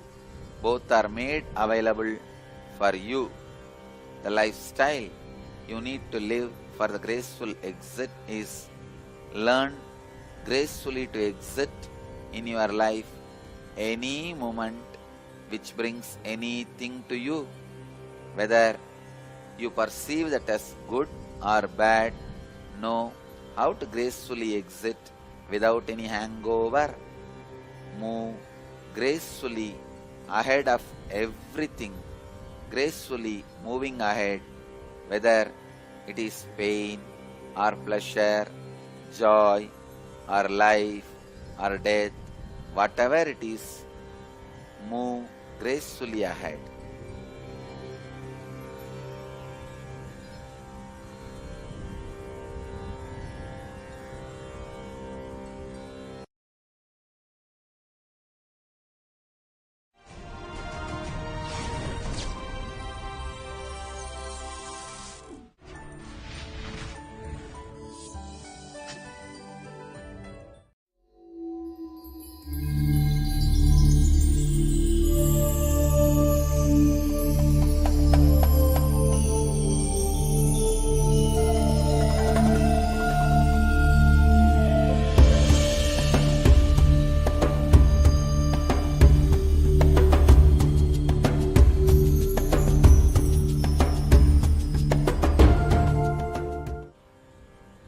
Mahadeva will do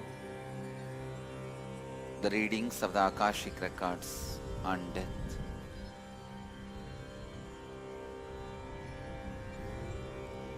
Namah Shivaya,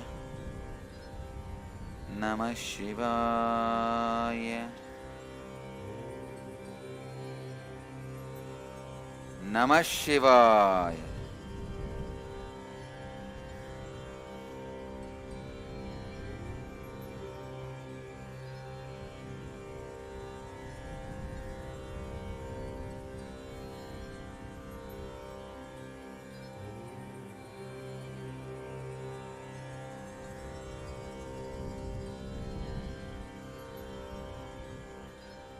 Death is Guru and God, not oblivion as perceived by body-centered individuals. Death is a boiling process.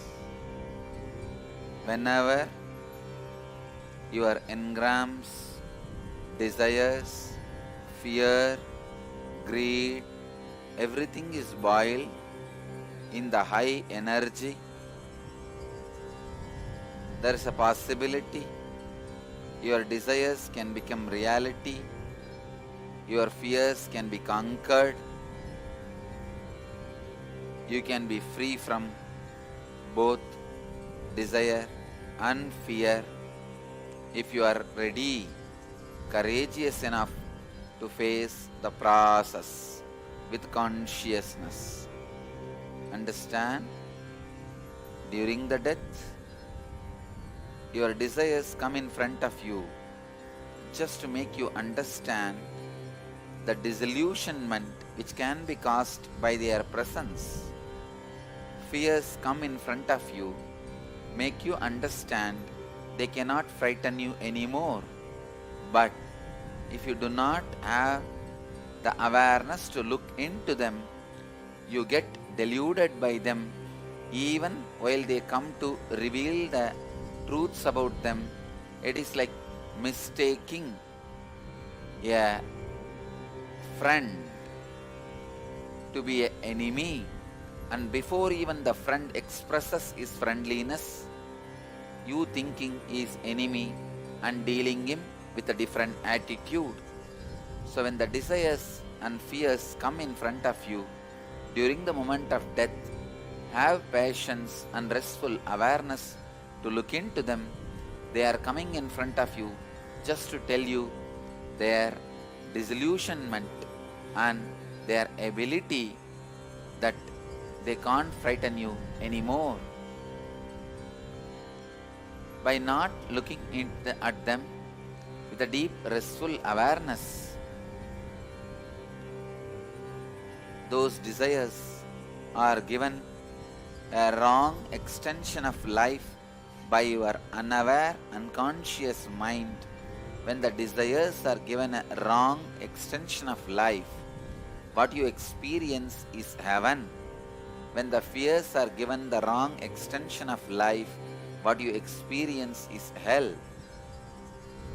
With restful awareness, when you deal both of them, what you experience is liberation.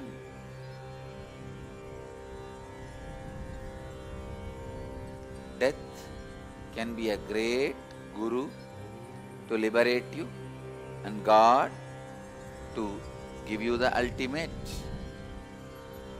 Having restful awareness in every moments of your life during the great attacks of fear and greed while you are in the body is the best way to prepare for the death and ability to handle your fears and greeds which you may encounter while you leave the body. Moment of the leaving the body is of great importance. That moment will decide the way you are going to continue your further journey. So, prepare yourself with restful awareness continuously, being a Jivan Mukta, practicing living enlightenment, being established in restful awareness during all the chaos or the tsunamis of fear and greed attacks in your life while you are in the body.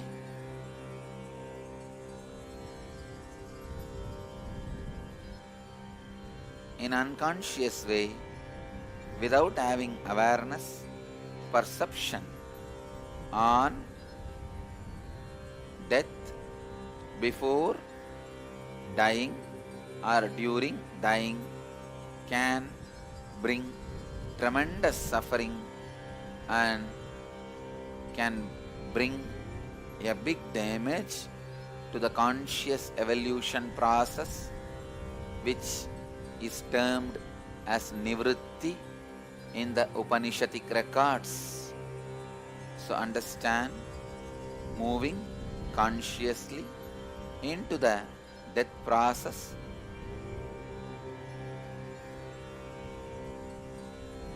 liberates you from the fear and greed. Every moment in your life, when you go through the fear or greed, the small dimension of death is perceived and experienced by your restless consciousness. Bring restful awareness, you will have complete depth in handling the fear and greed with restful awareness, so it can liberate you.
as these truths are Apaurushya and Sarvabhaumya, not dependent on any individual, including the body through which it is read out, and Sarvabhaumya, universal, anybody who internalizes this truth, aligns their conscious process of cognizance based on these truths, will be liberated and will celebrate their very existence by the grace of the Kala Bhairava, Mahakala, the cosmos itself.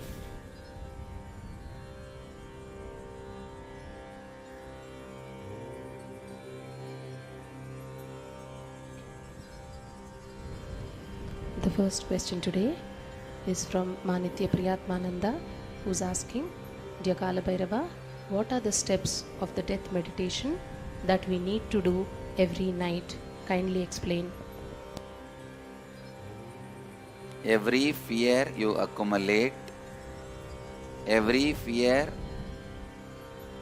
makes you feel agitated, every fear which you do not want to think or remember, go through, go into all those fears consciously, neither deciding to save yourself from that fear, nor having greed to achieve what you are afraid of.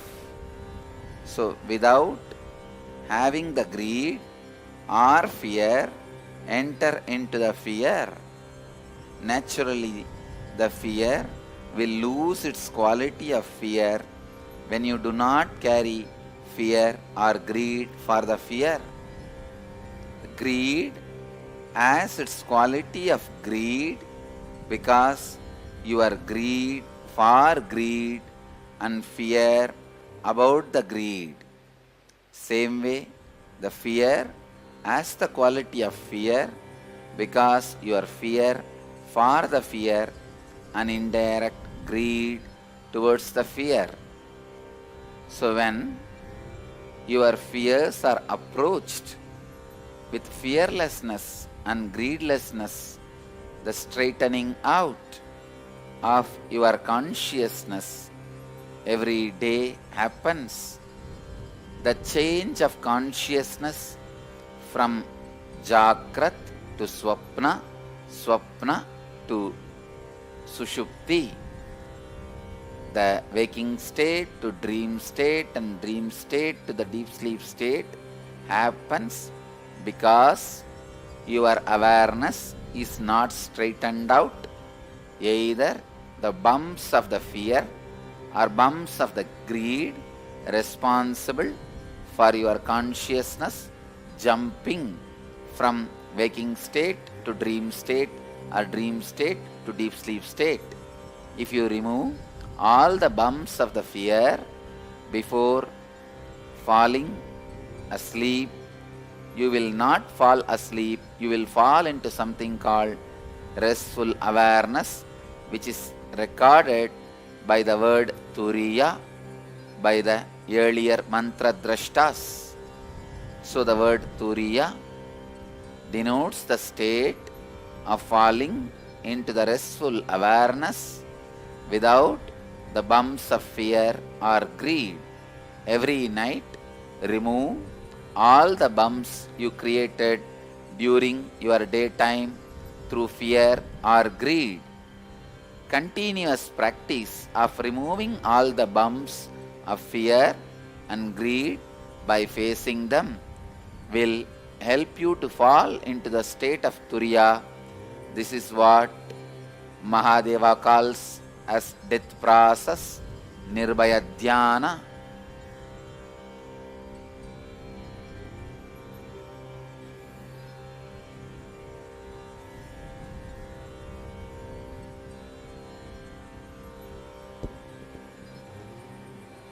The next question is from Sri Nithya Atma Manishananda, who's asking, Lord Mahadeva, my pranams. It is said, you have given boon that anybody dies in Kashi, he gets liberated.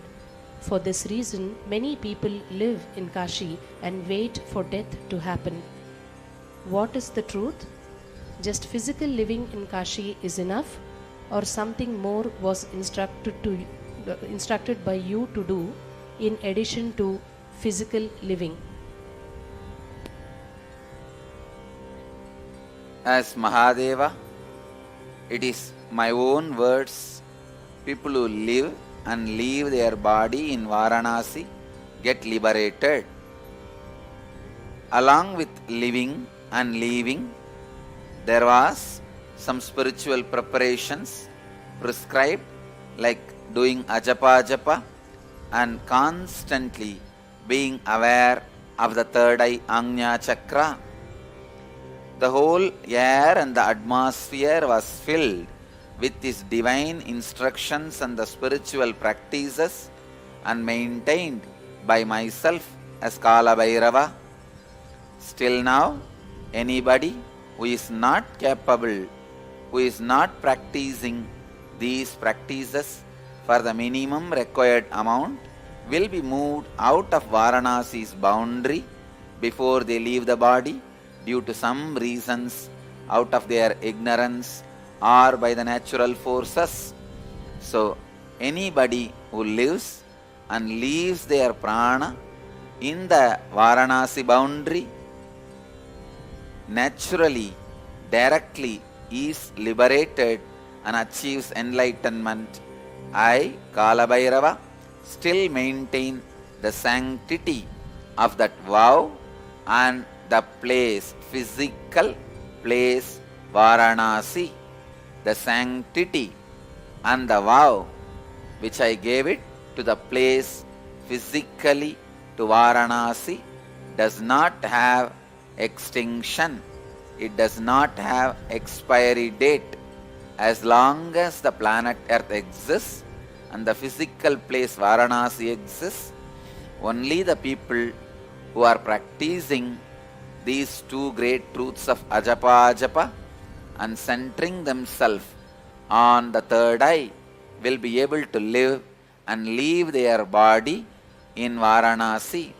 The very space and the place is filled with the physical vibration and the presence of me, Mahadeva, as Kala Bhairava.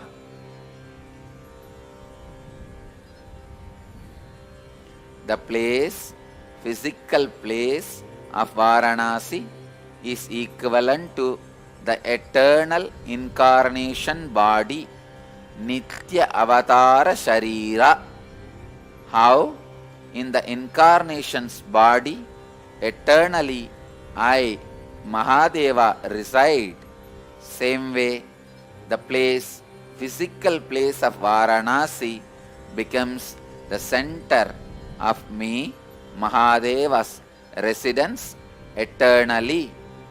As Mahadeva, me, reside in that very space physically, being centered.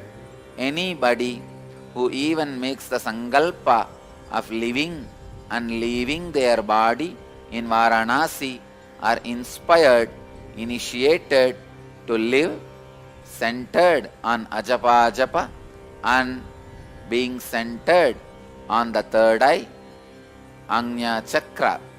Anybody who refuses, resists, is naturally moved out of that physical place before they leave the body, before their death.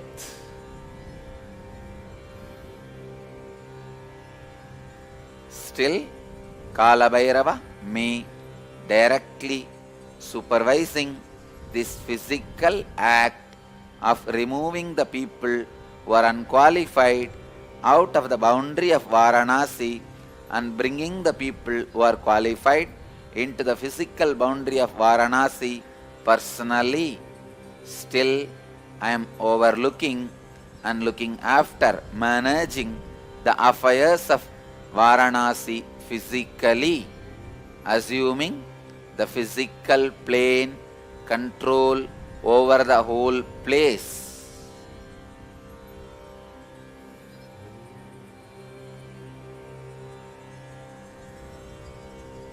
Anybody comes there with a simple open eyes will see my physical administration in Varanasi.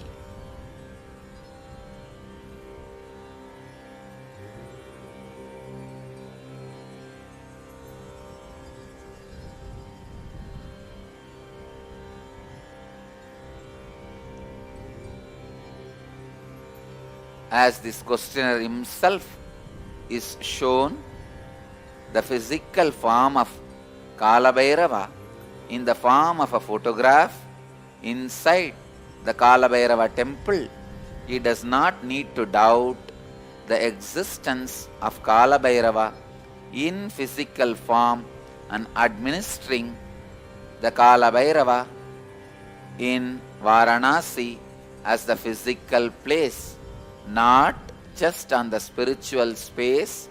In the physical place of Varanasi, Kalabhairava me is running the administration, who should be residing inside the physical boundary and who should be asked, made to vacate the physical boundary of Varanasi before they leave the body. These are some of the sacred centers on the planet Earth as a direct connection with the spiritual plane, and the laws of the cosmos is applicable still into the land of these places. The cosmic law overrules and makes decisions of any man-made laws in these sacred centers.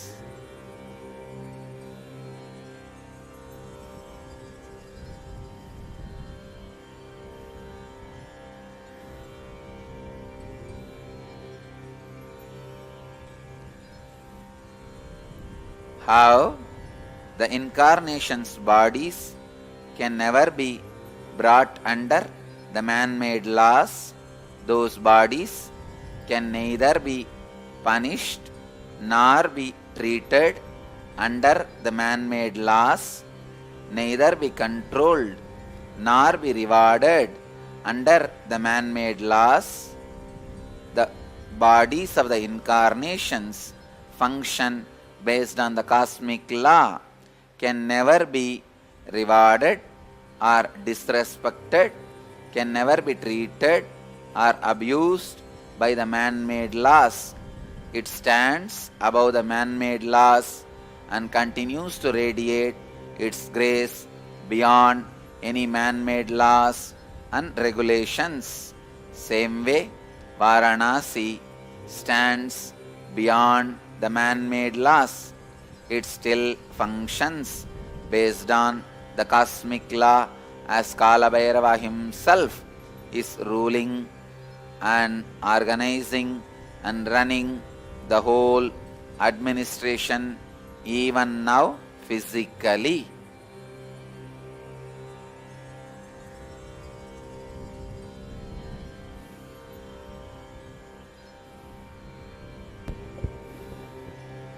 The next question is from Suresh Kandaraj, who's asking, what happens to the soul of the people who die in accident or get murdered? Is it similar to suicide? In accidents, if the person is directly involved, saying yes to his own death, it will be treated as a suicide. Or if he is not directly involved, saying yes to that death, it is only the situation and things which are beyond his control are saying yes to his death, it will be considered as murder. During the suicide, the remaining part of the time he has to live without body will be with a deep guilt and pain. But if it is murder, he will neither carry the pain nor the guilt.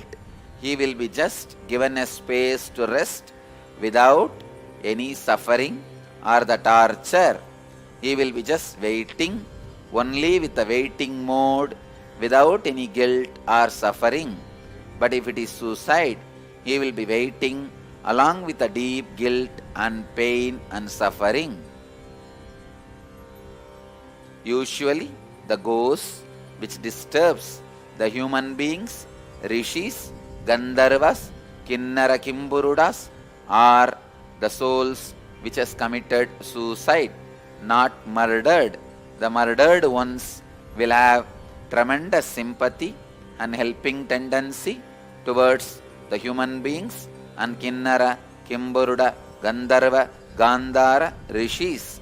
So, the murdered ones can be of a friendly use for human beings, but the suicide ones, as they themselves will not be in restful awareness, will not be able to help, and anybody who connects with the suicided ones who have committed suicide will be in danger. The people who have committed suicide, those individual souls, will only be playing cunning games to impart what they feel as a suffering and torture and pain towards others, as their deep frustration and anger towards everything in the life, and will not be of any use or help to human beings. So Mahadeva, Kalabhairava instructs all the mediums who are relating with the departed ones not to contact, relate, try to take any help with the souls which have committed suicide. But you can relate and try to receive the help and friendliness in any form, any way which you know available above said to the souls which are murdered.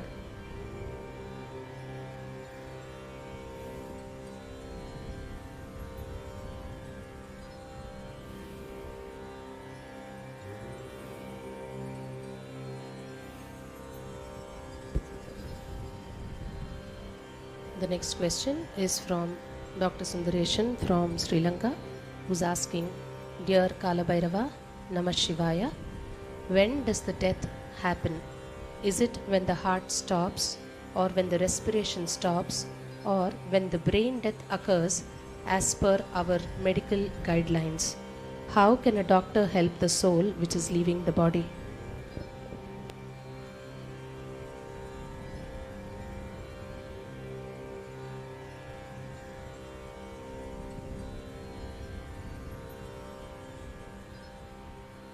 What you understand as clinical death has nothing to do with the death. When death happens, all these symptoms which you asked happens.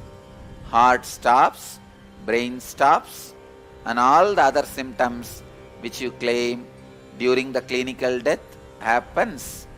Please understand, if all these things are happening one by one, when all of them happen, when the last symptom happens, that should be the moment of death as per the normal human understanding. Among these happenings of respiration stopping, heart stopping, brain stopping, which one happens last? That should be the moment of death.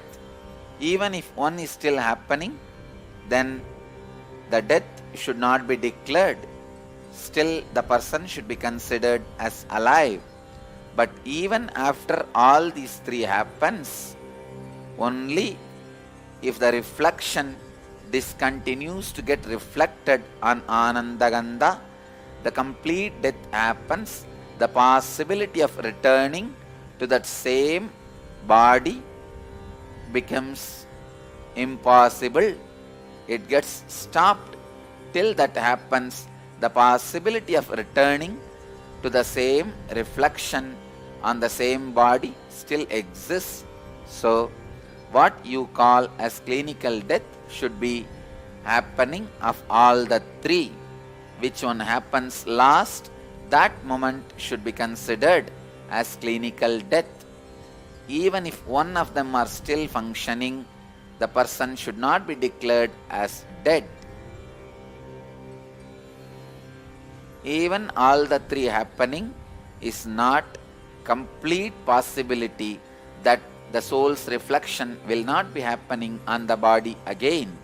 It is only the humanly impossible to make the soul again reflect on the same body. So human beings can declare that as death. Cosmically, only when the reflection of the Anandagandha stops happening on the individual body, he will be declared as dead, which will happen only after these three physical symptoms happen. Unless the three physical symptom happens, the fourth one of the stoppage of the reflection of the Anandagandha will not happen. Sometimes, even after these three, the heart stopping, respiration stopping, brain stopping, Anandagandha can continue to reflect on the body for days or sometime months, sometime ages, as in the case of Jiva Samadhi Siddhas, the Siddhas who are living in the body but stopped all the movements and the actions of the body voluntarily.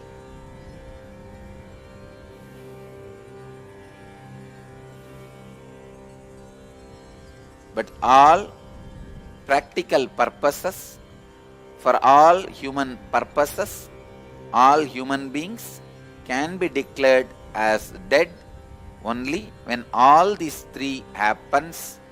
Even if one is yet to happen, you should be waiting and should not declare the person as dead.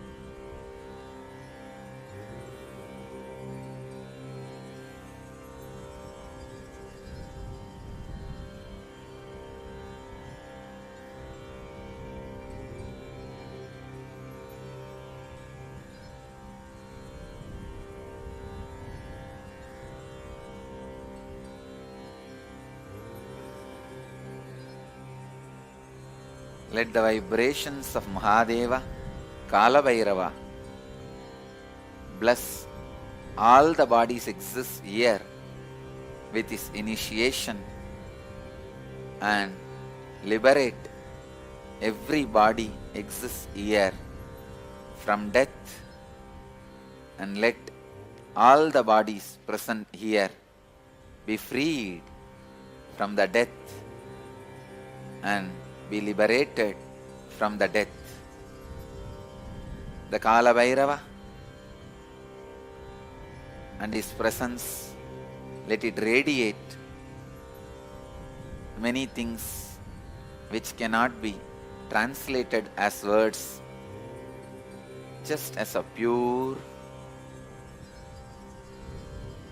vibration and living silence, the vibrant stillness.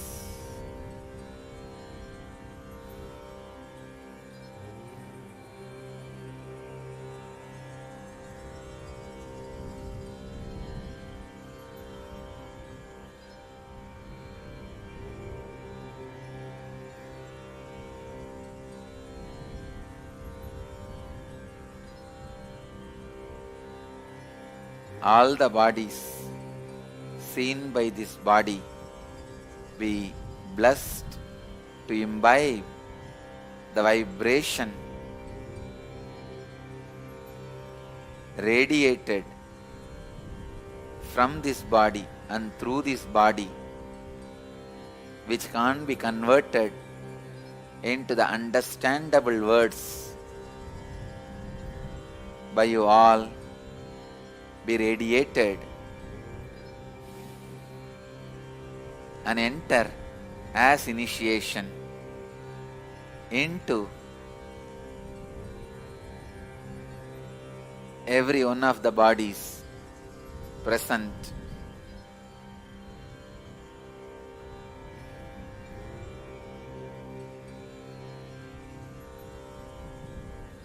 and seen by and through this body. Namah Shivaya. Namah Shivaya. Namah Shivaya. Hara Hara Hara. Hara Hara Hara.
Read the questions.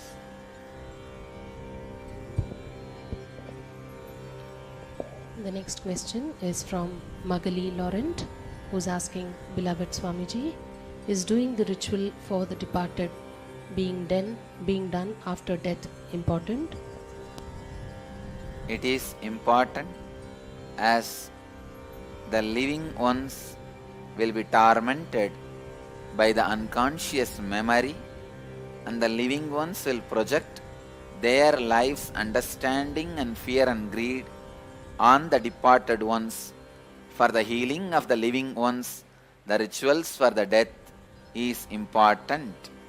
Perform as long as you are free from the fear and greed projection of yours on the dead ones. When you are completely free from your fear and greed being projected on the dead ones, you can stop performing those rituals.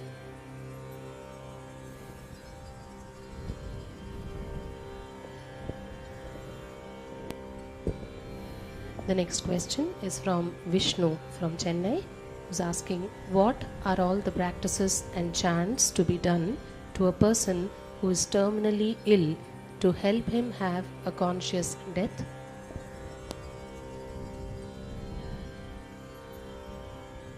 Recite all the Akashic records, readings done by Kala Bhairava.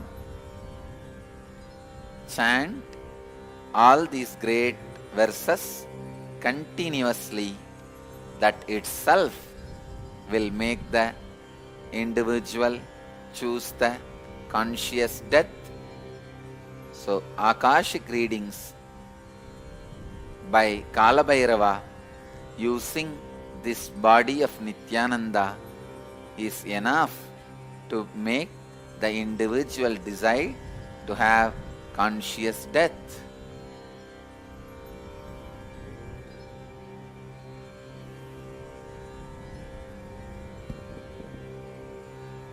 The next question is from J. Sumati from Chennai, who's asking, during our lifetime, we get chances to reduce our karma. Do we get such chances of reducing karma between death and rebirth? Thank you. No, between death and rebirth, either you are in highly elated mood. If you go through the conscious death, you are highly depressed. If you go through unconscious death, the extraordinary elation or the extraordinary depression, both spaces growth does not happen. Extraordinary elation is considered as heaven. Extraordinary depression is considered as hell. Neither in hell nor in heaven the conscious exhaustion of the karmas is possible. You will not be able to exhaust the karmas neither in hell nor in heaven, as the space of the possibility for the mixture of both, which is Bhuloga, the planet space, is required for your conscious growth. The space and the time between death and rebirth cannot be used for growing consciously. So anything needs to be done for the conscious growth needs to be done between the time of birth and death, not between death and rebirth.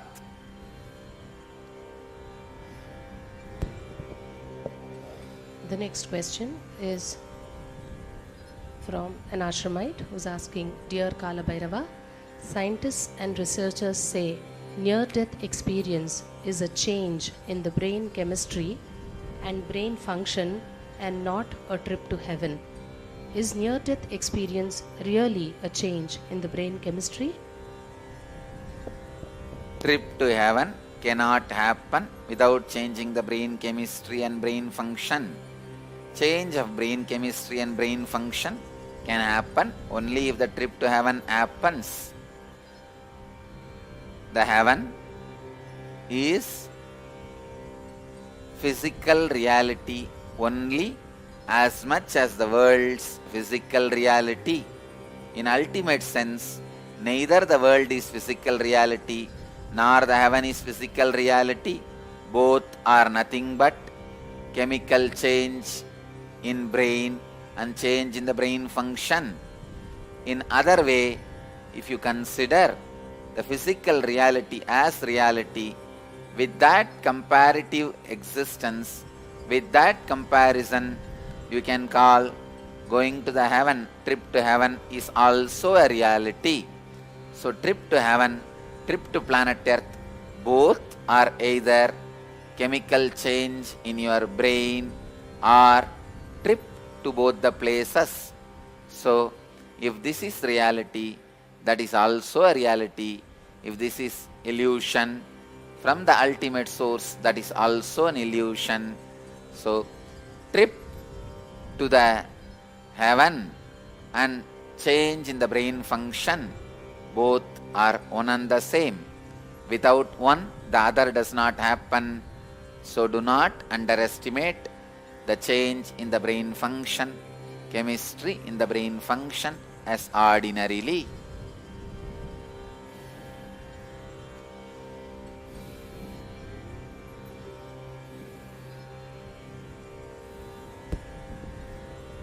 The next question is, why do we remember our past when we wake up from sleep, but not when we wake up into a new life after death? Is it because we take a different body after death? Even after sleep, you do not remember all the past. The amount of the destruction of your body is very less. But how much your body is destroyed, that much of your past gets into the Karana layer, the causal layer, and you do not remember. In the death, the destruction of your body is more. Because of that, the non-remembrance of the biomemory is also more.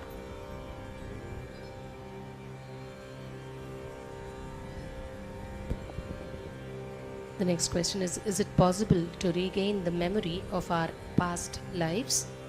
Does one need to have a special body and nervous system to withstand such an experience?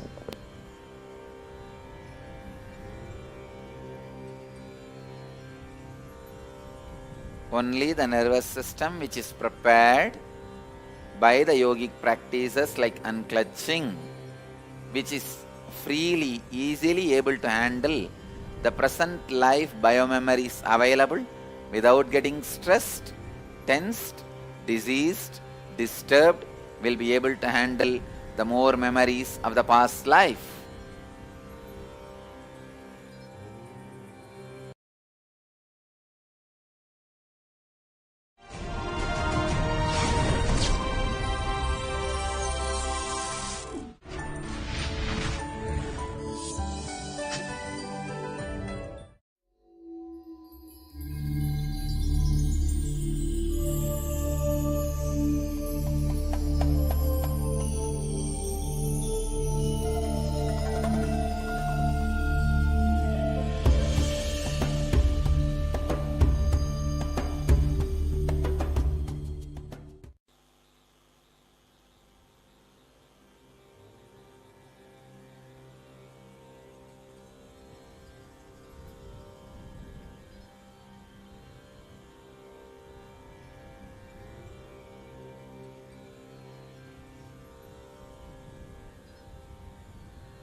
Illusion, expanded identity possession is life.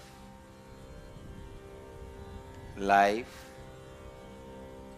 in a deluded way possesses, and the possession itself is felt as its own identity because of illusion. When life feels, it possesses the body and lands up in a delusion. It is the body, it is life. When it feels, it possesses wealth, and wealth is part of its identity.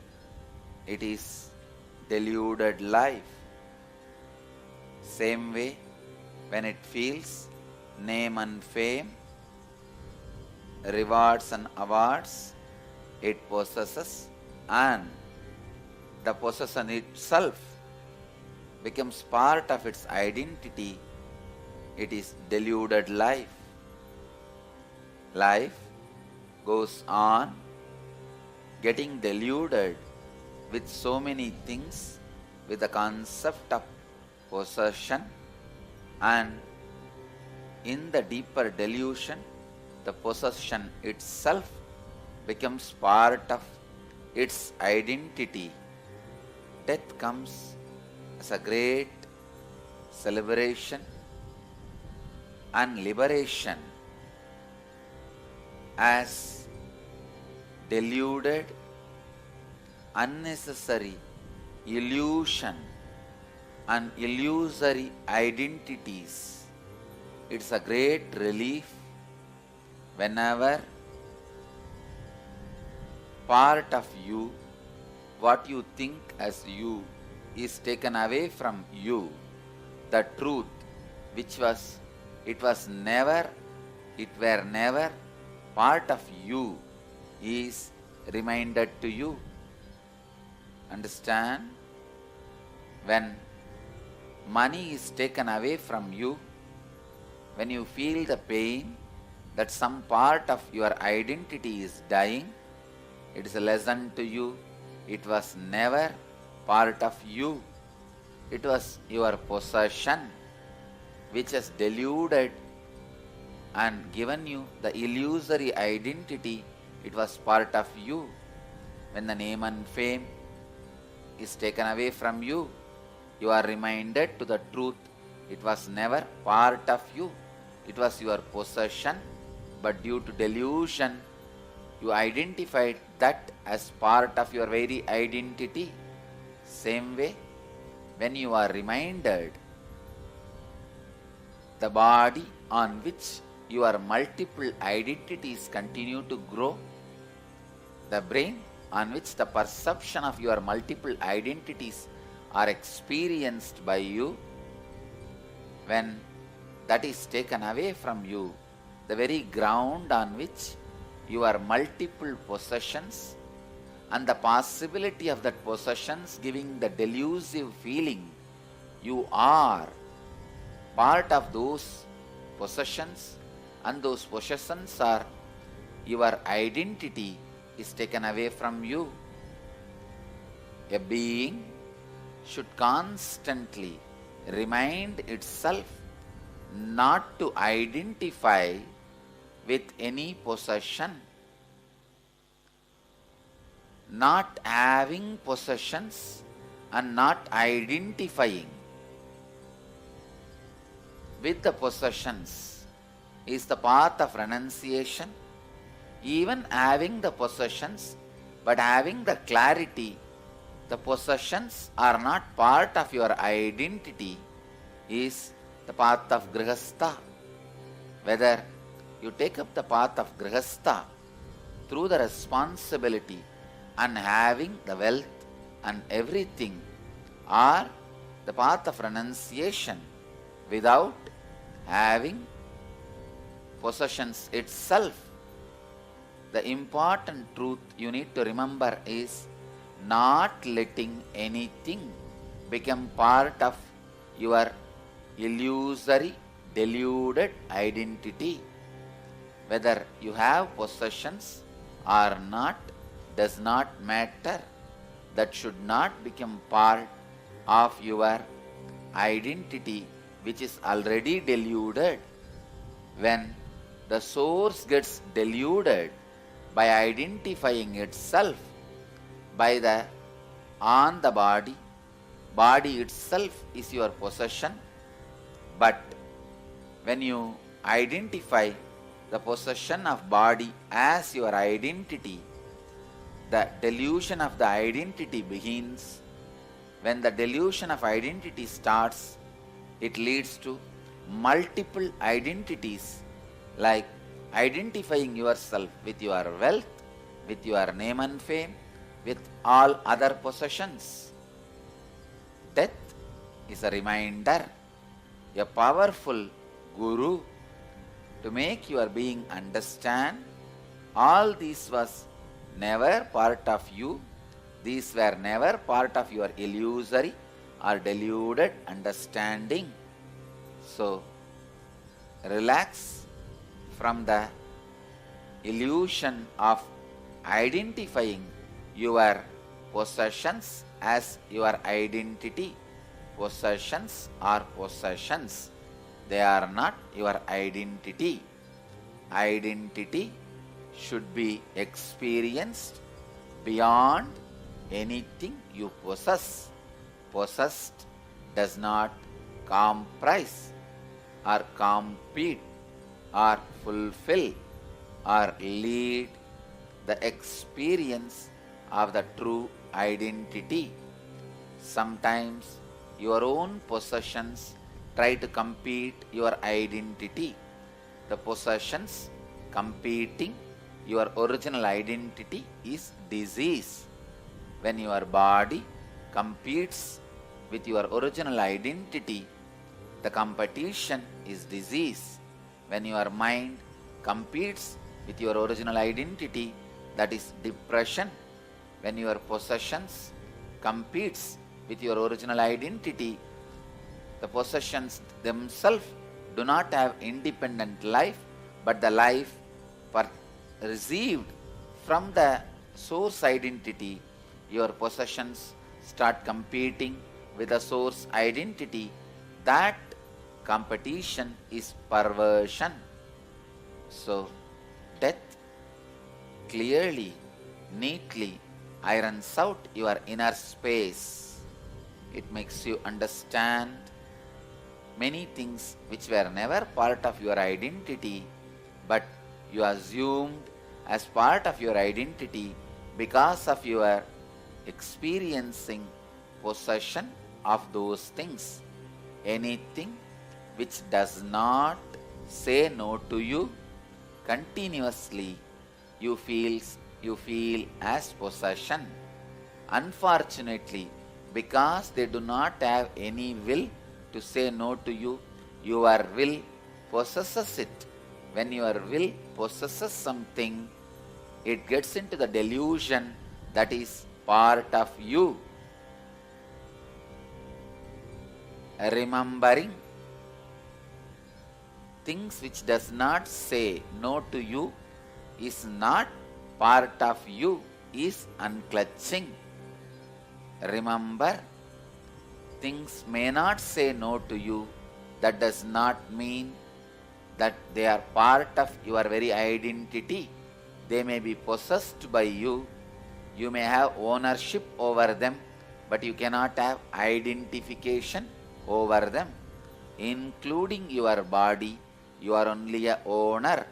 You cannot impose your identification on them. Reminding this great truth to you as a natural process is death. Death continues to happen multiple times continuously in your life because you carry multiple identities. You just need awareness to perceive, experience, live through all the multiple deaths happening. When you have the awareness, consciousness, experiencing multiple deaths in your life, you go through conscious deaths continuously. Going through conscious deaths continuously does a great conscious cleansing in you. Continuously having conscious cleansing is living enlightenment. Once you are completely cleansed in your consciousness and remain pure, you are Jivan Mukta, you are radiating enlightenment. Understand the truth.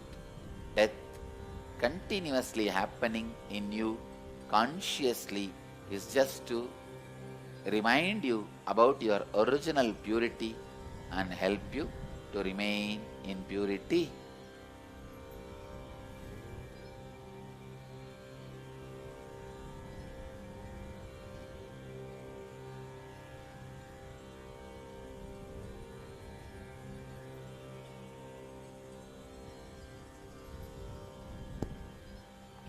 The first question today we have is from Sundar from San Diego Tirualavai Center.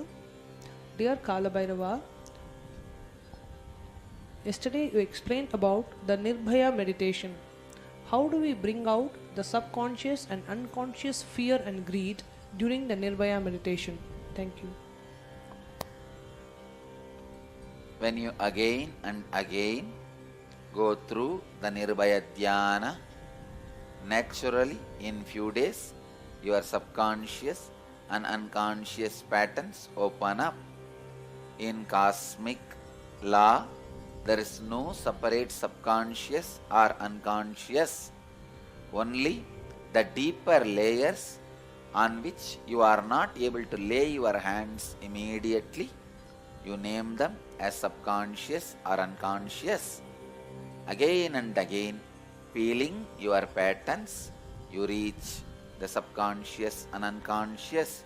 There is no need for separate process other than the simple straightforward Nirbhaya Dhyan.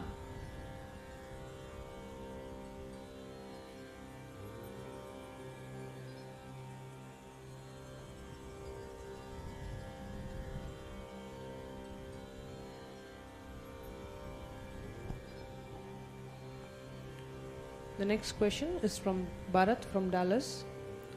In yesterday's satsang, you spoke about Bhuloka. What exactly do you mean by saying Bhuloka is a less intense projection and hell and heaven are little higher level projection? Does it mean that it is more easy to find that Bhuloka is a projection? The possibility for disillusionment and experiencing the other extremes is more easy in Bhuloka. In Bhuloka, you can extremely experience the pain and the opposite extreme of the pain, pleasure, very easily, without difficulty. But in hell, you can never experience pleasure. In heaven, you can never experience pain.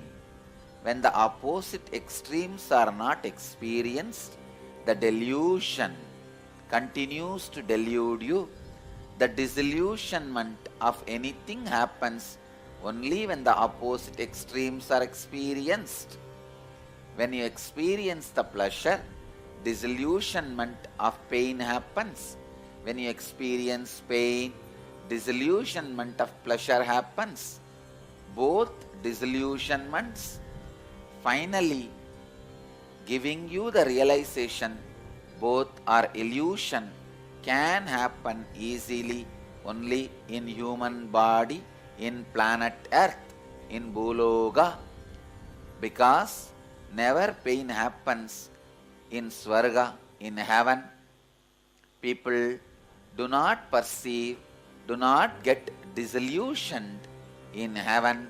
They continue to remain, understand, think the pleasure is eternal. Because the disillusionment does not happen, they do not seek the ultimate reality.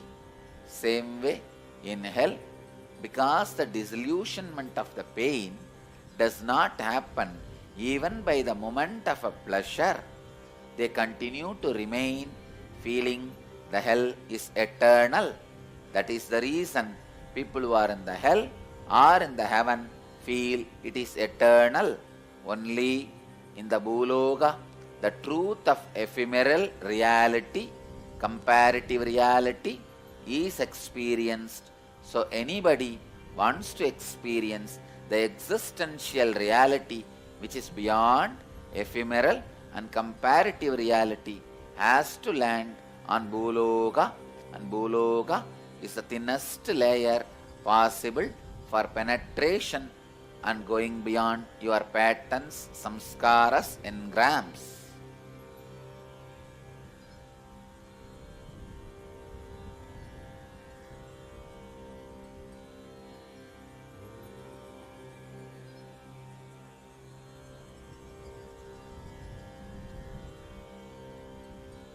Any space, you are made to experience both the extremes again and again, will make you reach consciousness. All great masters' feet will make you experience both extremes continuously.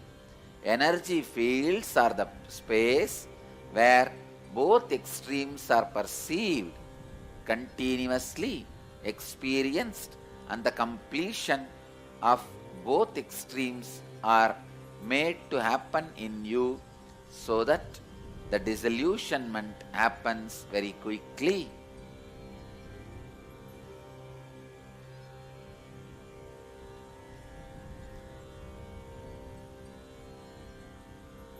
The next question is from Murli. Dear Swamiji, pranams. In yesterday's satsang, you spoke about the waking state and deep sleep states. How can we spend majority of sleep time in deep sleep, and what practices will help move from deep sleep directly to waking state? Thank you. Nirbhaya Dhyan is more than enough. You can also practice unclutching and ajapa while you fall asleep. It will reduce the quality and quantity of the time you spend in dream. Directly you can fall asleep. Even directly falling asleep and coming out of the sleep directly to the waking state may help your physical and mental health, but that will no way be helpful for enlightenment. For enlightenment, directly falling into Turiya state and coming out of Turiya is only going to help.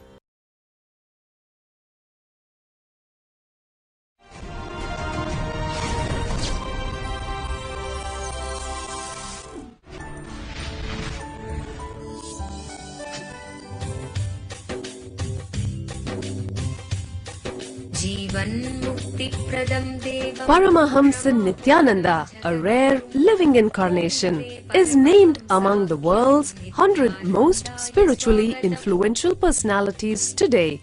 Paramahamsa Nithyananda has been placed alongside Dalai Lama, Nelson Mandela, Oprah Winfrey, Paulo Coelho and others by Mind, Body, Spirit, the world's top esoteric magazine from Watkins, London's oldest and largest bookstore.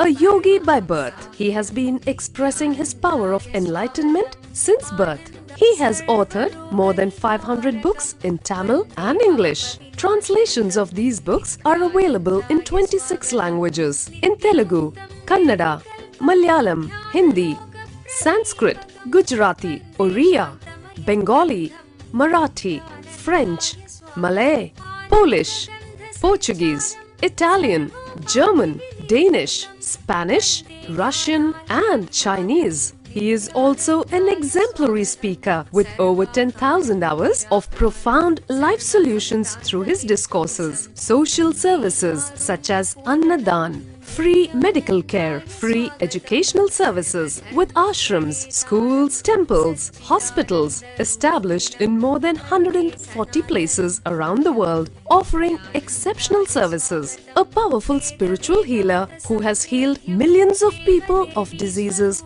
from migraine to cancer.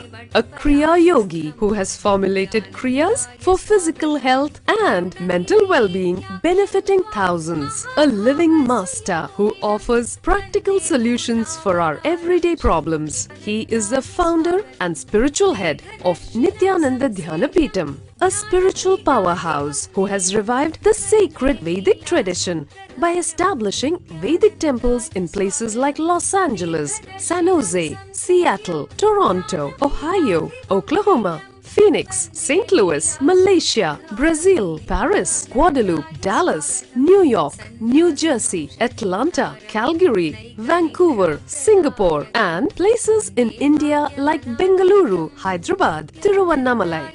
A spiritual guru for 10 million followers, an incarnation who transmits the highest spiritual energy through initiation, a contemporary yogi who has revived the Vedic science of yoga worldwide through thousands of yoga centers, an adept in Ashtamahasiddhis, mystical yogic powers, who has effortlessly awakened the Kundalini of thousands and graced them with spiritual powers, a dynamic young guru who is an inspiration for thousands of youngsters, India's most watched spiritual guru online, a beacon of spiritual light who has triumphed over the forces of religious terrorism and political persecution. Paramahamsa Nithyananda is an eternal Kalpataru, blessing the world with the boons of material abundance and spiritual enlightenment. He is the 293rd pontiff of the world's most ancient Hindu organization, Madurai Adinam. Nithyanandaya swagatam Anandanubhavaswadam Sarvaroganivarakam Vande Papa Vinashaktam Nithyanandaya swagatam Nityamuktam Nirvikalpam Dhyanaloka Pradipakam Vande Shantamayam Bandham Nithyanandaya swagatam Anandagandha Sancharam Sarvopati Vinirmuktam.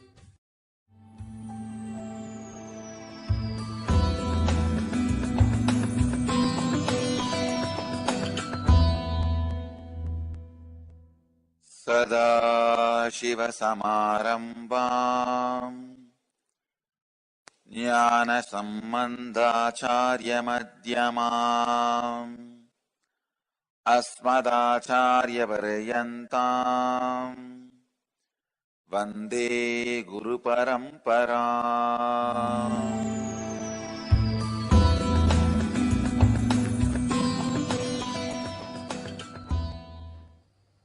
First, today we will understand the concept of birth. You may think, why we need to know about birth to live enlightenment? Because birth is over. It has already happened. What is the use of knowing about birth to live enlightenment?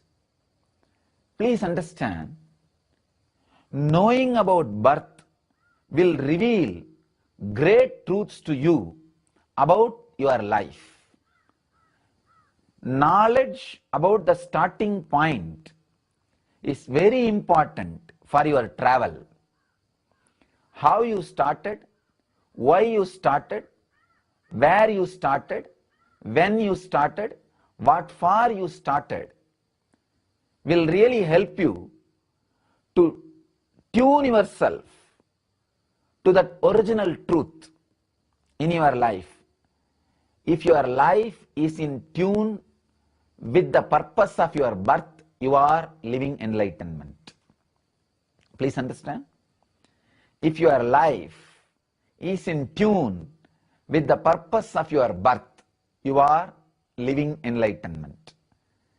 A person who is in tune with the purpose of his birth is Jivan Mukta.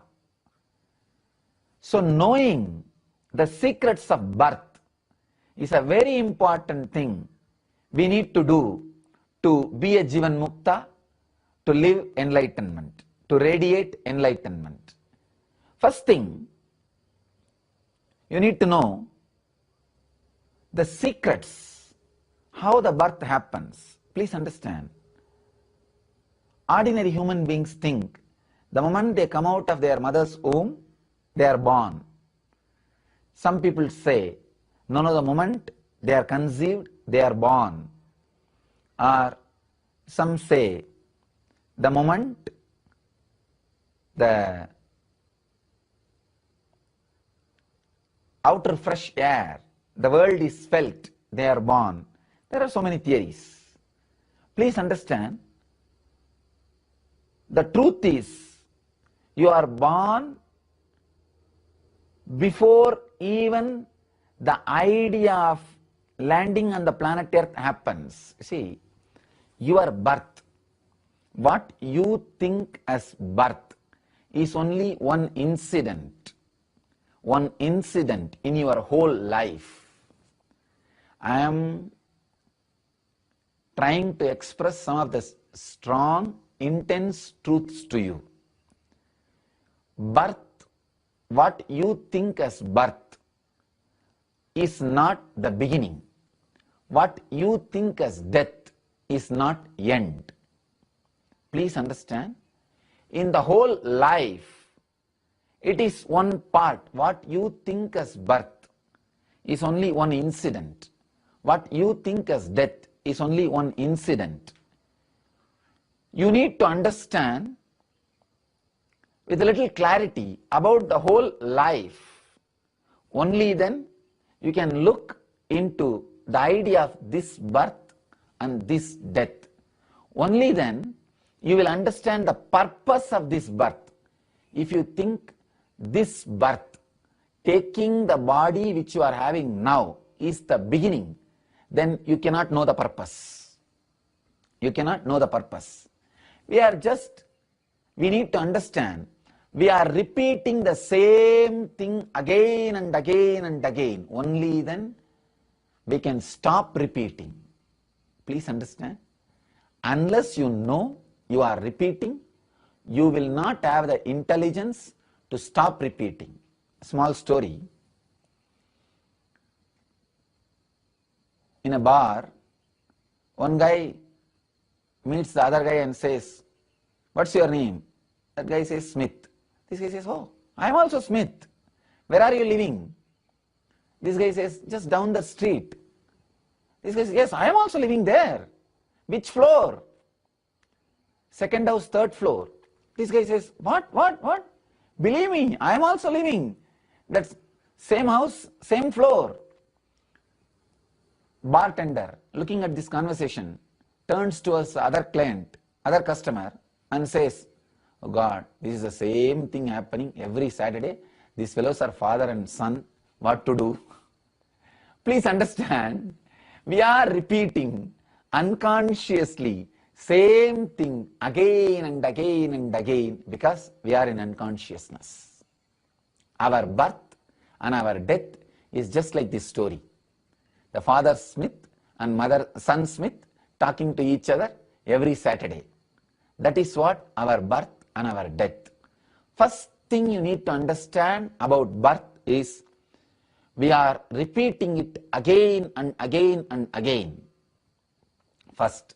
Second, why are we repeating it again and again and again? Because after the birth, before the death, we forget why we are born. We fall into unconsciousness.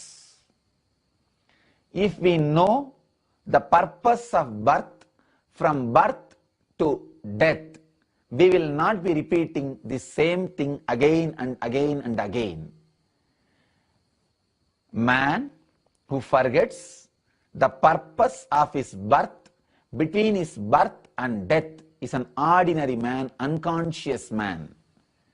Person who very clearly remembers the purpose of his birth, from his birth to death, is a Jivan Mukta. A person who lives this life at least once, very clearly, knowing the purpose, in tune with the purpose. If he takes birth again and again, even if he takes birth, he is called incarnation, Avatara Purusha. So, knowing the purpose of birth and secrets of birth plays a major role in living enlightenment, Jivan Mukti. In the world, there are so many religions, so many spiritual groups, so many spiritual theologies, so many spiritual ideologies. I can classify all major religions into two categories. One which accepts reincarnation theory. The other one which does not accept reincarnation theory, which says only one life. I am not saying somebody is right, somebody is wrong. Both of them are using these truths as a technique.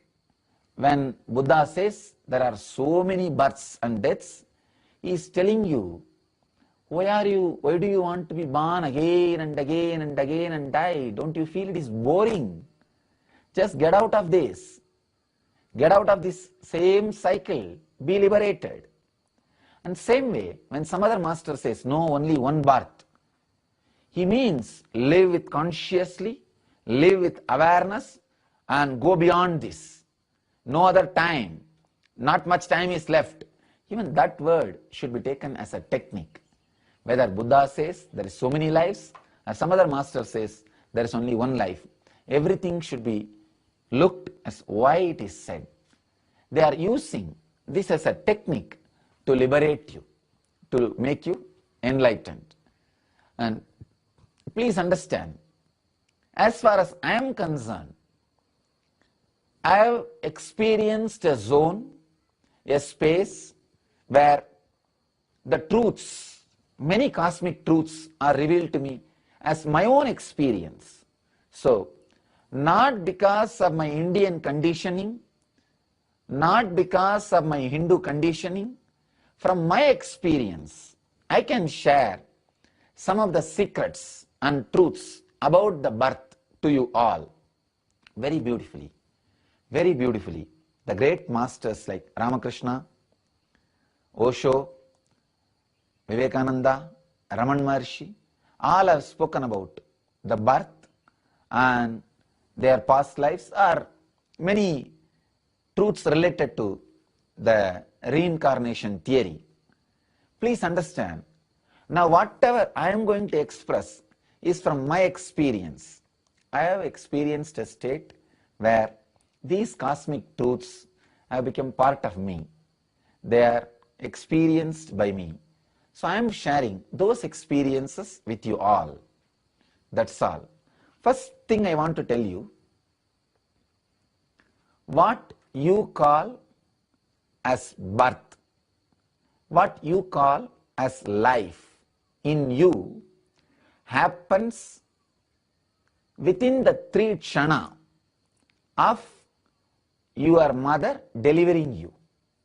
See, that moment when a baby is being delivered, and that moment your individual soul, individual reflection happens in the body. You may be questioning me, no? Scientists are saying, no. Inside the stomach, inside the womb of the mother, the baby has a heartbeat, baby has a life, baby has everything. How can we say life enters only at the moment of delivery?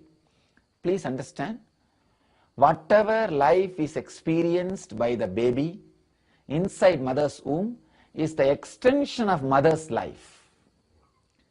Physiologically, baby is alive.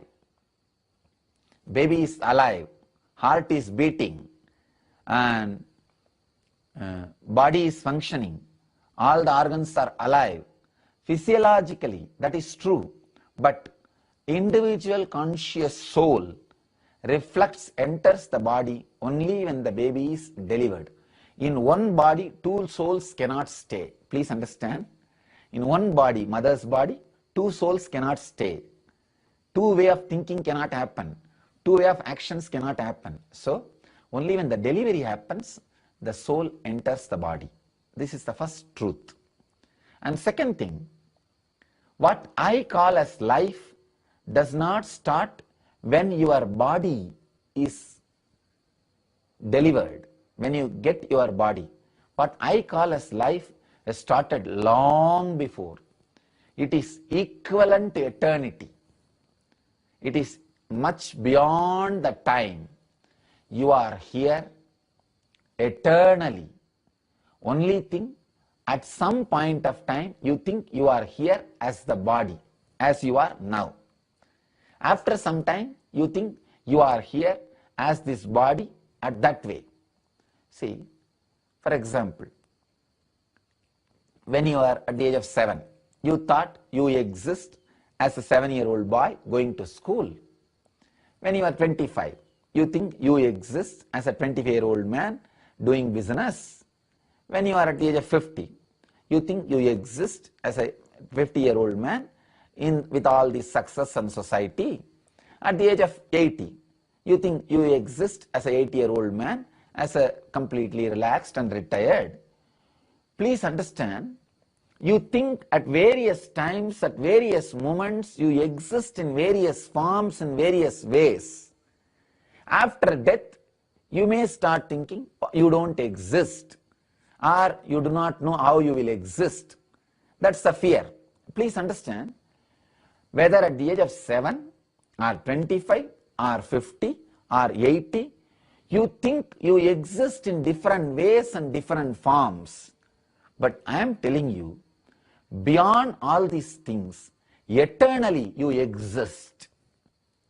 Only one thing, time to time, situation to situation, your identity, the ubadi, that only changes.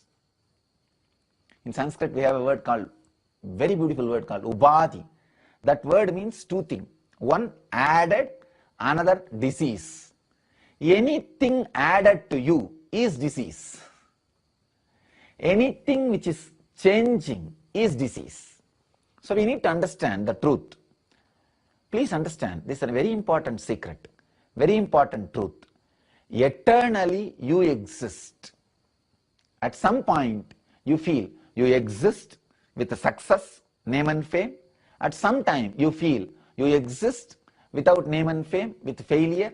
At some time you feel you exist as an old man. At some time you feel you exist with vigor and life. Please understand, the truth is you exist eternally.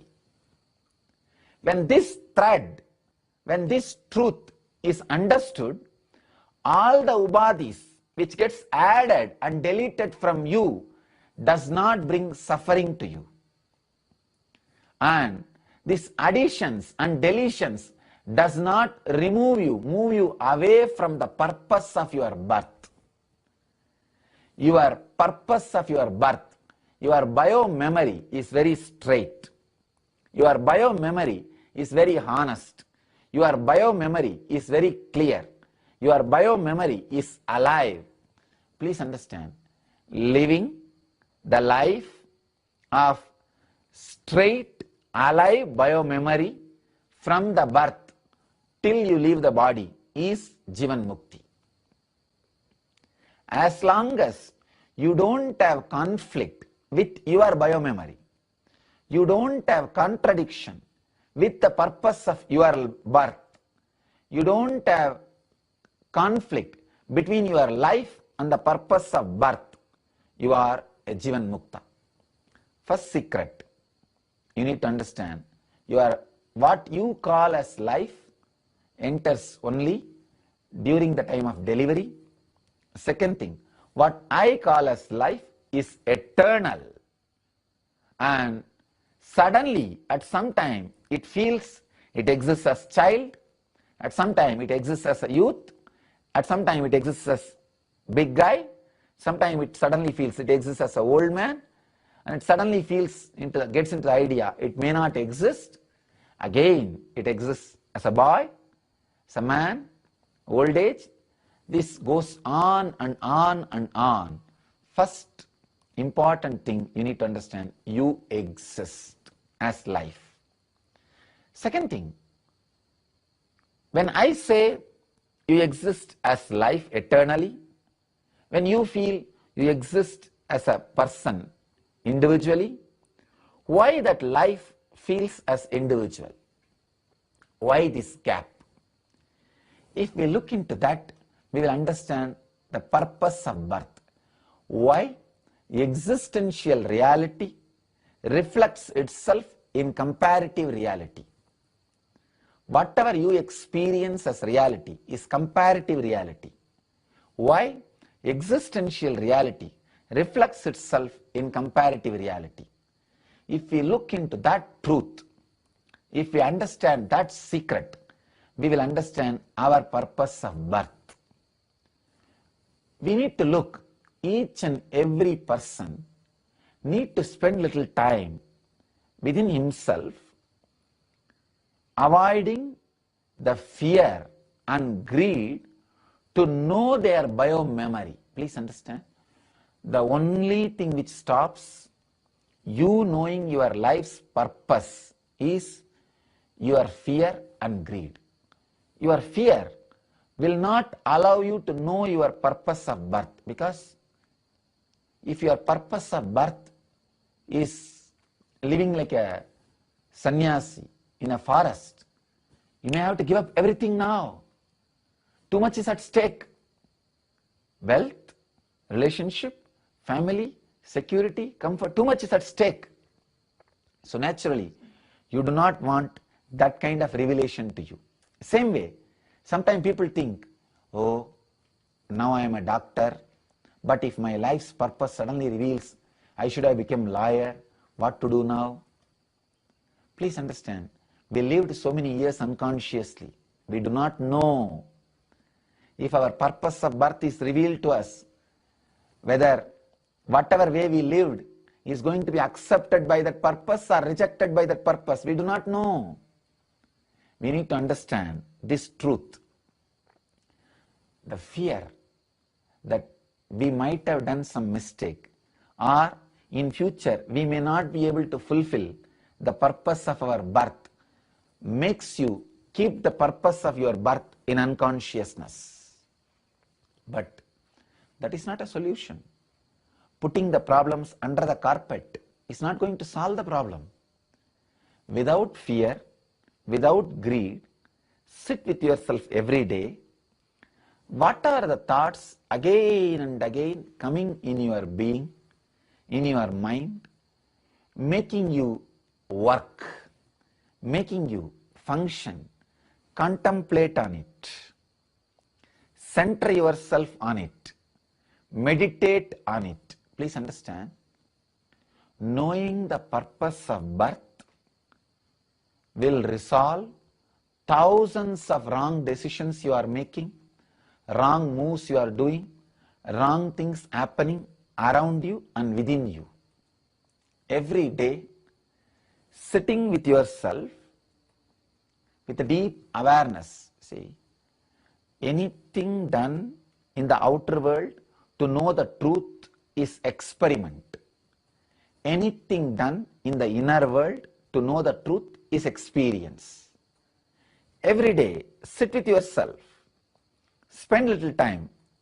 What kind of thoughts are again and again giving you power, energy, intelligence to function? What kind of thoughts are again and again putting you in low mood, dull, depression? Look into it. Go into it. Go through it. Live it. Look again and again and again inside. You will see the truth, secret, purpose of your birth will be revealed to you. I cannot give you the purpose like a tablespoon feeding, a teaspoon feeding. No. I found my purpose. I can give you the method through which I found my purpose. So you can also find your purpose. You can also look into your purpose. So meditation for this week, for next 1 week, 21 minutes morning, 21 minutes in the noon, 21 minutes in the evening. In Sanskrit we have a word called Trikala Sandhya. 3 times when the different time zones meet, see, when morning and day meets, when the day and the noon, the midday, and in the evening, when the day and night meets, these 3 times, all these 3 times, next 1 week, sit with yourself 21 minutes and look into yourself. What kind of thoughts are giving me power, energy? What kind of thoughts awaken my biomemory, interest me? And what kinds of ideas are depressing me, making me dull, relaxed? Look in, and within this 1 week, each day 3 sessions, 21 session, 21 minutes per session. Within these 21 sessions, you will see many truths will be revealed to you. Many clarity about your purpose of birth will be revealed to you. Now let us start exploring the first truth, the first important thing about living enlightenment. Purpose of birth. The truth about the birth. Pratyaksha Pada Puja. Offer your gratitude to the lotus feet of Paramahamsa Nithyananda. Pratyaksha Pada Puja is a rare opportunity in a lifetime to express your surrender and gratitude directly at the feet of the Master, daily at 7 a.m. IST. You can register for e-Pada Puja online. You can receive individual darshan and blessings after the puja. You can send your blessings request to ntv@nithyananda.org or call 91-97422-03311. Make the best use of this rare opportunity to be in the space of the living enlightened master.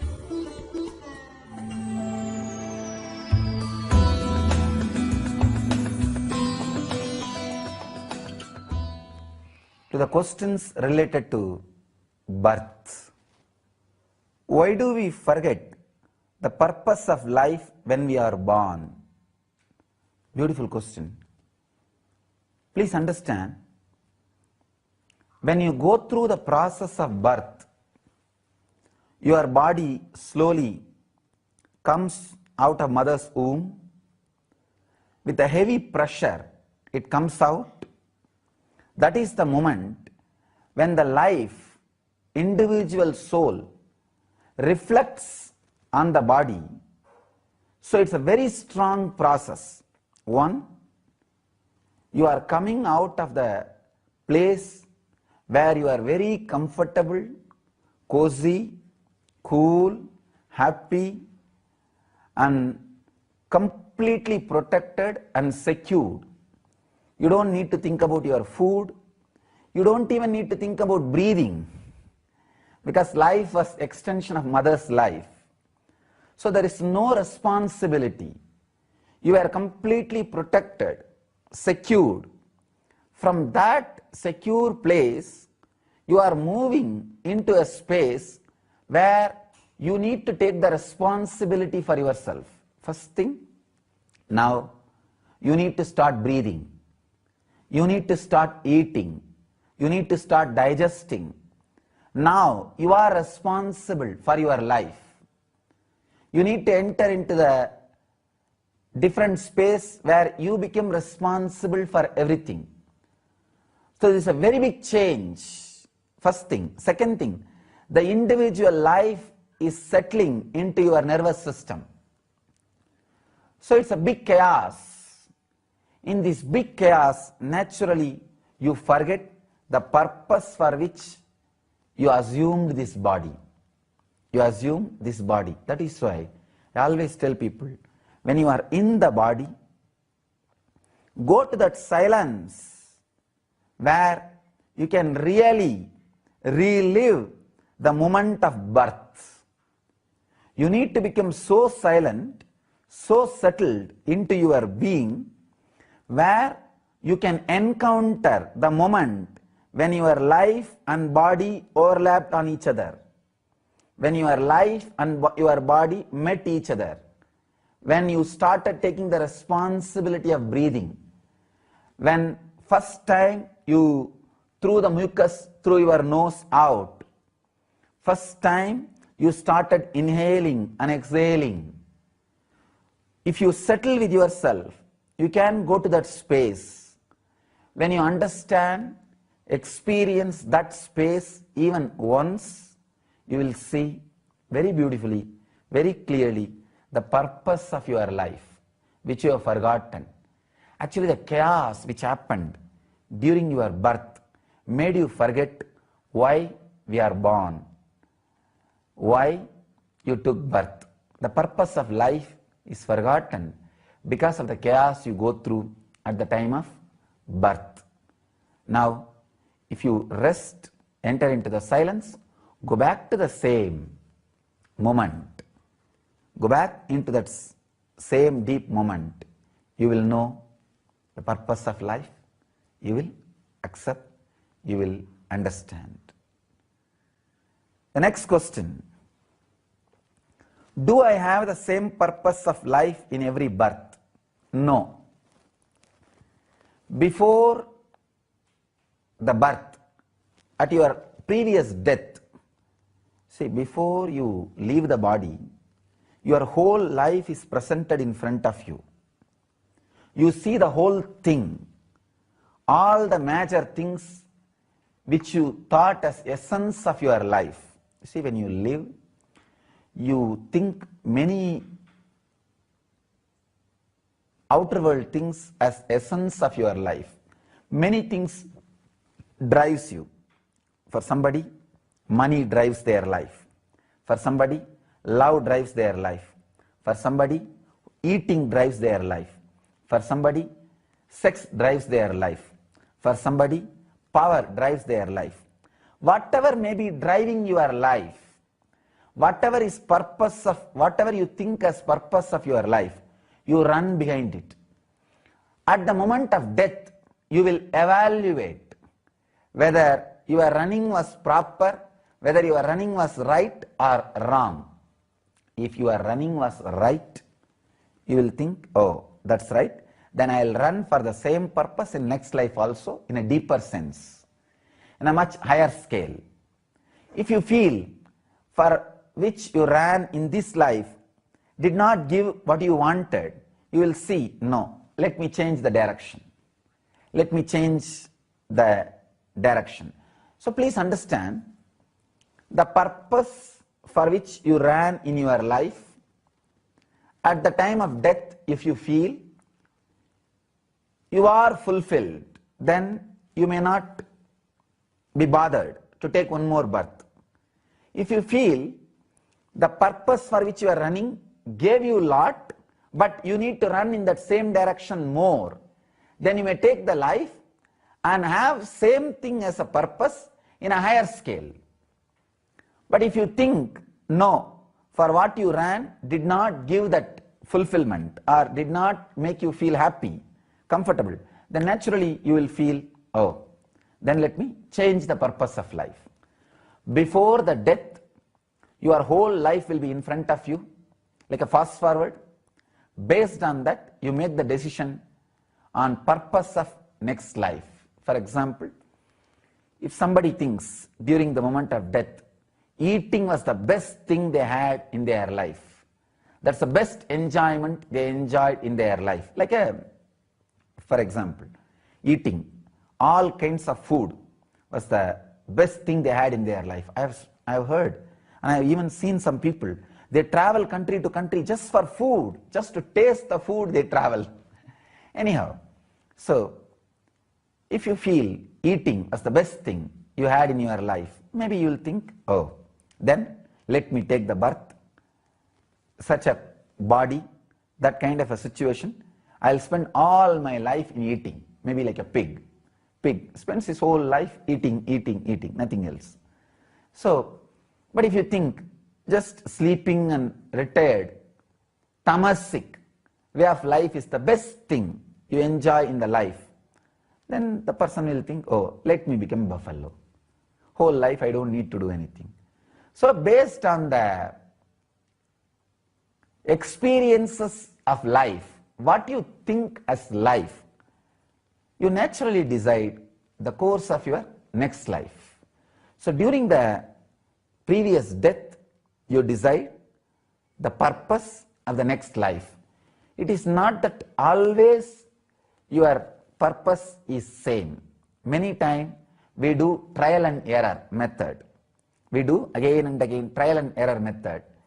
A man who has done this trial and error and perfected his purpose of life and achieved, who can tell everybody the ultimate purpose of life and show that path to human beings, is master. So it is not that the same purpose of life in every birth is carried, or people have the same purpose of life in every birth. Thank you. Dear one and all, the next question. Can I change the purpose of my birth? Can I decide for my next life? Yes. That is the beauty of life. Please understand,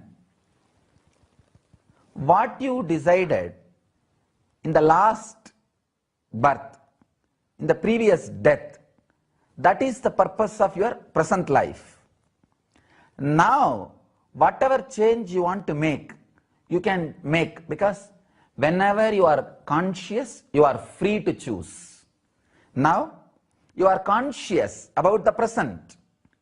You have freedom to choose about the future. Not only about the next life. If you or fully conscious and completely break from the past, choose strongly. You can choose from now for the next moment. Not only you can change the purpose of next life, you can change the purpose of this life if you consciously take decision. Please understand. You are more unconscious, more superficial. More conscious, more deeper. If you are completely unconscious, I can say your birth is birth and death is death. If you are little evolved, every day when you fall asleep it is death, when you wake up it is birth. If you are fully conscious, every inhaling breath is life, every exhaling breath is death. If you are completely unconscious, you can change the purpose only during death and birth. If you are a sadhaka, meditator, little evolved, you can change the purpose of life during the sleeping and waking up. If you are fully aware, conscious, you can change the purpose of life when you inhale and exhale. Because inhaling is life, exhaling is death. Even at that moment, you can change the whole purpose of life. Please understand, you can change the purpose of life, the very life. Nothing is impossible. It is possible. Only thing, how conscious you are. Everything depends on that. Fourth question. Is the purpose of everybody's life the same? To get enlightened? No. I can say ultimately the purpose of everyone's life is to get enlightened. May not be in this life itself.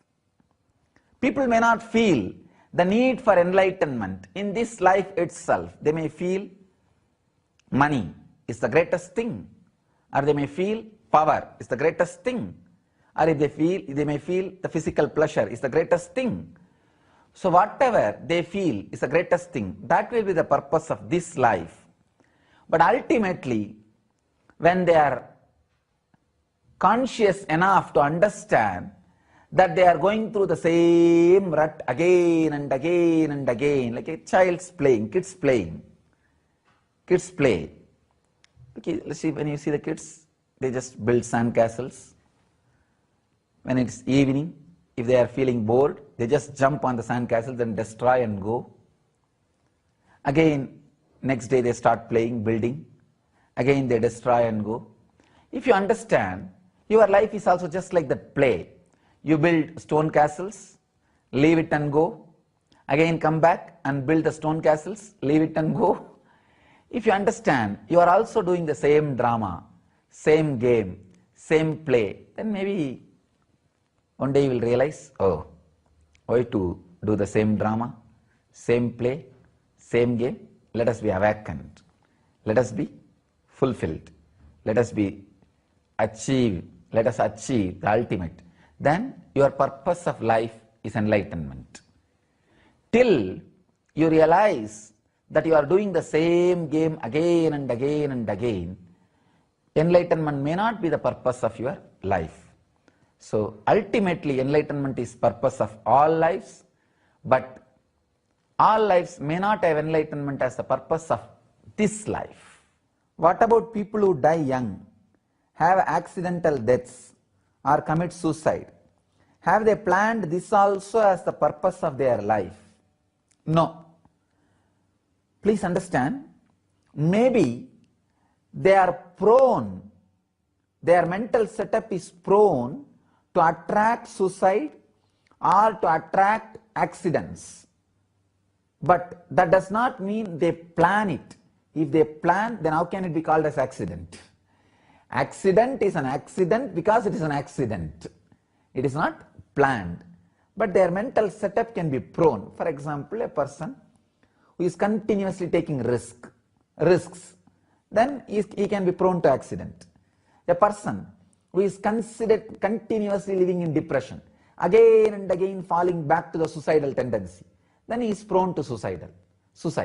That way only we can say, but otherwise they don't plan particular incident as accident or suicide. So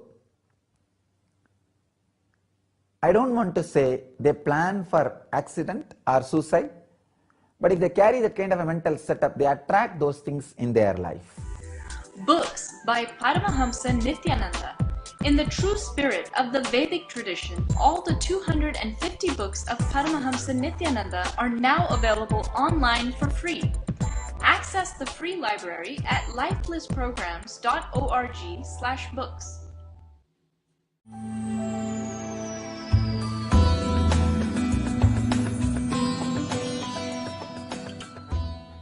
Based on the state in which you stayed most of your time, that is the state will automatically erupt when you are leaving the body. If you stayed most of your time in the waking, clear state, if that was the strongest experience of your life, that was the essence of your life, you will see when you leave the body, only that will come up. If dream state is the state you spent most of your time, or you feel that is the essence of your life, that will come up when you leave the body. If deep sleep state was the real experience you enjoyed, most of your life you spent only in that state, then naturally when you were about to die, you will fall into coma. Understand? Based on the person's death, we can say how he lived. If a person can leave the body consciously, he lived consciously. The majority of his life was conscious, means in the waking state. Understand? All the time you are able to move your body and mind as you want, do not think you are waking state. No. Many times you will be driving, but you do not know in which road you are driving. Only when you reach your office and park the car, suddenly you remember last 30 minutes you drove. At least 200 decisions you would have made to drive. Right, left, stopping in the red signal. 200 decisions you have made without being aware you are driving. You are doing something. So all the moments in which you are able to move your hands or leg as you want does not mean you are in waking state.